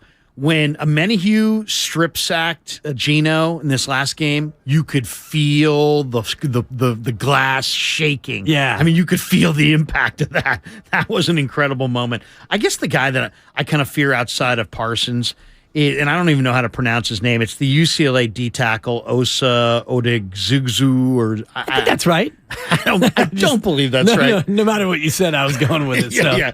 It wasn't quite Joe Biden singing "Happy Birthday" or anything, but Osa Odigizugzu or whatever. He's 285 pounds and he's fast and he rushes the passer and shoots upfield. Hankins is their non-pass rusher. Hankins is he's like a building. Right. You know what I mean? He's so strong, the former Raider. He's a two-gap guy. It's classic three technique. Everybody else on that D-line is a pass rusher, and Osa is the biggest bodied guy. He kind of worries me because, I watched him at UCLA. He was a great pass rusher there. I've watched him with the Cowboys. He gets penetration. That's a concern. The other one is a concern is just Kyle Shanahan, do they get too aggressive with the pass? I think that their real advantage here is that Dallas cannot stop the run. That's the thing, But Shanahan has shown that he likes balance. So I think in my mind, I would love this to be a 65-35 mix of run pass. And we're seeing much more of a 50-50 kind of a split. I think this is a run-heavy game plan. I think the one thing about Dallas, you got to play complementary football because they've got a good offense. Pollard is good. Prescott's a nice player. They've got good receivers. So the Niners have some, with Mosley out, they've got some issues in the secondary. So play complementary ball, run the ball, keep Dallas's offense on the sideline. And that's where I think Shanahan is at his absolute best. He's in his bag, as the kids like to say, when he runs the ball 30 or more times. When you get 30 runs, this team wins the football game. It's just that simple. It's about an 80% clip. 5 of the last 8 games, they've reached that 30-plus level in terms of rush attempts. And for me, if I'm Kyle Shanahan and I look at the way to go about winning, not just this game, but most games or any game, it's exactly what you're saying. 30 or more runs. You want to possess it for 33 or more minutes, thereby limiting Dallas's possessions, limiting their opportunity to come out and score and hit you with that quick strike. And I look at this Dallas defense, and you just did a great job of laying out their front and how good most of them are at rushing the passer. Not a lot of mobility. And the way this zone stretch game is run, I don't see a lot of fear in terms of how the 49ers can run the ball to the edges with the zone stretch game. I don't see Dallas being able to outflank them unless they want to really commit additional numbers to try to stop the run. And that's where Brock Purdy's been so great in the play action game. The stretch, and then off the stretch, the boot, George Kittle, and all the other weapons. I think that if they're able to run the ball early, Dallas is going to have to commit more numbers to stop the run, and that's where Brock Purdy can feast. It's interesting that Tampa had the game plan they had. Now, I know Tampa doesn't have much of a run game, but the rookie runner from ASU, Rashad White, was going for almost 6 yards a pop. Brady threw it, Dibs, 66 times. Second most in NFL history, I believe. They ran it 12 times. If you're going to you either need balance against the Cowboys or you need a run-heavy scheme. Right. If you're going to throw it 66 times and run it 12 times, you're feeding into what Dallas does well. They rush the passer. They got all kinds of defensive backs who can pick passes off. Run the ball. Run the ball or be balanced, but do not come out and just hurl it all over the yard and go away from your run game. And that's what the Niners have been so good at, not only this year, but throughout the Shanahan tenure. You mentioned earlier about finding undrafted running backs, and even look at the backs they have this year. I know you spent a third-round pick on Ty Davis-Price, and he hasn't made any sort of impact, but you also have Jordan Mason. Yeah, he's been good. Jordan Mason's been incredible. And now with Eli Mitchell back, Mason is really kind of your closer. And you mentioned this earlier, how much Eli Mitchell might we see? I think that Kyle sticks to the game plan, which has been a ton of Christian McCaffrey early in the game, a sprinkling of Debo, soften up the defense. Then you go to Eli Mitchell, who's a little bit bigger and more of a physical back, to continue to soften the defense up more. Last week against Seattle, 48 snaps for McCaffrey, only 14 for Mitchell. I'd like that number to be much higher for Mitchell. I thought Dallas last year could not stop Elijah Mitchell. So I'd like to see a little bit more of Elijah this week running between the tackles against Dallas. Yeah, that would be certainly something to look for. And I think in the second half of the game is where you tend to get more Eli Mitchell, because put yourself in Kyle Shanahan's shoes. You've got Christian McCaffrey. Yeah. And he is one of the best running backs in football. We talked before about a Hall of Fame trajectory. He's on one. And right now, healthy, he is playing about as well as he has in his entire career. And then you also have Debo Samuel, who you can put in certain situations and have him run the ball. Not to discount Eli Mitchell, but you've got an embarrassment of riches in the ground game. So I agree with you. More Mitchell probably than just a dozen or so snaps, let alone more carries. It's going to be hard, though, to take the ball out of Christian McCaffrey's hands. It's going to be hard to take the ball out of Purdy's hands, too, the way he's thrown it. I'll tell you one thing that really looks dangerous for the Niners, and I don't have the numbers in front of me to back this up, so this is more my kind of sense of it than anything. I just think Brock Purdy looks really dangerous in that empty set where they have nobody else in the backfield, and the ball's coming out fast. Because his footwork and his accuracy on the short stuff is so damn good that if you put 5 guys in the pattern and give him a full look at the field, that's pretty hard to defend right there. Yeah, especially, like you say, even if you come out and you play man against that, well, how are you going to match up against McCaffrey, Ayuk, Samuel, and Kittle? And I don't know if it's going to be Jawan Jennings if you're going with the 11 personnel, 1 running back, 1 tight end. And that's the beauty of Christian McCaffrey is you can play out of 11 personnel and go empty because McCaffrey is such an incredible route runner that you don't, like a lot of teams when they go empty, it's because they don't have the running back on the field. You're going with 4 wides and a tight end, or you're going straight 5 wides. And that's where, Kyle Shanahan and all the pre-snap motion and the pre-snap shifting, it's got to be a nightmare for a defensive coordinator. And I know he's going up against his former boss, Dan Quinn, the DC in Dallas, but they can come out, especially with Juszczyk, when they go to 21 personnel with the 2 running backs and the 1 tight end, and all of a sudden you can go empty. You can, move Juszczyk into that second tight end spot, and they do that a bunch, and leave McCaffrey as your lone running back, or you could shift them both out and go empty. There's so many different things that Kyle Shanahan can do out of so many different personnel groupings. Yeah, the one that I think is kind of a sleeper, and they flashed it against Washington 4 or 5 weeks ago, and we haven't seen it since. And I just know Shanahan, he's going back to this at some point, and it's the Ray McCloud run. And I talked to Ray, and he said, "Hey man, I was born a running back. I grew up as a running back. I've got more experience at running back than I do at wide receiver." And I said, "Man, it looked really natural." And that play against Washington, Dibs, where he got the edge, kind of like Raheem Mostert used to, just like with total ease, right? And just took it down. I think it was like a 60-yard run down the sidelines.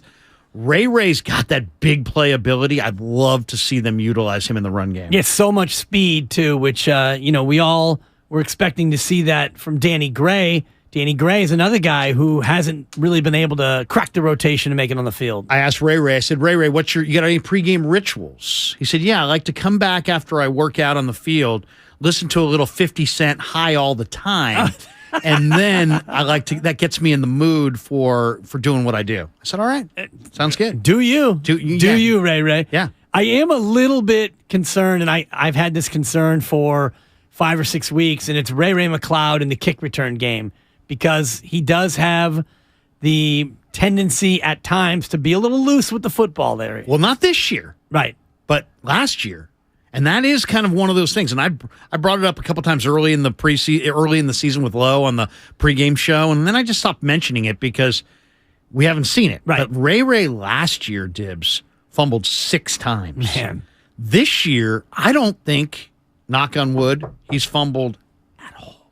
So maybe it's something that he's just cognizant of and really aware of and working on, or you could argue he's due, right? I mean, I don't know. It depends how you look at it. But yeah. Ray has done a great job this year protecting the ball, but his rep was a guy who fumbled. And the whole team has done a great job in terms of ball security. This has not been a team that's fumbled a lot, which is why they are number 1 in the NFL in the giveaway, takeaway, plus minus, which usually if you're at the top of that list, you're a winning football team, and that's been the case. Larry's in for Mark today. It's Willard and Dibs. Danny White going to join us coming up here at the bottom of the hour. Cowboy legend, quarterback, and punter. All guests appear on the Bud Light guest line. Bud Light, easy to drink, easy to enjoy. What are you looking forward to asking Danny White about, Larry?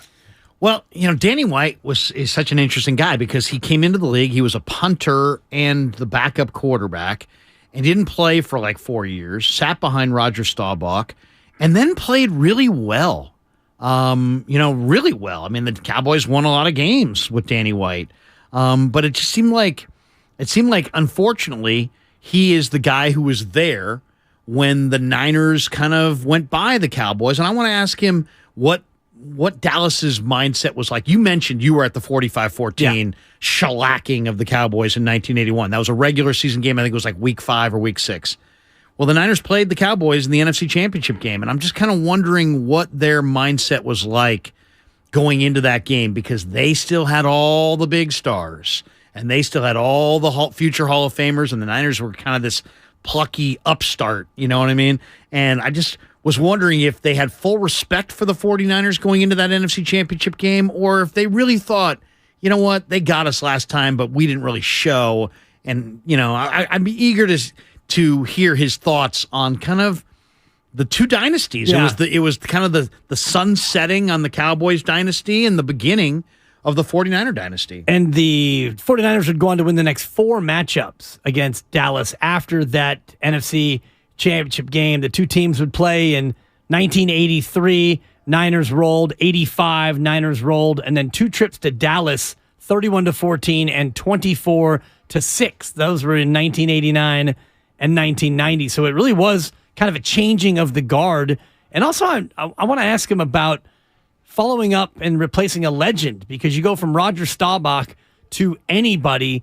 It's got to be tough to try to fill those shoes, which is, makes me think about the Niners when you go from Montana to Young, and after Young, it was Jeff Garcia, right? Or Elvis Gerbach first. And so how hard was that to have to follow those guys with the Niners? Have you ever interviewed anybody that you thought was kind of almost had like a regal persona? I interviewed, Roger Staubach at Army Navy about 5 years ago, and I didn't even know I was going to interview him, but obviously he was a great star with the Naval Academy, and they trot him out for Army Navy. He has an aura about him. First of all, super kind man, super nice guy. But there's Roger Staubach has an aura. I'm telling you, man, it's a weird thing. You're interviewing him, you feel like you're interviewing, somebody of regal status as opposed to a quarterback. I mean, at least that's the way it appeared to me when I sat down with him. He just class personified. And part of that, though, is because when we were kids, there wasn't the amount of media and coverage and certainly social media that there is today. So when you see a player like Roger Staubach, who was the quarterback of the Cowboys, obviously, and we watched a lot of Cowboys games because every game wasn't on TV. You got the network game. The Niner games weren't on TV when they were home because they weren't sellouts and they were blacked out, so you didn't get to even see every Niner game. A lot of times you got to see Dallas, America's team, because the network wanted to show them. So I'm right there with you in terms of Roger Staubach and, him being from the Naval Academy and being the QB of America's team, and Tom Landry with the fedora over there on the sideline. There was something mystical about those Cowboys teams. And we used to play, football at recess. Somebody, you were either, there was one of three quarterbacks, when you were dropped. You were either Roger Staubach, this is in the 70s. Yeah. Terry Bradshaw, Fran Tarkenton. Yeah. Fran Tarkenton, who, that was interesting that Pete Carroll compared Brock Purdy to Fran Tarkenton, who used to run these figure eights. Yeah. And then I got a chance to know Fran Tarkenton over the years, having him on the radio, and became loving Fran Tarkenton. I love Fran Tarkenton. He's a terrific guy. Yeah. But yeah, those were the guys. Yeah, those for were me, the it was guys back Jim in the Brown day. when I had a chance to interview Jim Brown at a Super Bowl many years ago. That sort of regal persona when you see him walk into the room and you get, got to catch yourself a little bit. It's like, oh my God, it's Jim Brown. Right. That same sort of the legends from when we were kids, their careers were already long over, but just to see the size of his hands and just to see the amount of life in his face, all the things that he had done, Jim Brown would be that guy for me. Jim Brown united the Crips and the Bloods at his house in L.A. It's just incredible. Was it the late 80s? Yeah. Some incrediable stories. I worked with G-Rad forever, and he filmed something at Jim Brown's house and told me about going there, and it was like, you got to be kidding me. Yeah. You got to be kidding me. But the great Jim Brown, I love it. Unbelievable. He's the kind of guy that other athletes would stop even in a Super Bowl setting at a Radio Row and watch. Oh, yeah. Without he's a got doubt. that kind of presence. Absolute presence and persona. And we have another legend coming on next. Danny White going to join us here. Larry Kruger's in for Mark Willard. It's Willard and Dibs with Danny White next on 95.7 The Game. Steph Curry and the Warriors return to TD Garden for a finals rematch. Nobody moving. Curry back cuts on White, takes the jumper, got it! Curry for three! Warriors. Curry drifting, all eyes on number 30. Bounce pass to Thompson, fires away, bang! Celtics. Horford offensive rebound, out to Marcus Smart for three, he got it! Our pregame coverage starts at 3:30. Curry fires away and hits a three! On the home of the Warriors, 95.7 The Game. Hey, Dan Dibley here. Are you making plans for 2023? Now's the time to consider a remodel or upgrading your windows and doors. This winter, you may realize your home is not as energy efficient as it could be. If you're feeling a cool draft, talk with your architect or designer about dual or triple pane windows and well-insulated doors. Golden State Window and Door provides the latest options in style and lower cost energy efficiency for your clients. Before you take a look at the many options in person, visit goldenstatelumber.com. Choose a showroom location, then start the 3D video for a virtual tour. You'll see windows and doors from Marvin, Anderson, True Style, and Therma-Tru, and many others as well. Homeowners, you're also invited to take a tour or visit a Golden State Window and Door showroom near you. Think of Golden State as your resource for future plans. Family owned since 1954, Golden State. When you succeed, we succeed. Tune in this week to kick off with Boomer and Valenti, where they break down all the headlines in the NFL. Brought to you by Wendy's. Wendy's knows everyone hates cold, soggy fries, so they've changed theirs to serve them up hot and crispy, guaranteed. If yours aren't, then bring them back and they'll replace them at participating U.S. Wendy. Thank you to all of the business owners who kept people employed during the pandemic. For all you've done, you may be eligible to claim the Employee Retention Tax Credit, a payroll tax refund from the United States Treasury Department, applicable to businesses who kept employees on payroll during the pandemic. The window is closing to claim your refund. Contact Paychex to see if you qualify. Paychex is proud to have helped more than 45,000 businesses secure over $9.2 billion in ERTC claims, an average of $190,000 per business. 50 years and thousands of experts in HR, payroll, benefits, and insurance. You may be eligible to claim the Employee Retention Tax Credit, a payroll tax refund from the United States Treasury Department, applicable to businesses who kept employees on payroll during the pandemic. The window is closing to claim your refund. Contact Paychex to see if you qualify. Visit paychex.com/ERTC to find out how Paychex can help you get additional cash into your business. Paychex.com/ERTC. Paychex.com/ERTC. He's the best interview in the Bay Area. Steve Kerr, Warrior head coach here on 95.7 The Game.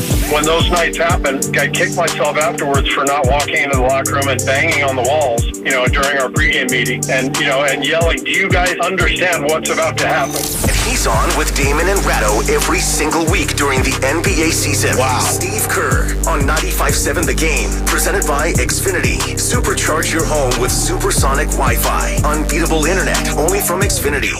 Hey, it's Johnny Mosley, and this is Thursday's Toyota Tahoe Report. The forecast is a little unsettled, but it's going to be a ripping weekend. Pack up your Toyota. I'll see you up there. Thanks, Johnny. We're expecting snow showers this morning, but should clear throughout the day today. It'll remain cloudy with temperatures around 29 degrees, dipping to a frosty 6 degrees overnight. This report has been brought to you by your local Toyota dealers. Check out Toyota's full lineup of mountain-ready all-wheel drive vehicles. Toyota, let's go places. The Manufacturers RV Show is back. See hundreds of RVs from dealers all over the West Coast. Don't miss the 34th Annual Manufacturers RV Show at the Alameda County Fairgrounds in Pleasanton, January 21st through the 29th. Visit Friedman's Appliance in Pleasant Hill to see Signature Kitchen Suite's full line of luxury built-in appliances, including the first Pro range on the market with built-in sous vide, induction, and gas all on one cooktop. And now it's easier to build the kitchen of your dreams with the Dream Suite Savings Program with additional bonus rebates. You can see all of the Signature Kitchen Series appliances displayed beautifully in live working vignettes at Friedman's Appliance in Pleasant Hill or at friedmansappliance.com. My simple solution to the problem was remove people from the scene and help them feel safer. In response to attacks against Asian Americans, Maddie Park raised over $250,000 to donate cab rides to the Asian community. There is so much more work to be done. We really need to come together and tackle this issue as a community. Support the Asian community. Learn how at lovehasnolabels.com. Brought to you by Love Has No Labels and the Ad Council. If you own a business, this has been a bumpy ride. From pandemic to inflation, I'm sure you could use a break. If your business has 5 or more employees and survived COVID, you might be eligible to receive a payroll tax refund of up to $26,000 per employee. The challenge is getting your hands on it. Hi, I'm Howard Mackler, and that's why I founded GetRefunds.com to cut through the red tape and get you the money. The team of tax attorneys we have put together are highly trained in this little-known payroll tax refund program. We do all the work, charge not a dime up front, and simply share a percentage of the cash that we get for you. Businesses of all types can qualify, including those that took PPP, nonprofits, and even those that had increases in sales. We have helped return over $1 billion to businesses, and we can help you too. Just go to getrefunds.com/sports, click on Qualify Me, and answer a few questions. This payroll tax refund is only available for a limited period of time. Don't lose out on up to $26,000 per employee. Go to getrefunds.com/sports. That's getrefunds.com/sports. Other banks go out of their way to make redeeming credit card rewards needlessly complicated. But Discover isn't like that. With Discover, you can redeem your rewards for cash in any amount, at any time. Learn more at discover.com/redeem rewards. Terms apply.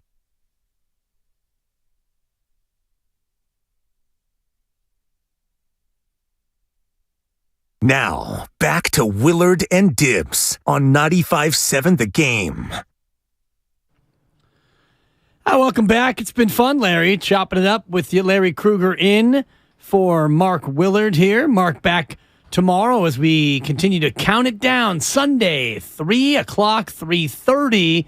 It's the 49ers hosting the Dallas Cowboys. The rivalry is renewed, and with that, time to bring in our guest who knows a thing or two about Cowboys and 49er rivalry. All guests appear on the Bud Light guest line. Bud Light, easy to drink, easy to enjoy. We go to the phones. Ex-Dallas Cowboy quarterback and punter, currently the color commentator for Cowboys America's Team Radio Network. It's Danny White. Danny, how you doing? I'm doing great. How you doing? Doing well, and we're all getting fired up here for Cowboys and Niners, the rivalry renewed. Before we get into this matchup, 2023, let's go back in time to your experiences in the Cowboys and the Niners rivalry.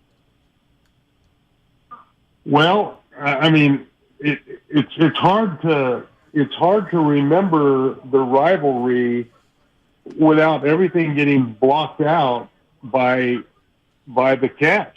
in the one game.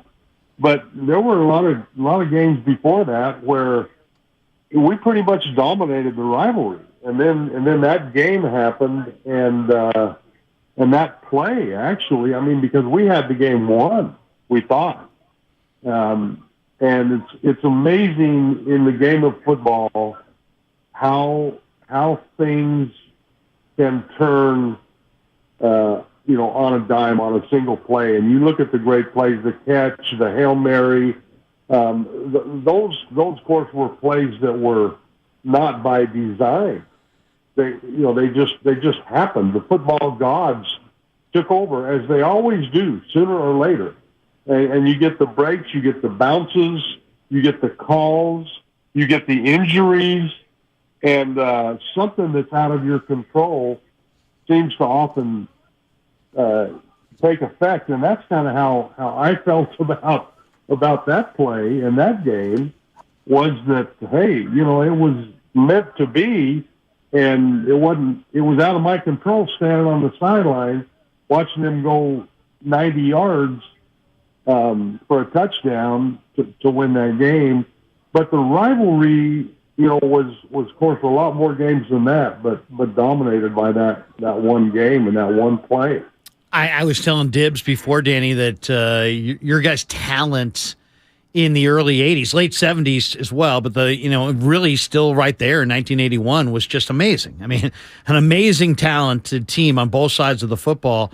And Dibs was at the 45-14 regular season game. And I'm just kind of wondering, Niners put one on you guys early, but what was your mindset going into the championship game that year in 81? Did you feel like you guys were the better team and that week 5 or 6 game early in the year was an aberration?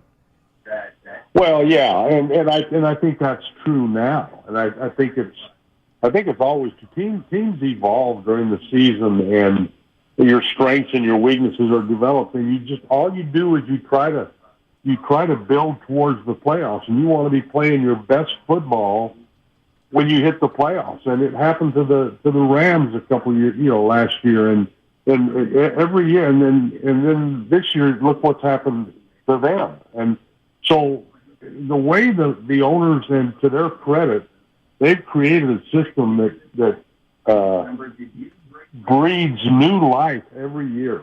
It's amazing to me that the team in Houston thought that they were going to win the Super Bowl at the start of the season. Everybody builds their team up in the offseason so that all the fans think that they're the best team in the league. And it's incredible to watch that process happen, but it does. And the way the draft is set up, the way the scheduling is set up, any team can win in any given year, and you never know who that's going to be.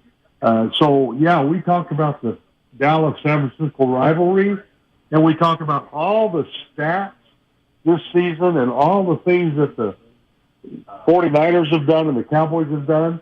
And you know what? It all means absolutely nothing for Sunday afternoon. I mean, the team that goes out there and plays the best game. Now, granted, the one factor that I think makes a difference is home field advantage.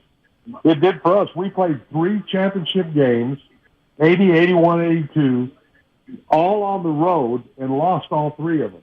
And so I know a little bit about playing on the road, and it makes a difference. And the coaches and the players will try to downplay it, but it's a big deal. It's a big factor in the game, and so the Cowboys are going to have to overcome that, and they do it by not making mistakes, by being prepared for the noise and the environment, and not getting holding penalties on first down and illegal procedures, things that put them behind the sticks offensively, and lining up off sides and doing stupid things defensively. The team that doesn't beat themselves will probably win this game, and that's where home field advantage plays into it. So, yeah, we were a different team at the end of the season than we were early in the season, just like both of these teams are now.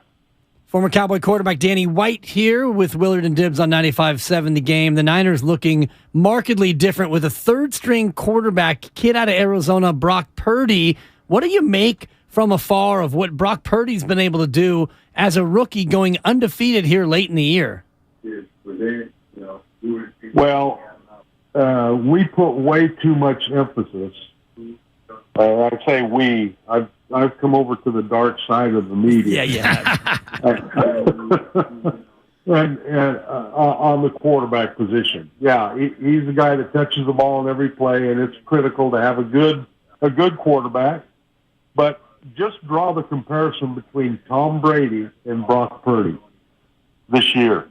And, who would you rather be? Well, it's incredible how the game of football has become such a great team sport. And there's not a quarterback that ever played at that level that won't tell you that he is at the mercy of the people around him. If that offensive line doesn't do their job, if the receivers don't do their job, if the running backs don't do their job, then it's impossible for him to do his job. I watched Michael Parsons make Tom Brady look like a rookie.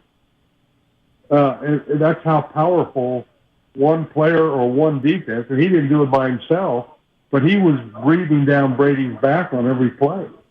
And Brady got tired of it. I don't blame him. I've been there. And yet Brock Purdy has this great team around him, maybe the most talented team on paper in the playoffs. There's not a weakness on that team. Now insert Brock Purdy.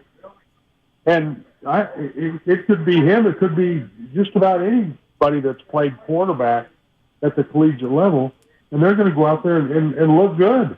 He's going to have open receivers. He's going to have time. He's going to have space to be able to see. He's going to have all that going for him. It's going to be like 7-on-7. And that's what Brock Purdy's experiencing right now. I hope he appreciates it, because it's not going to be that way for the rest of his career. Danny, how nervous would you be if you're a Cowboy player about Brett Maher, who missed the 4 PATs? Today they signed Tristan Vizcaino, another kicker, to the practice squad. Is that something? Do you think Dallas goes for it on 4th down? Do you think they try 2-point conversions if Maher struggles early in this game? What's your thought on it? I don't think they change a thing. They have got to show Brett Maher that they've got his back. While everybody else in the world, the media, the fans, everybody else is turning on him, his teammates, the guys in the locker room, have got his back. And that's all that matters. That's all that matters to him. His coach has got his back. He's going to put him in there to kick a field goal or an extra point. And he knows you can't let one game override an entire season of greatness. The guy was the best kicker next to maybe Tucker in the league this year. The only 2 of the 3 field goals he missed all year were 59 yards. So everybody wants to just erase that and only just look at one game. Well, I was out there on the surface of that field before the game, and it was an iffy kind of a surface. I know it didn't affect a lot of the other guys as much as it did him, but I think it got in his head that he thought he might slip, and it just changed him just a little bit. And anybody who's ever played golf knows how easy it is for your swing to go right in the tank. And I'm sure that's what happened to him, and it got in his head. And now the most important thing that can happen to him this week is for things to get back to normal. And the field at Levi Stadium should be much better. We haven't gotten the rain this week that we got last week, so no excuses for Maher kicking at Levi's. Danny, thank you for joining us, and have a good call this Sunday. Hey, thanks a lot, guys. Great to be with you. Thank you, Danny. Danny White, former Cowboy quarterback and punter. He knows a thing about kicking. He actually was the punter before he became the starting quarterback. Well, it's changeover time, Larry. We got Steiny and Goo coming in, and let's take a look at this Warrior game a little bit here before those guys come in. Yeah. I know you've got some interesting thoughts on Boston in a revenge spot with John Dickinson getting the coverage started with Warriors Live at 3:30. Celtics and Warriors tonight. It's Willard and Dibs, Larry Krueger in for Mark Willard on 95.7 The Game. What do you got? Bud Light is brewed to be a delicious, easy-to-drink beer. Bud Light. Easy to drink, easy to enjoy. Pick up Bud Light at your local retailer today. Enjoy responsibly. Anheuser-Busch Bud Light Beer, St. Louis, Missouri. At Harris Ranch, we do beef. Just like we've done for over 50 years. Beef that's raised locally right here in California. Tender steaks, awesome burgers, and California classics like tri-tip roast. The flavor you crave. The quality you trust time after delicious time. Come on, it's time to get out and grill. Harris Ranch, we do beef. Legendary beef, legendary quality. So, the other day, I bought an extremely chatty... Boring story time! Make that an extremely catty cockatoo. You're welcome! Apparently, the pet store won't take it back. But, hey, I'll manage. I love that for you! Just like I manage without home internet. No, you don't! Sure, my mobile hotspot is slow and makes streaming shows unbearable. Aw, Bertie likes to stream! But I'm making do. Oh no, who's this? My lady friend! It's mating season, duh! No home internet? It's not that bad. No, not there! It is that bad. Don't settle. Get Xfinity Home Internet for just $19.99 a month for 1 year with a free streaming box. Call, click, or visit a store today. Restrictions apply. Not available in all areas. Requires paperless billing and auto pay with stored bank account. After 12 months, regular rates apply. Offer ends 2/21/23. If you own a business, this has been a bumpy ride. From pandemic to inflation, I'm sure you could use a break. If your business has 5 or more employees and survived COVID, you might be eligible to receive a payroll tax refund of up to $26,000 per employee. The challenge is getting your hands on it. Hi, I'm Howard Mackler, and that's why I founded GetRefunds.com to cut through the red tape and get you that money. The team of tax attorneys we have put together are highly trained in this little-known payroll tax refund program. We do all the work, charge not a dime up front, and simply share a percentage of the cash that we get for you. Businesses of all types qualify, including those who took PPP, nonprofits, and even those that had increases in sales. We have helped return over $1 billion to businesses, and we can help your business too. Just go to GetRefunds.com and answer a few questions. This payroll tax refund is only available for a limited period of time. Don't lose out on up to $26,000 per employee. Go to GetRefunds.com. That's GetRefunds.com. Hi, I'm Aaron, owner of California Deluxe Windows. Ever notice? When your neighbors get new windows, there is a large black eye of broken stucco, uneven plaster, and even mismatched paint. At California Deluxe Windows, we never leave a ring around the window. Why? Because we are one of the only companies in California who custom crafts every window and door to your home's exact measurements. Almost everyone else on the radio is a distributor. They grab a window from a warehouse, break open your walls, shove it in, and patch things up. At California Deluxe Windows, we take pride in our work. Our installation technique is so precise, we do not break your stucco. Your house could be covered with potato chips, and we wouldn't crack one. Call now, and for a limited time, you get 30% off your entire order and 24 months of interest-free financing. 800-874-3600. 800-874-3600. That's 800-874-3600. California Deluxe Windows. Windows engineered for life. Certain terms and conditions apply. CSLB number 774518. Here's home improvement news for the new year at Dolan's. Replace those old interior doors with ones you design yourself. Create your own style with personal choices at Dolan's and doors that are made just for you. The door experts at a Dolan's showroom will help you design your own amazing interior doors. Visit the ideas section at dolanlumber.com and have a safe and happy new year. My heart was racing just making spaghetti. I could have waited to tell my doctor, but I didn't wait. I was short of breath just reading a book. I could have delayed telling my doctor, but I didn't wait. They told their doctors and found out they have atrial fibrillation, a condition which makes it about 5 times more likely to have a stroke. If you have one or more of these symptoms, irregular heartbeat, heart racing, chest pain, shortness of breath, fatigue, or lightheadedness, this is no time to wait. Contact your doctor. Brought to you by Bristol Myers Squibb and Pfizer.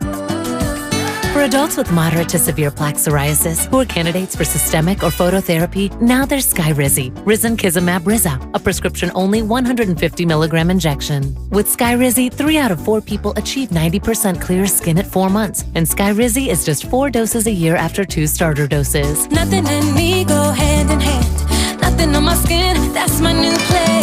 Nothing is every day. Don't use if allergic to Skyrizi. Serious allergic reactions and an increased risk of infections or lower ability to fight them may occur. Before treatment, your doctor should check for infection and tuberculosis. Tell your doctor if you have an infection or symptoms, such as fever, sweats, chills, muscle aches, or cough, or if you plan to or recently received a vaccine. With Skyrizi, you could achieve 90% clearer skin. Ask your doctor about the #1 dermatologist prescribed biologic in psoriasis and visit skyrizi.com or call 1-866-SKYRIZI to learn more. Danville, mostly sunny today, cool, highs near 51. Weather brought to you by Pfizer and BioNTech. This winter, there are new COVID-19 booster shots designed to help protect against recent Omicron variants. Schedule your updated COVID-19 booster dose at vaccines.gov. Trevor Noah has added 2 more San Francisco shows to his Off the Record tour, December 8th and 9th at the Masonic. All shows are on sale now at Ticketmaster. For your chance to win a pair of tickets to see Trevor Noah, head to 957thegame.com.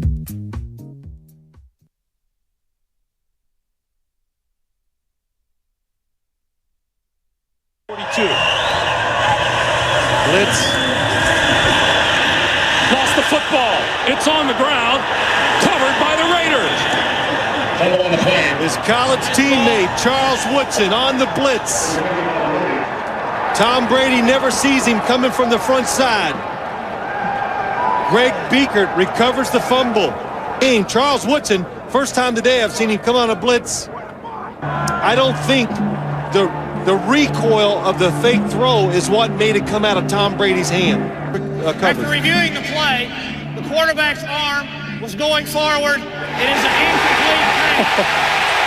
Now, back to Willard and Dibs on 95.7 The Game.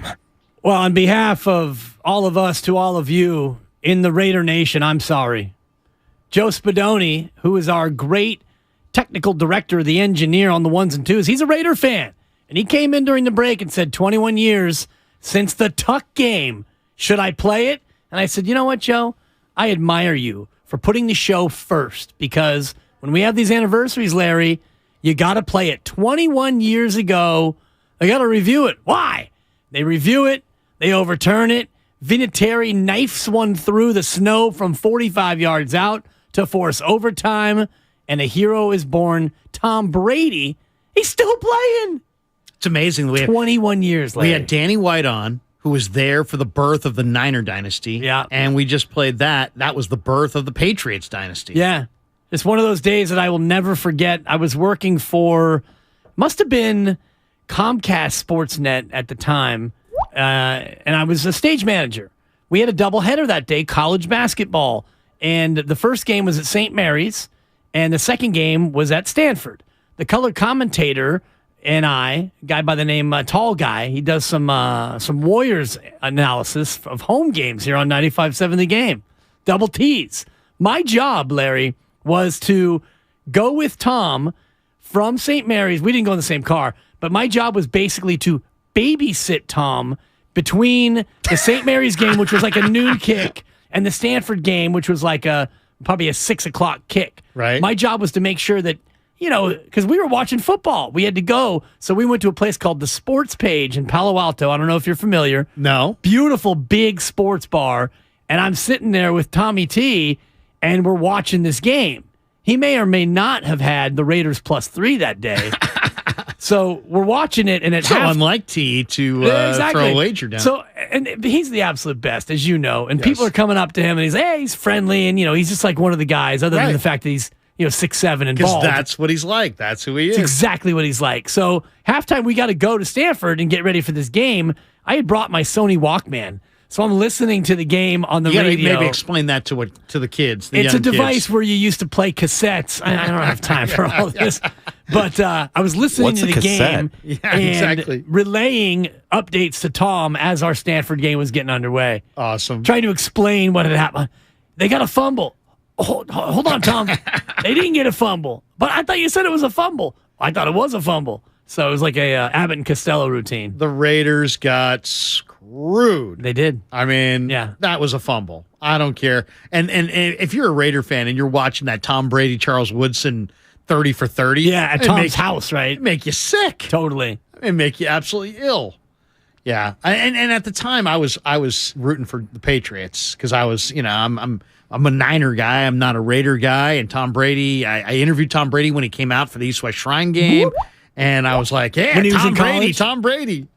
What's that? When he came out in college. Yeah. Wow. When he played in the East-West Shrine game, he came out and I interviewed him. I'm like, Sarah guy, I give him the whole Sarah SI stuff. Sure. And we went back and forth. But yeah. And he was the exact same way then as he has come across in the media really ever since. So, the people say, Tom Brady, this went to his head. I don't think so, man. I think Tommy Brady is basically the same kid that grew up on the peninsula and went to Sarah. And fast forward 21 years, Dibs, he might be the Raiders quarterback next year. I mean, right? Wow, Spadone, you really brought it home with that. And, I mean, you're not wrong. And here we are 21 years later, and the guy's still playing. He's playing well, too, yeah. I think. Now, he's playing all right. I mean, I stats thought, look good because they have no choice but to throw. They got destroyed by the Niners, 35-7 or whatever. But I'm watching that entire game on the binoculars from the press box. I thought Brady faced a fierce rush, and I don't think the Niners did too many. I don't think they got too many hits on him. I mean, the ball came out. It came out on time. He was accurate. They didn't win, but I wouldn't say it was his fault they didn't win. Right, and you look at his numbers, and he threw for 4,694 yards, sixth most in his 22-year career. I don't think he and Mike Evans like each other. Yeah. I really don't. I've gotten weird vibes from the Evans to Brady. We saw Brady lecturing Evans on the bench, and Evans got angered by that. And Evans has had some really iffy efforts on some of these 50-50 balls. Yeah. And I don't know. I just get this vibe that, look how many times he threw the ball to Evans, and look how many times Evans actually caught it in the second half of the year. There were an awful lot of bad balls there. From the Xfinity Mobile text line in the 510, the Raiders is Brady's answer to his midlife crisis? With a question mark? Vegas. His mid-career crisis. So, his career may be only half over. Does he Brady. want to play for the Raiders? My guess is he wants to play for the Niners. Or do the Niners want him to play for them? I don't think so. I don't either. And I can't believe we made it through this whole show without getting into the Brady to the Niners nonsense. Because for me, and we could talk about Trey Lance and whether or not the team will look to move Trey Lance. You told me earlier there's quite a cap hit if they trade Trey Lance. $20 million hit. If you keep Trey Lance, he's $9 million on the cap. If you trade Trey Lance, he's $20 million on the cap. And that's $20 million next year? Yes. And that's just you can't do anything with that. That's a cap hit. Just a cap hit you got to take. Yeah. So you have $20 million less in your salary cap because you trade Trey Lance. Right. That's why I think that there's no way they trade Trey Lance. Yeah, unless they're absolutely certain that he's not going to be good enough and you can get a high pick coming back. I don't even think they trade him unless he demands a trade. And does it, and he doesn't really have any leverage. I was going to say, if he demands a trade, you say, all right, Trey, we'll get back to you. Yeah, we'll trade you when we're ready to trade exactly, you. Which would be after year 3, essentially, right? Right. But, if you're the Jets, would you take Trey Lance? Hell yes. If you're Rand Carthon with the Tennessee Titans, you want Trey Lance, you want Tannehill, you want Malik Willis, I think I'd rather have Trey Lance. So I think there will be a market for Trey Lance. The question is, do the Niners, there's all kinds of ways to play with the cap and this and that. And I don't know if they could make that move and still kind of make other moves to lessen the blow. So we'll have to see where it goes. Yeah, and the idea of Tom Brady coming to the Niners, I think, defeats the whole purpose of what the Niners have done so well, which is have not only one but two quarterbacks on rookie deals. That allows you to spend so much elsewhere. And even if Tom came home and gave a hometown discount, he's not playing for the minimum. It would have to be under $10 million. I was thinking about $10 million, yeah. But how do you tell Brock Purdy if he wins you another playoff game? Oh yeah, by the way, you've never lost, and you're 2-0 in the playoffs. Oh, but you know what? We're going to bring in 46-year-old Tom Brady. You're going to sit the bench for another year. And the guy you beat head-to-head, I think that would be a tough sell. You're listening to 95.7 The Game, KGMZ FM and HD1 San Francisco, always live on the Odyssey app. I do think if Tom Brady decides that he wants to play again, that Vegas makes just the absolute perfect most sense. You don't have to worry about foul weather. You don't really have to worry about expectations either. It's the Raiders. They've been down for so long that I think you could just come on out, play football, and live the good life. Well, let's bring him in. Steiny and Goo, they're in the building. What's going on, my brothers? You in a different chair today with LK. We mix it up. And what's funny about me, Goo, is that, and I've always fancied myself as versatile. Oh, no And doubt. when I work with Larry and I have had this conversation before. That's great. He likes to work off the ball. Yeah. You've worked with Larry. Steiny's out. Goo comes to the big chair. It's not to say that Larry... And he can run point. Larry can host. Absolutely. He does a great job at it. O'Neal plays off the ball in the Niner pregame. Exactly. And I love your show with Lolo in the Niner pre. Same church, same pew. And you're sitting on my lap. He's affiliated. Yeah. And a hungry dog hunts best, too. You always want to make sure that... You always want to make sure you get that in there as well. I used to have all the Loisms down. Don't sunshine and then play in the mud. Don't pray for rain and complain about the mud. There you go. Cut my leg off and call me nippy. Stumpy, that's a great one. Now that's a great one. You can't make the club in the tub. Yeah. I've heard of that. Yeah. That's Make really the club great. in the tub. Hey, diddle, diddle. Diddle down the we middle. could do the entire changeover on Loisms. And I was telling Larry in the Same break church, room same pew. about the malaprops and the names. Like calamari is my favorite one. Kyler great Murray one. is just calamari. That's a great one. Sanaman Hanui was one of my favorites. And Hanada Nodi, the old, of course, Hello to Noddy. Yes. Sean O'Connell's guy, I believe. Didn't he go to Utah? Hello, Dinata. Went to Oregon. Yeah. Huh.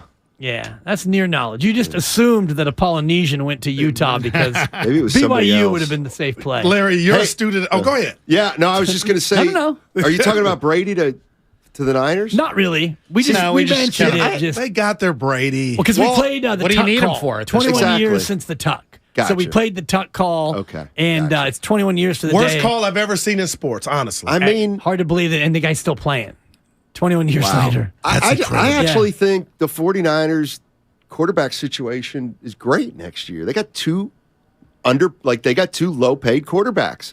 And one of them looks like he's pretty good. And the other one,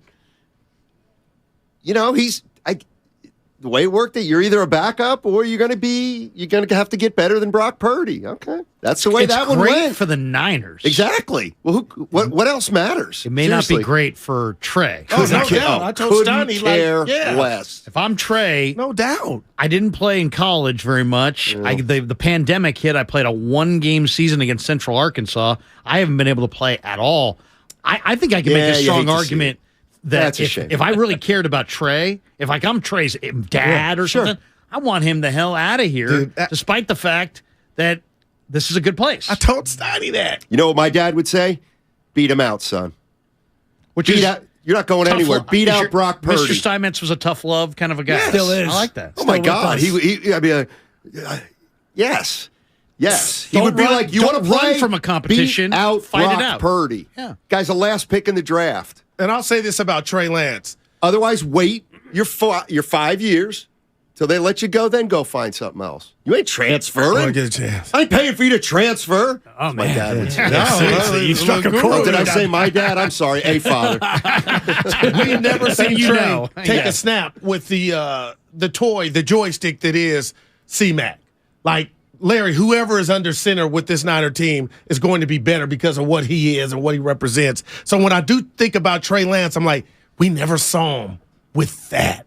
And you're going to look better. I don't care who you are. Yeah, but they did score with McCaffrey 13 against the Saints. So we were debating this. But that was on Jimmy. Jimmy was back there. That was a weird But who's had a game. more profound impact on this Niner offense? Is it CMC or is it Brock? Discuss. I think that's a tough question. I have to say Christian McCaffrey. No doubt. I'm saying Brock. Yeah, he's saying Brock, and it's, the way I looked at it is what Christian McCaffrey has meant for the laminated play sheet and how much that's opened up everything. Brock Purdy, as quarterback, has taken this offense to a whole nother level. They score more. They look better. They're a red zone touchdown machine. But what Christian McCaffrey has done for the other guys, that's why I go CMC. And I'll say this, Larry, I'm shocked you went there because McCaffrey, this is almost a double header in regard to double credit. I feel like he is Purdy in the sense that what I bring and what I can do being so dynamic and the outlet of throwing to me in the flat, lining me up out wide, the Niner system already went to the biggest dance there was and almost got it in 19. The Niner system without Purdy, with Jimmy under quarterback, went to the NFC Championship 15 minutes away from going again. Now you got something that's different. So I feel like there's a bar for Purdy. If we want to say it's Purdy better than Jimmy, Jimmy's already been there. Can you do it with the new toy? And we're about to watch because you got Dallas, you got Philly, then it could be Kansas City, Buffalo. So no shade at Brock. I just feel like he's better because of McCaffrey. I mean, there's no doubt. So would Garoppolo have been. And he looked better. And so would Trey, and so would everybody. Right. Yeah, no, 35 a game is what the Niners score under Brock Purdy. That's incredible. 35 a game. They were but scoring 150 on the ground, Larry, since he's been back in the last 10. Yeah. I mean, I don't know. It's a team sport. I mean, he's been look. You know, Brock Purdy's been unbelievable. Unbelievable. So has he won 6 starts? 7, I think. 7. So that means Garoppolo won the first 4. 6 starts. The Miami game wasn't a start, but he won that game. They were okay, so he's quarterback a little over half of the 11-0 streak. It's going to be interesting. I mean, I think he's kind of playing with fire. I was saying does he cut it close sometimes? Yeah. And Dibs, I think he's definitely got one of these fast twitches, like that real quick first step, and then he's fast enough to elude.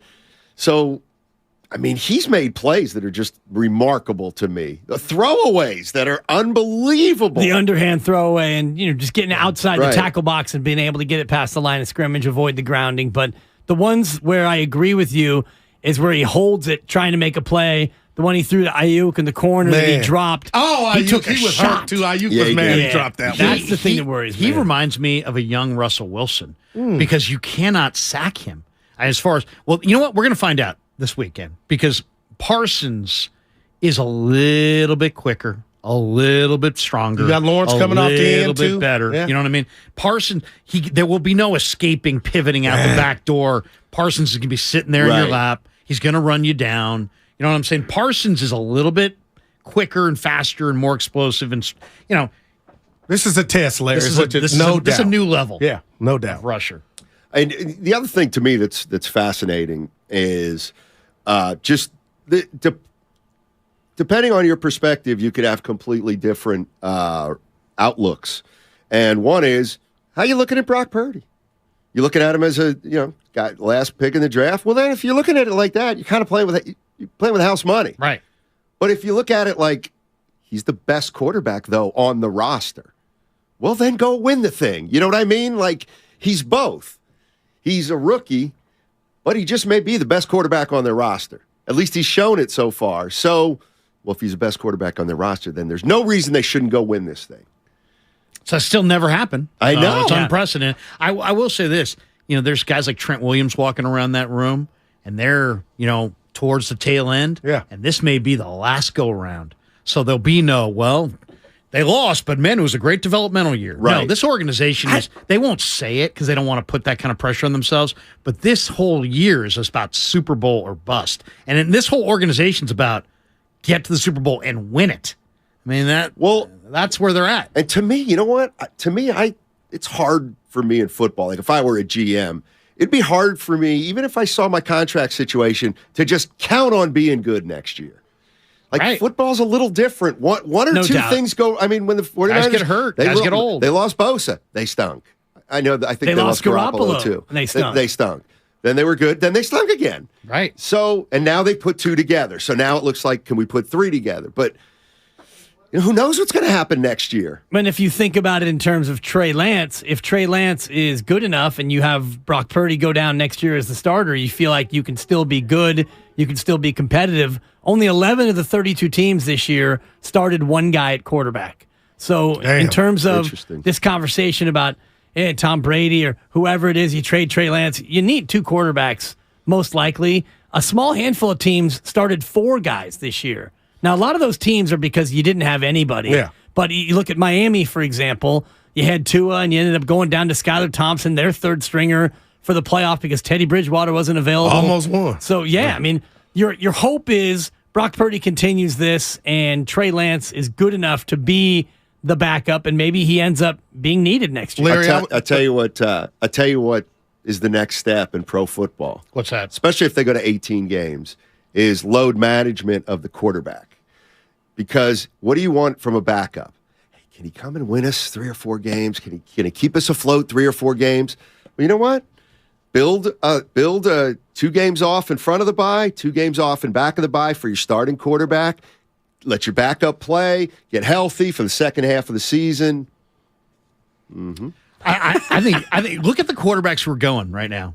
I think you have to have mobility. I think mobility used to be like, hey, that's really nice. It's a little extra. Now it's like a prerequisite. You better have mobility. Why? Because Micah Parsons. And more sacks are coming from corners and safeties. So you got to have mobility. And I didn't think of Brock Purdy as mobile on draft day when they picked him. I really didn't. I'll tell you what, they wouldn't have beat the Raiders if that game played out the same way if Jimmy was back. Like, you cannot watch a Niner game and just write down Jimmy would have been, and no shade at Jimmy, he would have been sacked umpteen times, and Purdy's keeping the play alive. Credit to him. And I was telling Steiny in the green room, hey, Dayball, I know it's a great story in New York. The Eagles, Sirianni, you had the best roster when healthy, allegedly, coming into week 1. What else we got? Jacksonville with Peterson. Nobody's doing what they're doing with their third-string quarterback. And you just said it's unprecedented. I'm like, why can't Kyle be coach of the year? In my book, he is. Saquon Barkley's a beast. You drafted Danny Dimes not to be a stiff. He was supposed. You saw something in him. Now it's taken umpteen year for him to get to it. Your third string quarterback and you're scoring 30, running for 150. And I know it's a product of your environment, but man, when Jimmy was down, I thought this is over for the Niners. And now look, Coach of the Year in every sport is about what did the media collectively think of the teams in the preseason in relation to how they actually played. And then it's like we sit there and we don't know. We're the media. We say, hey, we like Coach X, but then Coach Y has a great year. And then suddenly, hey, he must be Coach of the Year. We never say, hey, we were totally wrong. We didn't know the talent. We didn't know the players. We didn't, you know what I mean? It's always in relation to the idea of what you were. So Shanahan's not going to win Coach of the Year. It's going to be Daboll probably. Yeah. Because everybody thinks the Niners are a 10-win team, and they think of the Giants as a 10-loss team, probably. Larry has the Giants actually beating Philadelphia. That's his upset. I think it's Bengals over Bills. What do you guys think in terms of the most likely upset? I know you're going to probably say Cowboys beat the Niners. No. I'm telling you, I think the Niners are the best team left in the dance, but I'm going to piggyback on you. I think it's going to be the Giants because it's a division game. They almost beat them with their third stringers, but Jalen Hurts, no pun intended, is hurt. And I believe they're going to call the game differently, Dibs, and that's might be a play. Let's get it to Dibs when it should be Steiny keeper, but they don't want to get, he may not even want the ball. But the others, Buffalo, real quick here, and Cincinnati, both kind of disappointed me with their performances. Yeah. Buffalo should have lost that game if your boy wasn't vaping. McDaniel letting the clock run down, and Cincinnati should have lost that had they gave it to Dobbins. I didn't think either of those games were going to be close. No, I know. If you're going to call the playoffs the tournament, the offs, which Shanahan does, then it's survive and advance. I don't care how you look last week. I do not care. Oh, Buffalo, who cares? They're playing Cincinnati this week. They made it. I'm watching. I can't pick against the Eagles. To me, no chance. Jacksonville, right? I don't think so. I consider almost Cincinnati, Buffalo pretty even.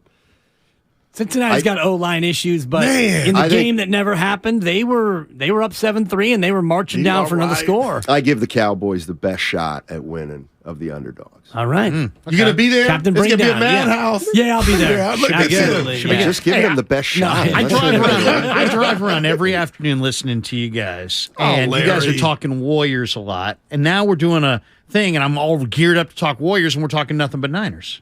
Give me a thought on Warriors Celtics tonight. Why can't the Warriors play defense worth a damn on the road? Why can't they stop a 3-point shooter on the road? Why are they so bad defensively?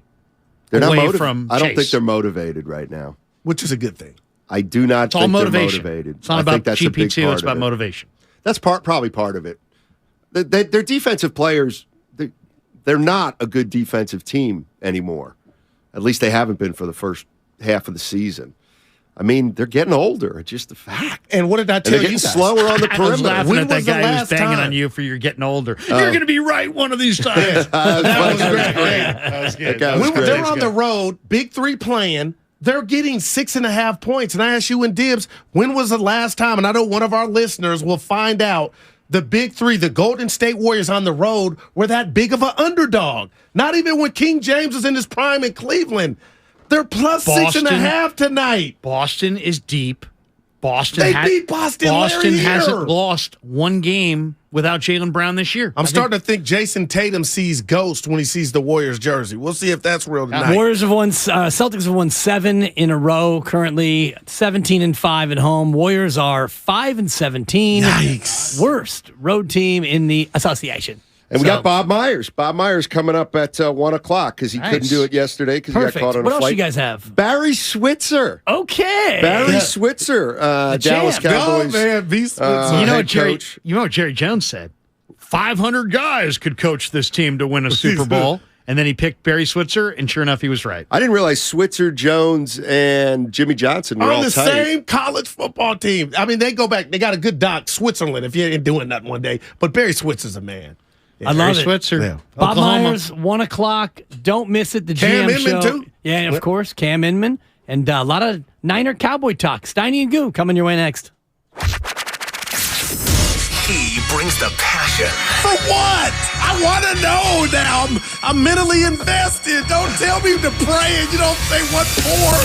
He brings the perspective. Yeah, I think they both have great points. Get off me, text line. He's truly one of a kind. That is wow. Oh, my God. And he's doing a great job. I need you to man up and say what you really want to say. Simon, you're doing a great job. And together, they're Steiny and Guru. Yeah. On 95.7 The Game. All righty. Tell you what, I was thinking about this before coming in. I get it. It's Cowboys 49ers, but you know me, I like to have an even keel, never too high, never too low. We got finals rematch tonight. Yeah. Part 2, 4:30 tip, Warriors Celtics. JD 3:30, Warriors live. TNT, Warriors Celtics. Warriors 22-22. Celtics are where the Celtics are. It's a big game, right? No doubt it is. It is because you said something to me that has me in Dub Nation. I would believe if you're astute at the game of basketball like I know you are, you didn't say the Warriors are lacking the defensive presence, like they don't have the pieces. You said motivation. So to me, that gives me hope because that's telling me, oh, you control what you're lacking. That's why you're 5-17 on the road. So tonight, TNT, Barkley going to come out with his comments on the state of the Warriors if you care. Stoney, I just think this is why I bet you these are the games they show up for. It is. It's one facet to me. It's one facet. Tonight's game against the Boston Celtics. This is where you and I differ. Like I think sometimes you think guys are capable of coming out 82 games and being sky high, and I think the NBA is you got to like establish a level of play and just be consistent. So it doesn't like Draymond Green saying he was struggling to find his motivation the other night doesn't really move my needle at all. It's an 82 game schedule, and the pros know that, and champions know it even more. And I just think that even though we think, it's halfway, I really think that in general there's a sense within the team, especially their champions, wake me when it's the All-Star break. Oh, wake me when the second half starts. And this is the part. Well, it's already technically started. I'm talking about after the All-Star break. contrived halfway point, if you will. And I think that's I think that's part of it, but I also think they have bigger problems that will get them beat in the postseason anyway. But I do think that's why they're 22-22. Well, to me, one of the reasons. I took offense to that statement a little bit, Steiny, because I do know 82 games, you're going to have a mental day. You ain't going to bring it. I get that. But with that said, you got to have some pride.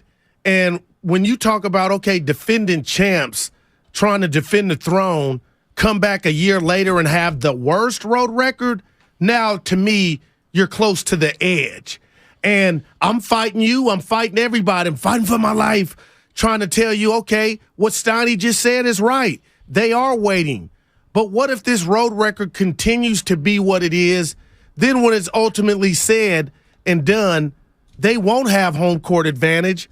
And if it's personnel, why you're bad on the road, then you're going to end up right. And I'm going to end up owing you dinner. So at some point, like tonight, tomorrow against Cleveland, where's the pride of a champion?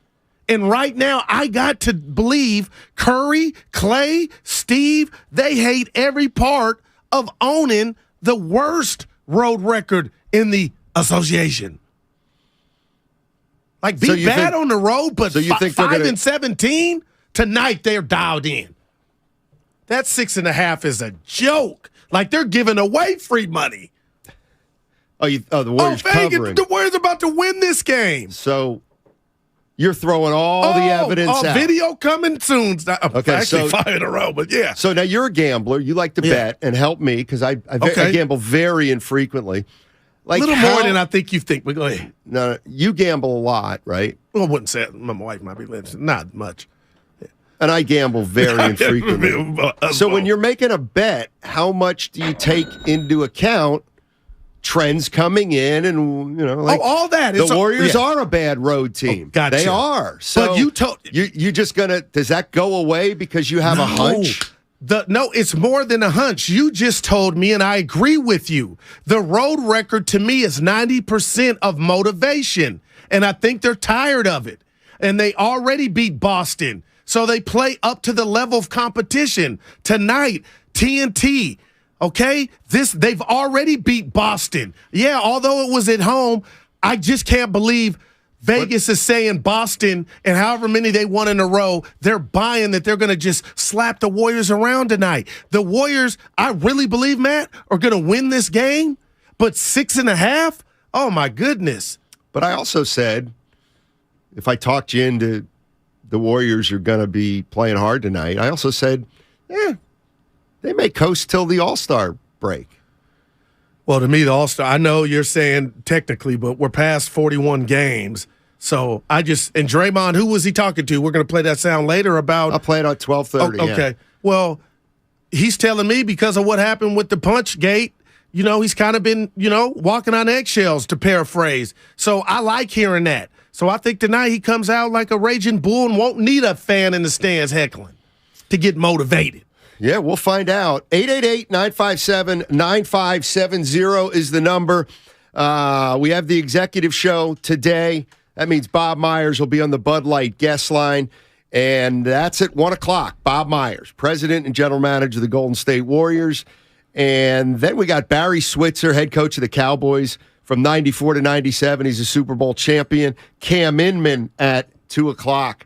To talk about the 49ers and the Dallas Cowboys. But first, my question to Warrior fans is, tonight we've got a championship finals rematch. We just do.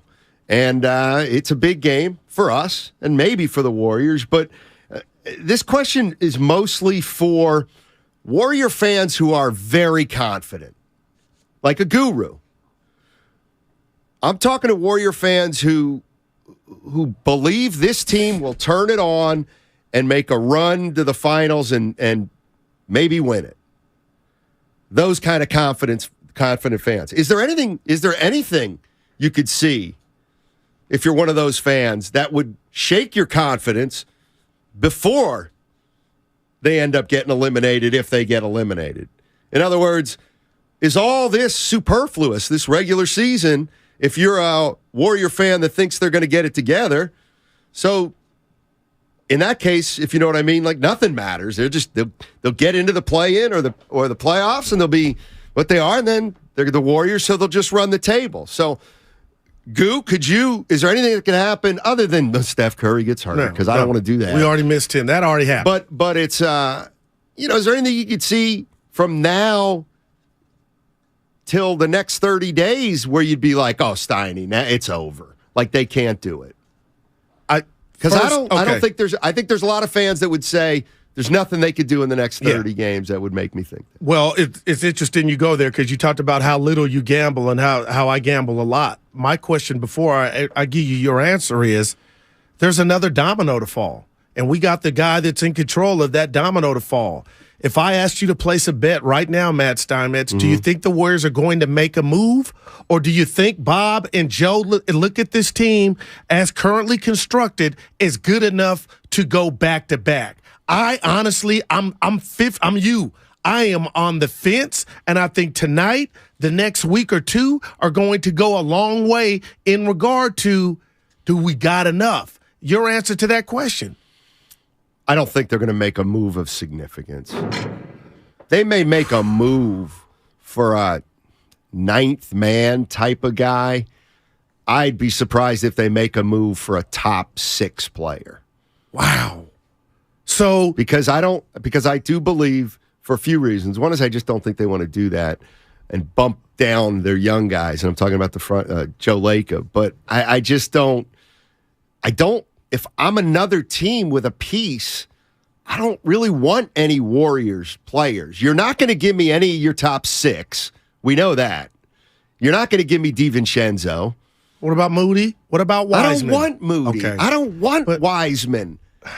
I might not even want Kuminga. If I'm giving you a piece, you're telling me that you're going to be able to pop in your rotation and really help? But it's kind of like McCaffrey with Carolina. The place was just so toxic that the Niners benefited from that toxic culture. I was going to say the Hawks, but they've won 4 in a row, and now with this play-in, everybody thinks they're a Jakob Poeltl. I mean, he would be. I'd go pick him up from a first-round pick for him. Now, not this year. You wouldn't. The question is, Matt. No way. The question is. Size matters. Thanks, Bob. What's carrying the most weight? To cash in on the big 3 and what they got left, and to try to get them. Would you trade James Wiseman right now for Jakob Poeltl? Well, that's something you're going to have to think about. Yeah, man. For Jakob Poeltl. Knowing, and here's for the other now, thing. I would do it. Okay. For the future, I wouldn't. Well, because I'm giving up on James. Poeltl's not going to be a Warrior next year. Oh no, if you make that trade. Hell no. Because Poeltl's a free agent, and the Warriors are not going to pay Poeltl. I would ride out what we got and hope, duct tape, Gorilla Glue. But yeah, making a move isn't going to be easy if they make a move. All right, 888-957-9570 is the number. That's the Xfinity mobile text line. If you're a confident Warrior fan, is there anything that could happen between now and the playoffs that would shake your confidence? Or do you believe this team, when push comes to shove and Steph Curry gets serious and Draymond Green looks in the mirror and Klay Thompson gets his footing, that they are champions again? 888-957-9570 is the number. The Road to Glendale, it's brought to you by Marawest Credit Union, working for you today, tomorrow, together. This Sunday, Lorenzo Neal and Larry Krueger are live from the Hilton Santa Clara for the playoffs. Purdy dances and finds McCaffrey, who broke loose. Touchdown, San Francisco. The kickoff show, Playoff Edition, is brought to you by Harris Ranch Beef. Legendary beef, legendary quality. And Jim Beam Bourbon Whiskey. Taste the world's #1 bourbon. Every small business owner knows business happens everywhere. The office, the warehouse, or on the road. And no matter where it takes you, there's one solution to help your business thrive. Comcast Business Complete Connectivity. It's the largest, fastest, reliable network with advanced gig speed Wi-Fi and cyber threat protection in one solution. Get started for just $49.99 a month. Plus, add Comcast Business Mobile and you can save up to 60% a year on your wireless bill. And ask how to get up to a $750 prepaid card. Flight 291 is now reporting. Yep, you're going places. And when you get there, be ready to do business. The complete connectivity solution from the company that powers more small businesses than any other provider. Comcast Business, powering possibilities. Ends 2/21/2023. Restrictions apply. Requires EcoBill and AutoPay. New 50 megabits per second internet and Comcast Business Security Edge customers only. Equipment taxes and fees extra. After 12 months, regular rates apply. Gig internet required for gig Wi-Fi. Mobile savings compares pricing of top 3 carriers. Thank you to all of the business owners who kept people employed during the pandemic. For all you've done, you may be eligible to claim the Employee Retention Tax Credit, a payroll tax refund from the United States Treasury Department, applicable to businesses who kept employees on payroll during the pandemic. The window is closing to claim your refund. Contact Paychex to see if you qualify. Paychex is proud to have helped more than 45,000 businesses secure over $9.2 billion in ERTC claims, an average of $190,000 per business. 50 years and thousands of experts in HR, payroll, benefits, and insurance. You may be eligible to claim the Employee Retention Tax Credit, a payroll tax refund from the United States Treasury Department, applicable to businesses who kept employees on payroll during the pandemic. The window is closing to claim your refund. Contact Paychex to see if you qualify. Visit paychex.com/ERTC to find out how Paychex can help you get additional cash into your business. Paychex.com/ERTC. Paychex.com/ERTC. Oh, it's doing great. I've been on it now for about 3.5 years. I've lost 67 pounds, and I feel better than I did at age 40. The only thing I'm just getting older. That's the only thing it doesn't stop. Other than that, I feel good. Listen, we're all getting older, but that doesn't mean you have to feel your age. Are you ready to turn back the clock? It's 2023, and there's never been a better time to start looking and feeling young again. Introducing Andro400.com. Andro400.com has proven solutions to melt belly fat, increase mood and memory, increase energy, and bring that spark back to your love life. Visit Andro400.com or call 888-400-0435 to see which product is right for you. Try the safe and natural way to start feeling and looking your best. And there's nothing to lose with an industry-leading 90-day money-back guarantee. Visit Andro400.com or call 888-400-0435. Hi, I'm Aaron, owner of California Deluxe Windows. Ever notice? When your neighbors get new windows, there is a large black eye of broken stucco, uneven plaster, and even mismatched paint. At California Deluxe Windows, we never leave a ring around the window. Why? Because we are one of the only companies in California who custom crafts every window and door to your home's exact measurements. Almost everyone else on the radio is a distributor. They grab a window from a warehouse, break open your walls, shove it in, and patch things up. At California Deluxe Windows, we take pride in our work. Our installation technique is so precise, we do not break your stucco. Your house could be covered with potato chips, and we wouldn't crack one. Call now, and for a limited time, you get 30% off your entire order and 24 months of interest-free financing. 800-874-3600. 800-874-3600. That's 800-874-3600. California Deluxe Windows. Windows engineered for life. Certain terms and conditions apply. CSLB number 774518. Get in zone. AutoZone. Welcome to AutoZone. What are you working on today? Starting trouble. No one likes that. We'll get you set up for some stronger starts. You might just need a fresh charge, and we'll take care of that free of charge. But if it is time for a new battery, we've got replacement batteries that'll fit your needs, starting at just $79.99. You can learn more about our battery selection at AutoZone.com. That's what makes us America's #1 battery destination. Get in zone. AutoZone. Claim based on data from the NPD Group 2021. It's not easy being the one everyone counts on to keep your operation running, no matter the weather or supply chain hiccup. But we get you, Raymond in Buffalo, Maria in Miami, and Jules in Troy, taking control of everything that's under your control. At Grainger, we're here for you with high-quality supplies for every industry, plus real-time product availability and access to experts ready to help. Call, click Grainger.com, or just stop by. Grainger, for the ones who get it done. Meet Joe A., Hi. Joe B. Hello. And Joe C. What's up? 3 everyday Joes perfecting their banking with Chase. Joe A is locking his lost debit card with the Chase mobile app. Joe B is cruising toward his new ride with Autosave. And Joe C's Chase banker is helping him budget to go back to school. Tools that help protect, support for what's next. One bank that puts you in control. Visit chase.com/checking. Chase, make more of what's yours. Chase mobile app is available for select mobile devices. Messaging and data rates may apply. JP Morgan Chase Bank, N.A. member FDIC.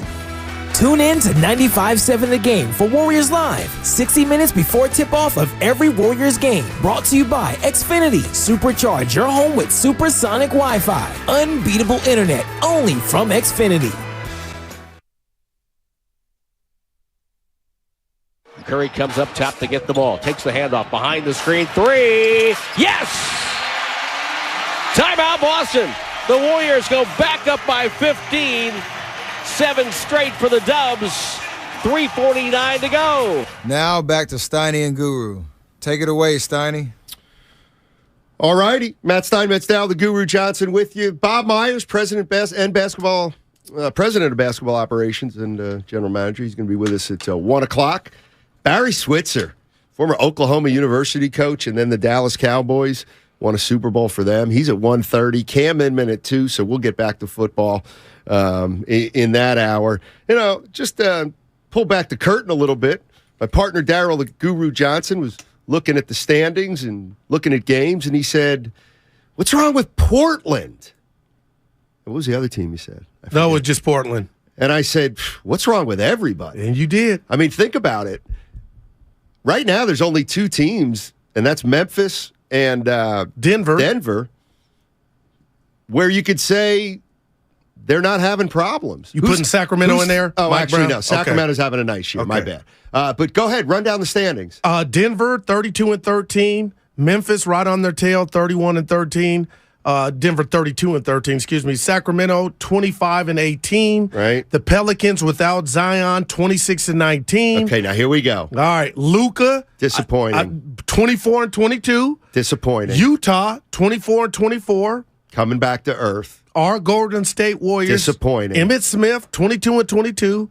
Clippers disappointing. 23-24. Minnesota no cat, so I'm gonna lay off 22-24. Disappointing. Dame 21-23. Disappointing. Now, I'm going to say this about Dame. I'm a Dame fan, but when does the heat come on him? Why don't you do a show with Evan? We trying to be a smart guy? You know what? And when you lower your head like that, we got a problem. Help me out now, Evan. What did I do? He might not have been listening that day, What did I do? Oh, on vacation. Did you come after Dame? Yes, he did. Yes, I did. Evan, I love Dame, but it's like because you stay home, you ain't getting that heat. And that heat is 21-23. You got another bona fide player in Simons. Like, I love you, Dame. What's happening? Kyle Shanahan, he gets a pass. Wow. I missed that show. Seriously, I wasn't listening to y'all if Evan went down there. Great minds think alike. But that's all the more reason for Warrior fans not to jump off the ledge. Or is it more? Tell me why you would look at because everybody stinks. Everybody's worse, kind of. And you haven't been able to leapfrog them. Like, but if I'm third. Come on. How the hell can this team not be 25-18? Well, 3-17 on the road. Well, I know. I mean, but how many of the teams that we're disappointed in throughout the league can say motivation's the reason? See, that's what gives me confidence. I don't think the Clippers ain't confidence. I don't think they're it's the a whole wreck. Reason. The Warriors aren't as good as they've been in the past. Now their main players aren't as good as they have been. But that doesn't mean they can't go back to back. I think it does. I think they're worse in just about every phase. The Warriors, their bench isn't as good. Their starters aren't as good. Their defense isn't even close to last year. That's why I don't think they're going to be able to do it. To tell you the truth, like. People forget, last year they finished 53-29. They were third. Damn. They started out 18-2. So, in other words, once Christmas and the New Year rolled around, they were like, we know. And keep in mind, they came out motivated because of the year before. So they come out, they go 18-2, and they go, you know what? Okay, we do have it. We can get it back. And then there was a little lull, and then they got it going again, and they rolled in the playoffs. Yeah. That is infinitely different, as far as I'm concerned, to be in 22-22 with the two of the big boys noticeably having declined, and the bench isn't even close in my mind to what it was last year. And you'd have no defensive players. I feel like you've gotten smaller. I don't think. I mean, the Denver and Memphis are better than you, but you beat them before. Well, I don't necessarily think that's the be all and end all. I put it in the equation, but I don't think for a minute Memphis can't beat the Warriors in a 4-game series or Denver. Well, I gave Memphis too much respect last year, and now they've turned into thug life thugs. Trying to get they the won credit 11 in a row. Are they not allowed to have a winning streak because you can. I can be proven wrong. I'm just not buying them. Okay, that's my prerogative, Bobby Brown. But I'll say this, Steiny, put the rat on the table about the 22-22 Warriors. 2 of their best players missed more than 10 games. Every team has a story. I just hate that guys that are in uniform, and I'm going here, Jermichael Green, like, what's going on with the leg infection? Wiseman and Kuminga. I know there's been positive reports that they're on the way back, but when you want to get continuity, you got to be healthy, and that's what they don't have, even if they win tonight, because you don't know who's coming? When's Kuminga playing?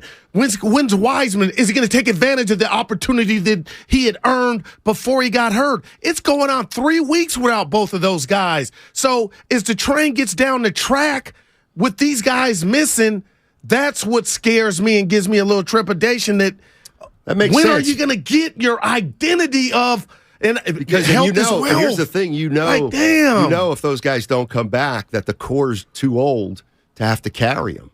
No, because I still will. I will die on the hill. I don't know where it's at now, but last time I checked, the Warriors starters, and I know, Goo, you don't play the whole 48 with that same 5. They still got that moxie. They know what they're doing. And Draymond on the podcast saying he hasn't been himself. See, this is classic. Let's listen to this. This is Draymond Green on a podcast with Jamal Crawford. Volume, a lot of volume. I think a lot of our shortcomings this year is my fault. Why is it my fault? Because I have not been the leader that I am and that I need to be for this team. And the reason that I have not been that leader is also my fault, right? Like, I think we all know what happened with your young Wolverine brother, JP. And so for me, I've kind of had to walk a fine line of not really being Draymond. And when I'm not really being myself, that's not the best thing for this team. And so where we've struggled is accountability. And accountability on the defensive end, accountability on the offensive end. You know the accountability that it takes to have a winning team. And that's my role on this team. And I fell short in that area. Damn. Like, if that's real, and I believe it is. Why aren't you ripping him for that? I love it. But you ripped him because he wasn't motivated in Washington. But now he's telling us why. He felt neutered. He felt like he couldn't be the junkyard dog because of the punch. And I totally get it. Now, what I'm afraid for you to ask me, Goo, okay, so what's going to happen tonight moving forward? He might get in some guy's ass. He might say some stuff that might be uncomfortable. But I can totally understand where he was. Oh, I want to tell Steiny's pissed, but I can't because of what the world saw. I like that. That's giving me hope. Shout out, Bob. Lakers lost again last night. To wake me up when AD plays. I want you to do something right now and tell me that you were messing with me yesterday. I thought about it driving home. Steiny, it was last year. Guru, this is the Why would you bring that up if you're really going to take it? I just thought about it. I've never lied to you. Guru, I don't know how it's going to play out. I missed some payments. I don't know how it's going to play out. But I have never lied to you. If and when the LA Lakers finish 5th or worse, and you don't buy me drinks, our relationship is over. It can never be over. It can never be. That will be the one that will sever it forever. Well, I need proof. If you're actually going to maintain, and you're going to die on that hill, Okay, you're actually going to be the guy who's going to try to cheat me out of a win in a pickup game, which I've never tolerated. If you're really going to do that, then we're like every other show here. We're going to hate each other. We got to check the tape. There's no. I know I made the bet. It just felt like it was last year. No, it wasn't last year. Okay, when we made it last year, you lost. We made it last year. You lost. So why would you bring whole stuff up? Because you actually. I got you. I was so proud of myself yesterday. I'm done. It's all locking in for me. I just don't get you sometimes. That's the beauty of it. Draymond Green basically is like, I haven't been myself. I haven't been a leader. And you're like, I love it. I love it. No, it explains why he might mentally be coasting. You know what? I forgot. Let's say we're LeBron James. And LeBron James said today on his podcast, one of the reasons we're 18-25 is because I've just not been the leader that I normally am. Okay. You wouldn't have ripped him. Okay, you would have said, I love it. Okay. Had he knocked out Russell Westbrook in camp that the world saw, that's why I'm giving him the BOD. You know it. It's human nature. It's human nature to stick up for your guys. So you don't think Draymond was ashamed of, he will never admit it. That's what I took at. He was embarrassed about his actions. He should have been. Oh, I'm not giving him credit for after punching a guy feeling bad about it. That makes him human. And it's not about that. Goodness. It's reflecting on his character change. Right, and guess what? It wasn't just about pool study. It was how he led. It was how demonstrative or non-demonstrative he got. That's natural. And I always, he's this and that, he's Thor, he don't give a damn, he does. Now, I'm hoping and wishing on a star. Shut up and do it, Draymond. Keep your mouth shut and be a leader. Tonight it starts. Yeah, and you know what? 6.5, boy. Take dubs. This is like vintage Draymond in a way, too. What? So he takes accountability, and now he thinks, well, okay, I can go back to being the leader I was. The ship has sailed, maybe, for certain guys on the team. It's sailed. What bothers me about you is why does he have to announce every feeling he has? Well, I believe they were having a conversation, Stoney, and you didn't get me mad, but I felt like it was a cheap shot because you said, "What if LeBron had did that?" But you didn't say, "What if LeBron had hit his teammate?" Can't you see the trail of? No chance. He was acting different. So what? And they probably told him to be. So now he's trying to come out of that. He should. Okay, but what if it was hurting his game? Or just the team dynamic? I thought he was having a great year. No. I thought he was having a great year, you said. It wasn't about playing. You said. We're talking about LEAD, lead. Not about his play. I his stand by his days of leadership. That was leadership. 3 days ago, he said the writing's on the wall. Well, that's not leadership to say the writing's on the wall. Yeah, I didn't like it. Come on. Yeah, you're making excuses for him because he's a hometown guy. I got kids. I ain't making no excuses for grown men. Just saying. You've been around. You've had relationships. You've blown up on people. I've seen it. And then you're like, oh, God, driving home, you're probably like, I wish I wouldn't have did that. Of course. And then you come back, you double back, text, or you do better. Apologize. Right, you do better. But you try to fix it. But stop announcing it to everybody under the sun. Just you got to put it out there. Listen, actions speak louder than words. That's the bottom line. And he punched a dude in the face. My thing to you is you can't get that back. Hey, you just tried to tell me, hey, I thought you said he's playing well. Actions do speak louder than words. Steiny, we're not going to see these actions that he feels like he may not have been holding guys accountable, if that's how I took it, because that's how I did take it. So that will be behind the scenes, holding guys accountable. Well, he used to do it in front of everybody. Now, that very well may. We'll see. We're watching. That comment was on the Draymond Green show, by the way. Thanks. Oh, he back on Let's go to Sophomore in Pacifica. What's up, Sophomore? How you doing, man?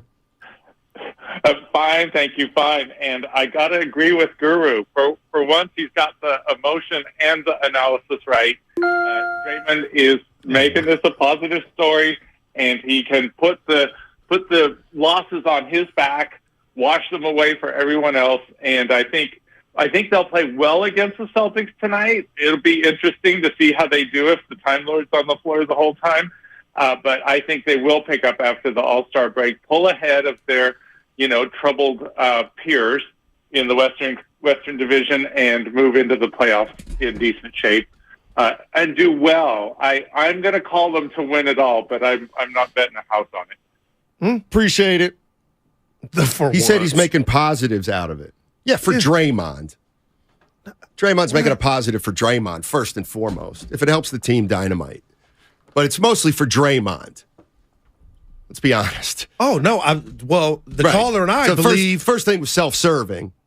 And then because it helps everybody, may as well do it. He was at fault with the punch. And he was just telling you and took you back and reminded you. I thought he wasn't at fault. Well, I thought we had half an audience saying Poole had it coming and Poole should have had his hands up. Well, the audience don't play. We're talking about why he announced this, Steiny, is I believe it's going to affect the others if that wand that he has in regard to being a leader is effective.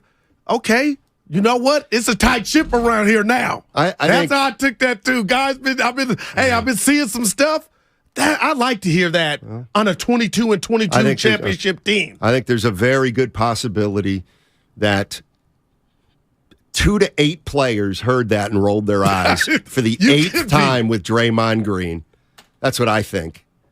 That could be true. Okay. But we'll find out. Yeah. That's when I'll be there. I mean, we need you, Iggy. Guru and Stein, it is like when Kerr said he didn't have the team ready. Dre is really calling out his teammates to step it up. And that would be counterproductive. Then they're really rolling their eyes. I took it the other way. Yeah. Rich in Fremont. What's up, Rich? Hey, what's up? Hey. Yeah, I think that Draymond, he's feeling guilty because they're, 500. And, it's just, I think that he should be able to turn it around now, just at least putting it out there. And you're not soft. That's right, Steiny. I'm from Harrisburg. Yesterday I called him. He said, "Where's he from?" Harrisburg High School? Did you go to Harrisburg High? There you go. Harrisburg High School? No, I left there before I got to high school. So it's kind of like, then came out here to Bay. Central Dauphin East. You got to do what you got to do. The job takes you where it got you. Yeah, I got you, Rich. Thank you. It's the new Rich in Fremont. Fremont. I'll be thinking it's our old Rich. He calls Damon, I believe, him and Ratto. I lost my train of thought. We got Bob Myers coming up in 10 minutes. And the Warriors. Finals rematch against the Boston Celtics. Guru says they're giving away money. Warriors getting 6.5. Wow. And he's just befuddled as to why the Warriors would be 6.5-point underdogs. I am not as tuned into the gambling game as Goo. I just watch it for entertainment purposes. Should I? No, I don't want to do this right now. Nothing to do with me. No, it actually does. Good. Damn. What you got? You been spying on me? Wiseman. what have we got? I didn't see it, Bob. Yeah. He's not going to help this year again. I think that's. I'm going to use my obvious. inner Steiny. You don't know that. Yeah, I'll tell you Matt. I'll tell you why I do know that. So his rookie year, remember, people were actually thinking in his first year that he could help. Hello? Right. Yeah. He didn't. He played 39 of 72 games. Last year, he missed the entire season. This year, even though he's been hurt lately, he's only played 19 of 44 games. He's not going to play in the next couple games. Oh, man. That means he can't get back in the rotation. It's just not going to happen. I'm running out of ammo. The best I think we can hope for James Wiseman in the playoffs. I think he plays in a blowout. I think he plays if it's desperate, and I think he plays if they get down 18 in the second quarter just to see if they can change the momentum. But I don't see him as somebody who's playing every game at any point this year again. That was sobering, and it has me asking you this question and the listeners. Forget LaMelo Ball. At what point, Steiny, do you say the Warriors got that pick wrong because he didn't? Well, that's what I'm asking you. I'm holding out hope, but right now it's bad. It is very bad. And you could also throw something at me. I'm surprised you didn't. Goo, is he going to be on the big club when the playoffs start? Like, that's still up in the air.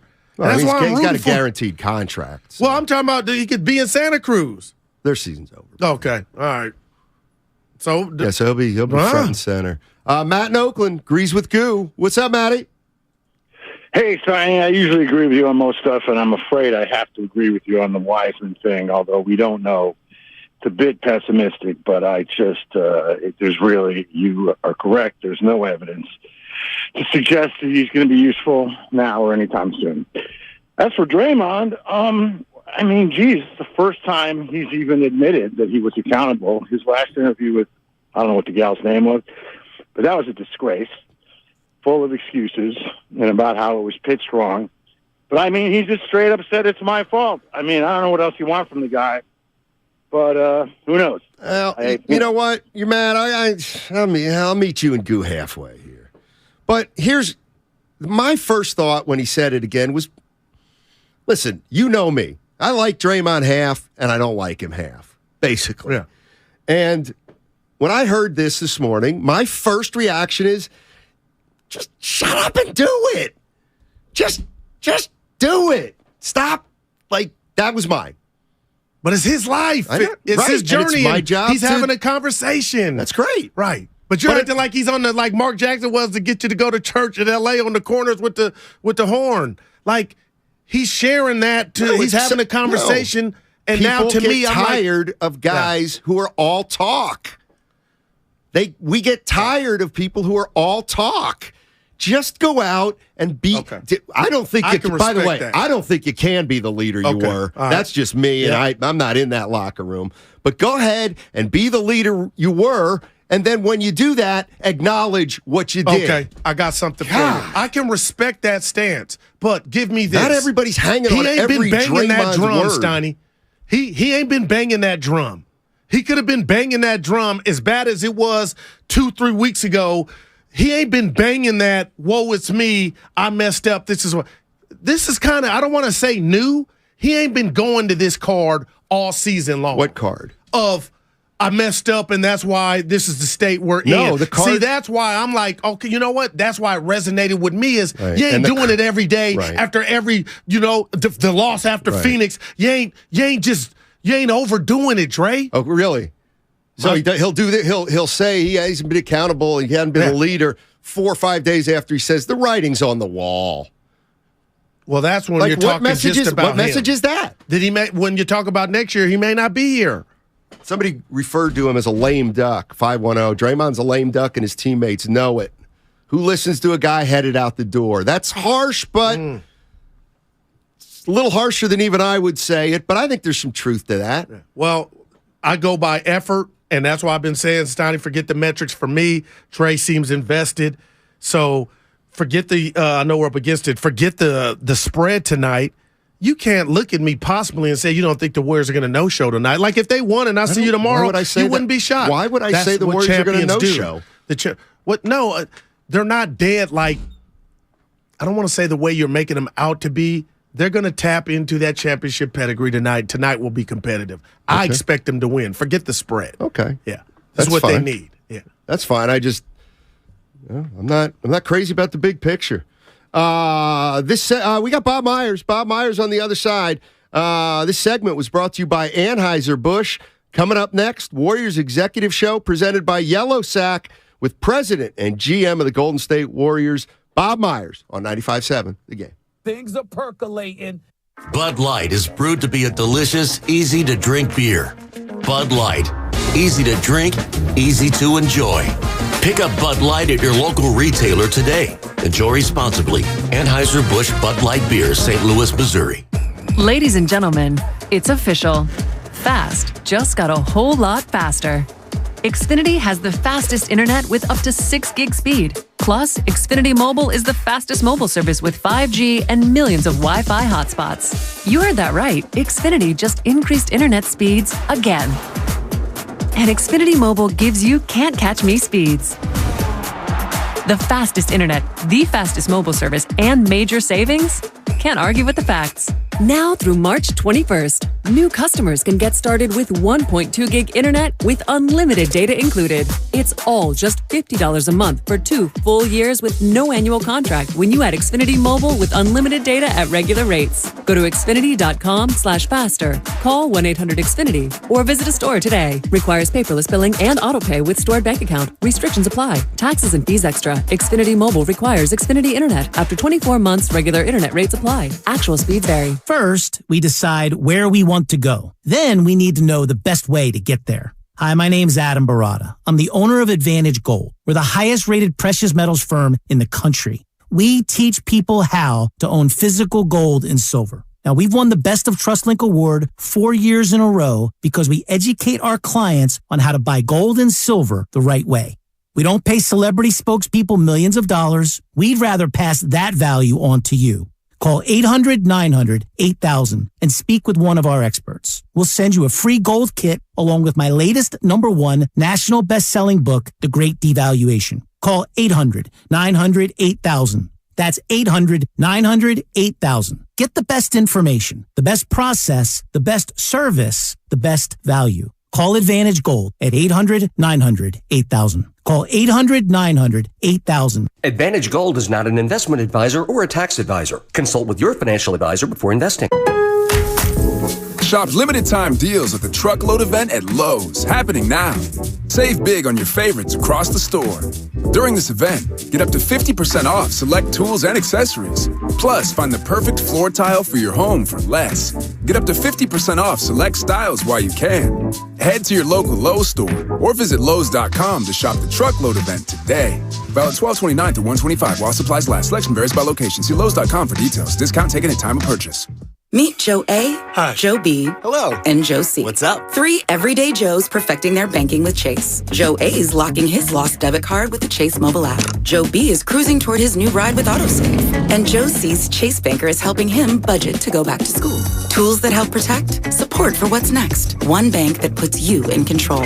Visit chase.com/checking. Chase, make more of what's yours. Chase mobile app is available for select mobile devices. Messaging and data rates may apply. JP Morgan Chase Bank, N.A. member FDIC. Why have over 2 million people trusted their bath remodels to Bathfitter? When a normal day is anything but normal, we fit your schedule with our unique tub-over-tub process installed in just a day with no demolition. When high quality is the only quality that matters, we fit your standards. We've been remodeling baths for over 35 years, and every bath we install comes with a lifetime warranty. Get the bath you want in a day with quality that lasts a lifetime. Bathfitter, it just fits. Visit bathfitter.com to book your free consultation. This is a special alert to all Americans who own a vehicle with less than 200,000 miles with an auto warranty about to expire or with no warranty coverage at all. Due to a decline in the economy, CarShield is announcing a low-cost month-to-month vehicle protection plan that is now available to the public to save any driver out-of-pocket expenses on future auto repairs. Call now to find out how you can pay almost nothing for covered auto repairs. Yes, you heard that correctly. Pay almost nothing for covered auto repairs. An open phone line has been established for all drivers to call for a free quick quote. Call 800-978-5309 now. Drivers who are covered will not have to pay for covered repairs again. This protection plan is at an all-time low. Additionally, drivers who activate this vehicle protection today will also receive free roadside assistance, free towing, and car rental options at no additional cost. Call us for your free quick quote today. 800-978-5309. That's 800-978-5309. What do you have to lose? Call 800-978-5309. Again, 800-978-5309. It's back and it's better than ever. The 34th Annual Manufacturers RV Show at the Alameda County Fairgrounds in Pleasanton. January 21st through the 29th. You'll see hundreds of RVs from dealers all over the West Coast. Like motorhomes, travel trailers, toy haulers, fifth wheels, van conversions, and truck campers. Go to RVshows.net for more information. Don't miss the Manufacturers RV Show at the Alameda County Fairgrounds in Pleasanton. Visit Friedman's Appliance in Pleasant Hill to see Signature Kitchen Suite's full line of luxury built-in appliances, including the first Pro range on the market with built-in sous vide, induction, and gas all on one cooktop. And now it's easier to build the kitchen of your dreams with the Dream Suite Savings Program with additional bonus rebates. You can see all of the Signature Kitchen Series appliances displayed beautifully in live working vignettes at Friedman's Appliance in Pleasant Hill or at friedmansappliance.com. You're listening listening to 95.7 The Game, KGMZ FM at HD1 San Francisco. Always live on the free Odyssey app. It's time to go inside the boardroom. It probably is timeless. You know why? I respect anybody that was on the Warriors beat during those years. And take a seat at the conference table. Guru's great too. Welcome to The Executive Show. Nothing easy! On 95.7 The Game. Brought to you by Yellow Sack. Try a dumpster bag for easy waste removal. Less mess, reduce stress. Budget friendly, clean freely. Call 833-3YELLOW or go to yellowsack.com. All righty. Bob Myers joining us from Boston, right? Or did you come home, Bob? Boston. All right. Your Celtics. All right. Celtics. Yeah. Not anymore. And Eagles. Not anymore. I got no. I have no affinity to any team or any human being. It's one of my shortcomings. Let me ask you this to start out, because we're just talking about Draymond Green. How much of your job is to seriously pay attention to everything that's out there? Because he said something interesting today on a podcast, on his podcast. Are you aware of that? Well, you're going to tell me. So I can't. We almost should play it for him. Yeah, you're going to. You know what? I don't know. I honestly don't know what you're talking about. Okay. You know what? Play it. It's first of all, it's not bad. So here you go. Here you go. This is Draymond. I think a lot of our shortcomings this year is my fault. Why is it my fault? Because I have not been the leader that I am and that I need to be for this team. And the reason that I have not been that leader is also my fault. Right? I think we all know what happened with your young Wolverine brother, JP. Right. And so for me, I've kind of had to walk a fine line of not really being Draymond. And when I'm not really being myself, that's not the best thing for this team. And so where we've struggled is accountability. And accountability on the defensive end, accountability on the offensive end. You know the accountability that it takes to have a winning team. And that's my role on this team, and I fell short in that area. Yeah, so there it is, Bob. I mean, I don't expect you to react to it, but I loved it, Bob. Now that he put it out there, did you see a change in his leadership after that incident? When did he put that out there? Today? Yeah, today or yesterday. Well, we'll find out, but I like what he said. I do. I think people listening or watching, his leadership, it has been a huge reason for our success. It really has. And I know Curry's Curry and Clay's been, and we have a lot of great players, and Kerr's done a great job. But Draymond's leadership, I could ask you too how much you think it matters or not. But being in the building and seeing the team every day, that's his thing. That's his skill. That's his elite skill, is his leadership. He is respected. I mean, I around the league, coaches and GMs, they don't like the guy because of some of the things he says and does. But I tell you what, if you want to win, he helps you win at the highest level. It's funny, Bob, and I'll just give you a little back and forth with Guru. Guru heard that and he loves it. And I'm going to meet him halfway now. It's like, I'm not going to fault the guy for apologizing, but I'm also there's a part of me that's just shut up and do it. Just do it. Yeah. And it's so funny how he can be polarizing that way. Well, I think you're both right, because I think Draymond's saying, I think he's agreeing with both of you. I think he's saying I haven't been doing it.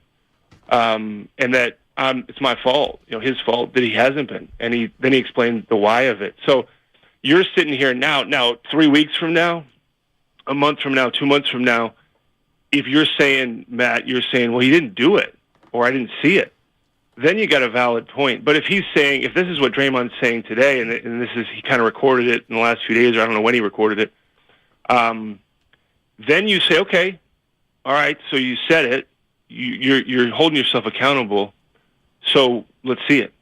And then I think, Matt, then you can say, if you haven't, look, I don't care what you said, I want to see what you do.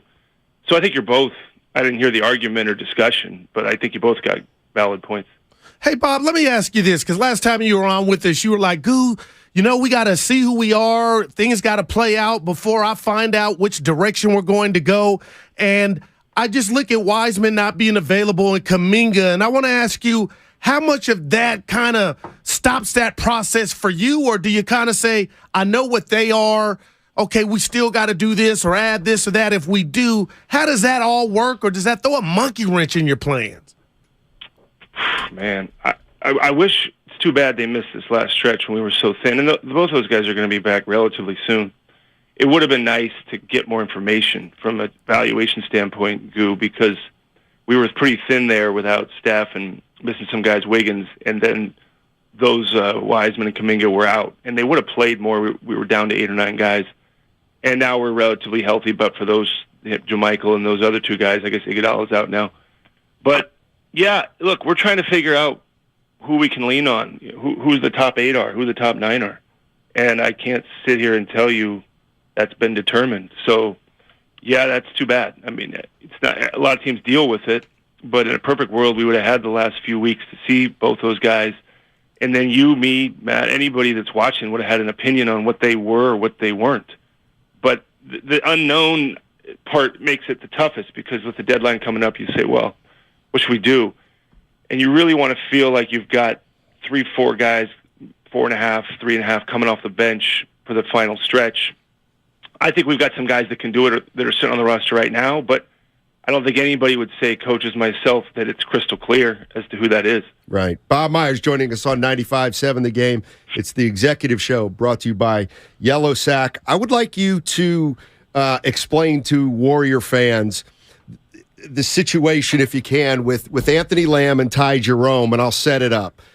You have 14 guaranteed contracts, which means you have 1 open spot. These 2 guys, Ty Jerome and Anthony Lamb, are 2-way contracts, which are different, but they have limitations on them.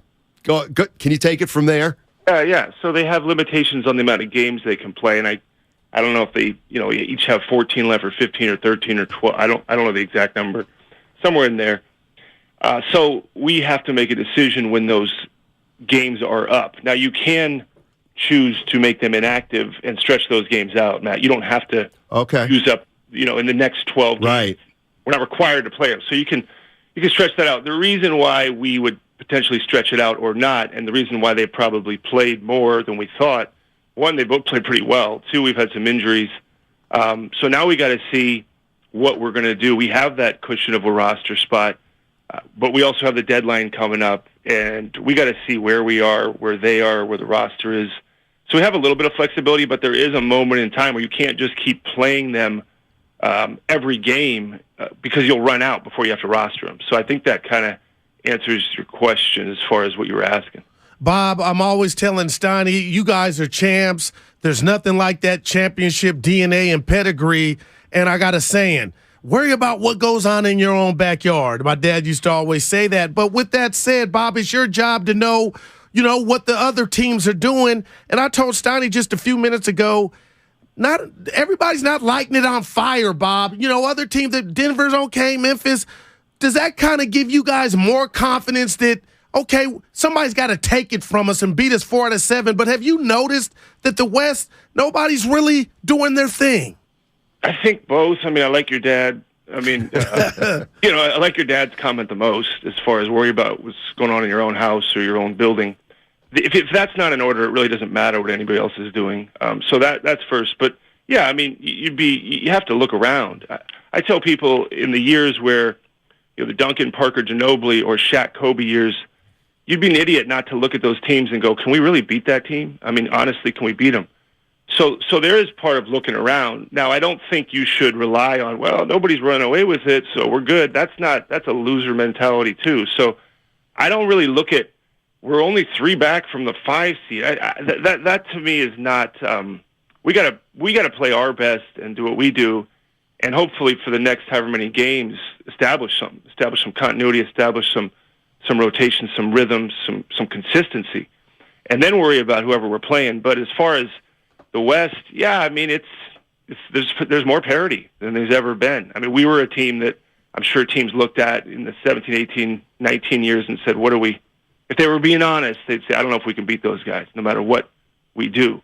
I don't know that there's a team out there that exists right now in the league, and there has been teams like that. So you do look at both, but more importantly, you look in the mirror and see what your own team is doing. Yeah, I'm wondering about that, Bob, because if you go back to let's say the Houston rivalry days, they knew exactly for a year or two, maybe 3, who they had to leapfrog to get to the NBA Finals, and it was you guys. At 22 and 22, do you look up the ladder and say, man, Memphis and Denver, we like you saying we might need this to beat them in terms of a move? I don't think any team thinks their roster is perfect, any GM ever. So you're always looking, Matt, you're always looking to improve. This notion of they didn't make a deal, so they think their roster is perfect. Both things can be true. You cannot make a deal and not think your roster is perfect, because the truth is trades are hard to make. Look, do we think we can contend? Yeah. But to make a deal, as far as a certain player, you have to presume, if you're us, that's a player that can play in the playoffs.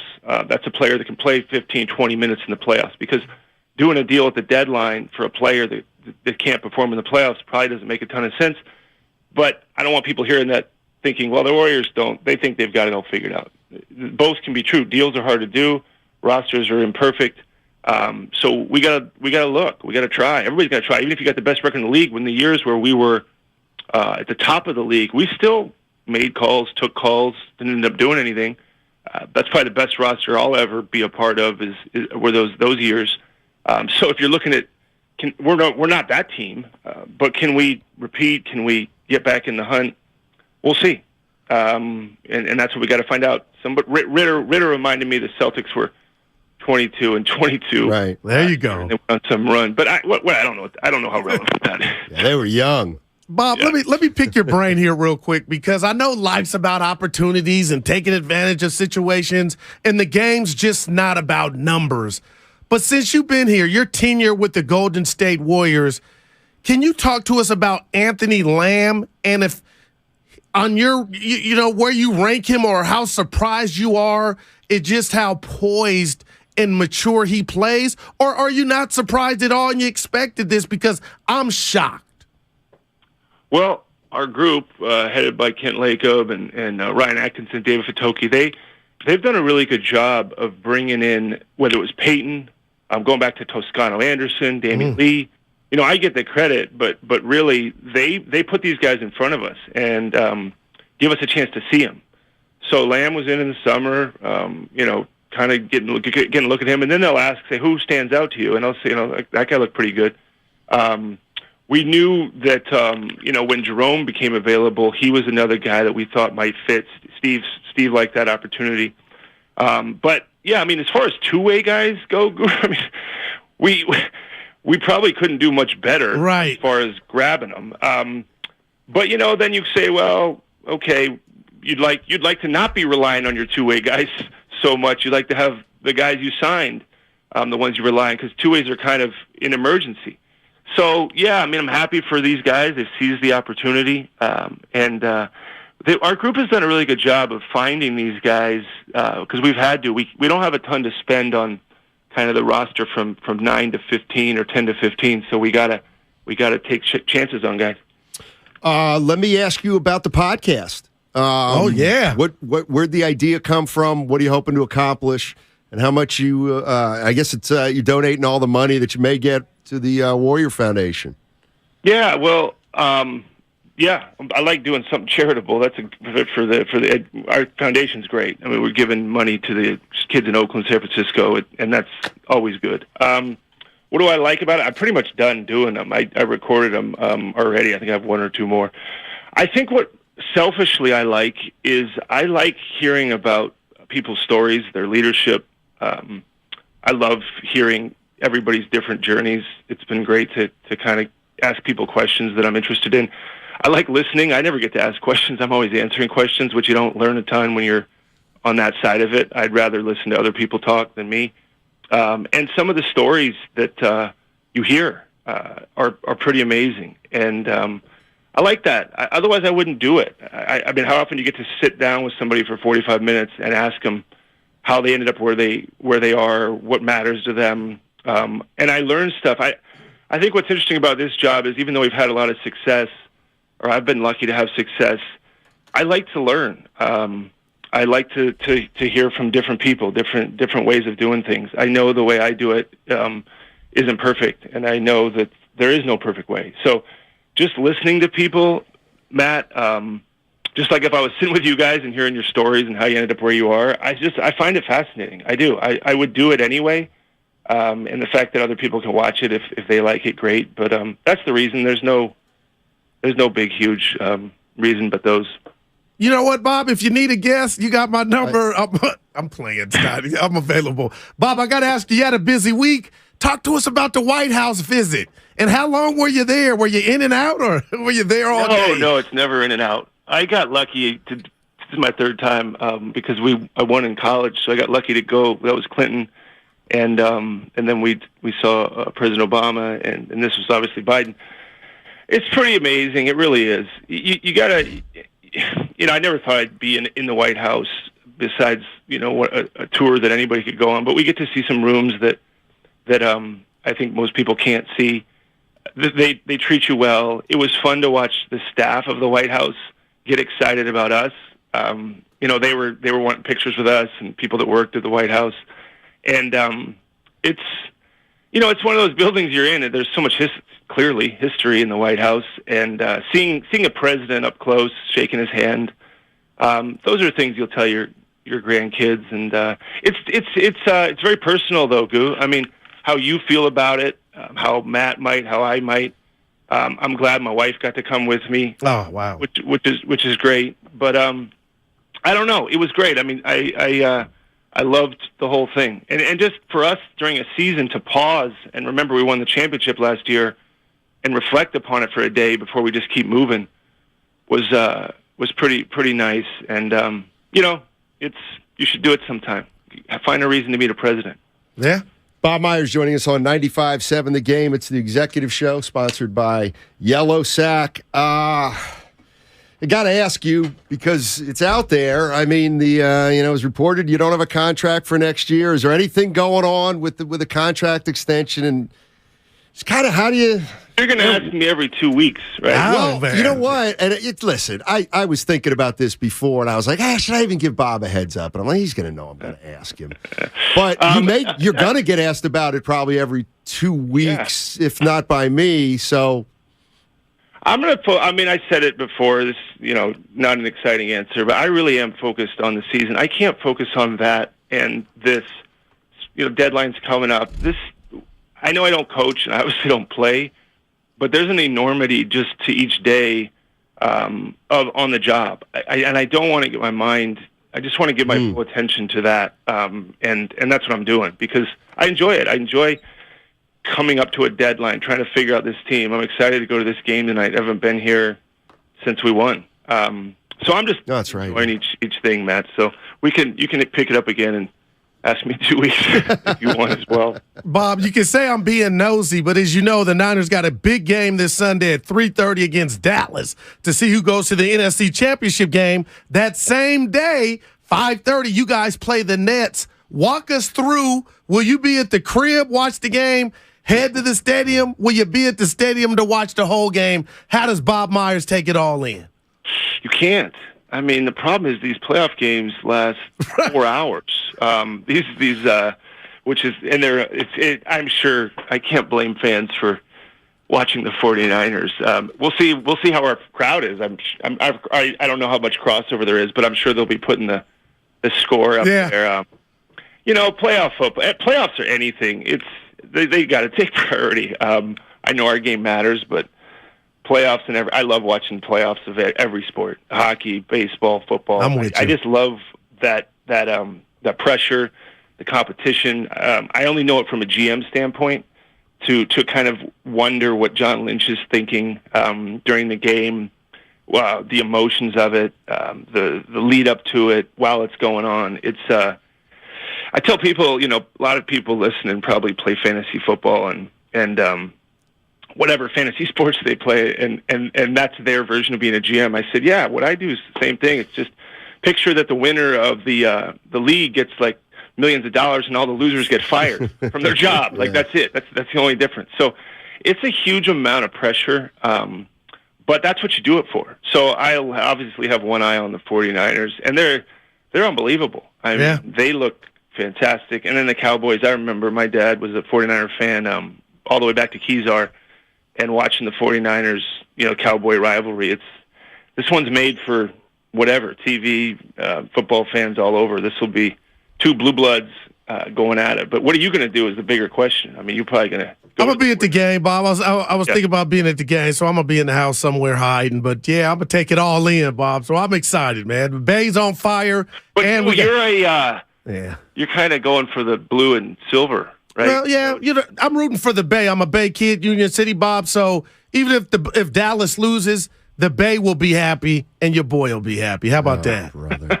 Yeah, Bob. I got one more, and it's out of left field for you. And it's really only a question. It's a personal question. Uh-oh. So, I'm looking at your UCLA career because I've always been fascinated by this. All right, I never got a Division I scholarship. All right, so I played Division III and I had a nice career.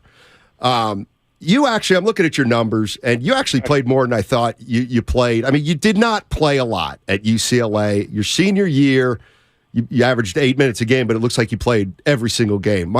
How many times when you were at UCLA and after, did you ever think, should I have gone to a smaller school where I could have been maybe a bigger fish, or was just being on those great UCLA teams, as an 8th or 9th or 10th man, was that good? Was that good enough? That's a really, I asked myself that question because I am envious of what you did, because I know people that play Division III, and that's probably where I would have, played a lot more, I imagine, and sure. and experience that. And there's, if you love basketball, you want to play. I went the other way and kind of finally by my senior year got to play and actually got to start a few games, but you're right, didn't play much at all first 2 years, and then started playing a little bit my junior year. But winning a national championship, playing in the NCAA tournament, that makes it hard to wish anything else. I mean, right. That's pretty crazy. But maybe if the championship didn't happen, that would have been the thing, though, Matt. I guess for me, if you would have said low Division I and maybe not playing as much versus playing a lot of Division III, and the Division III educations are obviously world class, I might have done that. Obviously, I didn't even have a chance. Nobody. I didn't get recruited by Division III either. But then let me ask you this: putting on the UCLA jersey, and looking up at the Raptors, it wasn't just any Division I in my mind. So I don't regret it. But if I could go back, what you did for my actual how good or I was or wasn't, I would have done what you did. Like if I could have a redo and knew that I not that I would regret. Yeah, because I would have done what you did. I would love to have done what you did too. Yeah. Hey, so when you were a senior, did you think you were going to go to UCLA and play, or did you I got an opportunity to make the UCLA team and be part of that history? No, I got recruited by Dabla Valley College, which is the community college in the East Bay.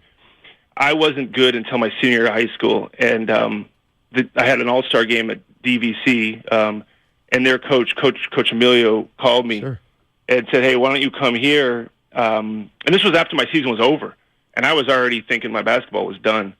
And he said, I can get you maybe a scholarship to a Pac-10 school.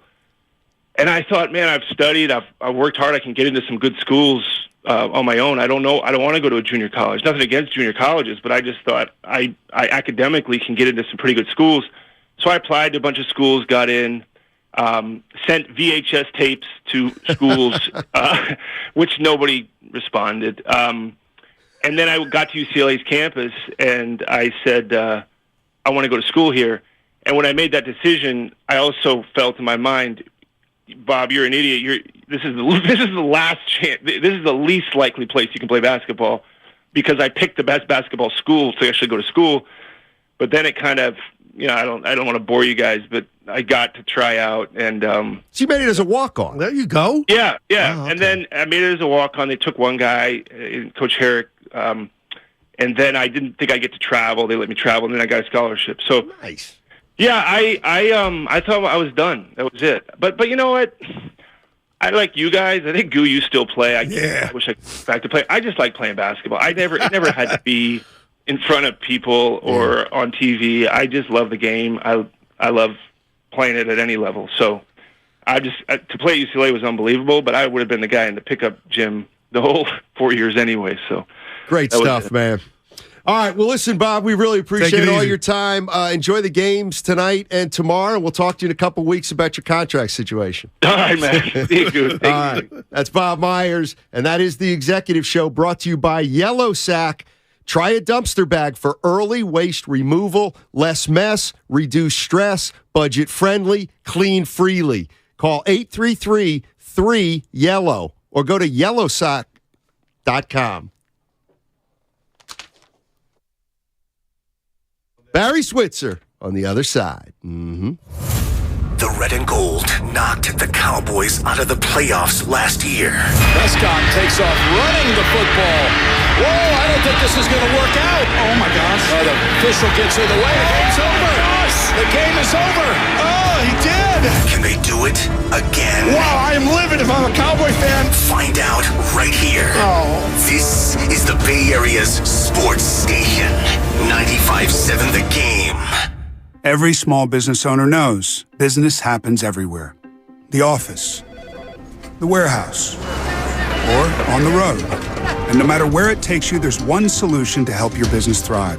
Comcast Business Complete Connectivity. It's the largest, fastest, reliable network with advanced gig speed Wi-Fi and cyber threat protection in one solution. Get started for just $49.99 a month. Plus, add Comcast Business Mobile and you can save up to 60% a year on your wireless bill. And ask how to get up to a $750 prepaid card. Flight 291 is now boarding. Yep, you're going places. And when you get there, be ready to do business. The complete connectivity solution from the company that powers more small businesses than any other provider. Comcast Business, powering possibilities. Ends 2/21/2023. Restrictions apply. Requires EcoBill and AutoPay. New 50 megabits per second internet and Comcast Business Security Edge customers only. Equipment taxes and fees extra. After 12 months, regular rates apply. Gig internet required for gig Wi-Fi. Mobile Savings compares pricing of top 3 carriers. Diabetes, high blood pressure, anxiety meds, everyone's on them. If you're a 50-year-old male, maybe a bit porky, and you may even have type 2 diabetes, $1 million of term insurance may only cost you about $200 a month. Call Term Provider. Speak with Big Lou at 800-200-1966. Big Lou will find a term life policy for you even if you have type 2 diabetes, are overweight, or have high blood pressure. Term Provider has helped thousands of people like you who think they can't afford term life insurance. To buy $1 million of affordable term life for you, all you need to do is call Big Lou at 800-200-1966. Lou will make sure the scales are tipped in your favor. Call 800-200-1966. Big Lou will answer your call and work to fit you into a term life policy that you can afford. Remember, Big Lou's like you. He's on meds, too. Call 800-200-1966. 800-200-1966. Thinking of selling your house, but you don't want to deal with repairs, cleaning, realtor photos, and showings? With John Buy's BayAreaHouses.com, you don't have to do any repairs or pay any commissions. Call 510-426-7000 and John will give you a fair cash offer without any inspections, showings, or other headaches. That's 510-426-7000.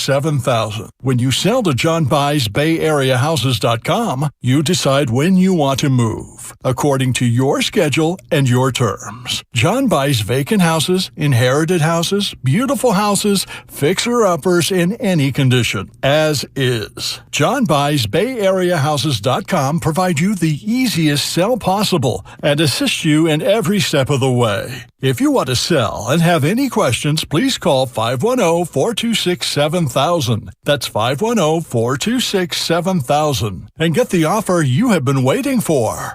Hey, it's Johnny Mosley, and this is Thursday's Toyota Tahoe Report. The forecast is a little unsettled, but it's going to be a ripping weekend. Pack up your Toyota. I'll see you up there. Thanks, Johnny. We're expecting snow showers this morning, but should clear throughout the day today. It'll remain cloudy with temperatures around 29 degrees, dipping to a frosty 6 degrees overnight. This report has been brought to you by your local Toyota dealers. Check out Toyota's full lineup of mountain-ready all-wheel drive vehicles. Toyota, Let's go places. If you're considering remodeling your home in 2023, talk with your architect or designer about utilizing Golden State Window and Door for your upcoming project. Each location across the Bay Area features beautifully planned displays. You'll be surprised by the variety of styles. Their respected partners include Anderson, Milgard, Marvin, and many other top brands. For locations, images, and more, visit goldenstatelumber.com. Since 1954, Golden State. When you succeed, we succeed. Tune in to 95.7 The Game for Warriors Live, 60 minutes before tip-off of every Warriors game. Brought to you by Xfinity. Supercharge your home with supersonic Wi-Fi. Unbeatable internet, only from Xfinity. With one of the best savings rates in America, banking with Capital One is the easiest decision in the history of decisions. Even easier than choosing Slash to be in your band. Next up for lead guitar. You're in. Cool. Yep, even easier than that. And with no fees or minimums on checking and savings accounts, is it even a decision? That's banking reimagined. What's in your wallet? Terms apply. See CapitalOne.com/bank for details. Capital One NA, member FDIC. Adopt US Kids presents What to Expect When You're Expecting a Teenager. Learning the lingo. Jelly. Jelly adjective. Jelly is a shorter, better way to say jealous. As in, Chloe, I am like so jelly of your unicorn phone case. You don't have to speak teen to be a perfect parent. Thousands of teens in foster care will love you just the same. Visit adoptuskids.org, brought to you by the U.S. Department of Health and Human Services, Adopt US Kids, and the Ad Council.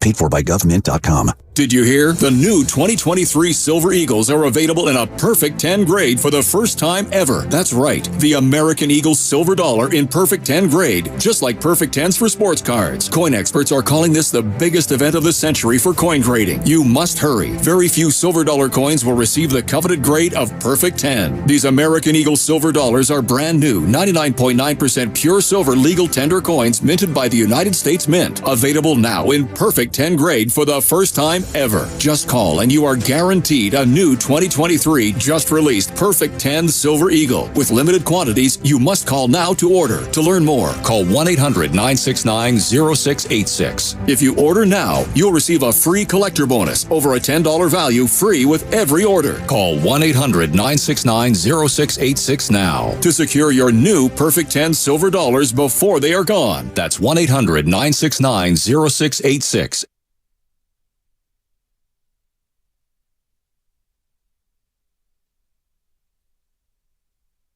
Now, back to Steiny and Guru on 95.7 The Game. All right, let's get right to it. Head out to the Bud Light guest line. All guests appear on the Bud Light guest line. Bud Light, easy to drink, easy to enjoy. He was the head coach of the Dallas Cowboys from 94 to 97. He won a Super Bowl.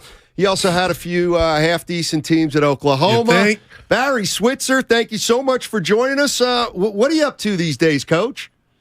Well, I live right here on the campus of the University of Oklahoma. I've been here for about 56 years, except a few years I was in Dallas.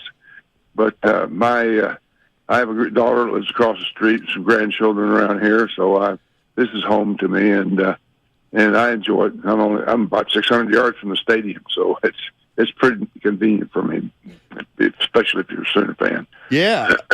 Let me ask you this. So you still watch a lot of football, pro, college? I mean, are you still... I watch the Cowboys and I watch the Sooners. That's about it. I have not even seen San Francisco play this year. I saw them last year, and I thought they're pretty good. I was impressed with their quarterback. I never knew much about him. Besides him being good-looking, like a movie star. Yeah, Jimmy G. Jimmy G. Well, since you know about the Cowboys, let me ask you this. If you were envisioning the Cowboys getting beat, either this week, next week, or in the Super Bowl, what's going to get them beat, Barry? Well, first of all, you got to help them. You got to make mistakes. You got to give. You help beat yourself. You help them win the game. Team that makes these some mistakes usually wins the football game, and that's what you got to eliminate: interceptions, turnovers, all those things, key penalties at key times. It's all that's part of it, but. Play mistake-free football is hard to do, but if you do, it can really give you a chance. I watch the quarterback. Dak can be one of those guys that can be average, and he can be outstanding. Right. And he's just kind of off and on guy. But But the defense has really stepped it up for the Cowboys this year. And been very impressed with them there, and the linebacker core and the front, and it's they're pretty good. They're pretty good there, and better than they have been. And anyway, I'm looking forward to the game. I'll be watching it, and as many other Cowboy fans will be. Coach, my dad is from Bullard, Texas, and he was over for Christmas. It was just me and him having some pops late night. The girls had went to sleep, and we came across your documentary, Switzerland. And my pop said to me, he said, son, no, Barry had the gift of gab, and the room would light up when he came in. And I said, you know what? You're right. Talk to us about where you got your personality from and those skills, those people skills. Well, I don't know about that personality. I mean, I've always been a guy that the questions asked, I try to answer the best I can and be straightforward. I haven't, some guys can, play around with it, and I'm pretty straight shooter. I've always said what I thought, and sometimes that gets my ass in trouble. But anyway, it's what I believe is the right thing to do. Let me ask you this. I'm sorry, Barry. Go ahead. No, go ahead. You guys go ahead. I got terrible allergies right now. My head's stopped up, but go ahead. That's that Norman, Oklahoma. You got to get by the ocean like us out here in California. Yeah. I lived out there one time. I lived in Long Beach, California. Okay, nice. Before you guys were born. And it was during the war years, and everybody from Oklahoma, Arkansas, and Texas went out there during the war years to work in the aircraft plants and shipyards and all that. Right. We did the same thing. But anyway, I enjoyed it, but not many times. And only one time I didn't enjoy it was when we played the 49ers out there in 94 when we had to play them. Well, let me ask you this. You were one of the originals going from college coach to pro coach. What was the difference that you remember, if there was? Well, the game's the same. Hell, we both played with 11, and they all played college, and basically it's a skill level, no question about it. And you practice the same things, you do the same things. Your terminology is different, the playbook's different. You can do more and carry more in your packages because you're 100% football. In college, you got kids going to class, and you can't carry the package or the full load that you can in pro football, because pro football's the guys that are the best of the best, and they're used to playing at a level and practicing at a level that allows them to get better, and obviously that's the key. And when we're able to carry more plays and more runs and execute them more frequently in practice, and it's like a fullback I had one time said, "Coach, why don't we run this play 1,000 times?" And I said, 999 is not enough. That's the reason why we run that many. And I think it's through repetition you get good, and that's what pro football has. You get to practice a lot, morning walkthroughs in the evening, and you shouldn't make mistakes. They should know what the hell to do. Coach, let me ask you this. You won 3 national championships. Oklahoma won more college games in the 70s in that decade than any other school. You come to Dallas, America's team. You win a Super Bowl, lose in the NFC championship. And I know you'll probably be humble here, but when you hear the talk about great coaches, do you think enough respect is put on Barry Switzer's name? I never worried about that, and I knew what the situation would be. I've always given credit where credit's due, and I said Jimmy and Jerry put together a great team. I inherited the Dallas Cowboys, and we won. And hell, we could have lost, but we didn't. We won, and so we won a championship and contended. And probably the first year I was there, if we don't go down 21-0 in the first 5 minutes of the damn game out there, Candlestick, we might have won that game. And we fought back to 21-14. And I made a terrible mistake. I let Ernie Zampese, our offensive coordinator, talk me into. We got the ball back at the 20-yard line with about a minute, 10 seconds, 15 seconds. I told Ernie, run him at 3 straight times. If we don't make a first, we'll punt it to him. We'll run the clock down, and we got some momentum going out because we were down 21-0 in the first 5 minutes, and now we're at 21-14. And Ernie talks me into letting him go for it to try to get a field goal, get position. We complete 3 incomplete passes, and we have to punt it to him. Jerry Rice catches the fingertip with no time left on the clock, a diving catch in the end zone for a touchdown. You go back up, for them to go back up 28-14. And other than that touchdown was the only touchdown, last touchdown I have is after the first 5 minutes of the game. Our defense played well, and we were playing well enough to win the ball game. But we lost the momentum we had going into half, 28-14. Wow. Now, you said you're a straight shooter, so you watch the Cowboys, and I've told the people out here and my partner, if Dak doesn't ball out and perform, the Cowboys have no chance. Before Monday night's game, Coach, because he looked good, I could take nothing from him. Dak's getting paid like the guy, but in your estimation, Coach, is he the guy? I think Dak's always going to have that question mark over him. I tell you what, I remember watching him as a rookie, his first few games as a rookie when he came in and played with Mississippi State, wasn't that where he's from? Yeah. And I remember calling somebody, and I said, if that your rookie continues to play like this, he's going to be a great player. Dallas is in good shape.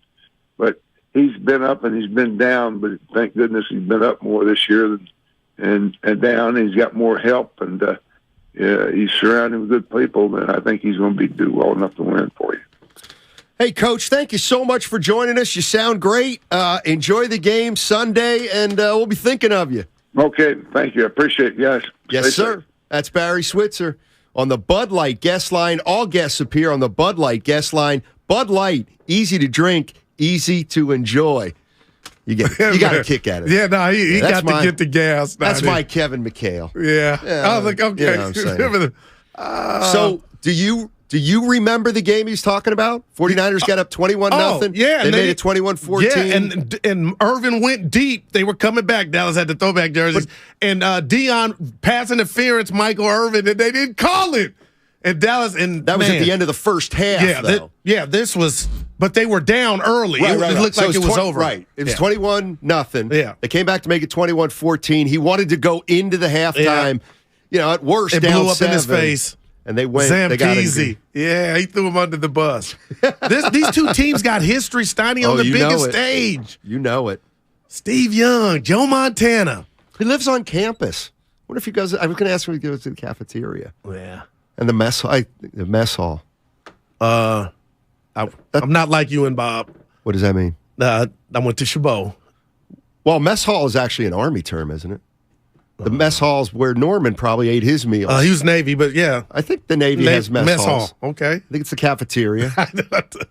I didn't know. Yeah. Well, Bob was also DVC. Yeah, right. That's where we found out. You asked a fascinating question about how many D1 players like Bob that played or didn't play were traded in to go to somewhere else and ball out.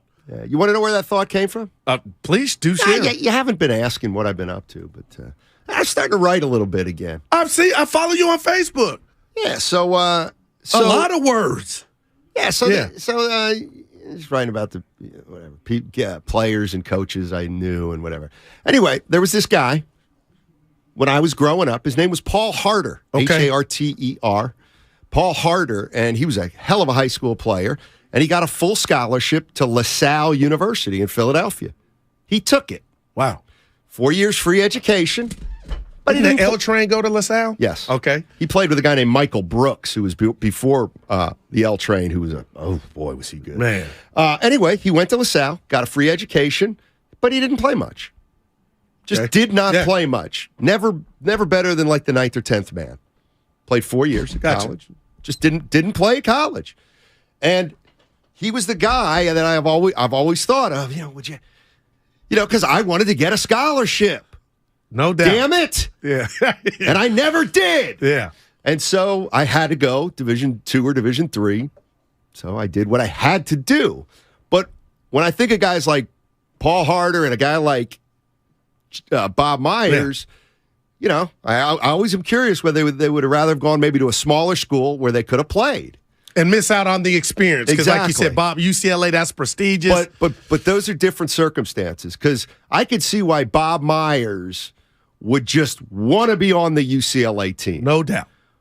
But LaSalle's different. You don't just want to be on that team. You'd want to play. So anyway, I ended up writing this thing about Paul Harter and the fact that I've thought about Paul Harder my entire life because he was the guy who made me think Keep of it going, man. Would I rather have played Division I and been the 11th man, or played Division III and been a star? Yeah, no, keep it going. Big fish, little pond, little fish, big pond. All day. What do you want? And I told Bob, I mean, I would have much rather been the 10th man on UCLA than a number one. You're right. That's different at than Franklin LaSalle. and Marshall Yeah. College, for sure. Yeah. Anyway, there you You go. prefer the clout. What do you mean? Well, if you'd rather be on a better team but not play, then it's more about but Bob can what you're always, associated with as opposed to But your Bob talent. can always say, I played at UCLA. No doubt. That is Yeah. big time. And the tournament. And, people might be, like, he played 29 games his senior year. 8 minutes, though. You a game. playing. Definitely. Yeah. So he played. He played at UCLA. You said something this morning on another, who was it, Bonte? Okay. That said, what did you tell me? You heard him say, if the Niners were, let's just say the season were to come to an end Sunday, right? It's already a success because of what's going on. And I got to tell you, man, people are going to come down my road. I agree with that. And you came down my road. Like, this is house money. Tell me, you phrase exactly the way you want to say it.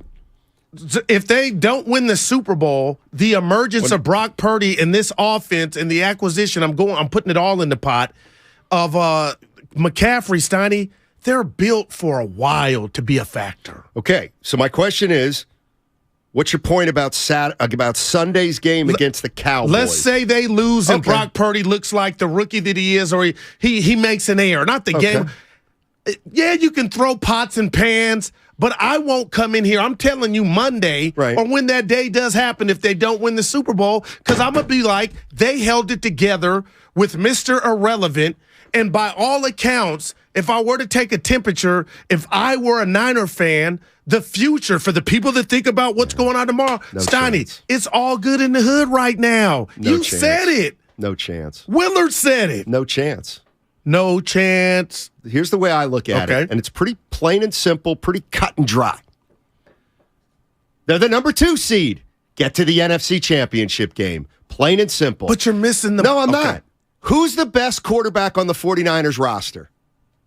Now, I'm not doing this for radio or being a smart ass. Right now, it's Brock Purdy. Okay, well then go win a Super Bowl. They've never had a better quarterback in the Shanahan era. Right. They're loaded, but you're going to give them a pass? So, you're like some people. I get you're it. Tired of the Brock Purdy mania. Yeah. I get it. Brock Purdy's a facts, Steiny. Go win the game. So, to me, Steiny, that's a real thing. No matter how many people out there are tired of, you know what, he's a starter. You can't. That's his story. So that's what Kyle, that's what everybody in 49, the players, that's what they're working with. Now, with Brock Purdy being the third-string quarterback, now, he doesn't look like one, but at the end of the day, Matt, those are labels. Those are terms. That's what he is. When we got a third-string quarterback, and when it got announced Jimmy was out, there wasn't a soul, and maybe Larry Krueger, riding around town saying, don't count the Niners out. Now we got new information after 7 games, and he's the best quarterback they've had since Mike Shanahan Kyle Shanahan and that's why I'm taking offense to that for the people that do that. Why? You're reacting to new information, but you're changing titles or trying to erase them. He's the third string. He's a third-string quarterback, Mr. Irrelevant. He's the best quarterback on their roster. And they're holding it together and actually getting better. Where does this happen? Who does this, as the kids say? Let me tell you what I put no weight in. None. Because I'm not ignoring that. The window's open now for 5 more years. So no such thing as in football. No such thing. Sorry.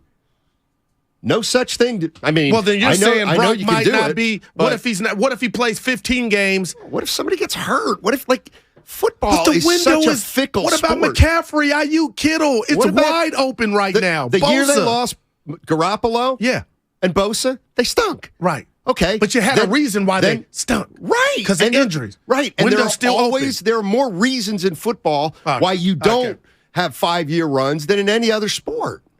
Because of injuries. Right. Because 1 injury, 2 injuries, now all of a sudden you're 2 years away.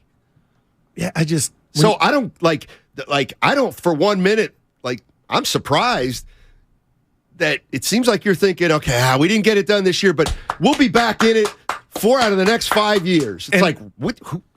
I can have what that. Is that? I'm gonna tell you what it is. Who says that? I can have that. I can have that feeling and conversation, looking at every other position on the field for the Niners and their coach before we even get to quarterback. And I'm starting to think now, if it's Jimmy, if it's Brock, if it's Trey, if you got these items, these players, and that system, watch out. That's why hey, I honestly think they're the best team left in the dance. But you're going to give them a pass if they lose to the Cowboys Sunday. That's an incongruity. That's being fair, I don't man. get. It's being fair. You just said they're the favorites, but if they lose, they get a pass. But me saying they're the favorites is a compliment to the system and window that is. You know what it is? And it's the a window, compliment now without holding them accountable when they don't win it. Well, let me throw this to you. Seriously. If Brock had a bad game or had his first, he's a rookie game, right. What? It would be really disappointing. No doubt. It would be crushing. No doubt. And the season will have been a non-success. But would your opinion of Brock have changed? No. And that's why I'm saying, okay, here comes 2023, 2024. I don't care about that now. Oh, well, see, now you're doing me. Okay. No, I mean, the bottom line is you just said the 49ers have the best team in football. I believe on both sides of the ball. Then they should win it, plain and simple, and period. The system. If they don't, okay. Well, then they underachieved. Okay, now next year. Next year's next year. Okay. No, hey, you sounded like me. I mean, let me get these sweet nothings out because they're real.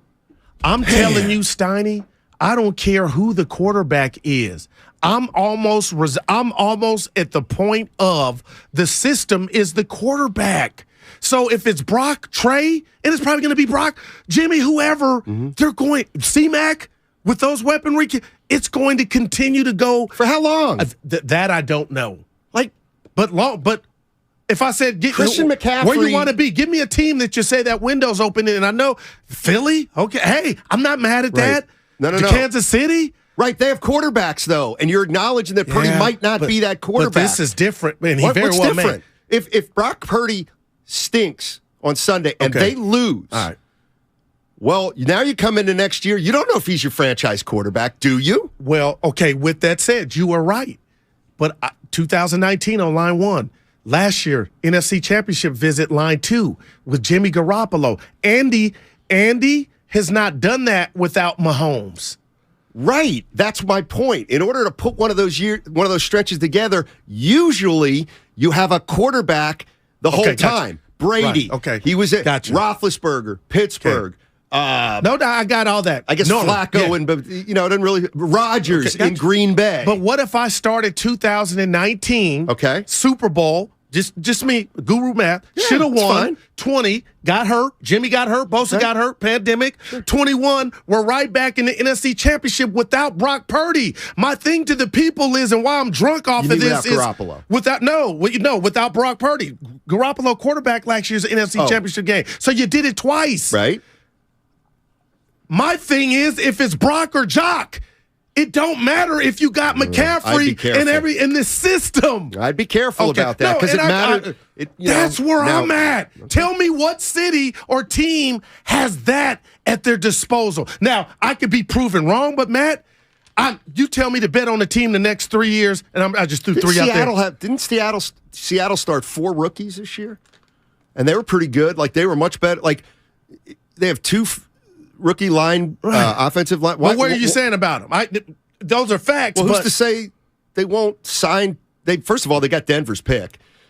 Who's to say they won't be really good next year? I'm not saying they're not. I don't think we're talking enough about Kyle's system and how well it's running right now with high octane. Well, and this is no shade at Brock Purdy, Steiny. I'm starting to think they shade at Brock Purdy. No, it's no shade. Yes, it is. He can do it with an average guy. Let's see. And Brock may end up being better than average. I know what I'm watching. So you're watching a franchise that's going to make the playoffs 5 years in a row? I would bet that right now. Barring injury. I would bet you right now. Well, and I think you would really want to bet me. I would bet you. I'd jump on my hands and knees to make that bet with you. So where do you lack the confidence? You You can't say barring injuries in the NFL. Well, That's the NFL. All right, so the now NFL I wouldn't even make the bet. injury. But you know how? Yeah, you're right. But you know what I'm saying. Like the 49ers They're loaded, right now man. are healthy. Yeah. And it's the first time they've ever been this healthy going into the postseason. It's in the water in San Francisco. Why is everybody hurt? Well, guess what? Everything's locking in this year. Yeah. So if it's locking in this year, maybe it won't lock in next year like it hasn't 3 times under Shanahan. Drew down laughing. Yeah, the barring injury they don't like. Cam Inman, he's coming up on the other side. You know where he's going to be coming up to? He's going to be coming up to the Bud Light guest line. Mm-hmm.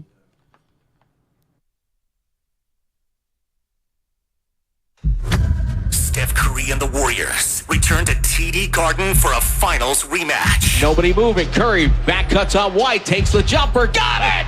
Curry for 3! Warriors. Curry drifting, all eyes on number 30. Bounce pass to Thompson, fires away, bang! Celtics. Horford offensive rebound, out to Marcus Smart for 3, he got it! Our pregame coverage starts at 3:30. Curry fires away and hits a 3! On the home of the Warriors, 95.7 The Game. Bud Light is brewed to be a delicious, easy-to-drink beer. Bud Light. Easy to drink, easy to enjoy. Pick up Bud Light at your local retailer today. Enjoy responsibly. Anheuser-Busch Bud Light Beer, St. Louis, Missouri. Investing is confusing. Dawn raids, triple witching hour, candlesticks, crown jewels, bears, bulls, bear hugs, blue chips. It's one big word salad of uncertainty. Fortunately, Fremont Bank now has incredible rates on their savings accounts and CDs. And while savings accounts and CDs may not be known for their great rates at your current bank, at Fremont Bank, you can get great rates from a great local bank. To learn more, stop in or visit us online. We'll explain it all in plain language. Fremont Bank, serving the Bay Area since 1964. Member FDIC. Here's home improvement news for the new year at Dolan's. Replace those old interior doors with ones you design yourself. Create your own style with personal choices at Dolan's and doors that are made just for you. The door experts at a Dolan's showroom will help you design your own amazing interior doors. Visit the Ideas section at dolanlumber.com and have a safe and happy new year.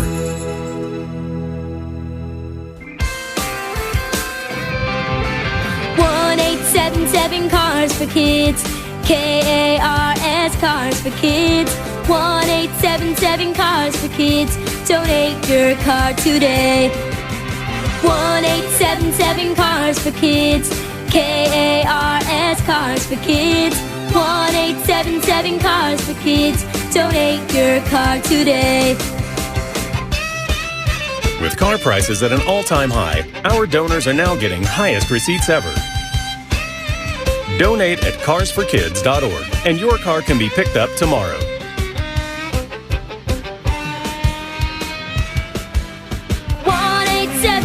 Cars for Kids. KARS Cars for Kids. 1877 Cars for Kids. Donate your car today. Now accepting donations of land, homes, buildings, or any kind of real estate. Thank you to all of the business owners who kept people employed during the pandemic. For all you've done, you may be eligible to claim the Employee Retention Tax Credit, a payroll tax refund from the United States Treasury Department, applicable to businesses who kept employees on payroll during the pandemic. The window is closing to claim your refund. Contact Paychex to see if you qualify. Paychex is proud to have helped more than 45,000 businesses secure over $9.2 billion in ERTC claims, an average of $190,000 per business. 50 years and thousands of experts in HR, payroll, benefits, and insurance. You may be eligible to claim the Employee Retention Tax Credit, a payroll tax refund from the United States Treasury Department, applicable to businesses who kept employees on payroll during the pandemic.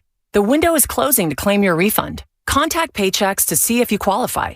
Visit paychex.com/ERTC to find out how Paychex can help you get additional cash into your business. Paychex.com/ERTC. Paychex.com/ERTC. Now at Big O Tires, buy 3 tires, get 1 free on 4 select in-stock Nexon and Aspen tires with installation purchase. See participating store for offer details or bigotires.com for additional cash saving specials on name brand tires and auto care services. Ends January 29th. At Fisher Investments, we do things differently, and other money managers don't understand why. because our way works great for us. But it may not work for your clients. That's why Fisher Investments is a fiduciary, obligated to put clients first. It's the highest standard for a financial advisor. So, what do you provide? Cookie-cutter portfolios like the rest of us?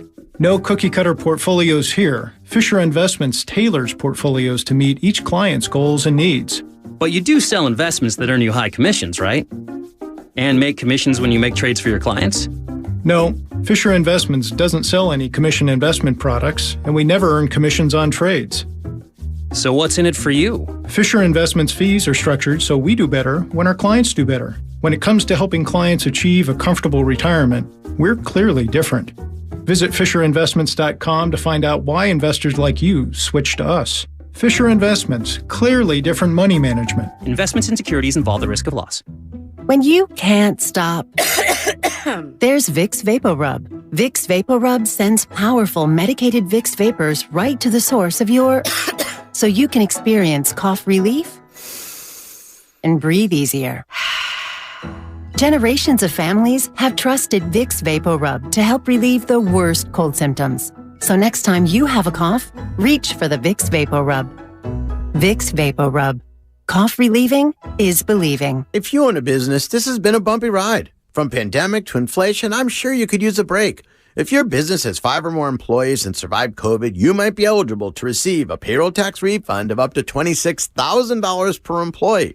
The challenge is getting your hands on it. Hi, I'm Howard Mackler, and that's why I founded GetRefunds.com to cut through the red tape and get you that money. The team of tax attorneys we have put together are highly trained in this little-known payroll tax refund program.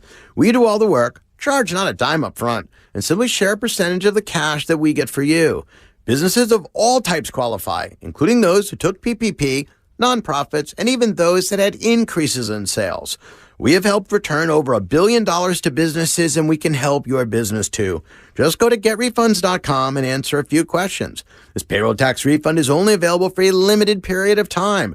Don't lose out on up to $26,000 per employee. Go to GetRefunds.com. That's GetRefunds.com. You're listening to 95.7 The Game, KGMZ FM at HD1 San Francisco. Always live on the free Odyssey app. They'll let him throw again. Wide open, Deebo Samuel. Got a block from George Kittle. Deebo Samuel. There he goes. Foot on the gas. All the way.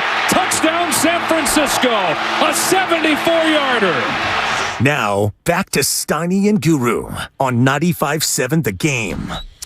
All right, he joins us every week, courtesy of the Bud Light guest line. All guests appear on the Bud Light guest line. Bud Light, easy to drink, easy to enjoy, just like Cam Inman. What's up, Cam? They're making me want to go crack some Bud Lights that are in the media room fridge right now. But listen, I'm not gonna drop dime on you, but I know you're kind of an IPA guy. But that's all right. Yes, I am. Hey, this was big breaking news on Saturday at the Niners playoff opener as they put a beer tap in Levi Stadium press box for postgame. The problem is, I did not make it back up to the press box in time because I usually do my writing after we do the locker room, and we have a downstairs bunker. And then so I swung by to see if it was still flowing on my way out, but nope, it was cut off, which is fine. It was all good, but I liked the effort, and it brought me back to my childhood because on this I'm digressing. But when I was an impressionable young teenager, I toured Candlestick. Sure. And they had a beer tap in the press box, and I found my calling as a sports writer there and then. There you go. There's a little insight for 49er fans and Bay Area sports fans. Let me ask you this.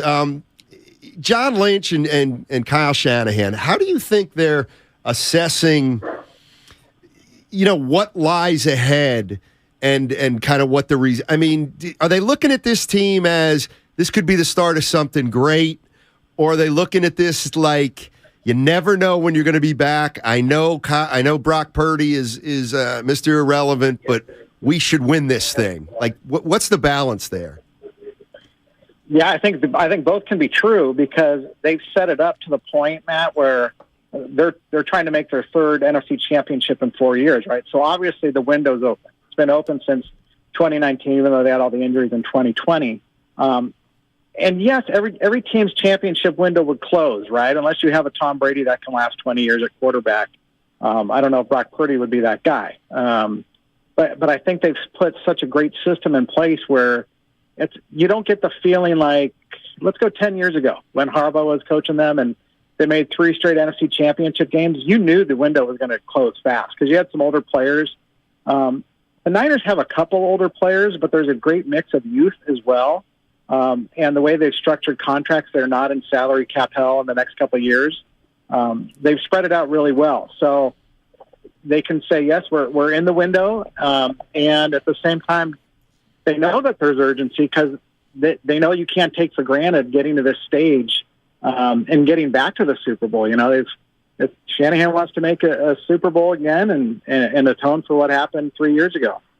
Cam, let me ask you this. A lot of people are making a lot about Dallas's running game. But this is not the 90s version of the Cowboys. I don't think they're going to have much success running the ball. And if they have any chance to win, it's going to be Dak throwing to the multiple tight ends and CeeDee Lamb. How concerned are you about the Niners secondary? Because I still haven't erased the Raider game where Stidham had some success. I know that wasn't a playoff game. DK Metcalf has some success, but is Cam Inman concerned about the Niners secondary this Sunday? Actually, I'm not, and there's a couple reasons why. And I get your concern, and we've seen some breakdowns over the last month or two. But that's the NFL, right? And if it's overreacting, all these guys, they don't stink, obviously. Mooney Ward had his worst game on Saturday. But here's the thing. He broke into the NFL in 2018 as an undrafted rookie with the Cowboys. A week into camp in 2018, he picked off Dak Prescott, and he was telling me, gosh, earlier in the season, that's when he knew he could make it in the NFL. Last year, when he was with the Chiefs, they played the Cowboys. They beat the Cowboys. He picked off Dak Prescott in the end zone. So whatever bad feelings he had from last game against the Seahawks in the playoffs, I'd imagine those are gone because he's fueled up and ready to take on Dak again. And then Deommodore Lenoir, who's kind of gotten picked on so much since replacing Emmanuel Mosley, 3-4 months ago, him getting that interception in the fourth quarter, it just showed that, he's aggressive. And yes, he's been picked on, but he's going to stay aggressive, and he's got the right mindset. So I'm not worried about those two guys. And then Jimmy Ward, obviously, is Jimmy, who's uber confident and thinks he's the best defensive back in the world, which is great. And then I would be a little bit more concerned, like you said, those running backs, especially Pollard, just because he's quick and elusive. He's going to try to turn the corner on these guys, and that's where the Niners linebacker speed is going to have to come into play. Cam Inman joining us on 95.7 The Game. This segment is brought to you by Anheuser-Busch, and Cam joins us on the Bud Light guest line. Let me ask you this. Guru and I always have kind of a back and forth about what you want out of a franchise, and one of the things that I would want is a team. Not that he doesn't, but I look at the teams that have put together, let's say, 10-year runs. 8 of 10 years are in the playoffs. The Patriots obviously have had an unbelievably consistent run. The Packers last 10, 12 years. Andy Reid did it in Kansas City and kind of in Philadelphia. Seattle with Russell Wilson. Pittsburgh's kind of done it with Roethlisberger. Baltimore's a little bit different. What I'm getting at is, in general, the teams that put together 10, 12-year stretches of consistent playoff football, they are held together usually by a quarterback who's there the whole time. Do you think that this system would actually be sustainable to get to that point if, they have 3 or 4 different quarterbacks over the course of 10 years? Well, yeah, I guess it depends on if one or two of those quarterbacks is magical quarterback. I mean, Garoppolo showed magic for a couple seasons. Brock Purdy sure is showing it right now. It's still such a small sample size, but go back over these 12 seasons, Matt, with the Niners, and they're going for their 6th NFC championship game in those 12 years, right? Yep. And that's pretty darn impressive. The problem is they bottomed out in the years they didn't make it to the playoffs. There were some really bad seasons and some bad coaching. And that's where I think the coaching comes into play, too. It's not just the quarterbacks. If you have a really smart offensive coach who relates well to players, kind of understands his place, where he's not just going around like bossing everybody around like he's the king of everything. I think Kyle relates so well to players here, even in year 6. That's what kind of gives me that they talk about. I think culture is such an overrated word in sports, but I guess it's just the general feeling that you get that you're all one team, that you're on the same side, and you're all striving for the same goal. And when Harbaugh was here, he rubbed some people the wrong way because he was so harsh and brash into his ways. And Kyle, he can be harsh too, especially in film review. But it's that honesty factor that players appreciate, and I think that's what carries over year to year, where people are willing to listen to him, and there's no message that gets fired. It's more of a educational session of, okay, what are we going to do next to outwit our opponent? And I think that's what kind of keeps everybody excited, and you roll along whoever the quarterback is. And when you have a tremendous supply, I can't remember the Niners having this many offensive weapons since you got to go back to the days when they were winning Super Bowls, because everywhere, by bringing in McCaffrey, it just rose everything up a notch and made everybody around them better. Yeah. That was such a great move for them. And we're going to look back on this season and say, that's what saved them by going through 3 quarterbacks where you bring in McCaffrey, and it's holy smokes. So it's not all on Debo like it was last year when they went into Dallas. Cam, great point. Let me ask you this about Bosa. I think I know the answer, block him. But what did you make of his game against Seattle? Because I saw Geno Smith. I don't want to say he was comfortable, but he dropped back 35 times. And there were times I was like, man, I feel like he's in control. Did Seattle do anything to kind of shock you or raise an eyebrow on slowing Bosa down? And do you think Dallas can do anything to accomplish that? Yeah, I think what that Seattle game just showed that it's not a one-man show. And when Charles Omenihu got the strip sack and Bosa recovered it, Bosa was crashing in on that pocket too and helped force it. And that's even go back to the Raider game. He didn't get the sack, but he was the one that pushed the left tackle into Stidham on the interception. So we make such a big deal about sacks, quarterback hits, and pressures. I think this could be a huge game for him, because if the Cowboys have to change their offensive line, which looks like they are going to because Jason Peters hurt his hip on Monday night, Bosa, he'll line up on the left or the right side, but this is a great chance for him to kind of, again, show the world emphatically why he's the NFL's best defensive player, and get after it. And, last season, a concussion knocked him out before halftime. He had a sack on that first drive. He shared it with Samson Ebukam. So I think he's hungry to show everybody what he can do. Obviously, his brother's out of the playoffs now, and I think that might fuel Nick even a little bit more to kind of play for his brother. Hey, Cam, as always, we appreciate it. Should be a fun Sunday at Levi's. Thanks. Hey, thanks, guys. Always fun. All right. That's Cam Inman, courtesy of the Bud Light guest line. All guests, we tell you what they do. They appear on the Bud Light guest line. Bud Light guest line. Bud Light, it's easy to drink, and it's also easy to enjoy. Mm-hmm. Speaking of which, Jerry Rice will be joining the morning show tomorrow at 8, T.O. at 8:30. 2 heavyweights on the Bud Light guest line, Stoney. Yep, 2 heavyweights. Jerry Rice. Is he still like 60 up on every other guy in touchdowns? No, T.O. was, I don't want to say 60 up, but yeah. 50? No, it wasn't that big. Rice ended up with 199, right? T.O., I want 208. Yeah, how many? 208 touchdowns for Jerry Rice. And then who's next? T.O. I think it's Emmitt Smith. Well, if we're not talking about receivers. Receivers would be Randy Moss. 157. Yeah, so he's 50 above. Where's T.O. on that list? I thought T.O. was right behind Randy Moss, 156. Damn it. Gutless. If he would have got a job, he could have added on. Some teams, he would still say he could play in 50s, Donnie. And you actually are the only guy who believes him. Go out and say, hey, should the 49ers try to go out and get T.O. right now? They don't need him. Hey, they got some big dogs. Ayuk, Steiny. He's not even the biggest. It don't matter. His route running. Oh, God. Fred Astaire. Oh, God. His feet are second to none. I send you the video. I wish you would just click it sometimes. Let me see what Goo's talking about. He sends me this video of a wide receiver who runs 10 yards down the field and then runs an out pattern. Stop. And is like, this is like Nureyev. And I'm like, Barishnikov. And I'm like, Dude, he just ran an out pattern. Are you watching what the other guy trying to guard him is doing as they pick up their ankles, the slippery hips? He's like a ballerina, man. What a life to be a Bay Area pro athlete and have Daryl the Guru Johnson talking about you. Oh, please. And Evan you can get people paid, The man. dude can run routes with the best of them. Some say Steiny can get open in a phone booth. Wow. You heard that one. I'm a very literal person. That doesn't work. Got to find a phone booth first. They don't even exist anymore. Warriors play the Boston Celtics, 4:30. TNT game. Shaq got something to say? I wish they were on a hot streak. Who? The Warriors. So Shaq can get they're not good enough to get on a hot streak. The first 5 games of the homestand was good.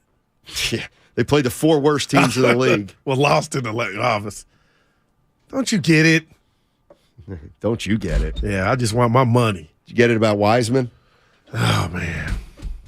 And did you hear Bob say they were short? There was an capital O opportunity, man. Yeah. And what's going on? A sprained ankle? High ankle sprain, probably. I thought when you were young, you kind of just lace him up and get back out there. Not when you're 7-1. What about Kuminga? What about him? I think it's a toe. He'll be back probably in a couple games. Probably two. You feeling like Dallas has a chance? Who's Dallas? The Cowboys. Oh, I thought you actually meant the Mavs. No.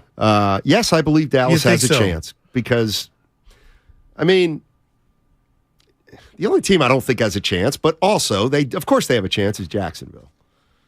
Like, how's Jacksonville going to beat the Chiefs? Well, they got a great mind too. Well, it's football. It could happen. Don't get down. They have a phrase, 27-0. any given Sunday. No I don't know doubt. if you've ever heard that. I've seen the movie. It was before the movie. The phrase was there before the movie. And here's the other thing that movie did. Willie Beeman. That movie poisoned every single football fan into thinking that coaches actually give those kind of pep talks. Dude, stop. They don't. Not your beloved Hoosiers? They don't. Kurt Warner chimed in on Peyton Manning. At the Pop Warner League, they might, because those coaches are wannabe coaches. Then what makes a great coach a great coach? Jimmy would chew into your ass.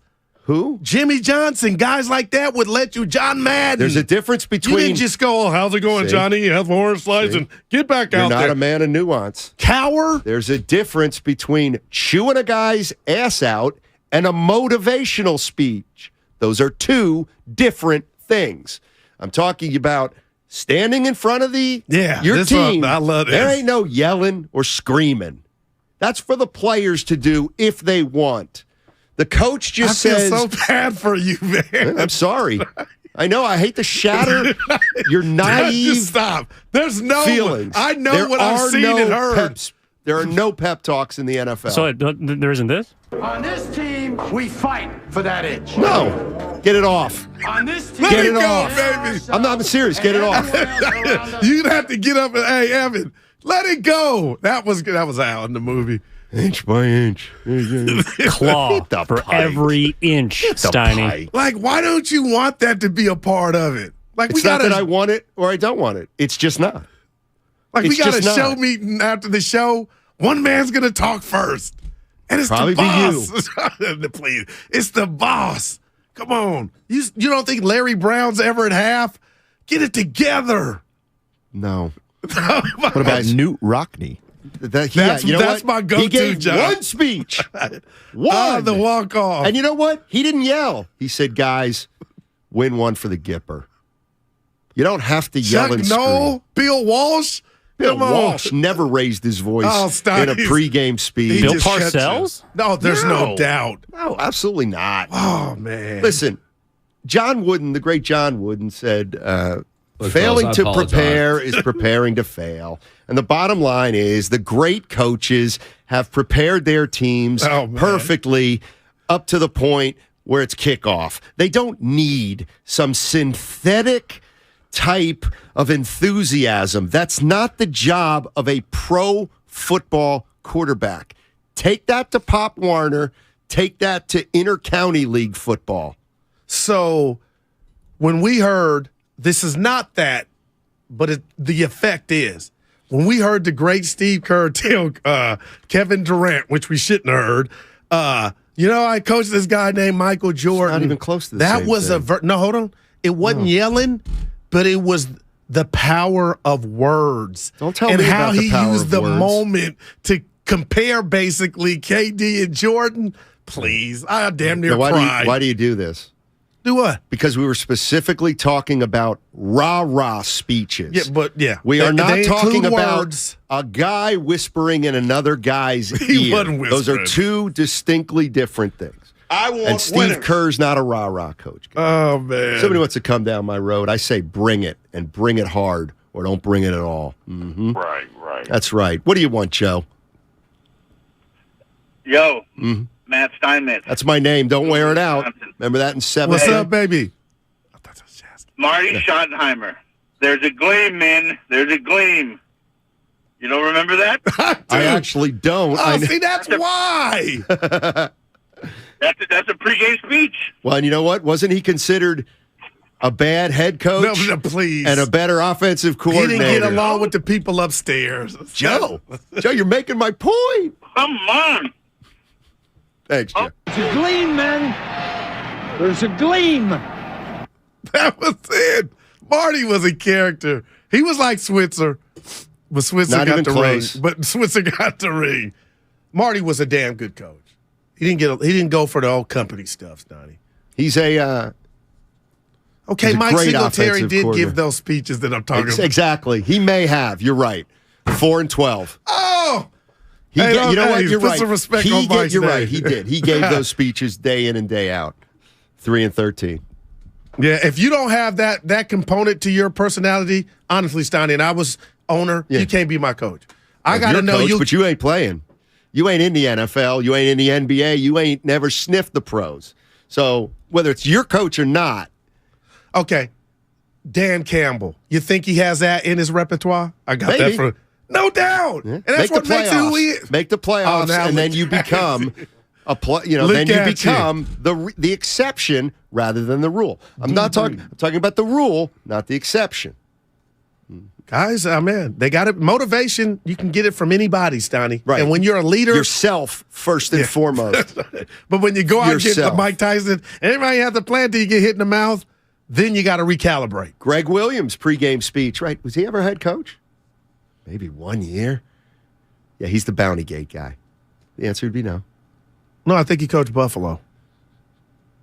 And I think I Mike got that Tomlin one. is absolutely not a yeller and Oh, scream. you got now. See, this is where It doesn't mean they never yell and scream, but the pre. I'm talking about, of course, Tomlin. I saw him yell at that fan.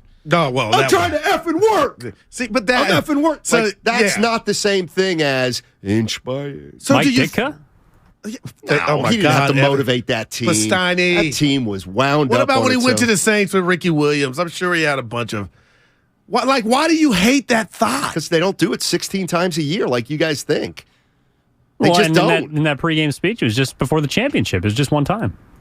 Well, okay, that's right. It's the exception rather than the rule. You pick and choose. What about my Your spot. Warrior speech that people called That not was- bragging? No, don't you dare. People said they were going through dark times, and they played the speech. That's the stuff I remember. People told me, "Kick your ass."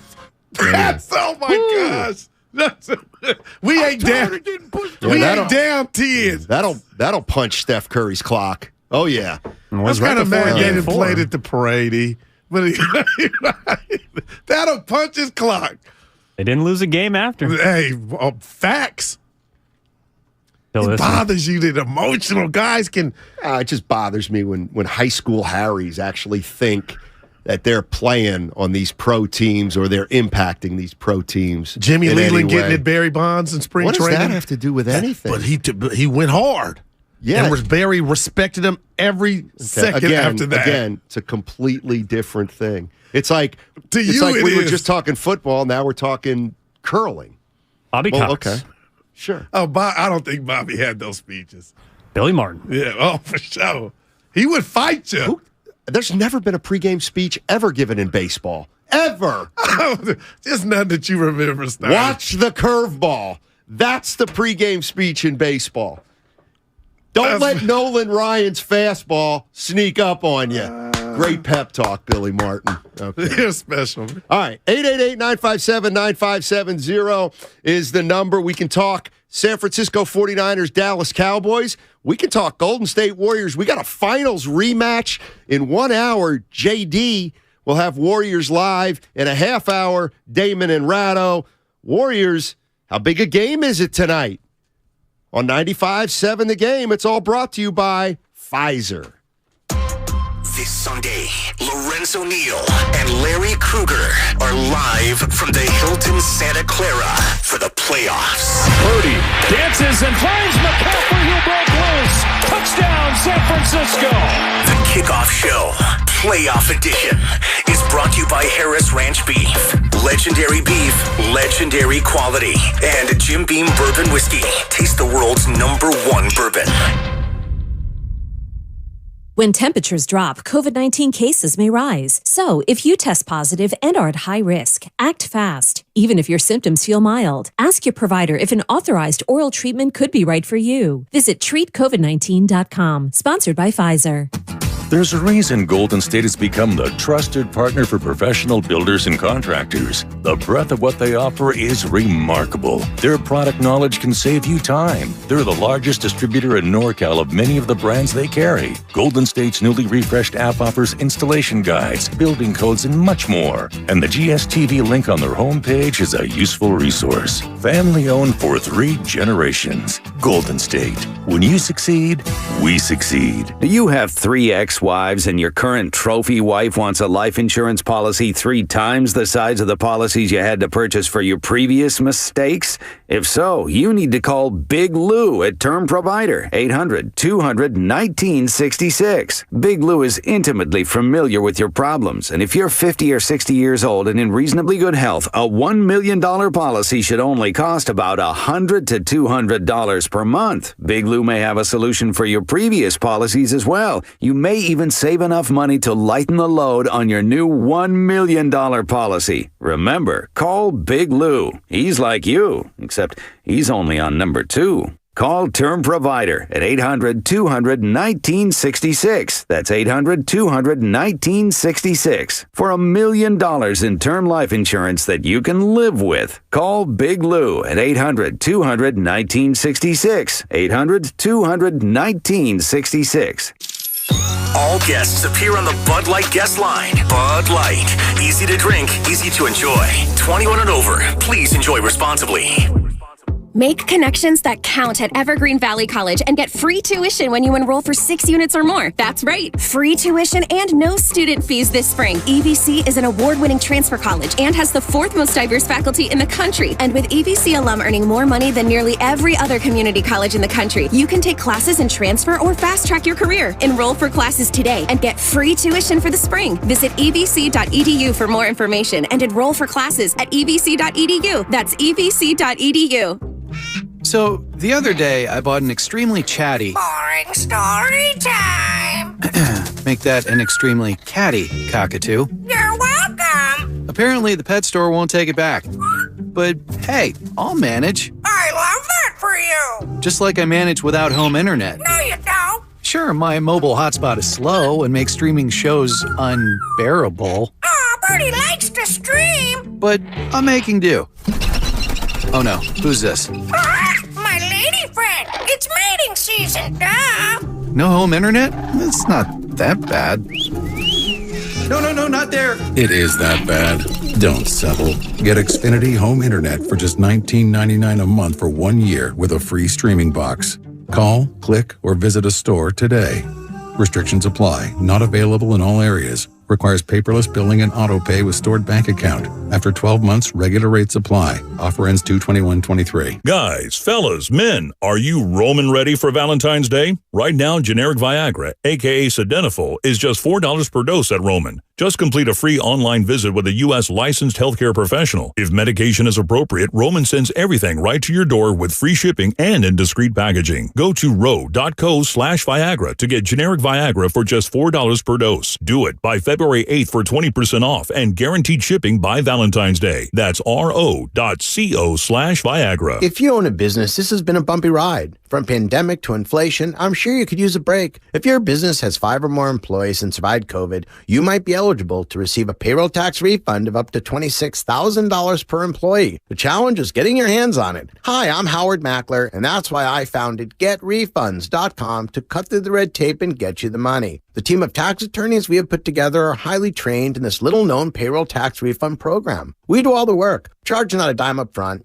and simply share a percentage of the cash that we get for you. Businesses of all types can qualify, including those that took PPP, nonprofits, and even those that had increases in sales. We have helped return over $1 billion to businesses, and we can help you too. Just go to getrefunds.com/sports, click on Qualify Me, and answer a few questions. This payroll tax refund is only available for a limited period of time. Don't lose out on up to $26,000 per employee. Go to getrefunds.com/sports. That's getrefunds.com/sports. Jackson Hewitt gets you your biggest tax refund guaranteed. Plus, get a chance to double your refund or win other weekly prizes with our Double Your Refund sweepstakes. File your taxes on the double at Jackson Hewitt. No purchase necessary. U.S. residents 18 or older who file a 2022 federal tax return ends 4/2/23. Danville, mostly sunny today. Cool, highs near 51. Weather brought to you by Pfizer and BioNTech. This winter, there are new COVID-19 booster shots designed to help protect against recent Omicron variants. Schedule your updated COVID-19 booster dose at vaccines.gov.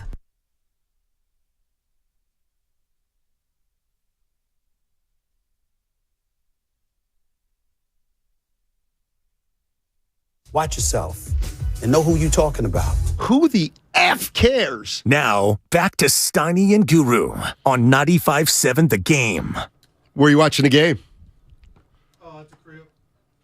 Dude, I ain't done that in a while at the crib. I was stunned. I'm talking about the Warriors, actually. I knew the Warriors at the crib. I'm juiced. Ernie Chavez. He's pretty one of our P1s. Maybe. Keeps in contact and always keep your head up, goo, if you acting a fool. Tells me the speech was weak. What speech? My Warrior speech. I don't remember it. No, you do. And by the way, text line, everybody's calling in talking about Hunter Pence. The pregame speech. Oh, I forgot that one. Yeah, thank you for making my point. I said it's for the players to rev up the other players. Okay. Bruce Bochy doesn't do that. Hunter Pence does that. That's what the players' responsibility is. See what I'm saying? So everybody who said Hunter Pence, appreciate the support. Let's go to Brian is at SFO. Hey, Bri. What's good? How y'all doing? Dynamite. Oh, man. Hey, how did you guys feel about that Steph Curry speech at the White House? Based on what I heard, I didn't hear it. He's presidential. What'd he say? I didn't hear it. Man, I think he said we're about to be voting for him in a couple years to be president, him and Steve Kerr as president and vice president, because we need some young guns in there to take over this country. Yeah. Steph Curry is the man, bro. Yeah. Thanks a lot for the call, Brian. And he's try to keep somebody out of the lane, Steph, and I may vote for you. You said he's the guy. If your daughter brought home, we'd be happy. Of course he is. I'm kidding. Dude, that's the ultimate compliment. When you bring your daughter in it and the dude passes that test, Buster Posey. I did have something about Curry in the White House, and it's this. In a different era, there was a player, and some players took massive amounts of criticism for, let's face it, Steph Curry's got a lot going on off the court. A lot. But it all starts with family. Remember when Shaq had a lot going on off the court and Kobe tore him one? Oh, boy. Yeah. Because people said Shaq's not paying enough attention to the game. But he was getting big and fat. Well, I'm just saying, you got to be careful with that because guys like you will turn on him in a sec. If he starts struggling, you'll be like, well, he's doing too many commercials. He wants to be good. He wants to be president. But his game is not slipping. Well, when it does. Well, we could say it's You're going to jump on that. Yeah, no, it won't because he's staying up all night and eating Doritos. He does stay up late. You don't know he's that. at all these functions. Stop. I'm just saying. It's a trap. I'm just saying. E40 too short. We're in the White House. Yep. That's incredible. Actually, did I just roll my eyes? I'm sorry. Who else was in there? We're missing one. Mr. Fab. Mr. Fab, our own. We got to get him on. Starting at the White House. We had Whitley Sandretto on. She gave us a comprehensive review on what happened. I wanted to keep her longer, but she made it back. Yeah. Yeah. What do you expect tonight from the Warriors? Now that there's two things. Is Brown playing Mr. Cal Berkeley for the Celtics? Do you know? I don't know. Okay, but I would. He's doubtful. Or yeah, he's got what Wiggins had, the adductor. But with that said, Warriors are going to win. They're going to win. Why, Goo? Because they're tired of this noise. They're tired of the think they can win without 5 Wiseman? and 17 stench. Can they win without Wiseman? Okay, see, you're where you want to go. Tommy T's or the Cobbs. I see you. I love you. I'm just mad. I feel disappointed that I don't get to see Kuminga take the next step, which I felt like he earned. And I'll never forget that day me and Lil Daryl turned on the radio. I was out. Yeah. And you're like, you know what, Evan? That's my Steiny.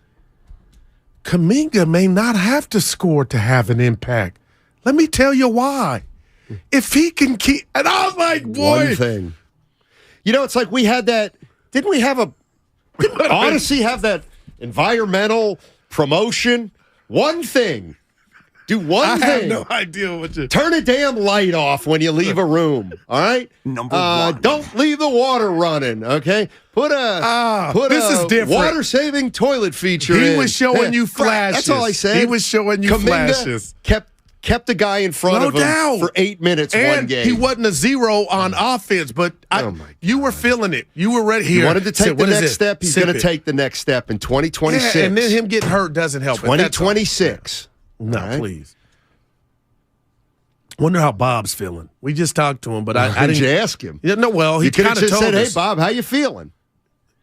Then it's poker, you know the Stoney. answer. He's not going to tell. Oh, we got to trade. So you don't think he's honest? He was. This is how I got to that.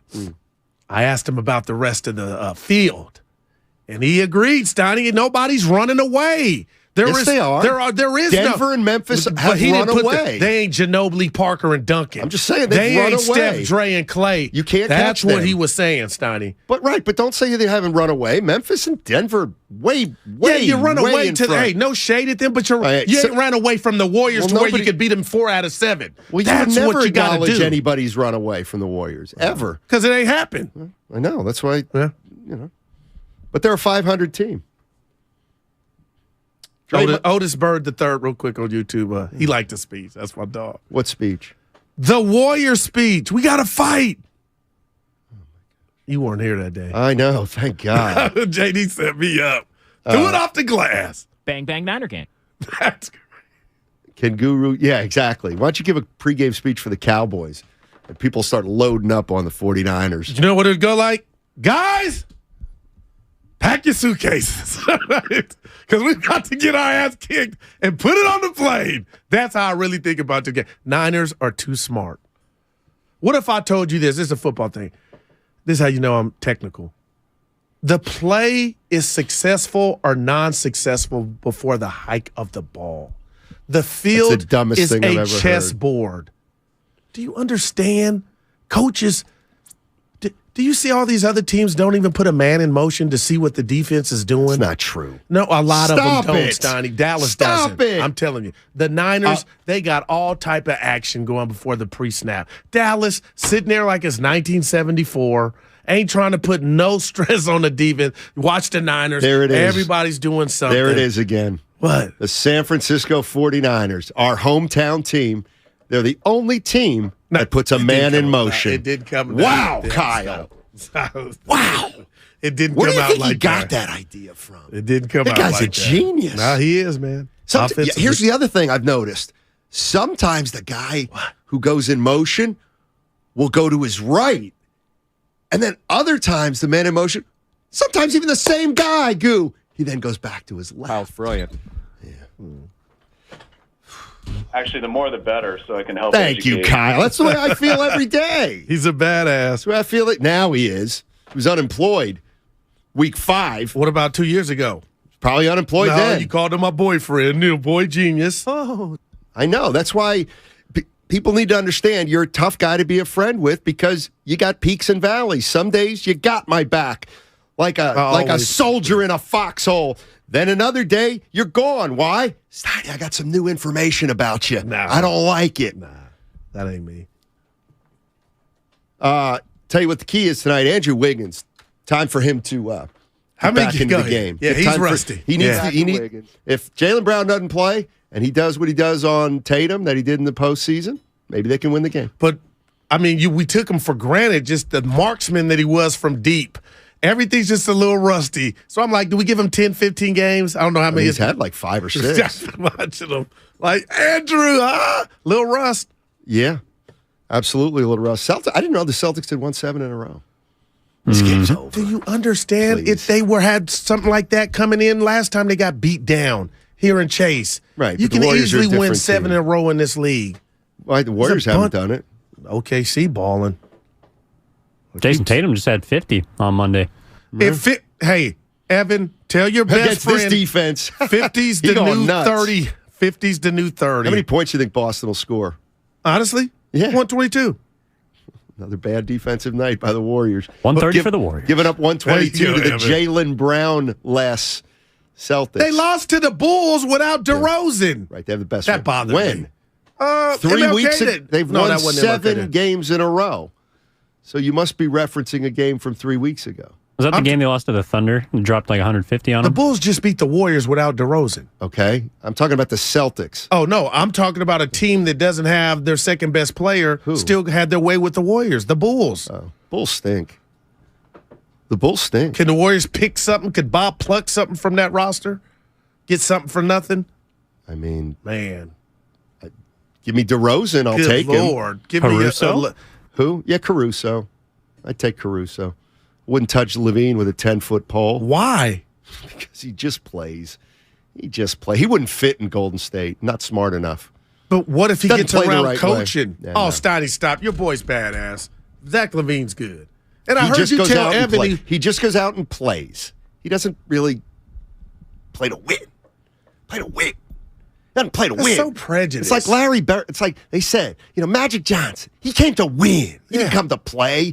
Jordan came to win. Draymond Green, he comes to win. He walks out on that floor on a night like tonight, and he looks at those Boston Celtics and says, what do we have to do tonight? What do we have to do tonight to win the game? You know what? We've got to rebound, so I'm going to rebound. You know what Zach LaVine goes? Kobe. I bet I can get 30 tonight.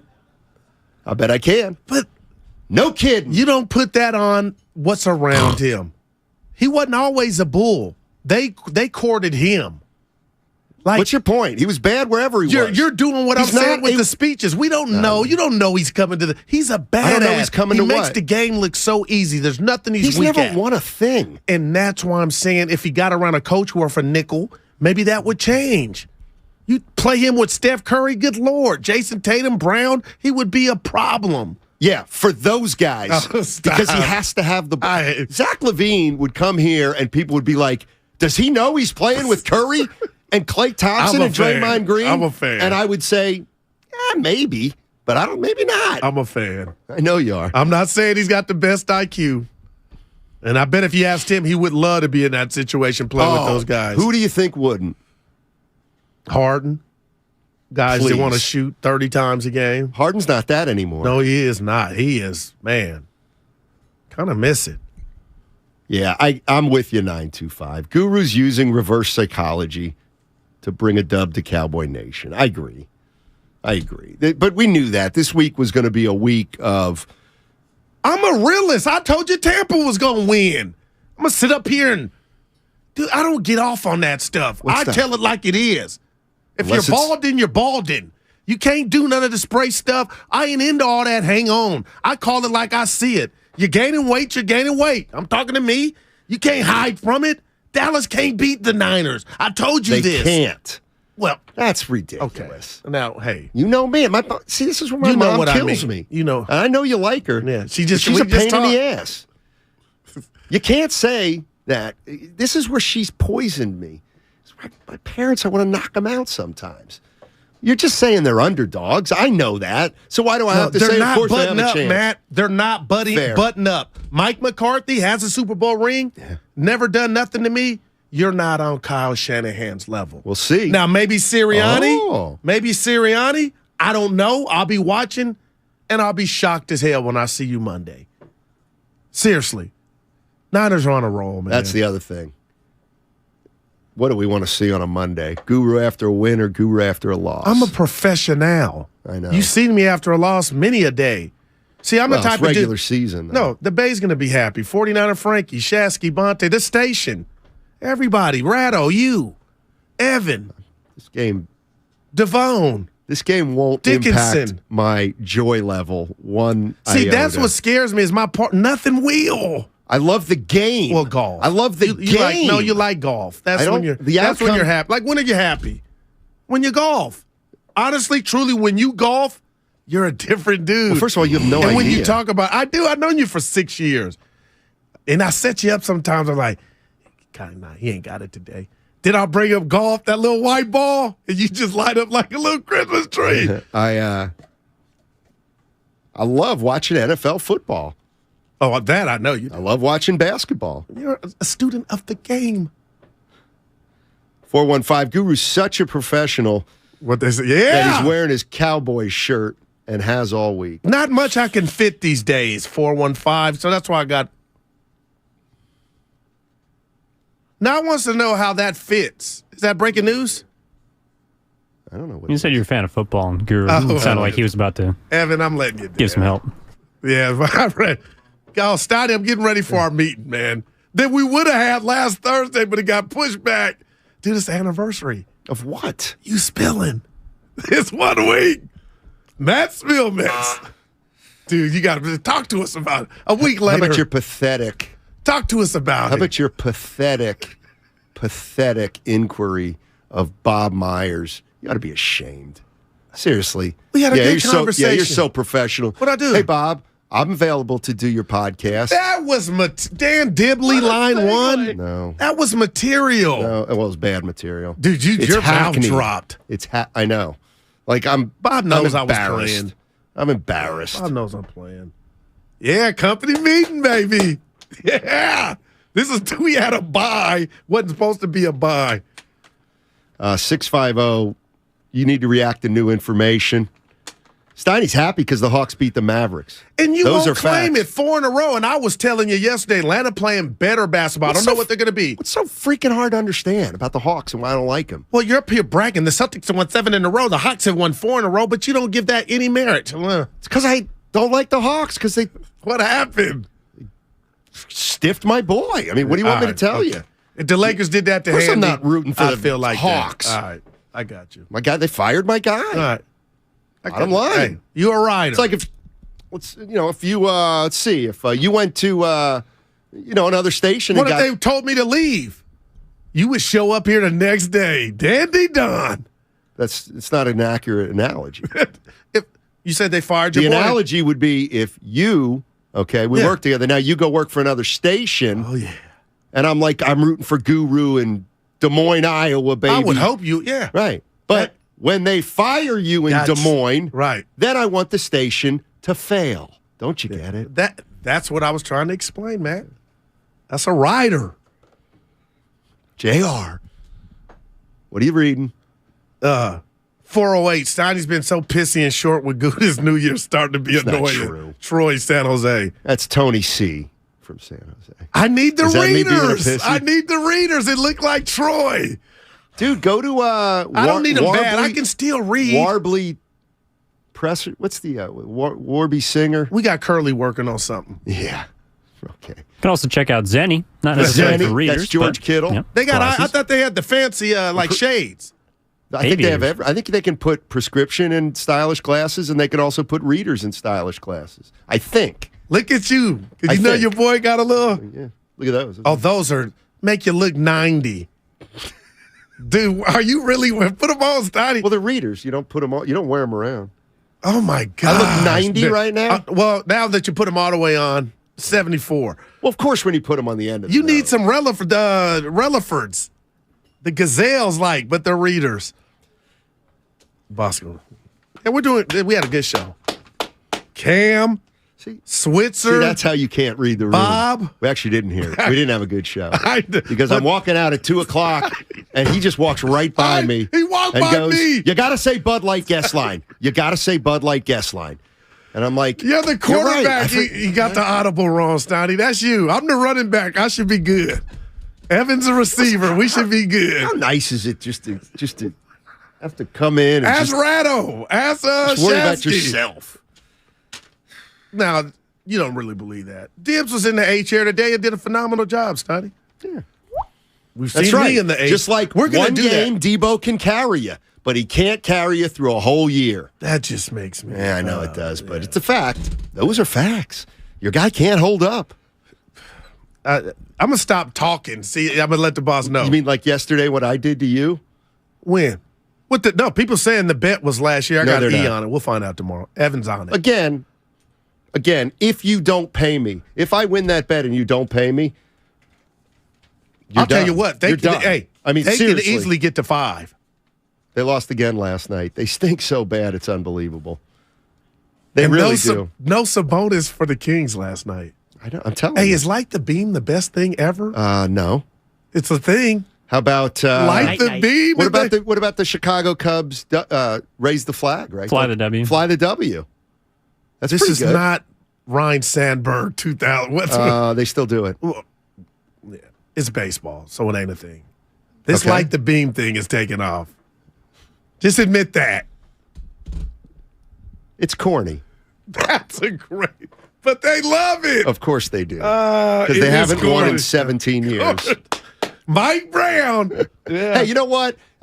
Tip of the cap to Mike Brown. He's done a nice job. You're being for real? Yes. 25 and 18. Coach of the year. I didn't think so. If it stopped now. Relax. If it stopped now. Relax. Coach Mike, you getting it. Relax.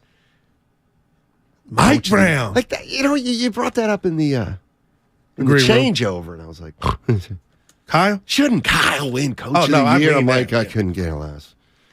It's going to be Kyle, or it's going to be Doug Peterson, or it's going to be Sirianni, or it's going to be, who am I forgetting? Dable. Doug Peterson. Yeah, those 5. Peaker. What are you laughing at? What are you looking at? I'm not looking. I'm just thinking about the meeting. A Kings fan who doesn't like the beam. Huh. I do like your corny, but it's corny good. Dude, they're all into it outside. There you go. Kind of Star Trek like the beam. It's fine. How long does the beam stay lit? Now that JD would know. I'm mad I don't know that. I was on the freeway one night going to Saxtown and I saw it. Like, damn, they won. Got about 20 seconds here, guys. Oh. Dana Carvey, of course, SNL legend, former San Francisco State University, coming up at 3:30 with Damon Ratto. Nice. Yeah, I'm listening. That's that great George Bush impression, maybe the greatest one of all time. Want to give it to us? No, because he does the greatest of all time. We'll be back tomorrow on a Payday Friday. The red and gold knocked the Cowboys out of the playoffs last year. Prescott takes off running the football. Whoa, I don't think this is going to work out. Oh, my gosh. Oh, the official gets in the way. The game's over. The game is over. Oh, he did. Can they do it again? Wow, I am livid if I'm a Cowboy fan. Find out right here. Oh. This is the Bay Area's sports station. 95.7 The Game. Thinking of selling your house, but you don't want to deal with repairs, cleaning, realtor photos, and showings? With John Buy's BayAreaHouses.com, you don't have to do any repairs or pay any commissions. Call 510-426-7000 and John will give you a fair cash offer without any inspections, showings, or other headaches. That's 510-426-7000. When you sell to John Buy's BayAreaHouses.com, you decide when you want to move, according to your schedule and your terms. John buys vacant houses, inherited houses, beautiful houses, fixer-uppers in any condition, as is. John buys BayAreaHouses.com provide you the easiest sell possible and assist you in every step of the way. If you want to sell and have any questions, please call 510-426-7000. That's 510-426-7000. And get the offer you have been waiting for. Golfers, tee it up this Thursday through Sunday at the Golf Mart for the Callaway Fitting event and be the first to score the new Paradigm woods and irons. The woods are engineered with forged carbon to maximize distance and forgiveness. The irons feature a forged face for increased launch speed and spin. A new paradigm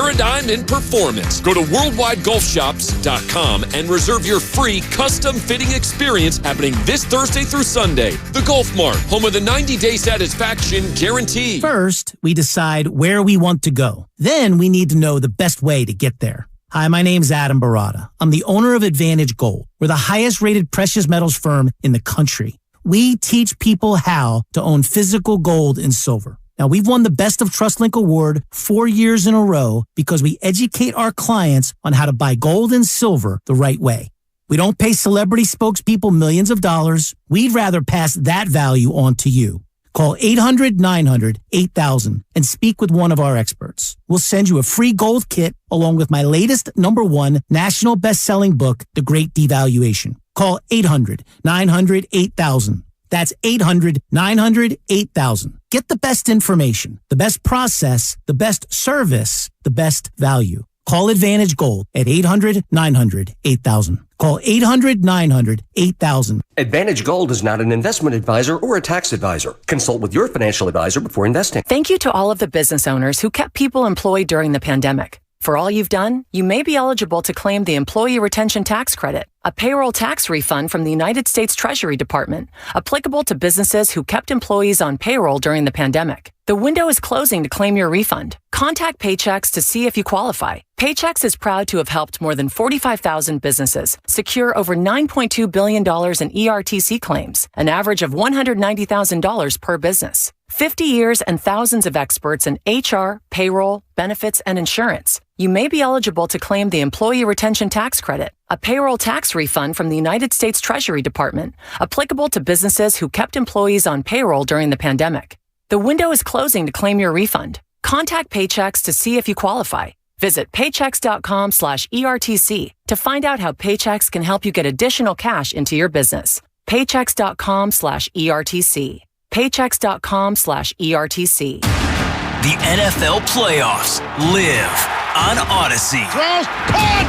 Touchdown as time expires. Unbelievable turn of events. Non-stop coverage from the biggest sports radio stations in the country. Podcasts dedicated to each NFL team and postseason games streaming live for free. Takes the handoff, looks right, throws right, end zone, caught, touchdown. Your playoffs, your Odyssey. Get in the game and download the free Odyssey app today. Hey, I'm Andy. If you don't know me, it's probably because I'm not famous. But I did start a men's grooming company called Harry's. The idea for Harry's came out of a frustrating experience I had buying razor blades. Most brands were overpriced, overdesigned, and out of touch. At Harry's, our approach is simple. Here's our secret. We make sharp, durable blades and sell them at honest prices for as low as $2 each. We care about quality so much that we do some crazy things, like buy a world-class German blade factory. Obsessing over every detail means we're confident in offering a 100% quality guarantee. Millions of guys have already made the switch to Harry's, so thank you if you're one of them.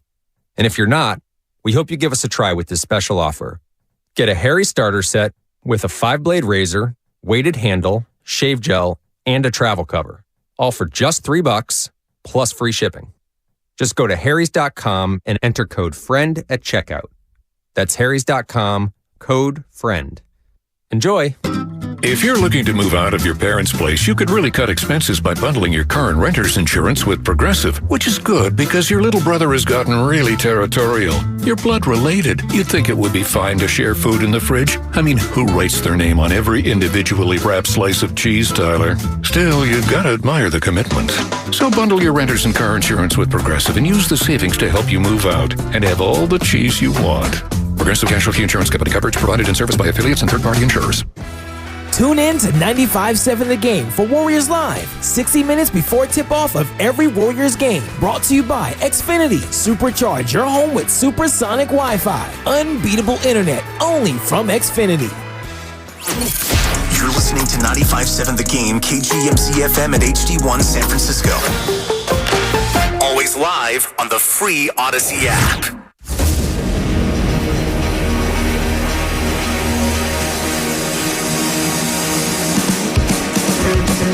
Live from the corner of Broadway and Battery, you're listening to Damon Bruce and Ray Ratto on 95.7 The Game. All right, coming to you live from the studio of depression. You're going to have to be way more specific than that. Not the normal studio that you're depressed in, but an actual studio of depression. I mean, the kind of backup studio you wouldn't want to keep prisoners in. That's where we're coming from today because it's a really short show. We got ourselves 26 official minutes here on 95.7 The Game before we hand the baton to our good friend John Dickinson, who's going to get you ready for a little rematch of last year's NBA Finals. We got Warriors and Celtics tonight. Hopefully that's enough to shake the Warriors out of their doldrums. John Dickinson coming up at 3:30 here with Warriors Live. Tip-off tonight at 4:30. Ray and I are going to hop over to the Stream Odyssey app. Go ahead, download it, have it today. We've asked you this a million times. The reason why you're going to want to do that is because around 3:30, we're going to be joined by Bay Area legend, legendary Saturday Night Live cast member, comedian, impressionist, funny guy all around, and the reason why we're having him on, huge 49ers fan, Dana Carvey is going to be joining us over on the Stream starting at 3:30 today. So, Ray, I hope you're ready for the fastest, happiest show in sports coming to you live from the studio of depression. Fastest and happiest are a redundancy, first of all. For you? Well, yes, because getting out early is the American dream.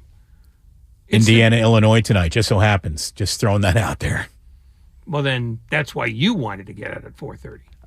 Sometimes you're going to have to talk directly into the microphone, sweetheart, because these microphones are the worst microphones money can actually buy. I suspect they probably didn't buy them. No, they probably fell off a truck. It feels like a leftover. This is Odyssey after all. By the way, Dana Carvey's got a show with David Spade on Odyssey. Fly on the Wall is the name of their podcast. We'll talk to him about that, about a lot of things. Probably working for turnips. Well, maybe for microphones. Obviously, we haven't found any new microphone business. So if you're in the microphone business, give us a call. You could be a sponsor of today's show. And we're going to be in the studio of depression tomorrow as well. So lots of excitement coming up. Not much news concerning 49ers and Cowboys. As a matter of fact, it's been a very quiet week. Both camps don't have a lot to say. No bulletin board material. It's clearly the marching orders leading up to Sunday afternoon, although, bulletin board material is not really happening anywhere these days around any of these games. So look at Lucas just trying to set up Ray's microphone. There you go. Well, no, what he also did was he turned it off so he wouldn't be brushing up against it, so you wouldn't be rubbing your jacket all over it, sounding like a world's biggest pair of corduroy pants walking down the hallway. Well, my jacket's not on currently, so he did that for no good reason except a grandstand. Typical SC behavior. Hey, look at us. We finished 8-4. We should be in the national championship. Great defense. We do have a little news of the day, though, in the NFL for you. We'll start with one story that could maybe affect the 49ers in the upcoming season. Then we'll get to the other stuff that is actual headlines. But I saw today the International Flair NFL table is about to be set for the 2023 season, and the 49ers might be crossing the pond, maybe. There are 5 teams playing international games next season, and when you do that, you lose a home game. Buffalo, Tennessee, Jacksonville are all heading to London. Kansas City and New England will be heading to play games in Germany. Now, we don't know who the opponents are for any of those home games going international on us here, but the 49ers are on the Jaguars' schedule next year, which gives the Niners a 1-8, 1-9. I'm guessing 1-9. Yeah, because the AFC has the extra home game this year. Okay, this coming year. Okay, so that would be next year. It would be this year or next year? Because no, this year was NFC had the extra home game. Next year is okay. So No, you could tell because all 5 European games are going to be hosted by AFC teams. And since that counts as a home game. There you go. That makes perfect sense then. Finally, the NFL lined something up that makes a little bit of sense. Congratulations to everyone involved. Matt Mayoko said, the 49ers are scheduled to play at the Jaguars next season. It is possible. There is officially a 1 in 9 chance that will be a game heading to London and take place in Wembley Stadium.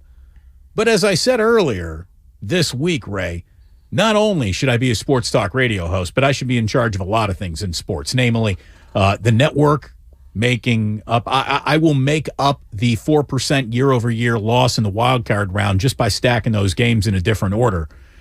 If I'm the NFL, here's what I absolutely know. Jacksonville plus anybody is selling out Wembley Stadium, right? I mean, Jacksonville plus anybody is gonna work over there. It's not who is here. It's just that it's here. The NFL is in front of us. So it seems to me like it would be a completely wasted opportunity to have a lesser game and give Jacksonville a proper, in the state of Florida, actual chance to sell out a home game, because 49ers in Jacksonville next year is a sellout. Niners come into your stadium, that stadium's going to sell out. So for a team that looks always to be playing in front of capacity in Jacksonville, if I were them, if it were up to me to make the selection, the 49ers are only going to Jacksonville. They're not going to be going to Wembley Stadium. But if the NFL wants to throw away a true home sellout, go ahead and send them to London. I'm sure people in London would love it.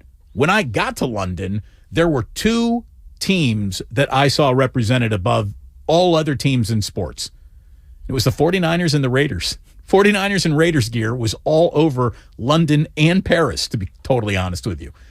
This was, by the way, officially, at the dawn of the Warriors dynasty, so we weren't quite living in Steph Curry's world back at that time that I was over there. So there are a lot of 49er fans there, but again, Jacksonville is kind of London's adopted home team. No wonder why they're all depressed over there too. Well, they didn't adopt them there. It was foisted upon them. It was foisted upon them. Yeah, it's not like they all lined up and voted. Yeah, give us that team. We'll take the Jaguars. Yeah. Said no one. No, the only reason why Jacksonville is London's designated favorite team is because Shad Khan owns Fulham. Of course. Which is a London-based Premier League team. He's from there.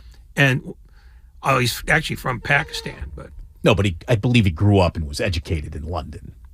I don't know if he was. Well, I know he grew up there. I don't know if he was where he was educated, but I know he made most of his money here. So, well, good for him. News. And his kid runs wrestling now. So, seriously? Yeah. His kid runs wrestling? Yes. Like WWE? He's a part of that. He's got his own sort of satellite. He's got AEW too, but now that WWE has gone through yet another upheaval and Vince McMahon is back, Tony Khan is part of that new group. I had no idea, Ray. You taught me something today. Thank you. Well, give it time. That'll blow over. NFL news the day. Again, it doesn't affect the 49ers. Honestly, that international news is a more odds-on chance of not affecting the 49ers as well. But here we go. Offensive coordinator. Rough day to be an OC in the AFC, by the way. Offensive coordinator. Well, Brian Leftwich actually wasn't from the AFC. We'll get to the AFC in a second. But Byron Leftwich has been fired by the Tampa Bay Buccaneers. He's one of 8 coaches that Tampa let leave work with their supplies in a milk crate today. They did the Buccaneers, 18.4 points per game this year, which is 25th in the NFL. That is a big decline over the, risk it, no risk it, no brisket theory that they had when Bruce Arians was there and things were certainly happy in the land of Tampa. The Buccaneers had the league's worst rushing attack, though. I mean, how much is that really on Byron Leftwich? It was a rushing attack that begged to be abandoned. So to say that team got one-dimensional because the offensive coordinator wasn't creative, I think is nonsense. I think you're only playing the hand that you're dealt. And Tampa Bay had the kind of hand this year where they're going to ask a 45-year-old man to throw a career-high 756 passes. That's the hand that they were dealt. So I would have, if you got a problem with this roster, I would have fired the GM, I think, before I fired Byron Leftwich, although they did struggle in the red zone. But again, isn't that Tom Brady making those choices more than anyone else? Look, this is what happens when the head coach has been screamed at by the owner. Yeah, I mean, that's why most NFL teams have about 20 assistant coaches now, because the more coaches you can throw in the fire, the warmer the room gets, and the warmer the room gets, the less likely the owner is going to complain that the room is cold. Another offensive coordinator with ties right back to Jim Harbaugh and the 49er glory days, Greg Roman has officially decided to step down as the Ravens offensive coordinator. He had a year left on his deal. After, quote, after visiting with Coach Harbaugh and huddling up with my family, I've decided now is the right time to move on from the Ravens so I can explore new challenges and opportunities. I'll truly miss Baltimore, but at the same time, I'm excited to attack my next opportunity with focus and passion. I think he's about to go get a job in college. Don't you? Head coaching job somewhere in collge. I don't know. I don't even know if it's a head coaching job. I mean, it's not like I see a lot of people clamoring for him. And in terms of who decided that, the only decision that Greg Roman got to make was cardboard or plastic with the boxes that he was putting his stuff in. That was another one of those, okay, our offense was horrible. We completely bollocksed up that playoff game. We stink just as a visual. And Steve Bisciotti, who likes to keep his hands off the team, still had enough time to say, John, do something about this now. If I were John, if I look at it this way, unless John Harbaugh had all the Greg Roman that he really wanted to take and wanted to move on as well, I would have gone right back to the Ravens owner and said, so you have a former MVP that you left in a contractual albatross, which absolutely probably affected his timeline to return in front of that playoff game, because he would be nuts to go out there and play under a I have no safety net scenario in the playoffs. I mean, the Baltimore Ravens did as much to make sure their season wouldn't go anywhere with the Lamar Jackson decision to not pay him as any in-game decision affected a single drive all year long. No question. I don't disagree with a single moment of it. But wow, Steve Bisciotti pays. Wow, I'm sorry. Could you say that one more time? Say what one more time? That you didn't disagree with a moment of we only have 90 minutes. Don't piss me off. All right. But Steve Bisciotti still pays all the bills, including John Harbaugh's salary. So that's a simple matter of, well, John, that may be true. So he's not going to get lippy either. No, he's not going to bring that up in any way, shape, or form, because they've known what they were going to pay Lamar Jackson and what they weren't going to pay Lamar Jackson back in August. So John bringing that up in January probably wouldn't have floated. The road to Glendale is brought to you by Marowest Credit Union, working for you today, tomorrow, together.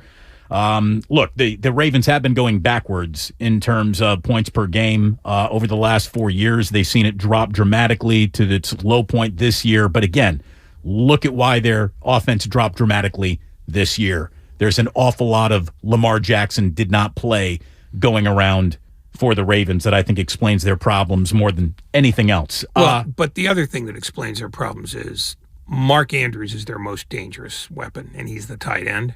And if your tight end is your most dangerous weapon, what you've got is no wide receivers and no running game. What about Kansas City, though? Kansas City has weapons other than right, but he's still their most dangerous weapon. He is, but it's not like you can't sit there and think, well, they have receivers that you can throw to, and they have the quarterback, who probably is even more dangerous than Travis Kelce, and they have Andy Reid.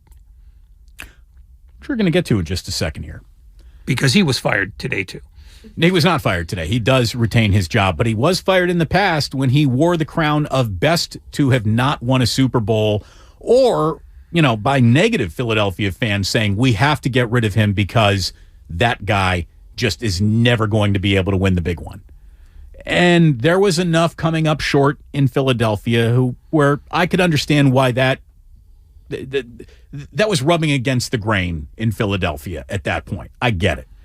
At the same time, I want to talk about how, people have said, well, don't you owe an apology to? Don't you need to apologize for? No, this is sports talk radio. We're not in the apology business. But I do think it be appropriate for us to extend a little house credit when it's officially earned. Ray, in my mind, the 49ers have officially earned the following. Number one, and this is from me. I mean, you talk about what they've earned from you. From me, number one, they're never going to hear about Solomon Thomas again. That's the level of success that they have had as a front office and as a team over the last few years. You will never hear me bring up Solomon Thomas as a reason to not trust this team to get things wrong. They've hit on way too many starters and Pro Bowlers in the 5th round alone for me to keep bringing up their very first round mistake. So I wiped from my language, from the show, any criticism over that. A full cease and desist of any Solomon Thomas criticisms. That ship has sailed. Doesn't feel like a lot, so let me move on. Number 2. Okay, wait a minute. What about Dante Pettis?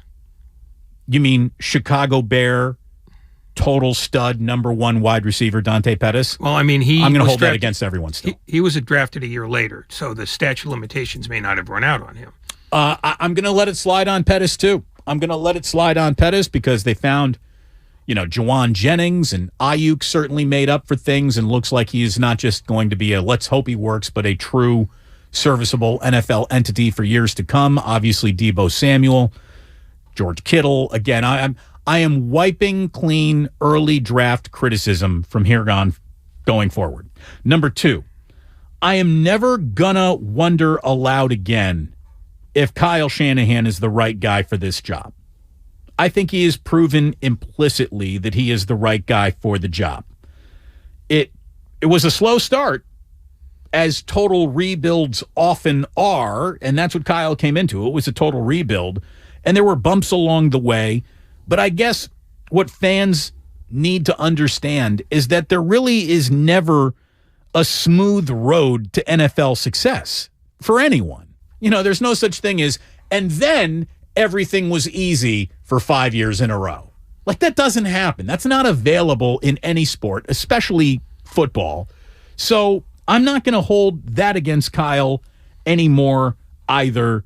He is definitively the right guy for this job. There has been enough success in the regular season and in the postseason now without winning a Super Bowl to know that he's the right guy for the job. So I absolve the 49ers, Jed York, Kyle Shanahan, John Lynch, and all of any criticism of that.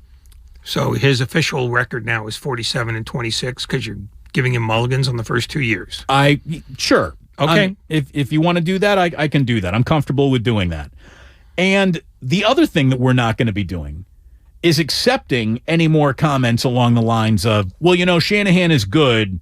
He just can't win the big one. Because you know who that applies to?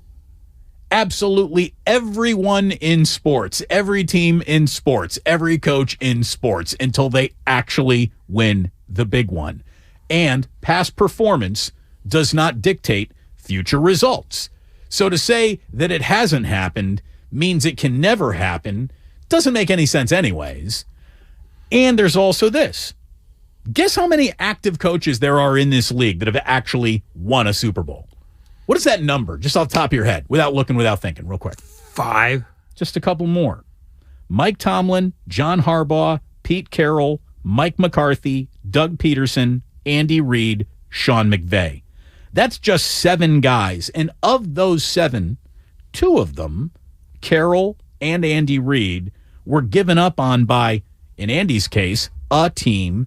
In Pete's case, multiple teams, the Jets and the Patriots, before, what do you know, they were good enough to win it after all. Well, Peterson was given up too. Peterson was given up too, but that's after they had won. Oh, okay, I see what you're saying. Yes.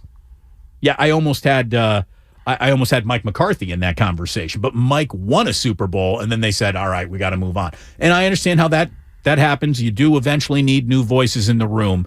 But anyone who wanted to make the argument that Pete Carroll nor Andy Reid were ever going to be good enough to go and win a Super Bowl, in the moment you might have sounded like a big shot who knew what they were talking about. But looking at it all now, it's ridiculous. They were definitely good enough to have won a Super Bowl. Well, 4 words: Jets and pre-Belichick Patriots. There's that. So there's all that. But again, it's a reminder that coaches don't have final say on whether a team wins or not. That's got a lot to do with roster construction. It's got a lot to do with injury luck. I mean, everything about a football team is interlocked with every other thing about a football team. That's why the Coach of the Year award is pretty dodgy at best, and why the Executive of the Year, they always have a different one every other year. I mean, now, if you won it one year, did you suddenly become stupid the next? Or did you get unlucky? You know, that's the problem with a lot of those awards. It doesn't take into account the fact that if you've won it once, you don't get stupider, you get unluckier. And for those who, haven't won it yet, everyone wants to talk about, well, this is a Coach of the Year moment. It takes several years of roster construction to even create the team that can provide a Coach of the Year moment. So to try to reduce anything to it's a this season award based around team success is sort of a fool's errand to begin with. Yeah, I mean, and Coach of the Year is particularly annoying because it is structured so that it's not about who did objectively the best job, because typically that will be the team with the best record. It's an overachievement award. Yeah, it's a based on the notion that we get to set what the expectations for your team are, even though we're all idiots. And then we get to decide if you overachieved or not. I mean, because if you want to do Coach of the Year, it's Doug Peterson by that definition. If you want to do it by the other definition, it's Andy Reid. Now, who's had the longer career? Who's shown more of the aptitude that says this guy should be a Coach of the Year all the time? It's Andy Reid. I mean, consistently over the last 5 years, there is no better team than the Kansas City Chiefs. Yeah, and all the years that he took the Eagles deep into the postseason with quarterbacks who weren't Patrick Mahomes, I mean, he might be, well, it's a class of two, him and Belichick.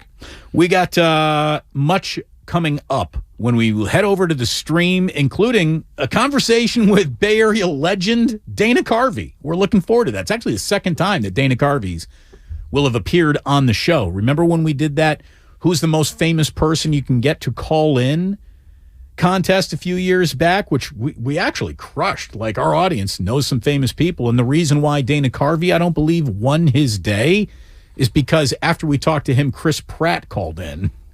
And Chris Pratt, Guardians of the Galaxy level famous, pretty much won the day. I think he beat out Steve Wozniak, and all he did was reinvent the way the entire world communicates. So yeah, he did all the stuff that Steve Jobs got credit for. He kind of did. So anyway, we got that coming up on the other side of the stream, and the reason why we are going to the stream is because we got Warriors and we got Celtics officially coming up tonight, and you know what? That is exactly, I think, what this road trip needs. Because the Warriors, like average teams, and they are the definition of an average team right now, usually play up or down to their competition. This is a level of competition that they will play up to. I think the Warriors are going to put their best effort out on the court tonight, and whether or not that's good to find them a win in Boston, we'll all stick around to see. But I think the effort level, which has been certainly among the things that we have questioned at times, I think it's going to be right tonight, and when the Warriors are playing hard, there's a very good chance that they can win that basketball game. Having said all that, you know what's changed about the Warriors? They have backpedaled in terms of how good they are. The Boston Celtics have not. As a matter of fact, they might even be better than they were last year, Ray. And among, there are two guys who have led the way too early to even have it MVP discussion up to this point, and it's Jokic and it's Doncic. Jason Tatum is not a distant third in that conversation, if you really wanted to have one about him. He's been money this year. And we'll see if he's got his running mate, Jaylen Brown, going with him tonight, because I know that he's been out available. Oh, he is going? I just got a thumbs up from Lucas. He is playing. There you go. Now that explains why the line jumped from 5 to 7 today. There you go. Warriors. They got themselves a they're in it up to their eyelids tonight. But that's good for them.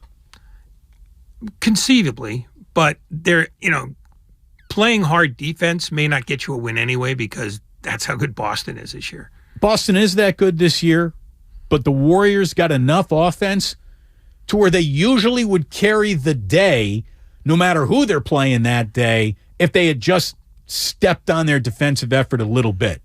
And so we'll see what happens tonight. I know our friend John Dickinson is coming up next, getting you ready with Warriors Live. Everyone here on 95.7 The Game, that's what you got. If you want to hop on over to the stream, Ray and I will be there in a matter of magical moments. And then just a few moments after that, Dana Carvey's going to join us. We're looking forward to that. Hopefully you are too. In the meantime, brilliant 26 minutes of radio here on 95.7 The Game. Much more brilliance with our friend John Dickinson and Warriors Live right around the corner. It is brought to you by our friends at Xfinity. Supercharge your home with supersonic Wi-Fi, unbeatable internet only from Xfinity. And we are brought to you as well by Bud Light. Bud Light is brewed to be a delicious, easy-to-drink beer. Bud Light. Easy to drink, easy to enjoy. Pick up Bud Light at your local retailer today. Enjoy responsibly. Anheuser-Busch Bud Light Beer, St. Louis, Missouri. Hey, Damon here on the stream before we go to the stream, we got one last piece of business to do here, and I want to tell you about tax and crypto attorneys and accountants at Kugelman Law.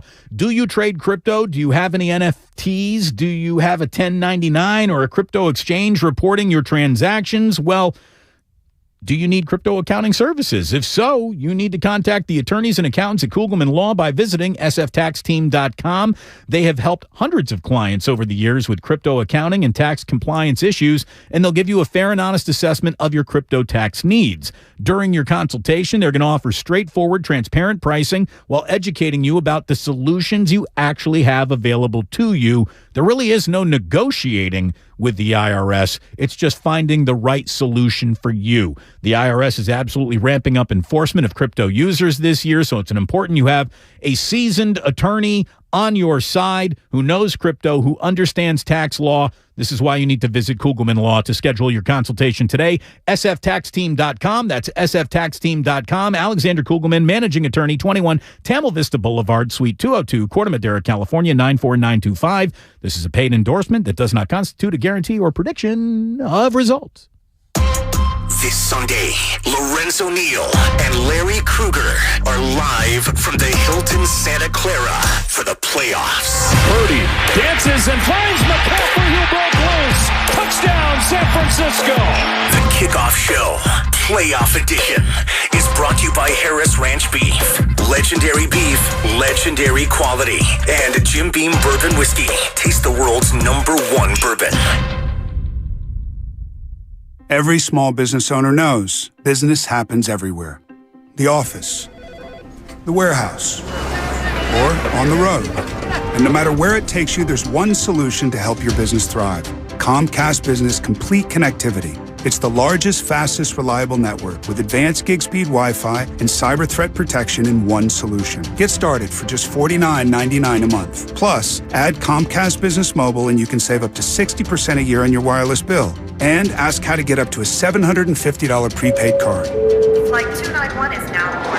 Yep, you're going places. And when you get there, be ready to do business. The complete connectivity solution from the company that powers more small businesses than any other provider. Comcast Business, powering possibilities.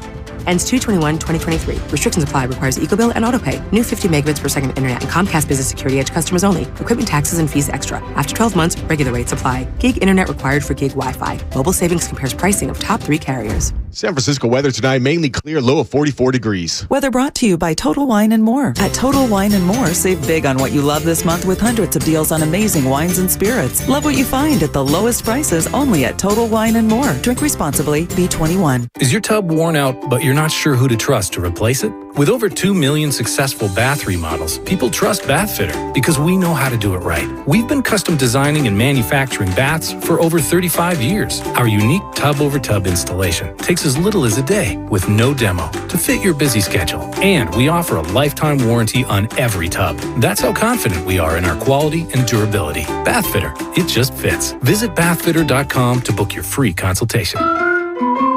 Laying waste to your town. Mastodon. Gojira. The Mega Monsters Tour. April 20th at Concord Pavilion. With special guest, Lorna Shore. Tickets on sale this Friday at 10 a.m. at LiveNation.com. Mastodon and Gojira. Part of the Mancini's The World Concert Series. Guys, fellas, men, are you Roman ready for Valentine's Day? Right now, generic Viagra, aka Sildenafil, is just $4 per dose at Roman. Just complete a free online visit with a U.S. licensed healthcare professional. If medication is appropriate, Roman sends everything right to your door with free shipping and in discreet packaging. Go to ro.co/Viagra to get generic Viagra for just $4 per dose. Do it by February 8th for 20% off and guaranteed shipping by Valentine's Day. That's ro.co/Viagra. If you own a business, this has been a bumpy ride. From pandemic to inflation, I'm sure you could use a break. If your business has 5 or more employees and survived COVID, you might be eligible to receive a payroll tax refund of up to $26,000 per employee. The challenge is getting your hands on it. Hi, I'm Howard Mackler, and that's why I founded GetRefunds.com to cut through the red tape and get you the money. The team of tax attorneys we have put together are highly trained in this little-known payroll tax refund program. We do all the work, charge not a dime up front, and simply share a percentage of the cash that we get for you. Businesses of all types can qualify, including those that took PPP, nonprofits, and even those that had increases in sales. We have helped return over $1 billion to businesses, and we can help you too. Just go to getrefunds.com/sports, click on Qualify Me, and answer a few questions. This payroll tax refund is only available for a limited period of time. Don't lose out on up to $26,000 per employee. Go to getrefunds.com/sports. That's getrefunds.com/sports. Wendy's knows cold and soggy fries are the worst. So soggy. That's why we're serving up hot and crispy fries all day, every day. And all night until close. With natural cut potatoes, sea salted to perfection. Show me that potato skin. Wendy's hot and crispy aren't like other fries. We're your dream fry. Choose wisely.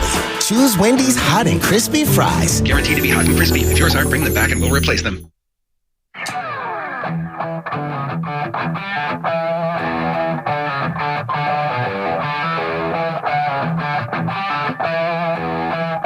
Now back to Damon and Ratto on 95.7 The Game. All right, great to have you. Thanks for joining us over here on the Odyssey stream. I know in a matter of moments, Dana Carvey is going to be joining us on the Bud Light guest line. Bud Light, easy to drink, easy to enjoy. You give me a thumbs up, Grandy, when that is about to happen. Dana Carvey is one of the funniest living human beings we actually have on the planet. And he is a Bay Area legend. He is a comedy legend. He is a Saturday Night Live, like, top shelf performer in the history of the entire, what is Saturday Night Live's in like year 45 now or whatever it is. Dana Carvey, one of the absolute funniest guys on the planet, and San Francisco State alumni in 77. He won San Francisco's stand-up comedy competition. Was that like an NCAA tournament style? 2 men enter, 1 man leave? I want to find out about it. Dana Carvey, nice enough to join us here. Damon and Ratto on 95.7 The Game. Dana, thank you so much for joining us. Really appreciate your time today. How are you? Not a problem. Love to talk about my Niners. Damon and Ratto, not Ray, but could be Ray. It is. Sorry. All right. Yeah. 77, and I've really lived a long time. I feel incredible, and I look amazing. You can ask my wife. But, that was just, I was going to San Francisco State, and, I just was trying stand-up. I was bombing. The first night I did stand-up at a dive in Berkeley, I thought, I think I could do this. I was watching open micers, and then this guy came up, and he was extraordinary. I go, I don't know about this. And it was Robin Williams. So, I could see how that would be a little intimidating for sure. Do you remember who you beat out for the title in 77? Oh, sure. I mean, I think A. Whitney Brown was there. I think Mark McCollum was favored. He was a guitar player impressionist, and he went overtime. You had to have 15 minutes. I only had 5 at the beginning of the round robin. You would go and do 5 minutes at different crazy clubs.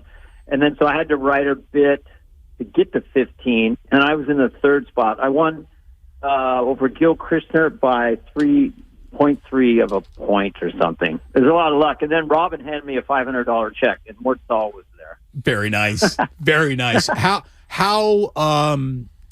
breaking of comedy protocol is it to go over your allotted time?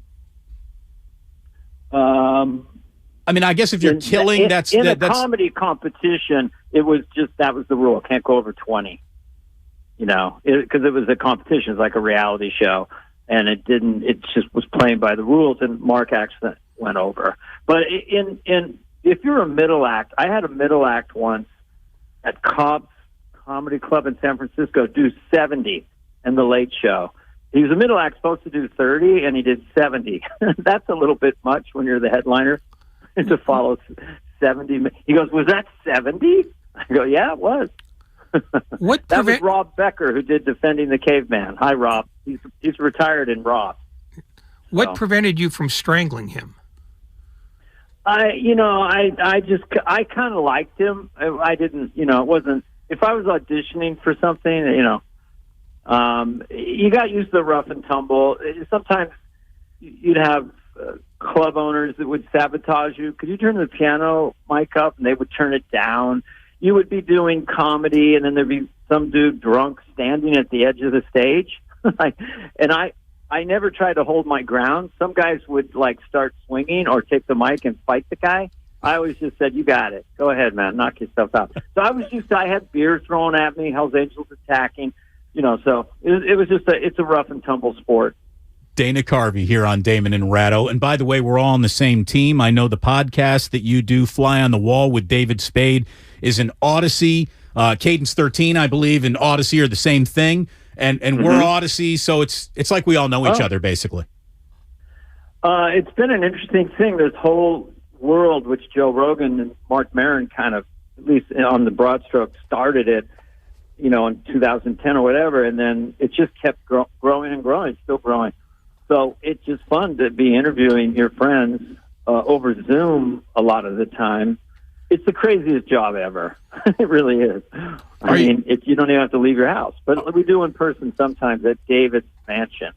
Are you nice, very nice? I'm sure you're living humbly up there in Mill Valley yourself. But look, well, that's one of my homes. Put it that way. But I'm not a fancy person. I don't really need much. That's your February home, then. Yeah, exactly. Have you become a better interviewer since you've been doing the show? I'm still kind of humbled by it. I know that if you have to prepare and then listen, sometimes it's pulling teeth a little bit, and you're trying to find a narrative, and sometimes you have someone coming to play, and it's just going, and that makes it easy. But what you guys do and are doing right now, I get it. We have limited time. What do we ask him? I understand what you're going through, but I'm easy. Don't worry. I got nowhere to go. Okay. As a fan, 2 important questions. Sure. What section did you typically sit in? And did you go to the rim of the stadium and look out over the bay when you smoked your dope? Or did you go in the men's room like everybody else? My pot smoking days were pretty short-lived after I started thinking there was someone in the house that I didn't know. Paranoia is not a good feeling. But I did go through a phase. I brought pot to Scatman Carruthers, who was a famous kind of musician who was on a sitcom with me, with Mickey Rooney and Nathan Lane. And he had horrible pot. So I did fly with it. This is like 1981. I don't remember it, but I brought it to him because his pot was so bad. Next day in the elevator, remember, he's from the 1930s. He played the ukulele. He goes, "The music was good.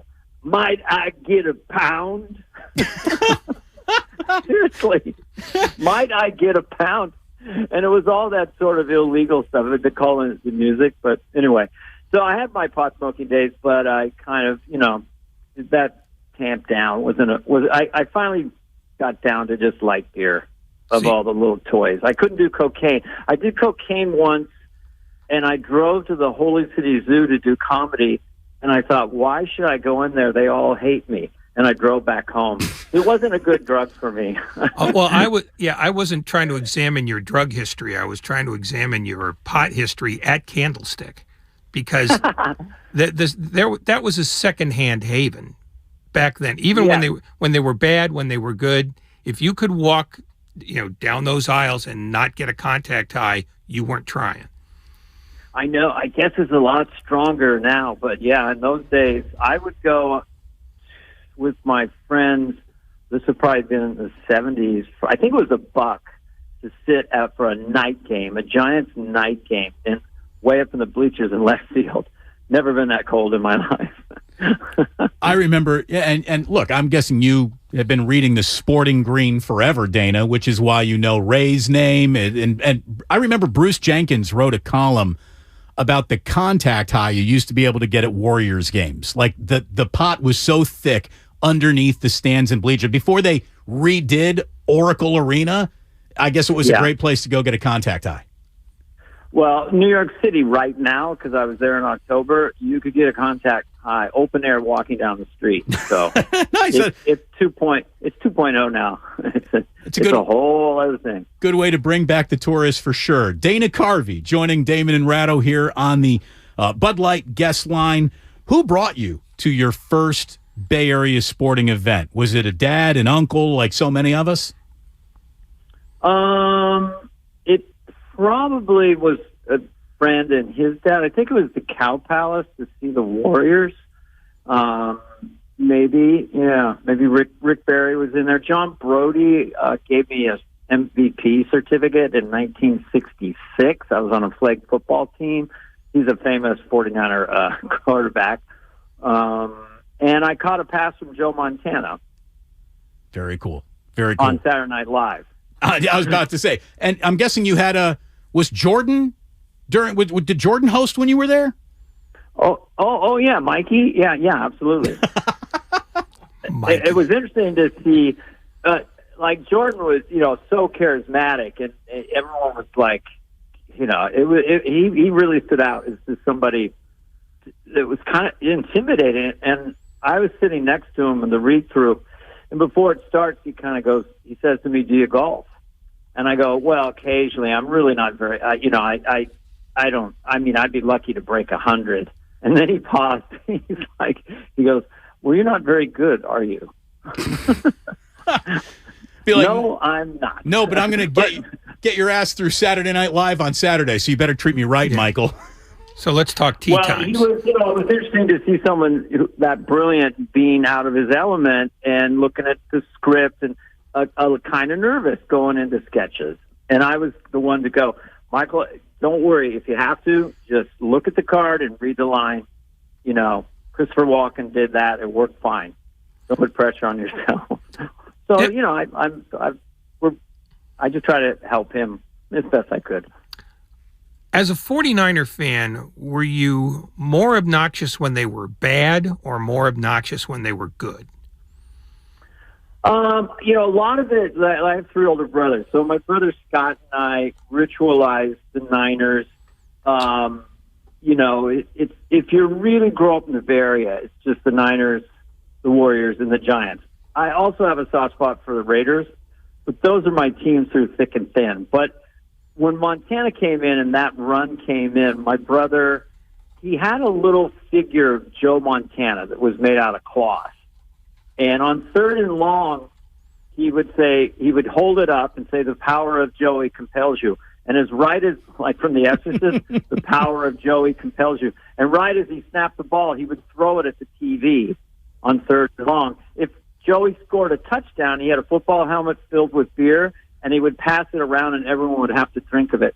So he ritualized it. He's going crazy right now. He lives in Florida with the Niners. Crazy.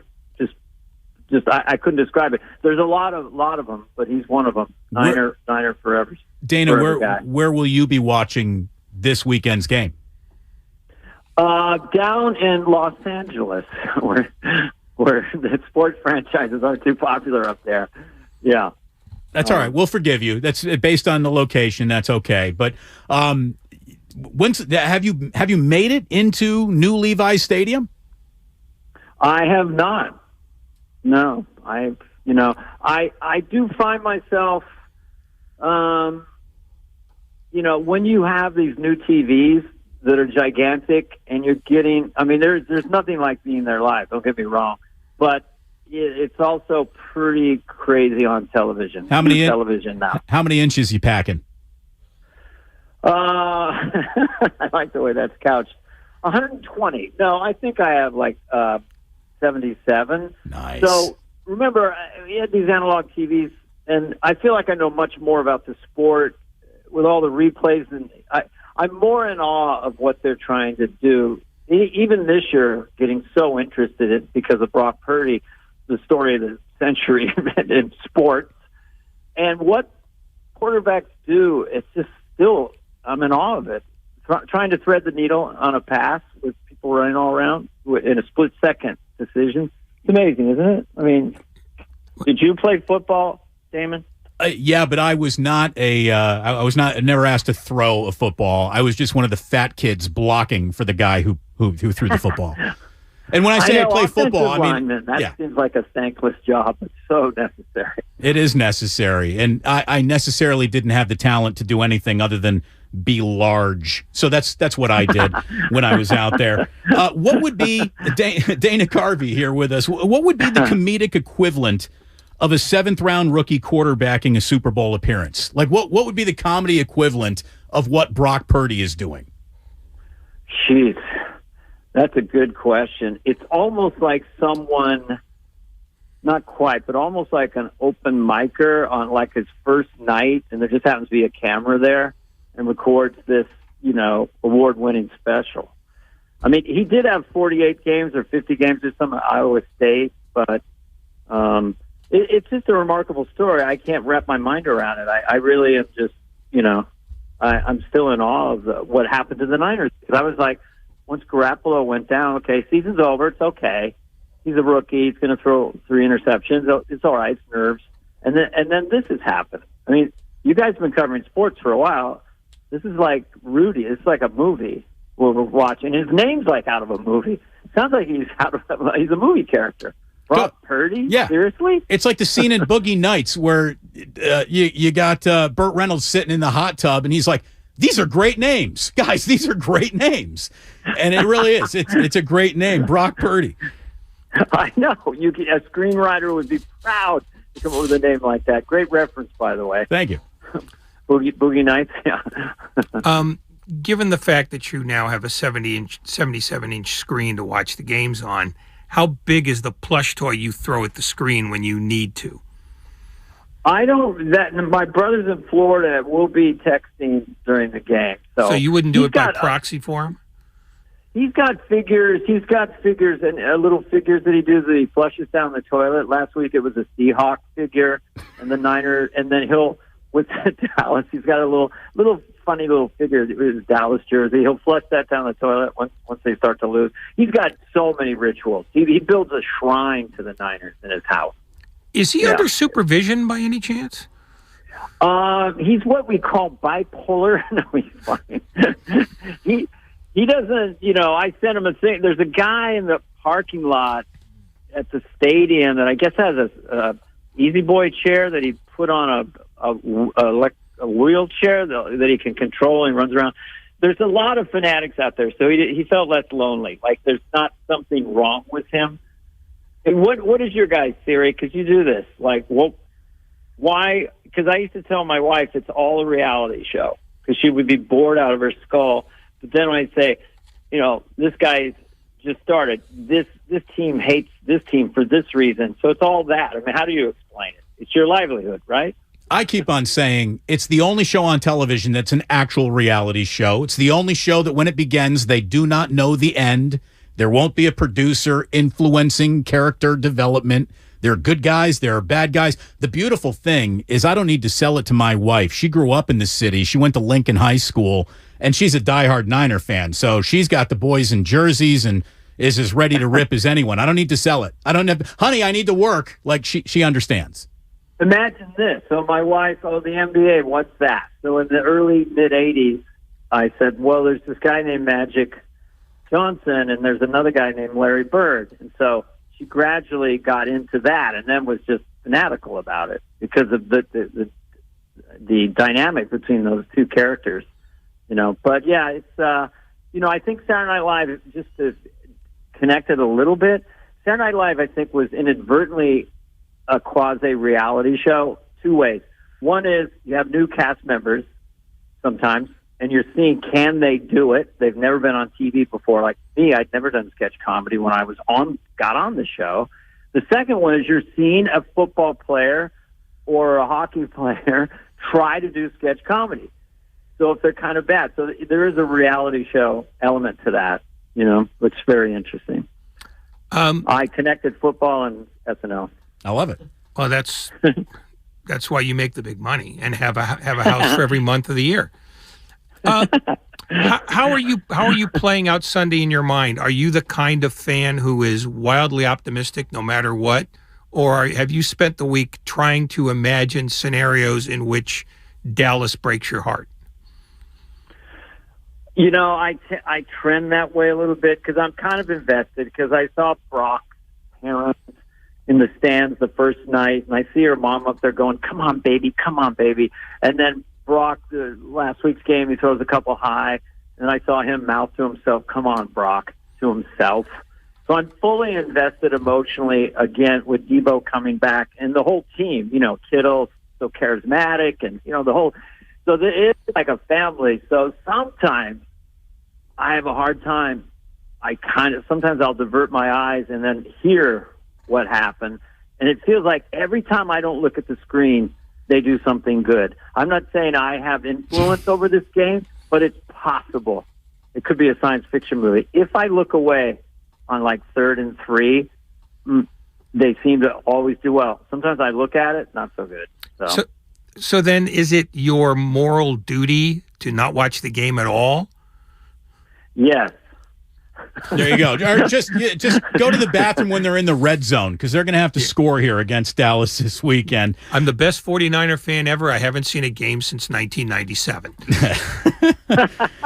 But I watch it and I will look at it, and I didn't follow exactly what was going on with Tampa. I know they're a 500 ball club, but I don't know who was injured. But Dallas looked awfully good against Tampa Bay, and so we'll see. They're a little scary just because of how physical they are and their quarterback can run. But I don't like to get cocky, right, guys? I mean, we've got these Hall of Famers everywhere. It's like, we've got Bosa. It's such an all-star team, but an ankle injury, something happened. It's the whimsy of all that stuff too that will make the game compelling, no matter what happens. Stay healthy, Christian McCaffrey between now and the end of the year, and this team. McCaffrey, have you guys? I mean, there's something magic about the way he runs. I mean, there's runners as good as him, but there's something about the way he accelerates, he pauses, the way he protects the ball. That guy is freaky how we got him in the middle of the season. He's special. It's one of the greatest. Hey, I knew he was good, but until you watch him every day, every game, you don't understand how good he truly is. We all knew he was good when he was with the Panthers, but I don't think anyone really realized that he was this level of NFL good. Of course, he played at Stanford, but nobody really talks about Stanford anything. But, man, it is amazing how good he has been. Dana Carvey has been awfully good to us. Thank you for all the time. Can we spend a little bit more time with you? Because we got no rules here. We're on the stream. We can just do whatever we want. I have a few minutes. Sure. I got to ask you, a couple of years ago, you and Mike Myers, you're doing Super Bowl spots. How cool is it to watch yourself in a Super Bowl commercial while you're watching the Super Bowl? Kind of surreal. I mean, what was it, 3 or 4 years before with Aaron Rodgers, Kevin Nealon and I did Hans and Franz for the Super Bowl. Yes. So then we get the Wayne's World one. I'm trying to think what would be, church ladies maybe too incendiary. You can't have a character like going, well, we drink our alcohol and scream. That's not going to fly. So, but yeah, life is surreal for everybody. I'd say for me, being from San Carlos, Bay Area, College of San Mateo, San Francisco State, barely middle class, that to even get on television was just crazy. And to get on Saturday Night Live, But I remember with George Bush Sr., my friend, hanging out with him, and he said to me once, he goes, I can hardly believe I was president. Seems kind of like a fever dream. Didn't know what I was doing. Okay, I gave you a little taste of that. We're drinking it up. This is amazing. I was hoping it was an actual quote. Yeah. Dana, I got to tell you, I am a huge Saturday Night Live fan. I read the books. I watched every documentary around it. To me, it's one of the most important and greatest shows in the history of television, and specifically during your time period, and you alone. And I'm not trying to butter you up, I'll take it. I really mean it. I think you're the single greatest Saturday Night Live cast member I've ever seen in terms of just crushing it episode after episode, week after week, quotable. The most quotable level of Saturday Night Live characters that I had walking into high school the very next day. And this absolutely has to do with my age at the right time, because everyone who's 14, 15, and 16 watching Saturday Night Live is assuming that this is the greatest era of Saturday Night Live. But I've gotten older, and I've researched the old eras too. I think you truly did that cast with you and Dennis Miller and Lovitz. I think that is the high water mark of the entire, near 50-year run of the program now. 3 more years to 50. Well, that's very nice of you to say. There's a lot of whimsy to that too, but coming in with Phil, God rest his soul, we didn't know we would have a full season pickup that year. It was 8 shows. So they said if we don't hit the ground running, they're going to pull the plug, believe it or not, because 85 was a rough year. And then the church lady was just something I did as part of my stand-up. I wasn't, Mr. Church Lady, but put the dress on, did the thing. No one thought it would work, and boom. And then it was at home base, which is a huge advantage, right in the center of the studio. And I had Sean Penn on, and then Phil and Jan Hooks were doing characters. It was like a perfect thing that happened to me. I got a lot of leverage from that early on. So it still took me 80 shows to relax, but I think by 90 to 93, we had Sandler and Farley and Spade and Chris Rock. It's still, for one more year, we had Dennis, we had Phil, and then Mike Myers came in. We had kind of a pretty potent, if you think of it as a sports analogy, we had a very good team, a lot of weapons in those 3 years. It's like Bosa, Armstead, Kittle, Fred Warner. It was an all-star team. It certainly was. There's always warm memories that are attached to your childhood. And the hardest I think I've ever laughed with my mom and dad at the same time was an old HBO special. And it's the first time we saw Choppin' Broccoli. And look, if you have to explain a joke, by definition, it doesn't work. But sometimes jokes that do work, cannot be explained. And this brings me to Choppin' Broccoli. That is one of the funniest things I have ever seen. And if you then tried to explain it to someone, you'd sound absolutely crazy. Why did Choppin' Broccoli work? Why did that become an iconic comedy routine? It's one of the more mysterious things, but all I can say is I did it at the end of my first show. The premise was the character, we gave him a name, Derek Stevens. I'd done it in my stand-up. The premise was a rock star out of inspiration. Sigourney Weaver and Phil Hartman were the record executives, and then he was pressured to do his new song. So he's cold as ice, paradise, it's all that kind of foreigner, and then he's so out of stuff, he gets to Choppin' Broccoli and really works it. She chop. So it's so ridiculous. I don't know what sports announcer, but at least in the recent past, when there was a home run, there was one sports announcer go, he's chopping broccoli. I don't know who that was on ESPN. Kenny Mayne. It had to have been Kenny Mayne. That just feels like something he would have done. Did you workshop? Did you workshop other vegetables? Did you arrive at broccoli, or was that the go-to vegetable the entire time? I had it going kind of at the other cafe, Carl and Cole. There was a little piano there. And then I was down at LA at the Improv, there was a piano there. And I think between those two locations, somehow broccoli came out, and Choppin' Broccoli, and just stay there. But, for me, seeing Steve Martin in the 70s, or George Carlin, there weren't many jokes. I mean, Steve Martin would do rhythms and stuff. I try to wonder where that came from. Or Monty Python. The absurdity of it, since there's no real joke, it can just extenuate, you know? So I really don't know, but I do like rhythms and catchphrases. You know, I can't really write jokes. It's just not in my wheelhouse. But I do love extending rhythms. Like, you know, it's just because I always, when I do Biden, I always finish with Pirates of the Caribbean. He always finds his way to Pirates of the Caribbean. He says, time. First he whispers, then he yells, it's time for the rich to pay their fair share. We've got to pay Sharon Stone. The Tombstone. The Pirates of the Caribbean. Dana Carvey. Same as inflation. Dana Carvey. I got one serious question. Because children of athletes have the burden of like living up to their parents' reputations and careers. Does it work like that for comedians? Was there extra pressure on the Carvey boys to be funny in their lives? You know what? They were all funny. I think Scott's the funniest of us. Brad, who I base Garth on, the guy who talks like this, I could invent a nuclear bomb with a paperclip. You know, that guy, hysterical. My sister, it was a funny, rough and tumble baby boomer family, 1,500 square feet, one bathroom for all the kids, and goofy TV shows of the 60s and 70s, you know, Batman, you know, Wild Wild West. A lot of fighting, a lot of screaming. You know, we go to Montana every summer and, you know, just do crazy stuff. So crazy family. The podcast is Fly on the Wall. I know that you guys interviewed Lorne Michaels talking about the famous Bill Murray-Chevy Chase feud. Did you learn anything about that during your interview with Lorne? Oh, that was, yeah, and I think other people talked about that. Lorraine Newman, I think, talked about their feud and Chevy leaving, and they're both giant people, and I guess it was just, you know, they got in it.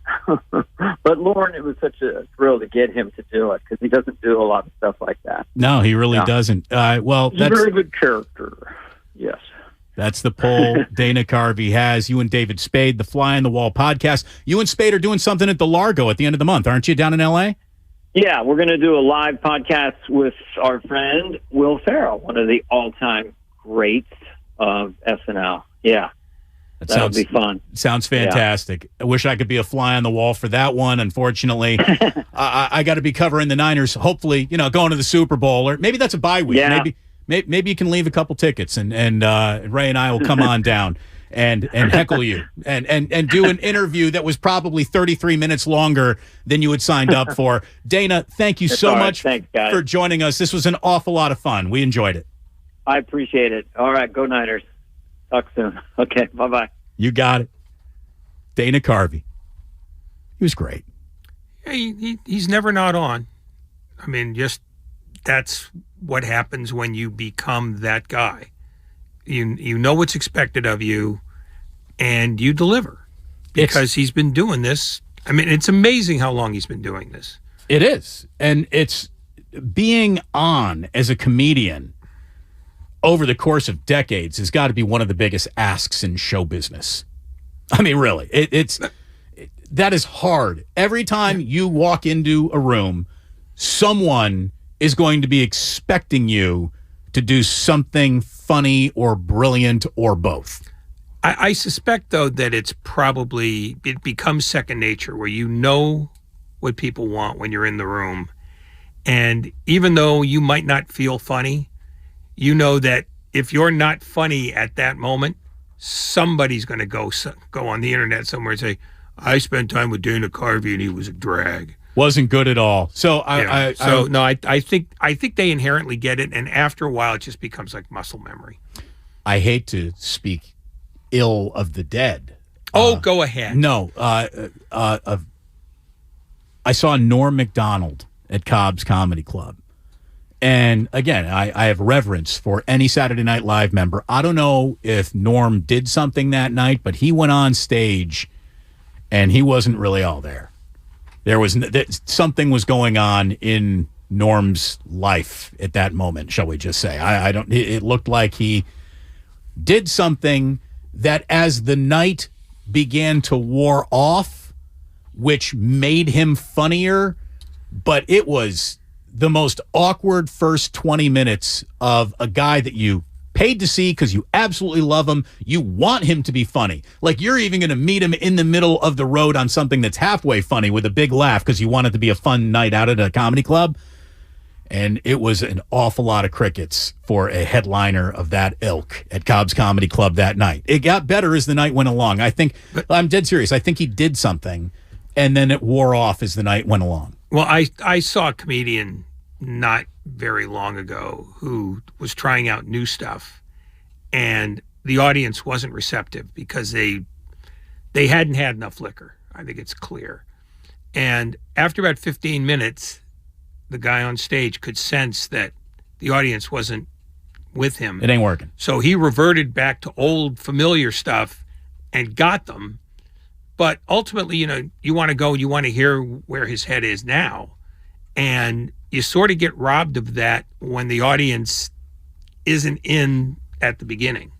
So maybe he was trying new stuff. Maybe he was shovel-faced. I don't know. You were there. I wasn't. But that happens, I think, a fair amount with comedians. Just because you don't want the night to be a drag. And if you're doing 55 minutes, and you can tell within about 10 or 15 if the new stuff's not going over. It was, I don't know if it was new stuff, but he was trying to work to the, San Francisco, and he just went with as many San Francisco cliche. Like, I think he opened up with a joke about being gay, butt stuff, and there might have even been like a rice-a-roni joke in there. Like, it was just like, seriously, Norm? Really? It was bad. Anyway, Ray Ratto, the comedy club audience member, that's got to be one of the toughest uphills to climb for any comedian in the world. How do you do in a comedy club, Ray, other than meet the minimum drink requirement? I try to exceed the minimum drink requirement, and I was there with a number of other people who were going to show mirth so that I didn't have to. Okay. Ray Ratto belly laughing. I've seen you giggle. I've seen you smirk. I might have even made you giggle or smirk once or twice, but the belly laughing, bent over, please stop, I'm about to pee my pants, Ray Ratto. I can't even imagine what that looks like. Neither can I. But that's why I brought cover. Nice. Go ahead and duck behind the people that you went to the club with. They're human shields. That's all they mean to me. So the road to Glendale is brought to you by Marist Credit Union, working for you today, tomorrow, together. The road down to Santa Clara is obviously longer than clogged with traffic. Yeah, it's longer than anyone wants to sit in a road. To me, leaving San Francisco to attend a San Francisco 49ers game, it's never going to sit well with me. But thank God I get to walk in there with a press pass, because I saw today that the price of meeting the Cowboys in the playoffs has officially jumped this ticket price to a level that maybe the 49ers had never even seen before. 49ers Cowboys is trending to be the hottest ticket in 49ers history. Per Vivid Seats, prices have jumped to 85% over asking since the Cowboys punched their ticket. So hopefully you got in early. The current get-in price, single ticket, worst ticket in the building, is going for $564 on average right now. That's lower than I thought it would be. $500,000 for a fourth deck seat at Levi Stadium. Yeah. Wow, you got to be a big fan to want to do that. The highest ticket price, which better come with Jed York waxing your car at halftime, is $48,968. If you're paying that, you didn't bring your car to the game, so you'd have to fly Jed into your home. Well, that's the thing. Which is probably in South Lake Tahoe. You got choppered in. Yeah. I mean, that I understand. That I understand, because people will spend any amount of money to be able to lord it over their friends that they spent that much money. The $560, I think that's going to go up. I mean, does that include Vivid's usual 40% off the top fee? I do not know. I cannot tell you that. I have not actually purchased a ticket to a sporting event in the better part of 20 years now, so I feel good about that. Oh, paying for a sporting event, that usually comes with a hook that pulls you onto the deck of the boat. The only tickets that I will buy are concert tickets and movie tickets. That's it. I look, it's the only fringe benefit of a career in sports talk radio. You maybe get a credential to go to things with. That's your fringe benefit.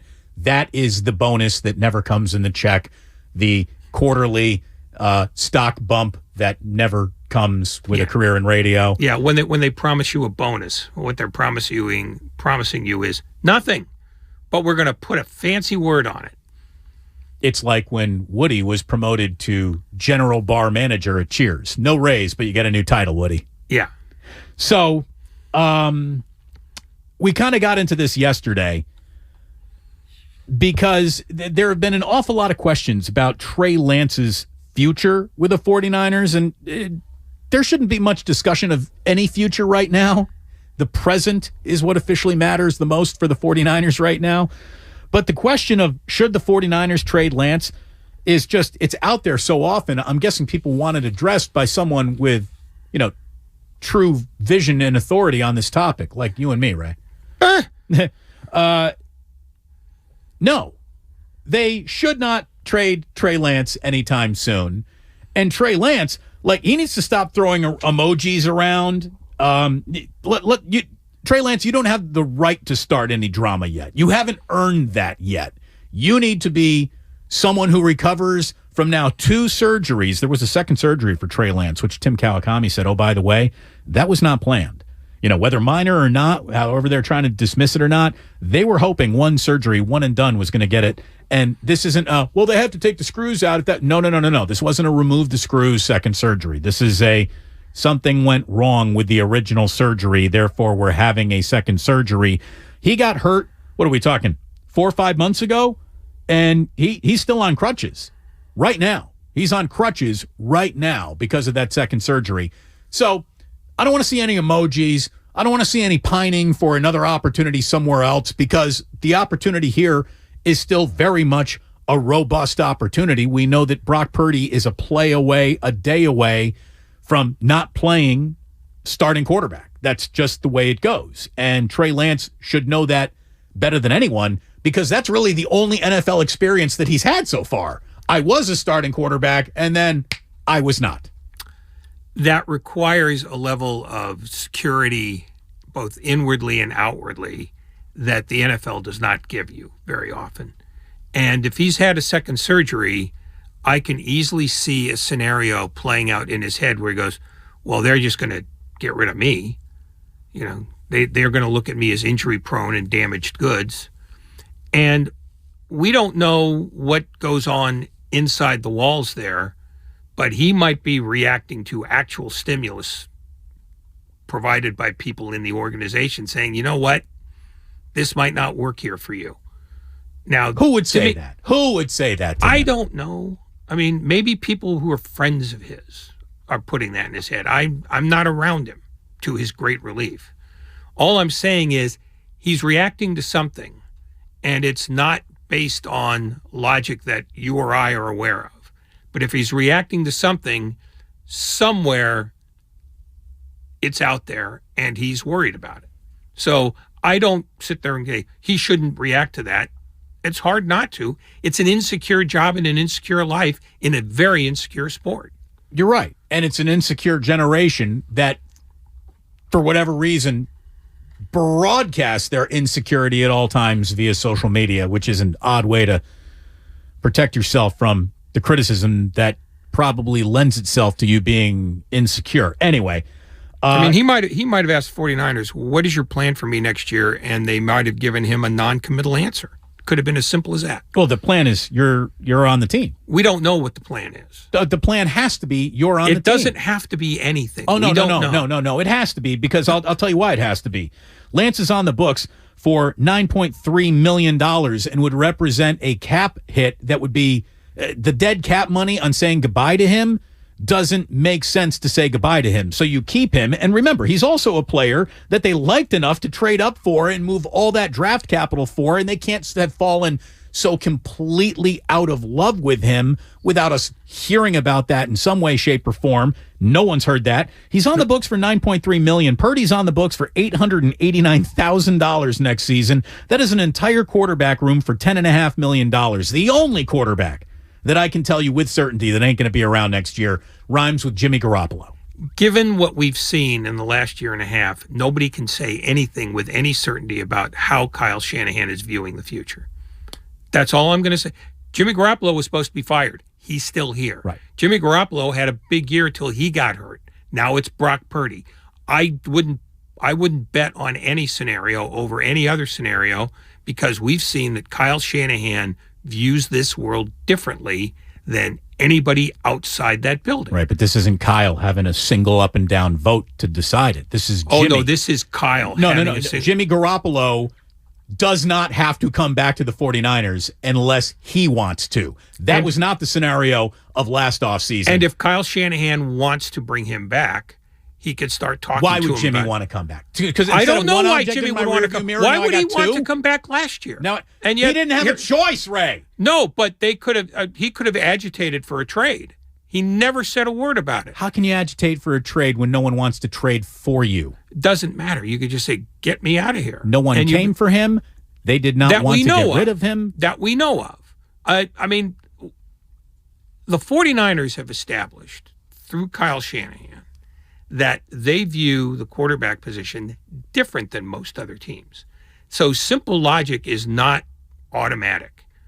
I don't have the answer to any of these questions, but I do know that nobody had the answers to the questions asked a year ago because nobody saw any of this coming the way it came out, starting with firing Jimmy Garoppolo so you could bring him back. Right, but you don't need a crystal ball to see that Jimmy Garoppolo wasn't necessarily happy with one object in his rearview mirror.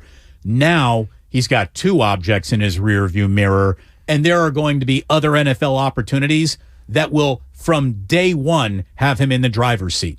So why would you even bother returning when you know that the guy that they drafted, they want to play in front of you, and then the guy that they totally stumbled into by luck with the last pick of the NFL draft is probably already better at this than you anyways. And for the price, if the price of doing business means something, then Brock Purdy is a million times the quarterback Jimmy Garoppolo could possibly be for the 49ers. Ray, my mortgage on Jimmy Garoppolo not being here next year. I'll bet my mortgage on that. You won't put your mortgage on it. One, your wife won't let you, and justifiably so.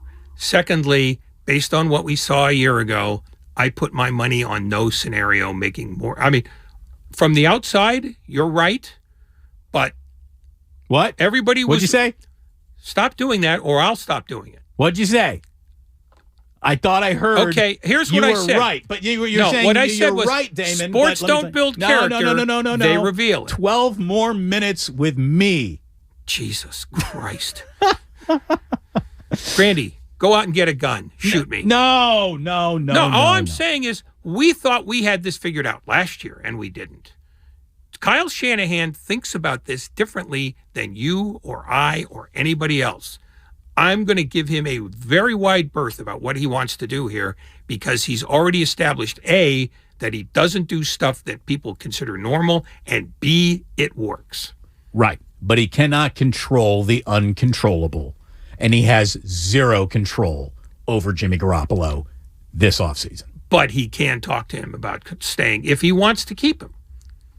If Jimmy were to stay, knowing that he's going into a three-man quarterback competition when he could automatically be a day one starter of the Carolina Panthers, I would be so disappointed in him.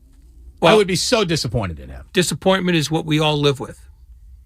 Really, from 3 to 6 every day. That's my co-host. I was about to say, it's my co-host. Yeah. No, all As I'm we saying continue from the studio of depression. Yeah. I mean, seriously, I'm tapping a vein right now, hoping to find something I can put a needle in. See, this just to get through the rest of the day. So I thought Norm Macdonald began his set. If it was heroin, I don't know that he would have gotten better as the night went on. Oh, it wears off. It wears off. Well, that depends on what time. Well, never mind. It depends on what time you spike up. We're trying to figure out a way to slander the dead. How about this? Instead of swearing this day in the stream. Ray and I are going to give you the right 4 steps that you should probably follow on your way to your heroin overdose. Yeah. Always have a methadone clinic nearby because you can't guarantee that you'll get a lift in time. Mr. Christian, your time has come. You see what I did there? Does that ring any bells at all? It's the second Boogie Nights reference of the stream. Well, that would have been 2 more than I would have got. The Christian we're talking about, obviously, of McCaffrey. I saw this today. In his 49ers postseason debut, Christian McCaffrey had 15 carries for 119 yards as well as 2 catches, 17 yards, and a touchdown. His 119 rushing yards were the most on NFL Wildcard Weekend by any human being playing in it. His first ever postseason game came with the Panthers back in 2018 when he had 116 scrimmage yards and a receiving touchdown. He has registered 100 or more scrimmage yards and a touchdown in each of his first 2 career playoff games, with the same result, with 100 more scrimmage yards and 1 more touchdown this week. He will join future Hall of Famer Larry Fitzgerald as one of only 2 players since the merger to accomplish that feat in your first 3 playoff games. That would be pretty damn impressive. If he catches a touchdown, Purdy would join Ricky, I only need the ball 35 times to be effective, coach Waters, as the only running back in NFL history, postseason history, to register 1 or more receiving touchdowns in 3 consecutive postseason games, and he'd be the first to do it in his first 3 postseason games.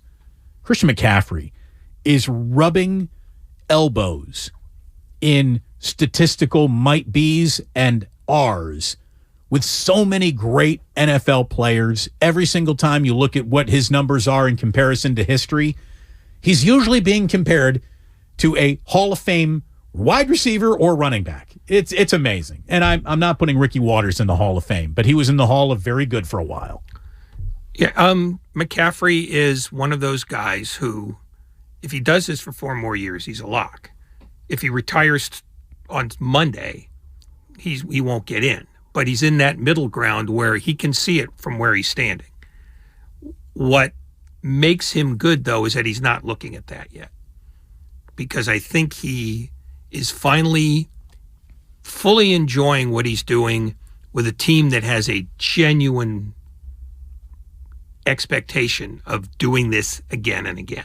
Well, and he's wearing the hat of humble superstar almost as well as Steph Curry is able to wear it. I mean, Curry has a level of humility that should be dwarfed by now by his global popularity that no football player ever really has a chance of running into, other than Tom Brady himself and maybe, a few other guys. But Christian McCaffrey is never going to be among the most popular, recognizable athletes on the planet. This is the burden of playing a helmeted sport as well. It's also the burden of playing a sport that's only played really in 2 countries in the world. There's that too. There is that too. But McCaffrey is a comparison point to Steph Curry based on 2 things. It is the level of humility, not asking for more attention than anybody else gets around here. This really is a team game. And he gets that.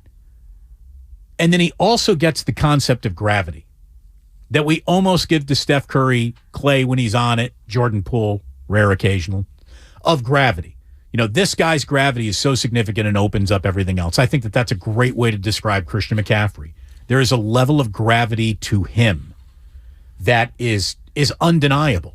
And when you talk about things opening up for Kittle, for Debo, for Ayuk, Christian McCaffrey, not involved in those plays, stands in the middle of every single one of those plays. No, he is the true catalyst that makes everything else work. I mean, it's not coincidental that once he became the full-time guy, they stopped losing football games because he made other guys better in ways that you normally only find in elite quarterbacks. Him having the ball 25 times a game is the most sensible way to bring out the best in other people, even though it might mean they get a couple fewer touches per game each. It's the value of having a great running back. And it's why when you look at this trade, you find out that Carolina, even though it felt it had to get rid of him because they were cleaning the decks for a whole new rebuild, got fleeced. Even if they hit on all the draft choices, they got fleeced because none of those draft choices will be as good. When you trade a player of that value, you never get value back. All you can get is quantity. We'll see. We'll see. I mean, I'm not going to prejudge 4 NFL careers, not knowing who they are, where they come from, or how Carolina is going to come together. I didn't know who their next head coach is going to be, and neither do they right now. But you're right. Living up to, that makes up for the trading Christian McCaffrey. That's going to be a very, very tall bill for anyone to fill out. It's always, maybe if they get Victor Wembanyama. If they can do that, I mean, that's a move you make. It's always amazing to me how the position of running back became devalued almost by law by every team in the draft, no one wanting to spend a high leverage draft pick, to the point where when you see that the 49ers made gambles on Trey Sermon in the 3rd round, there are those who said that's still too early to go looking for running back, especially with a guy like Kyle Shanahan, who has taken dudes off the street and turned them into 1,000-yard rushers in his career, dotted throughout his career. But you also then turn around and see how a guy like Christian McCaffrey changes everything, and how you devalue a running back there. You just simply can't do it. I also saw this today. So the Tampa Bay Buccaneers were as one-dimensional as you can find this season, right? They averaged, as a matter of fact, only 76.9 rushing yards per game, which was the fewest in the NFL this season and second fewest all time by a playoff team. How about that? The second fewest yards ever, rushing yards, by a team to qualify for the postseason. The lowest ever, the 2008 Arizona Cardinals, who lost the Super Bowl with 74 rushing yards per game. But again, how'd they get there? They had a future Hall of Fame quarterback in Kurt Warner. This year's Buccaneers team against 77 yards, they lost last week, but how'd they get there? They had a Hall of Fame quarterback in Tom Brady. Future Hall of Fame quarterback. Happened to the Colts twice in 2008 and 2009, where they averaged 80 yards and 81 yards in consecutive years, so no lessons learned there, losing in the wild card round and then in the Super Bowl. But again, who got them there? It was Peyton Manning, future Hall of Fame quarterback. Or is he officially now in? Did they put him in yet? He's still waiting. I like his chances, let me just say. Here's what's crazy. The other team on this list is the 1999 Detroit Lions, who averaged 78 yards, who had the future Hall of Fame quarterback of, they did not. There was no reason to just not run the ball other than they didn't have much to run the ball with. Their quarterbacks that year were Charlie Batch taking over for Gus Frerotte. I could see how other teams would become one-dimensional by design, and to have just 78 rushing yards be your single season total average, you are throwing the ball intentionally that many times. I don't know what the Lions were doing that year. But the Lions were backing into a playoff spot that they probably didn't earn as part of Bobby Ross, baby. Their 2 decades of we can't find a running back. I mean, that was standard operating procedure for them. In fact, this is probably the best running attack they've had in 2.5 decades. Easily. They haven't had a running back worthy of the name since Barry Sanders. Well, Peyton did get in the Hall of Fame. Pardon me. Yeah. Detroit is the anomaly that proves your point, which is that if you don't have a running game and you don't have a running back to get you a running game, you're going to throw the ball like an idiot. And that's what the Lions did, even with Charlie Batch and Gus Frerotte. They threw the ball all the time because they didn't trust any of the human beings behind the quarterback. Well, neither the Cowboys nor the Niners throw the ball all the time. These are 2 coaches, 2 teams who by design and by personnel are committed to running the football. So we got a very fun fight coming up on Sunday. Looking forward to it. We got one more show, and it's going to be just like today. We will start it in the studio of depression. We'll do 30 minutes on the air. Then we're going to go ahead and hop into the stream to get you finally ready once and for all for 49ers and Cowboys coming up. Coming up next here, right on the stream, if that's where you are. And if you're listening to me, of course, that's where you are. We've got Tim Roy calling the action next. Boston and Warriors Does that sound good to you? Sounds pretty good to me. Hopefully it sounds good enough to the Warriors to have their full attention, at least defensively tonight. So that is coming up next. Thanks so much to Dana Carvey for joining us. Great job by Lucas and Grandy. I think Nahagian even might have had a hand in pulling that guest today too. So thank you to all involved, and thanks to Dana Carvey. Thanks to you, Honey Bunches. Guess who the leading running back for that Lions team was? $100 if you get it within 3 guesses. Hall? No. Man. Guess faster. I want to go home. No, I'm out of questions. If it was because God, they were just terrible back then. They had nothing in their running back department. Who was it? Kevin Jones. Kevin Jones, which might have been an alias. Seriously, we're gonna have to check fingerprints on that one. For Ray, tons of fun, Ratto. I'm Damon. Thank you very much for listening, and please do remember, sports don't build character; they reveal it. And like that, he's gone. Move by head coach Steve Kerr before tonight's game. Andrew Wiggins, Draymond Green, Stephen Curry, Klay Thompson, and Jordan Poole will start for the Warriors. For the Boston Celtics, it's going to be Tatum, Horford, Robert Williams, Jaylen Brown, and Marcus Smart, the 5 that you would expect